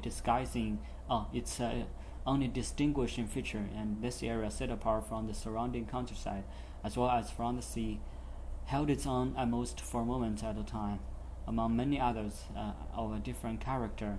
It may be that even in the past the karst had been an area fairly central to Europe. In the meantime, it had explicitly become part of something, first a feeling, then a conception, then an idea, and finally a norm, known as Central Europe, right? Over time, this norm had become dominant, well, more or less, but more than less. And according to this dominant norm, the karst belonged, without any special status, to the unit called Central Europe, or to what else should it belong? Perhaps even to the goddamned Balkans, consistent with a previously prevailing norm. The newly introduced norm of Central Europe was in any case hardly less potent in the karst, omnipresent at the very least in the language. There had never been as much center in the region as now, one center festival after the other. The small main town of the karst received a new name, in translation Central Town, and a group of villages had themselves renamed into what would translate as Central Village 1, Central Village 2, and so forth, in the same way that many of the old wagon roads were turned into hiking paths with the informational signage, part of the great Central European hiking trail network from the Bohemia forest to Dubrovnik, a Central Trail Red, Central Trail Blue, Central Trail Black and White, and so forth, marked as such on the updated or official trail map of the Central Europe. And so the domains of the karst have been declared Central European natural monuments, and the largest and most beautiful of them, the Dolina, close to one of the central villages, had received the status of national shrine in Central Europe, a shrine of the Central European nation. Not only down there in the expansive eastern expression, but also in the entire karst and the surrounding area, everything Balkan, or even distantly reminiscent of the Balkans, was frowned upon, from fruits to clothing to music. In the Central Dolin, as the Dinala Dolina was now officially known, the Central European regulations were enforced with regular strictness. Unthinkable that a Balkan clarinet or trumpet would have been heard, that a lamb would have been roasted on a spit, or that anyone would have eaten onions raw. Day and night, the plateau and slope of the karst basin witnessed central festivals, solemn central masses, readings by Central European writers, matches between Central European teams, Central European congresses. None of this did any harm to the conference. Precisely amid the welter of the celebrations, the unspoken succession of public events, the few attendees could preserve their secrecy unobserved. Besides, there were only 3 of them left, 3 who had been scattered to the winds, who, as they came together down in a quiet corner of the Dolin, such a thing still exists, already had a premonition that this would be their last conference, their final farewell. So as they sat down on the shore of the man-made land pond, the Dolins, like the entire karst, were entirely extremely water permeable, and looked up at the round horizon of the depression. They filled each other in on those who had been unable to join them. A man and a woman, who from France, she from Spain, had been the group's trophy couple. They had met during the divisive Balkan Wars and had thus become a couple, both of them dedicated for years to aiding the affected peoples, all of whom, as they always said in unison, were walking barefoot over thorns. After all these two had been through, they could only stay together forever, right? And now it was reported that the woman had left the man, feeling that she was locked in a relationship with a cold cadaver. Whereupon the man had gone after her and shot her, and then himself. Another person had become convinced that the principal blame for the smashing or falling apart of the large country rested with the small Buddhist country on a South Sea island, and accordingly he made his way to the island and in a suicide bombing blew up the one-storied structure that was more like an administrative building than the seat of a government. And another one crisscrossed for months a former country, from one statue representing a hero of the Second World War to the next. Not many were left, demanding at the top of his voice that they restore the country to its former glory, until one night, when he was running back and forth between hero sculptures in the Kelly Magdan Park in Belgrade, falling on his knees and embracing and imploring them to intercede for him. He was taken away to a locked mental institution with not the faintest hope of ever getting out. All that had been reported long since in the newspapers, but apparently none of the 3 were keeping up with the papers. Who were the other 2 along with him? The former writer, the remnant of the minority. One was a former minister of justice of the country, not only very large but also extremely powerful. Now he was an old man and long since retired. He occupied himself primarily with traveling the world and representing the losers' cause, a self-assigned mission, without going to the courts, the national as well as the international ones, to plead his case. They would not let him in, even as a witness. He viewed himself as a lawyer who had been at the beginning of his career, and presented himself as such in the environs of the tribunals, almost unnoticed or almost smiled at pityingly. He thought himself as a successor to the criminal defense lawyer Abraham Lincoln, and was coming to look more and more like him, especially with his bushy eyebrows and deep-set eyes.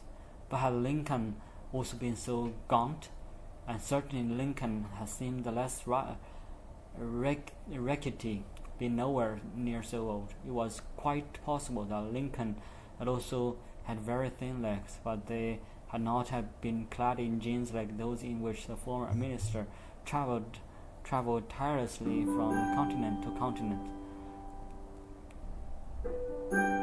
The wanderer had never seen him in anything other than work boots, a plaid shirt, and those everlasting blue jeans. Out on the street, one would mistaken for an elderly vagabond. What strengthened the impression was that he always came alone, and his luggage never consisted of more than a bundle. Even at the conferences or as a delegation, he seemed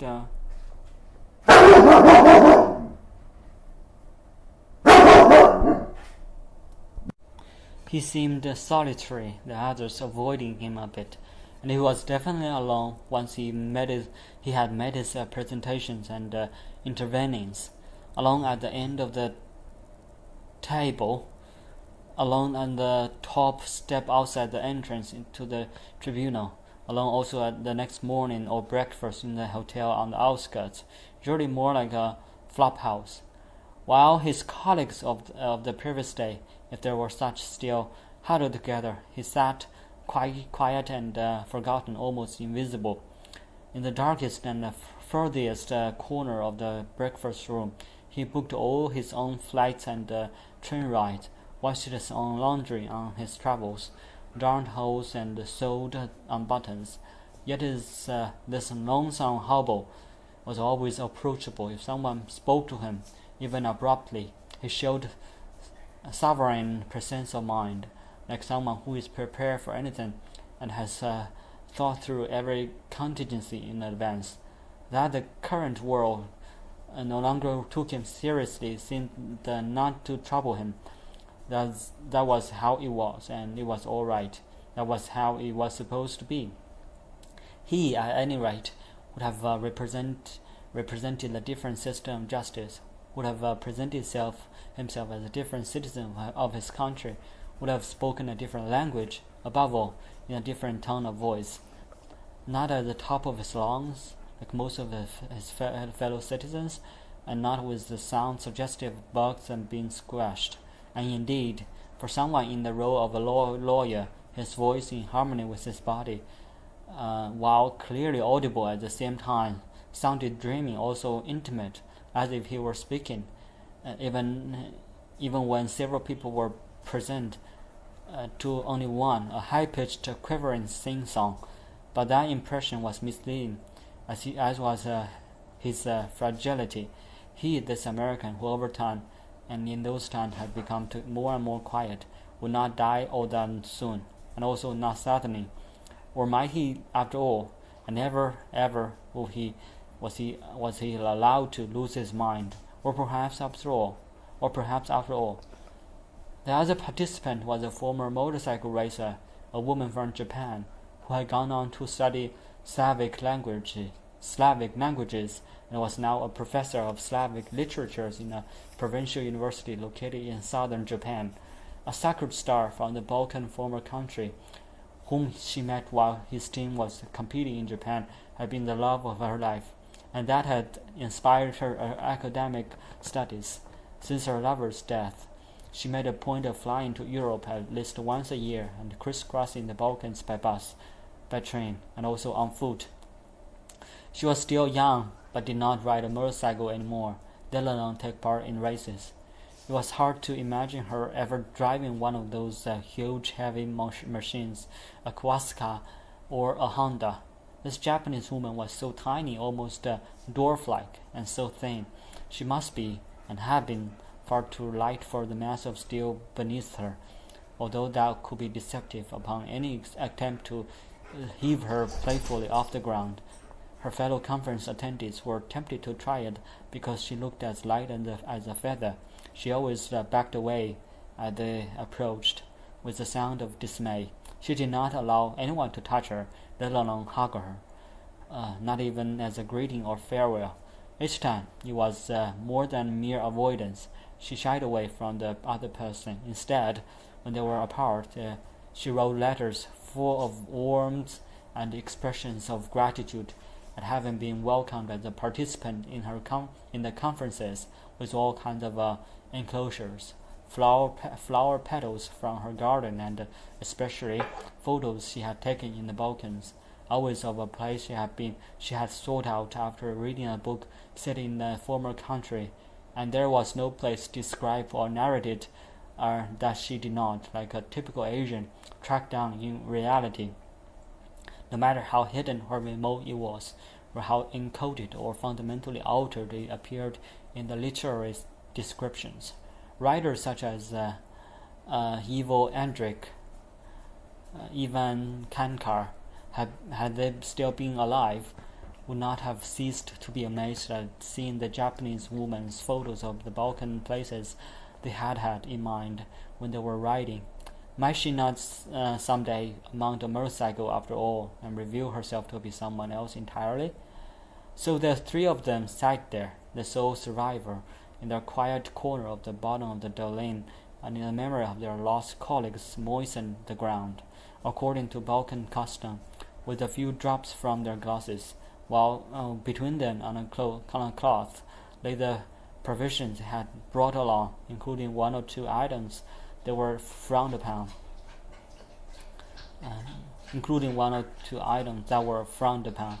Strangely enough, people who passed by on their way to a game or a festival did not look askance at them, even at the sound of the allegedly highly unpopular traditional Balkan music that one of the three played on a mini recorder. Instead, a brief pause, a reconnecting, an approving smile, even from the constable of the central lane as he made his rounds. Strange in another way were the fish in the man-made Dolin pond, in water so calm and transparent that it might have been frozen. So was it that cold at the bottom of the Dolin? But when the three of them now go to their feet, a summery wind wafted over them from above, bringing a warm gush of fragrance, new-mown hay and grain, such as one would expect at the height of summer. And the tree above their heads had a ship's bell hanging from its lowest limb that had both Latin and Cyrillic lettering. The bell rusted, and likewise rusty and stiff its clapper. Was this not the last time in the karst of all?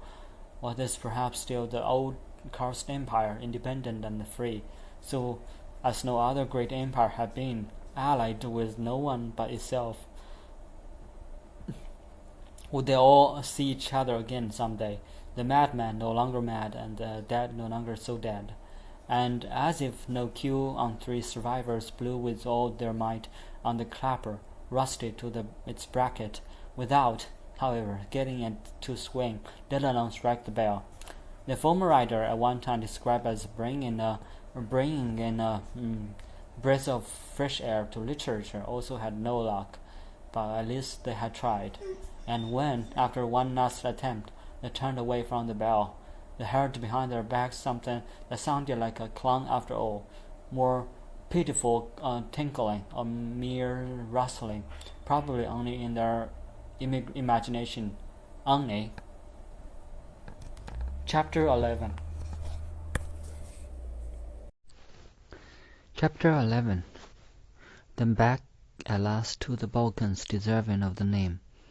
If the vast majority thought of the name as a swear word to him and also to us, his audience during the Moravian night, it represented something else. Where had they begun? His and our Balkans, long before the geographic and morphological border. The Balkans, for example, had been momentarily the steppe around the vanished Numantia in Old Castile, when a torn blue and white plastic bag caught on a purple thistle flapped and crackled in the wind.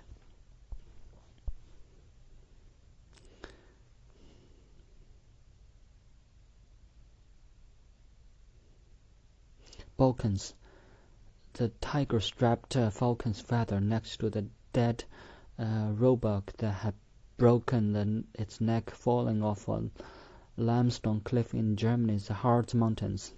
The Poles dwelling steering along the Danube to the east of Vienna, with fishing nets hanging outside. Under the houses, all kinds of junk lying around between the poles, discarded refrigerators, gas canisters, automobile tires. The Balkans. The wood and coal smoke from the chimney of the Jews' harp house, and the apples there between the inner and outer panes of the windows that came down almost to the floor.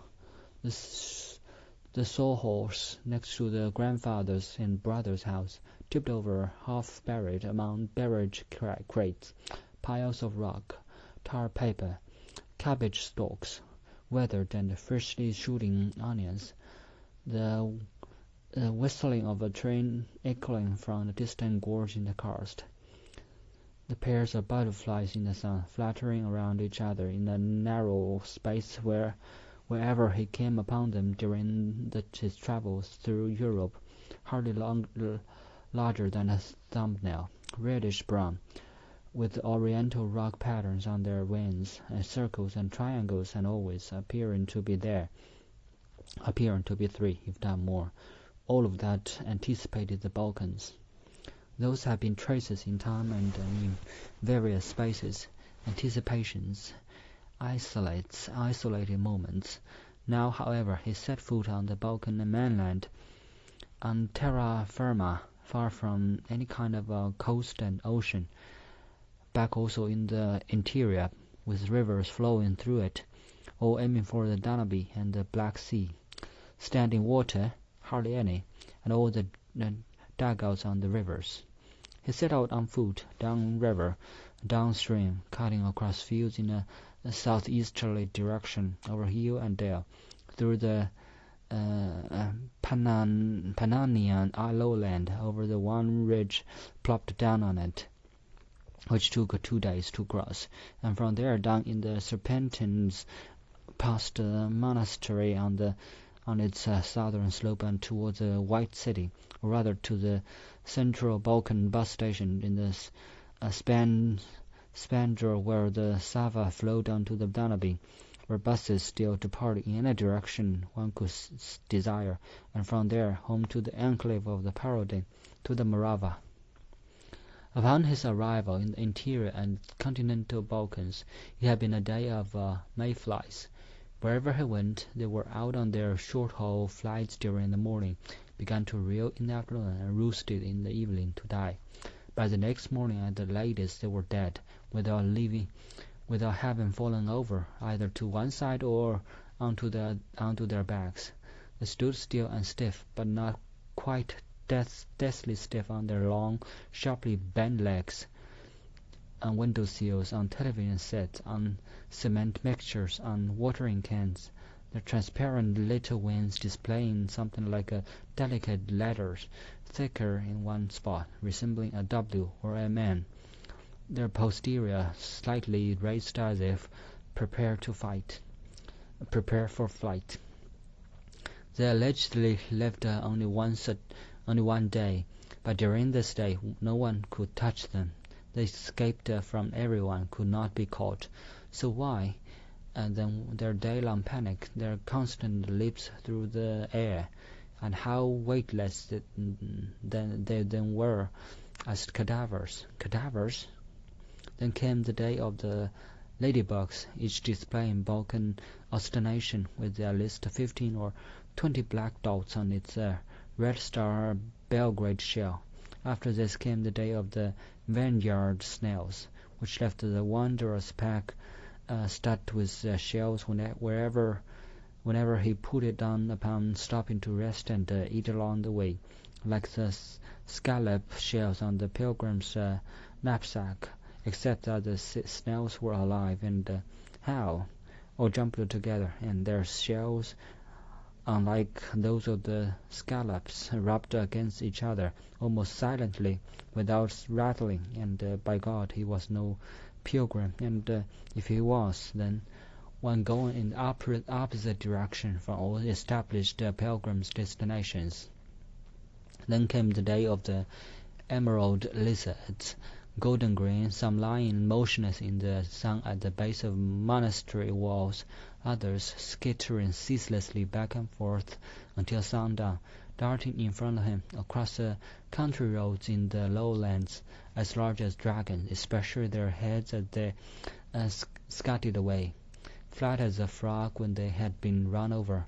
Then the day of swallows, who, hear this, appeared unexpectedly way up in the blue of the sky, having flown there from nowhere, as if called forth by the blue of the sky itself, and in vast numbers, in a second filling the sky, which just a moment before had been empty, swooping, sailing, curving, fluttering, fleeting. And then the day of bees in the white clover blossoms, which trembled as they landed, and then the day of mating dragonflies, which then continued their flight conjoined, and then the day of the Balkan horses, leaping and galloping up almost vertically banks, like chamois, and then the day of the jewelweed, which popped softly in the wanderer's palm.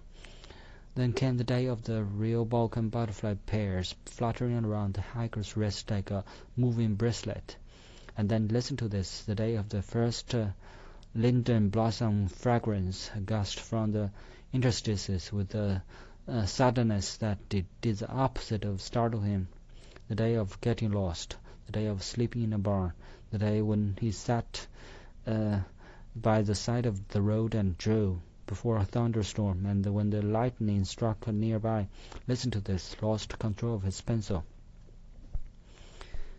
which traced a thick line across the page, and in between the day of high summer, with crickets chirping from all the horizon of the earth, and the day before that, formulation the wild geese, as in late autumn.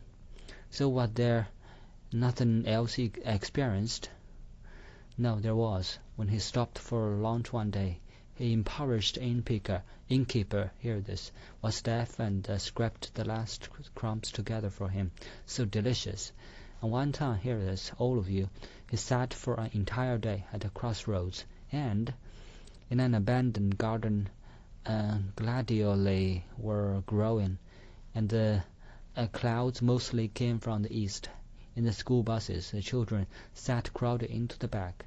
The election posters, even the newer ones, all looked faded. Nut trees and plum trees also far outside the villages, and he assuaged his hunger with the previous year's nuts lying on the grass, and with plums that had dried on the trees. Clouds of dust preceded him along the side of the road or swirled on the ground, and the path that unexpectedly led through a remote cemetery, and in one of the monasteries, let's say the one in Gregeg, the fresco showing Jesus having the Last Supper with the disciples outdoors, laundry trees with fields in the background, everything greening in that incomparable Balkan way, and bluing and nightingales singing in the sun. And for a day he pitched in on a field as long ago in boarding school, planting potatoes, and daytime began as soon as it started to hair, or when shadows started to play, and in the course of time, and his walking, hear this, his shoes turned into footgears, and his clothes into garments or holes, and the old young Europe awakened in his moving body, in its interstices, and less countries than various obscure corners, and the corners joined together as limbs of a sort, without borders, without a border. And encounters with human beings, a long pause for reflection. No one encountered anyone. On the contrary, one time he fell into conversation with someone, or merely listened to the other person. That was the day of getting lost in the area called the Balkan Desert. From the highway all sorts of paths and trails led into it. But hear this, they all terminated somewhere in the middle, at the end of one last field, usually planted with corn, beyond which stretched in all directions to endless, arid, slightly hilly landscape of sand and clay, where from one horizon to the other there was nothing more to harvest at most, perhaps, as in the taiga, things to gather or to hunt. And here, after a minder in the bed of a brook that had probably dried up ages ago and looked deceptively like a path, he came upon a very old man, who, hear this, all of you, was squatting in front of a clay bank pocked with birds' entrance holes, as if serving as a watchman there. The place looked like a burial site for urns. And without returning the wanderer's greeting, he promptly began to explain that he was a refugee from the other side of the Drina, from Bosnia, and had been searching since the end of the war, and now almost 2 decades ago, for his son, who had gone missing. In the meantime, he had camped through almost the entire Balkans without finding a trace of his child, and many, he said, were out looking as he was, usually the fathers, while the mothers stayed home to take care of the house and wait, if they had not died. And the old man told him where the lost son had been seen last, described an eye color, the shape of his ears, scars, and traced a picture of him in the air, especially his shoulder and head. All this more for himself than for the other person, who merely offered him a pretext to utter out loud the conversation he had been having with himself for decades. He wanted to bring home at least one bone belonging to his son. The bone he measured in the air, however, stretching out both arms, was that of a giant, as long and as large as an entire person.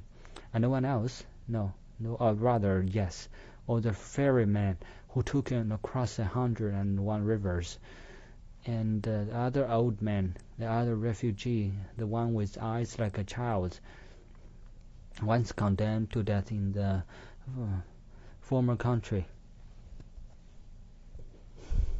Entire world. We must come up with a new way of thinking. And the woman with eyes like cherries, and the sunburned Coptic Pope out on the road with nothing but a toothpick between his lips, and the general ducking at the sound of planes high overhead, peaceable though they were, and the secretive old lovers, both of them white-haired, with flushed cheeks. And much seemed simple, then nothing was simple. They were into footgear, and his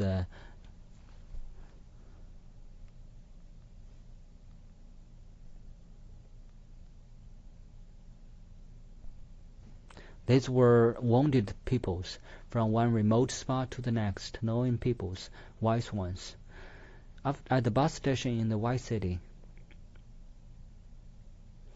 waiting for the bus to take him back to the enclave. Only one bus a day went there now, and so the homecomer, or whatever he was, had plenty of time to sit and look. The sun at his back was a help. He was a certain weariness, and the spot he chose, the terrace of one of the many restaurants surrounding the large bus station, and as it happened, his field of vision was confined to the bays where the buses pulled in. Had the country become small, not to judge by the sight of the buses here at their last stop, not only did one arrive right after another in an uninterrupted change of scene, one bus empty, heading off to the depot, and already the arrival or appearance of the next one, filled with passengers. Also, each bus offered a different image, starting with its markings or body style, its age, its color, or, as was understandable, given the many people of this country, unique with Europe, even or precisely in its truncated condition. The variations among the passengers getting off a different image, however, from that presented primarily by the bus windows, and a particularly clear one once all the passengers had left the bus, in the brief moment before it drove away. The sun, shining through the empty space inside, made the glass more visible and lent contours to the traces remaining on the panes from the trip. Bus windows without traces, or without traces, possibly there for weeks or months, encrusted, hardened, would have evoked thoughts of a trip from not far away, from one of the suburbs, but such buses had never pulled in. All the buses, including their windows, had obviously been washed before setting out, and the traces on the windows were, without exception, fresh, left over only from the trip just completed, and now at its destination, and all the trips had lasted more or less long. The traces were fresh, and that they had in common, but how greatly they differed otherwise from one another, how differently the windows had been breathed on. Over there a child's breath, over there an old person's breath, sleep breath, fear breath, observer breath, rage breath, hesitant breath, abandonment breath, and most of the windows in one bus showed an imprint of noses, in another more of that of foreheads, in a third more that of the cheeks, in the fourth more that of hands.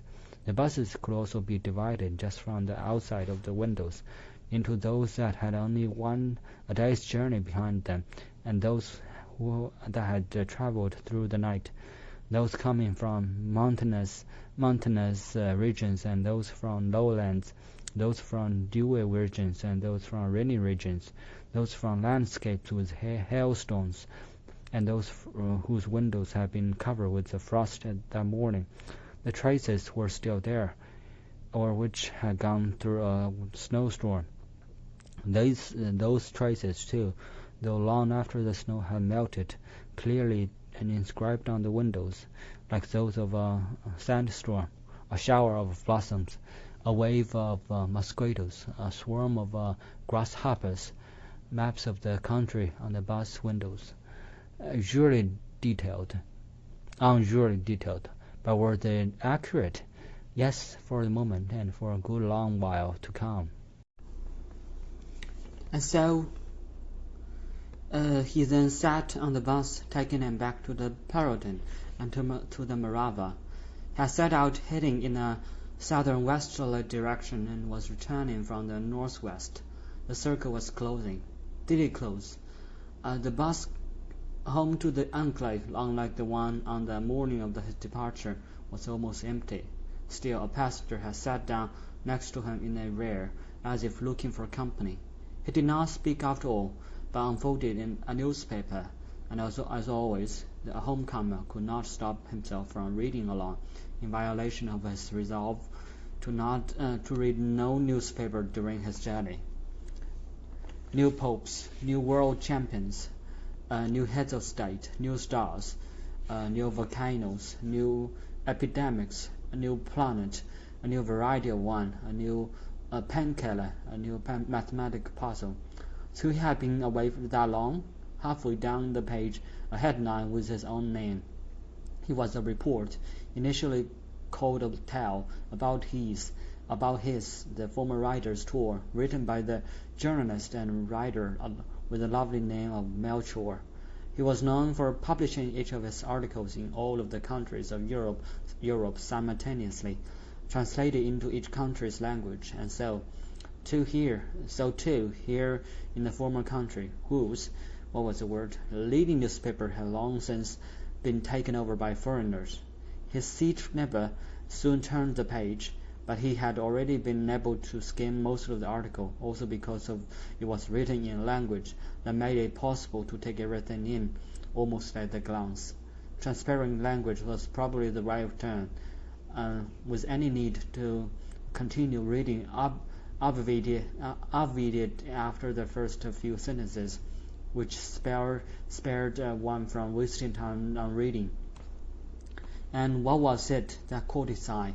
That he, as was already clear from the headline, had undertaken a tour just to get away from himself. That he had willfully sought out only the weird and out of the way. That he had closed his eyes to reality.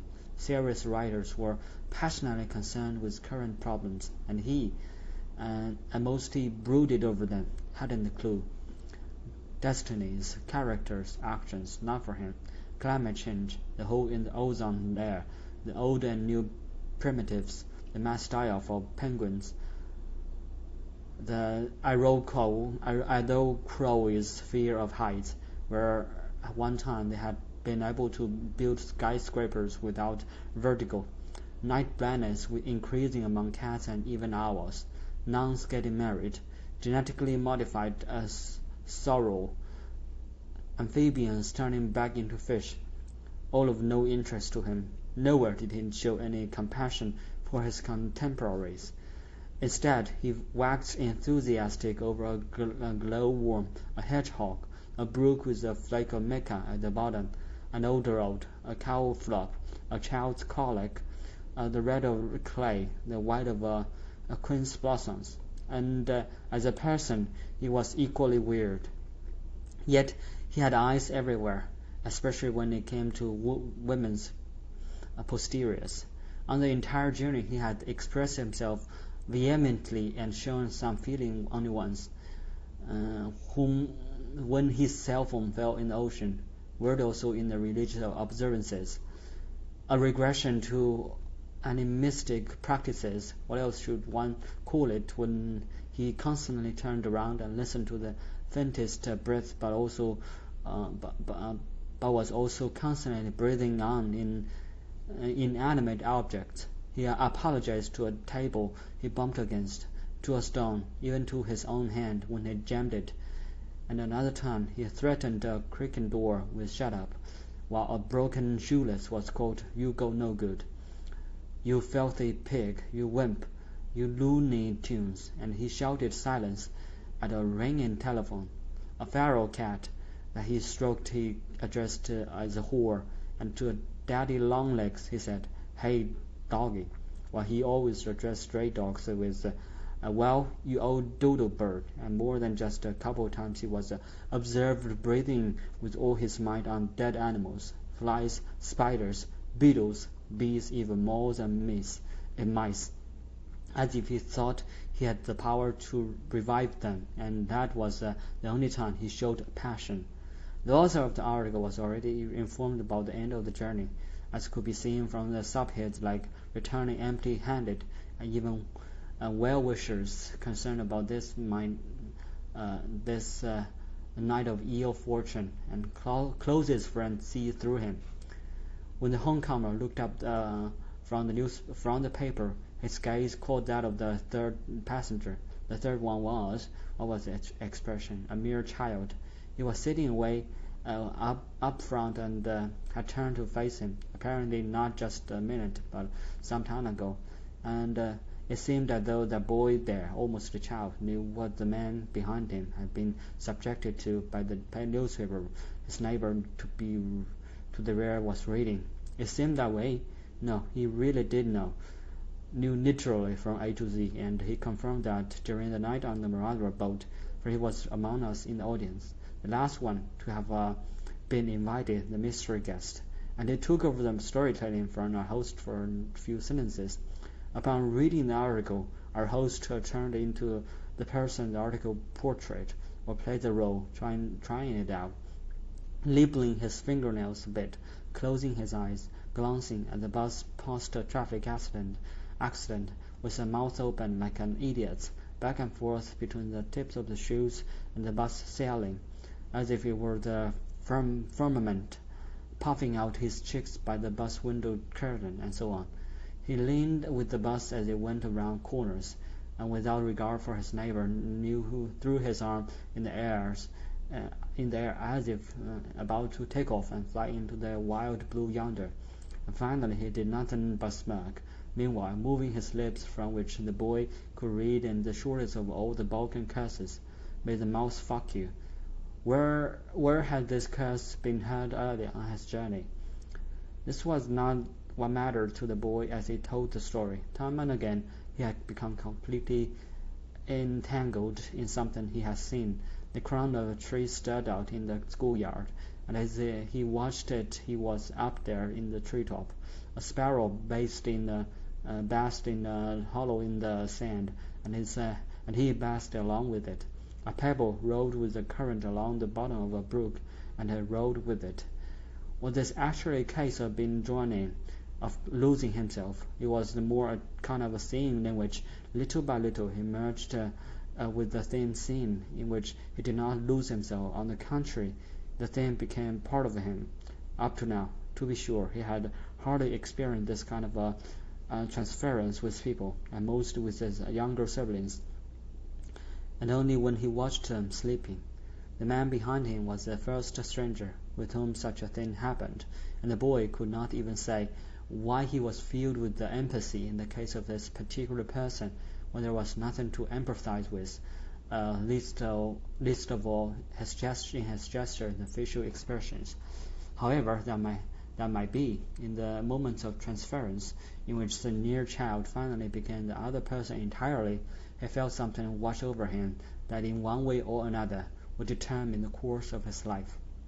As the night sky over the river gradually brightened, the boatmaster had obviously resumed telling the story. A few sentences back, he had interrupted the boy, but lovingly, with enthusiasm, and so he continued. In the way the young person on the bus had looked at him, in the osmosis taking place, body and soul, he, the abducted writer, had recognized the future writer, the person who became so engrossed in looking, to the point of complete self-forgetful participation, all of it unintended and involuntary, showed itself to be a worthy successor. A successor in the possession, so such a thing existed, who would have thought it, make way for the successor. And how amazing that the boy did not try to lay her head, and not just for 1 or 2 seasons, but for his entire life. Any escape to a different possession, no matter what, was senseless.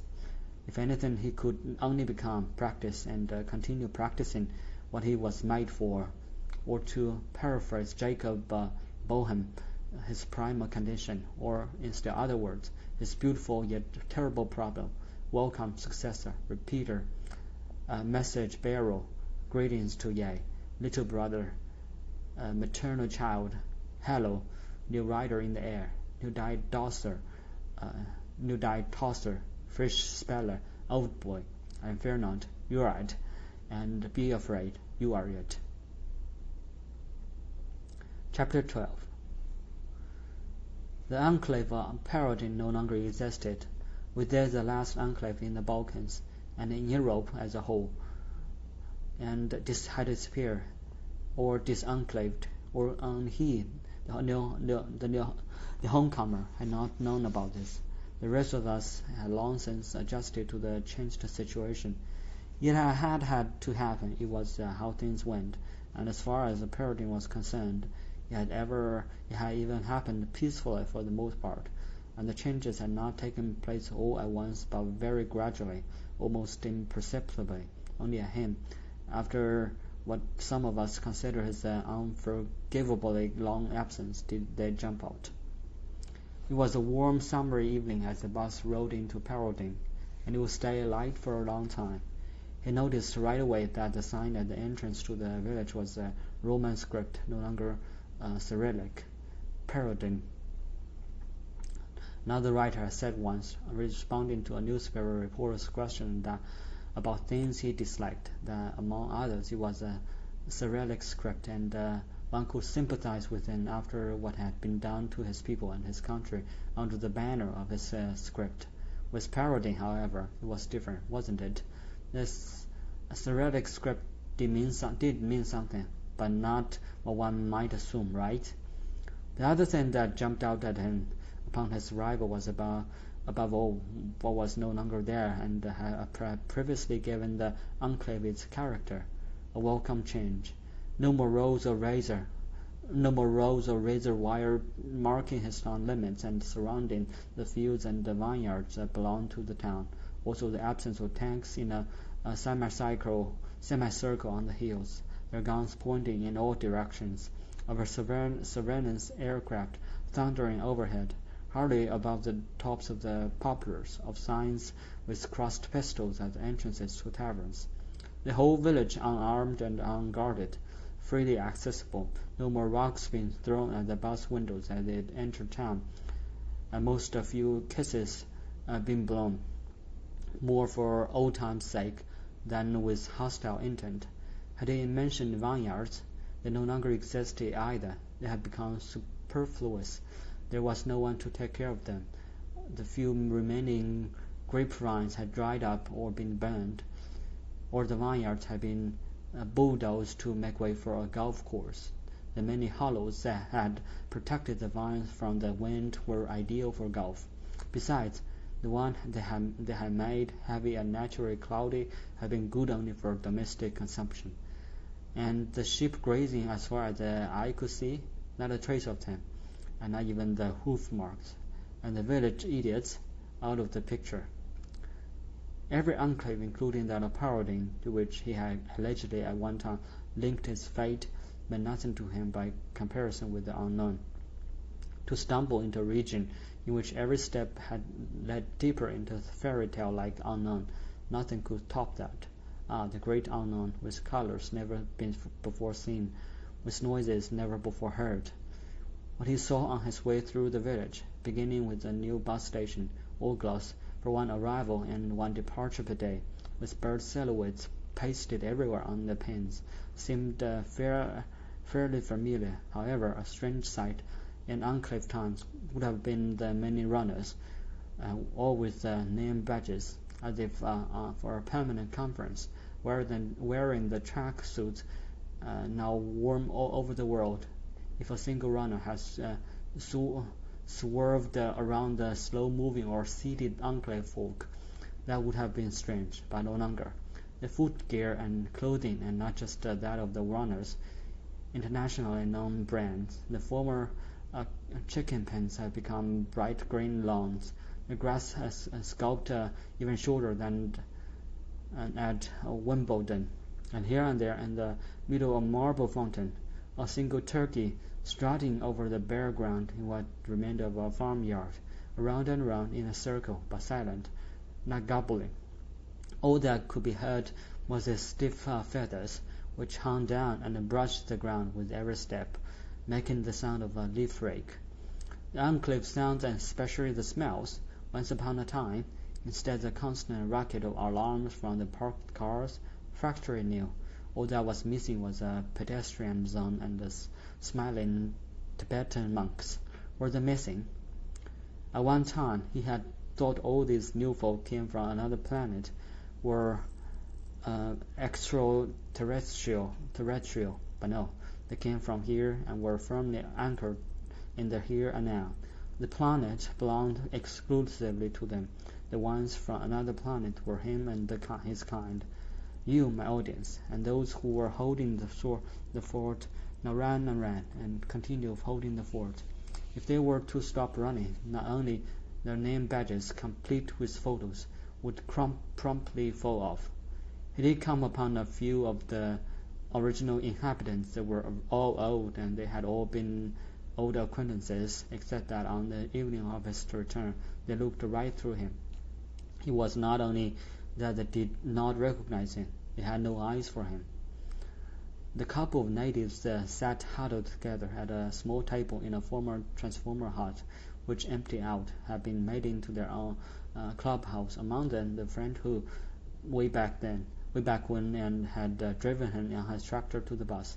And for that friend too, although he looked in his direction, he did not exist in his hour of return. To be sure, the oldsters were busy singing their enclave songs at the top of their voices, fervently, yet so preoccupied that what was taking place around them probably did not enter their consciousness.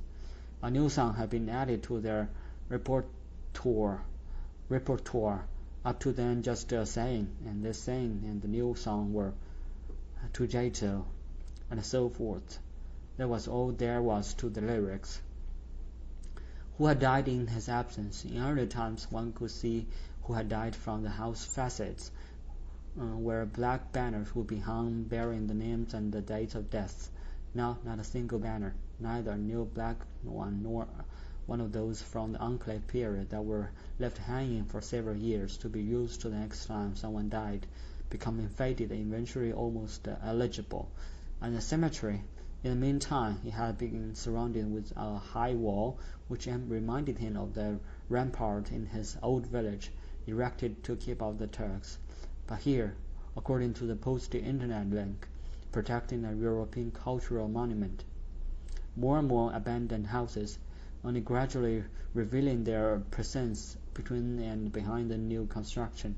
The shutters closed, the hooks that secured them when open dangling uselessly, luxuriant blooming in the equally abandoned garden behind the houses, a lilac bush and the tangles of weeds known by its Balkan Turkish name as Jagavan, and a single peony glowing amid stinging nettles, with all the colors in the world gathered in its center, glowing in its heart out, and all the fruitfulness, and the trees laden with apples, plums, apricots in the gardens of those who had been gone so long, or were dead. He did not ask, did not want to hear the word death right now, and rain delved in the crook of a tree, with no letter in its beak, or was there one after all? Whooshing back to the living, where were they? There, on a bench by a wall, sitting in the evening sun, were a few, this time old women, and for them too it did not exist. They had eyes only for the mobile telephones they all held in their hands, waiting for their children and grandchildren, the emigrants, to call from Canada, from Australia, from Brazil. Outside the former enclave, making his way to the Moravian night, to his boat. No danger any more, but he still felt it, from the years of being surrounded, or imagined it, as an element of his life, or an element of his story. A sense of menace remained. He almost hoped for an attack that would prevent him from returning. There, at the crossroads between the fields, the sound of a shot, coming from a balloon bursting or an automobile tire popping, disappointment. A wild boar, snorting, lumbered out of the underbrush behind him, coming closer. Unfortunately, just another runner, dripping with sweat, self-absorbed. The figure by one of those huge oaks on the edge of the Morava meadows, another lone wanderer, leaning against the trees as if trying to draw strength from it, and another figure, another crossroads on the river ran plain, holding something metallic with noticeably sharp edges that glinted ominously in the setting sun, with everything else already in shadow. Just a third solitary wanderer reading a book as he stood there, and the black great den that had hurtled toward him from the green meadow rose into the sky and turned into a ribbon. He had rejoined too soon, and the person yelling clear across the road still followed even in summer. Oh, old man! Oh, rage! Oh, despair! Was an actor, not even all that old, in fact very young, practicing for his role as an old man in Les Cid. But then finally someone who was not just playing at being in despair, a man who was lost, a native in his familiar region. No more walking backward in his usual fashion. Now, only forward now. Finally dusk, and with the smell of the river, and through the aspen and poplar trees, the neon sign from his boat. No, his hostel, flickering on, Moravian night, with some of the letters hidden by the trees, more the consonants than the vowels. Smoke, black and strong from the funnel. Fire, no such luck. A certain joy, and at the same time he delayed his return. That was how it was, or that was how the story wanted it. Or perhaps he really could not find his way on a stretch he had traversed hundreds of times before, passing through bump crater after bump crater, the last section of his journey, a trip through bump craters left over from the Second World War, from the 1,000-year wretch assault on the country, which in those days became former of the first time. And since he was thinking of numbers, the craters came from the first of 3 bombardments the country had endured in the 20th century. The craters were not large, but instead came thick and fast, one after another, in a fairly straightening as the bird flies, so to speak, across the meadows to the Morava, and in this way they marked his route for him. This hike was a pleasure, with its gentle up and down, which created a rhythm, and that rhythm possibly enhanced even more the pleasure of walking. And besides, the bottoms of the bump craters were firm, and yet at the same time soft from the dead leaves that had connected there over the course of the almost 7 or 8 decades since the bombs were dropped, with the result that one bounced along. There could be no more harmonious and peaceful up and down than the walking from crater to crater. The leaves at the bottom so thick that one involuntarily began to walk like a crane. One was almost tempted to use the endearment, dear little crater, sweet little bump craters. That evening dew collected at the bottom much more plentifully than elsewhere in the meadows, began to flow, forming little roundish puddles in the gaps among the leaves, good not only against dust. And there he again found the human frogs from his old villages.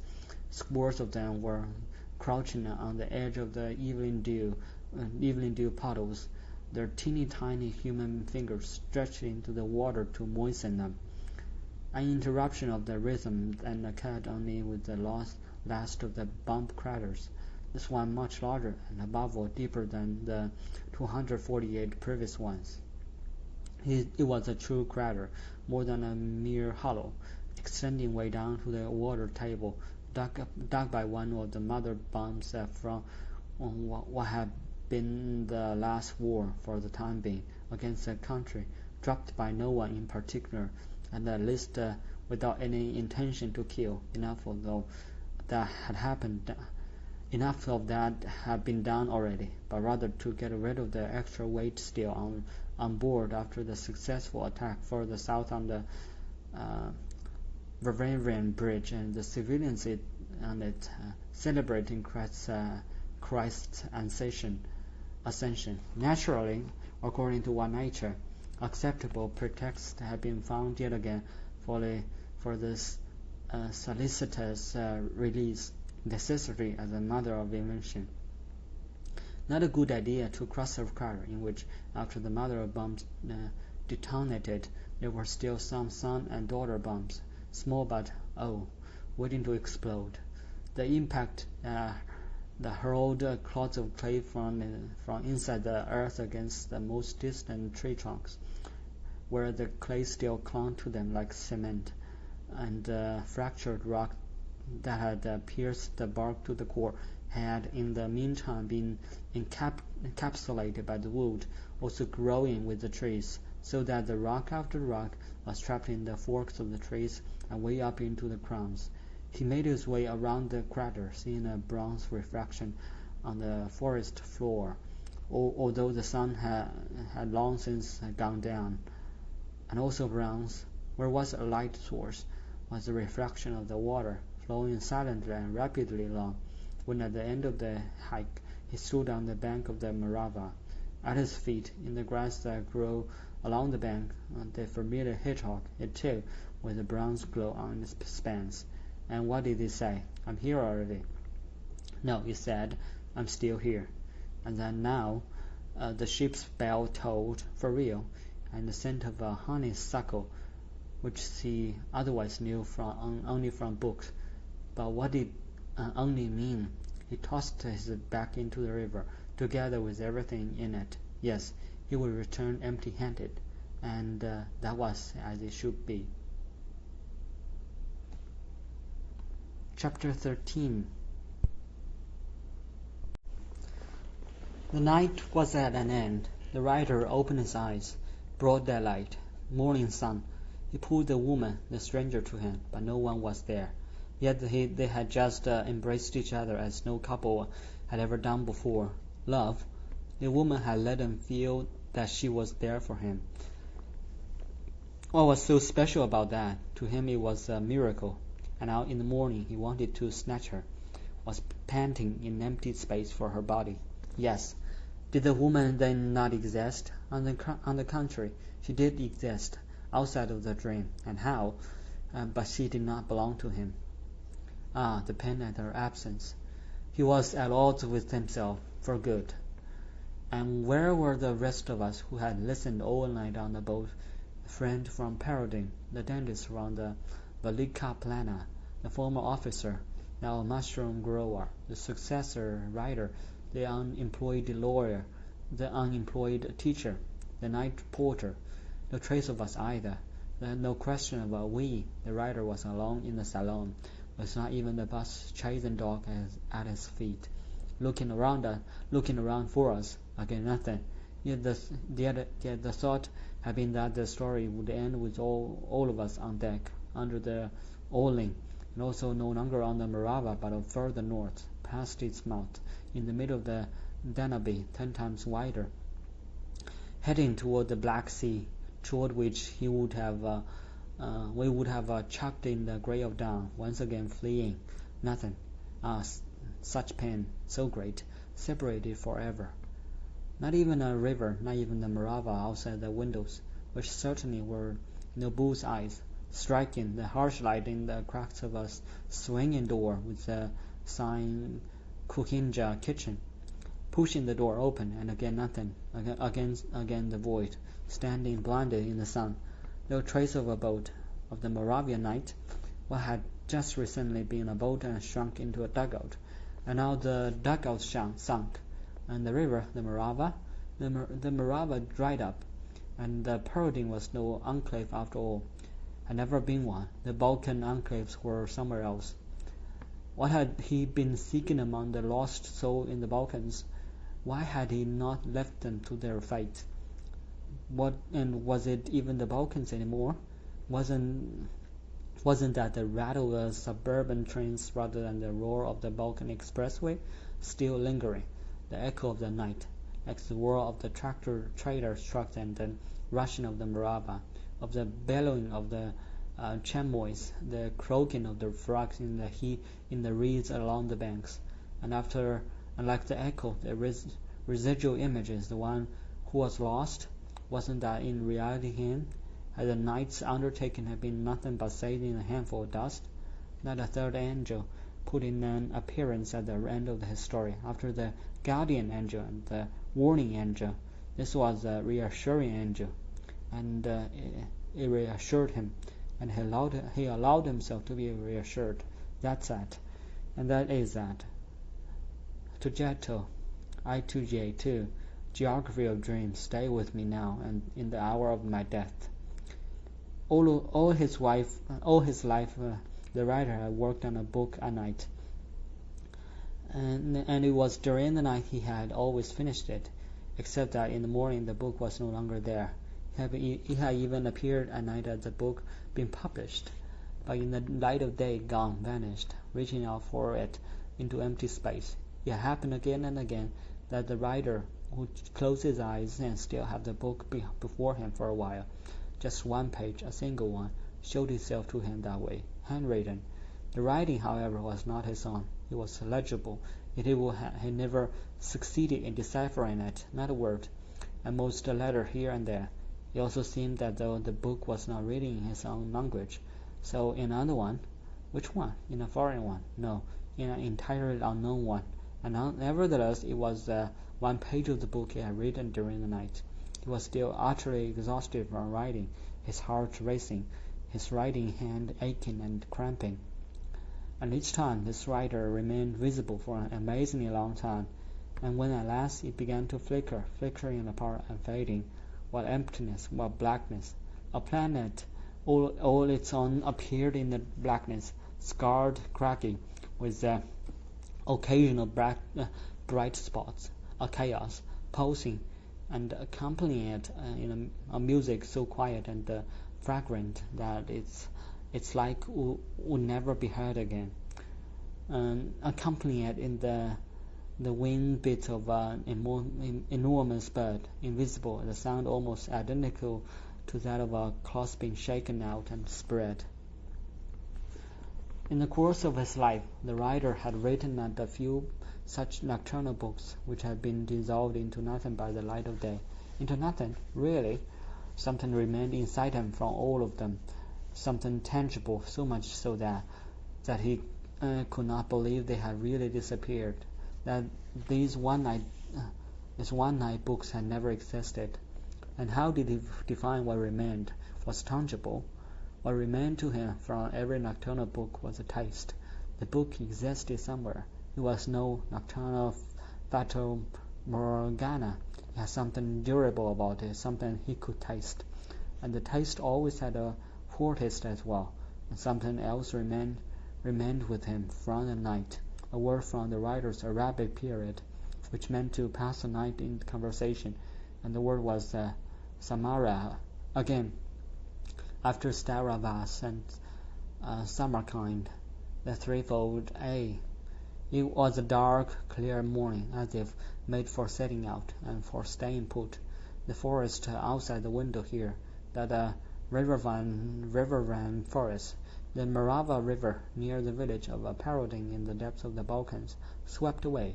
The boat called Moravian night, rocking no more, hauled ashore, and a fourth or fifth angel grabbed him by the scruff of his neck, the scruff of the neck angel.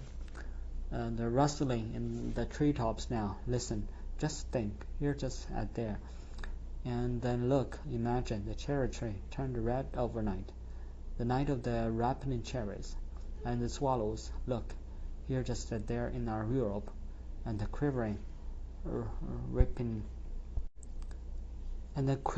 raping seconds here, just at there, and the clouds here, just at there, and the mosquitoes here, just at there, and the people out on the street. Hear this, all of you, really were those of Parodin, and I greeted them.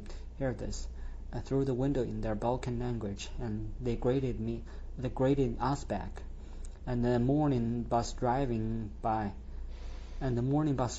was the Steyr diesel, and the silhouettes in the windows were familiar to me. Light streaming diagonally out of the clouds. Look, that was how life sometimes was. May you be the sun of your moment, and may the moment be your breath. The rider had invited us into his boat, saying, "Come along, all of you. I must tell you a sad story that remained to be seen." January to November 2007.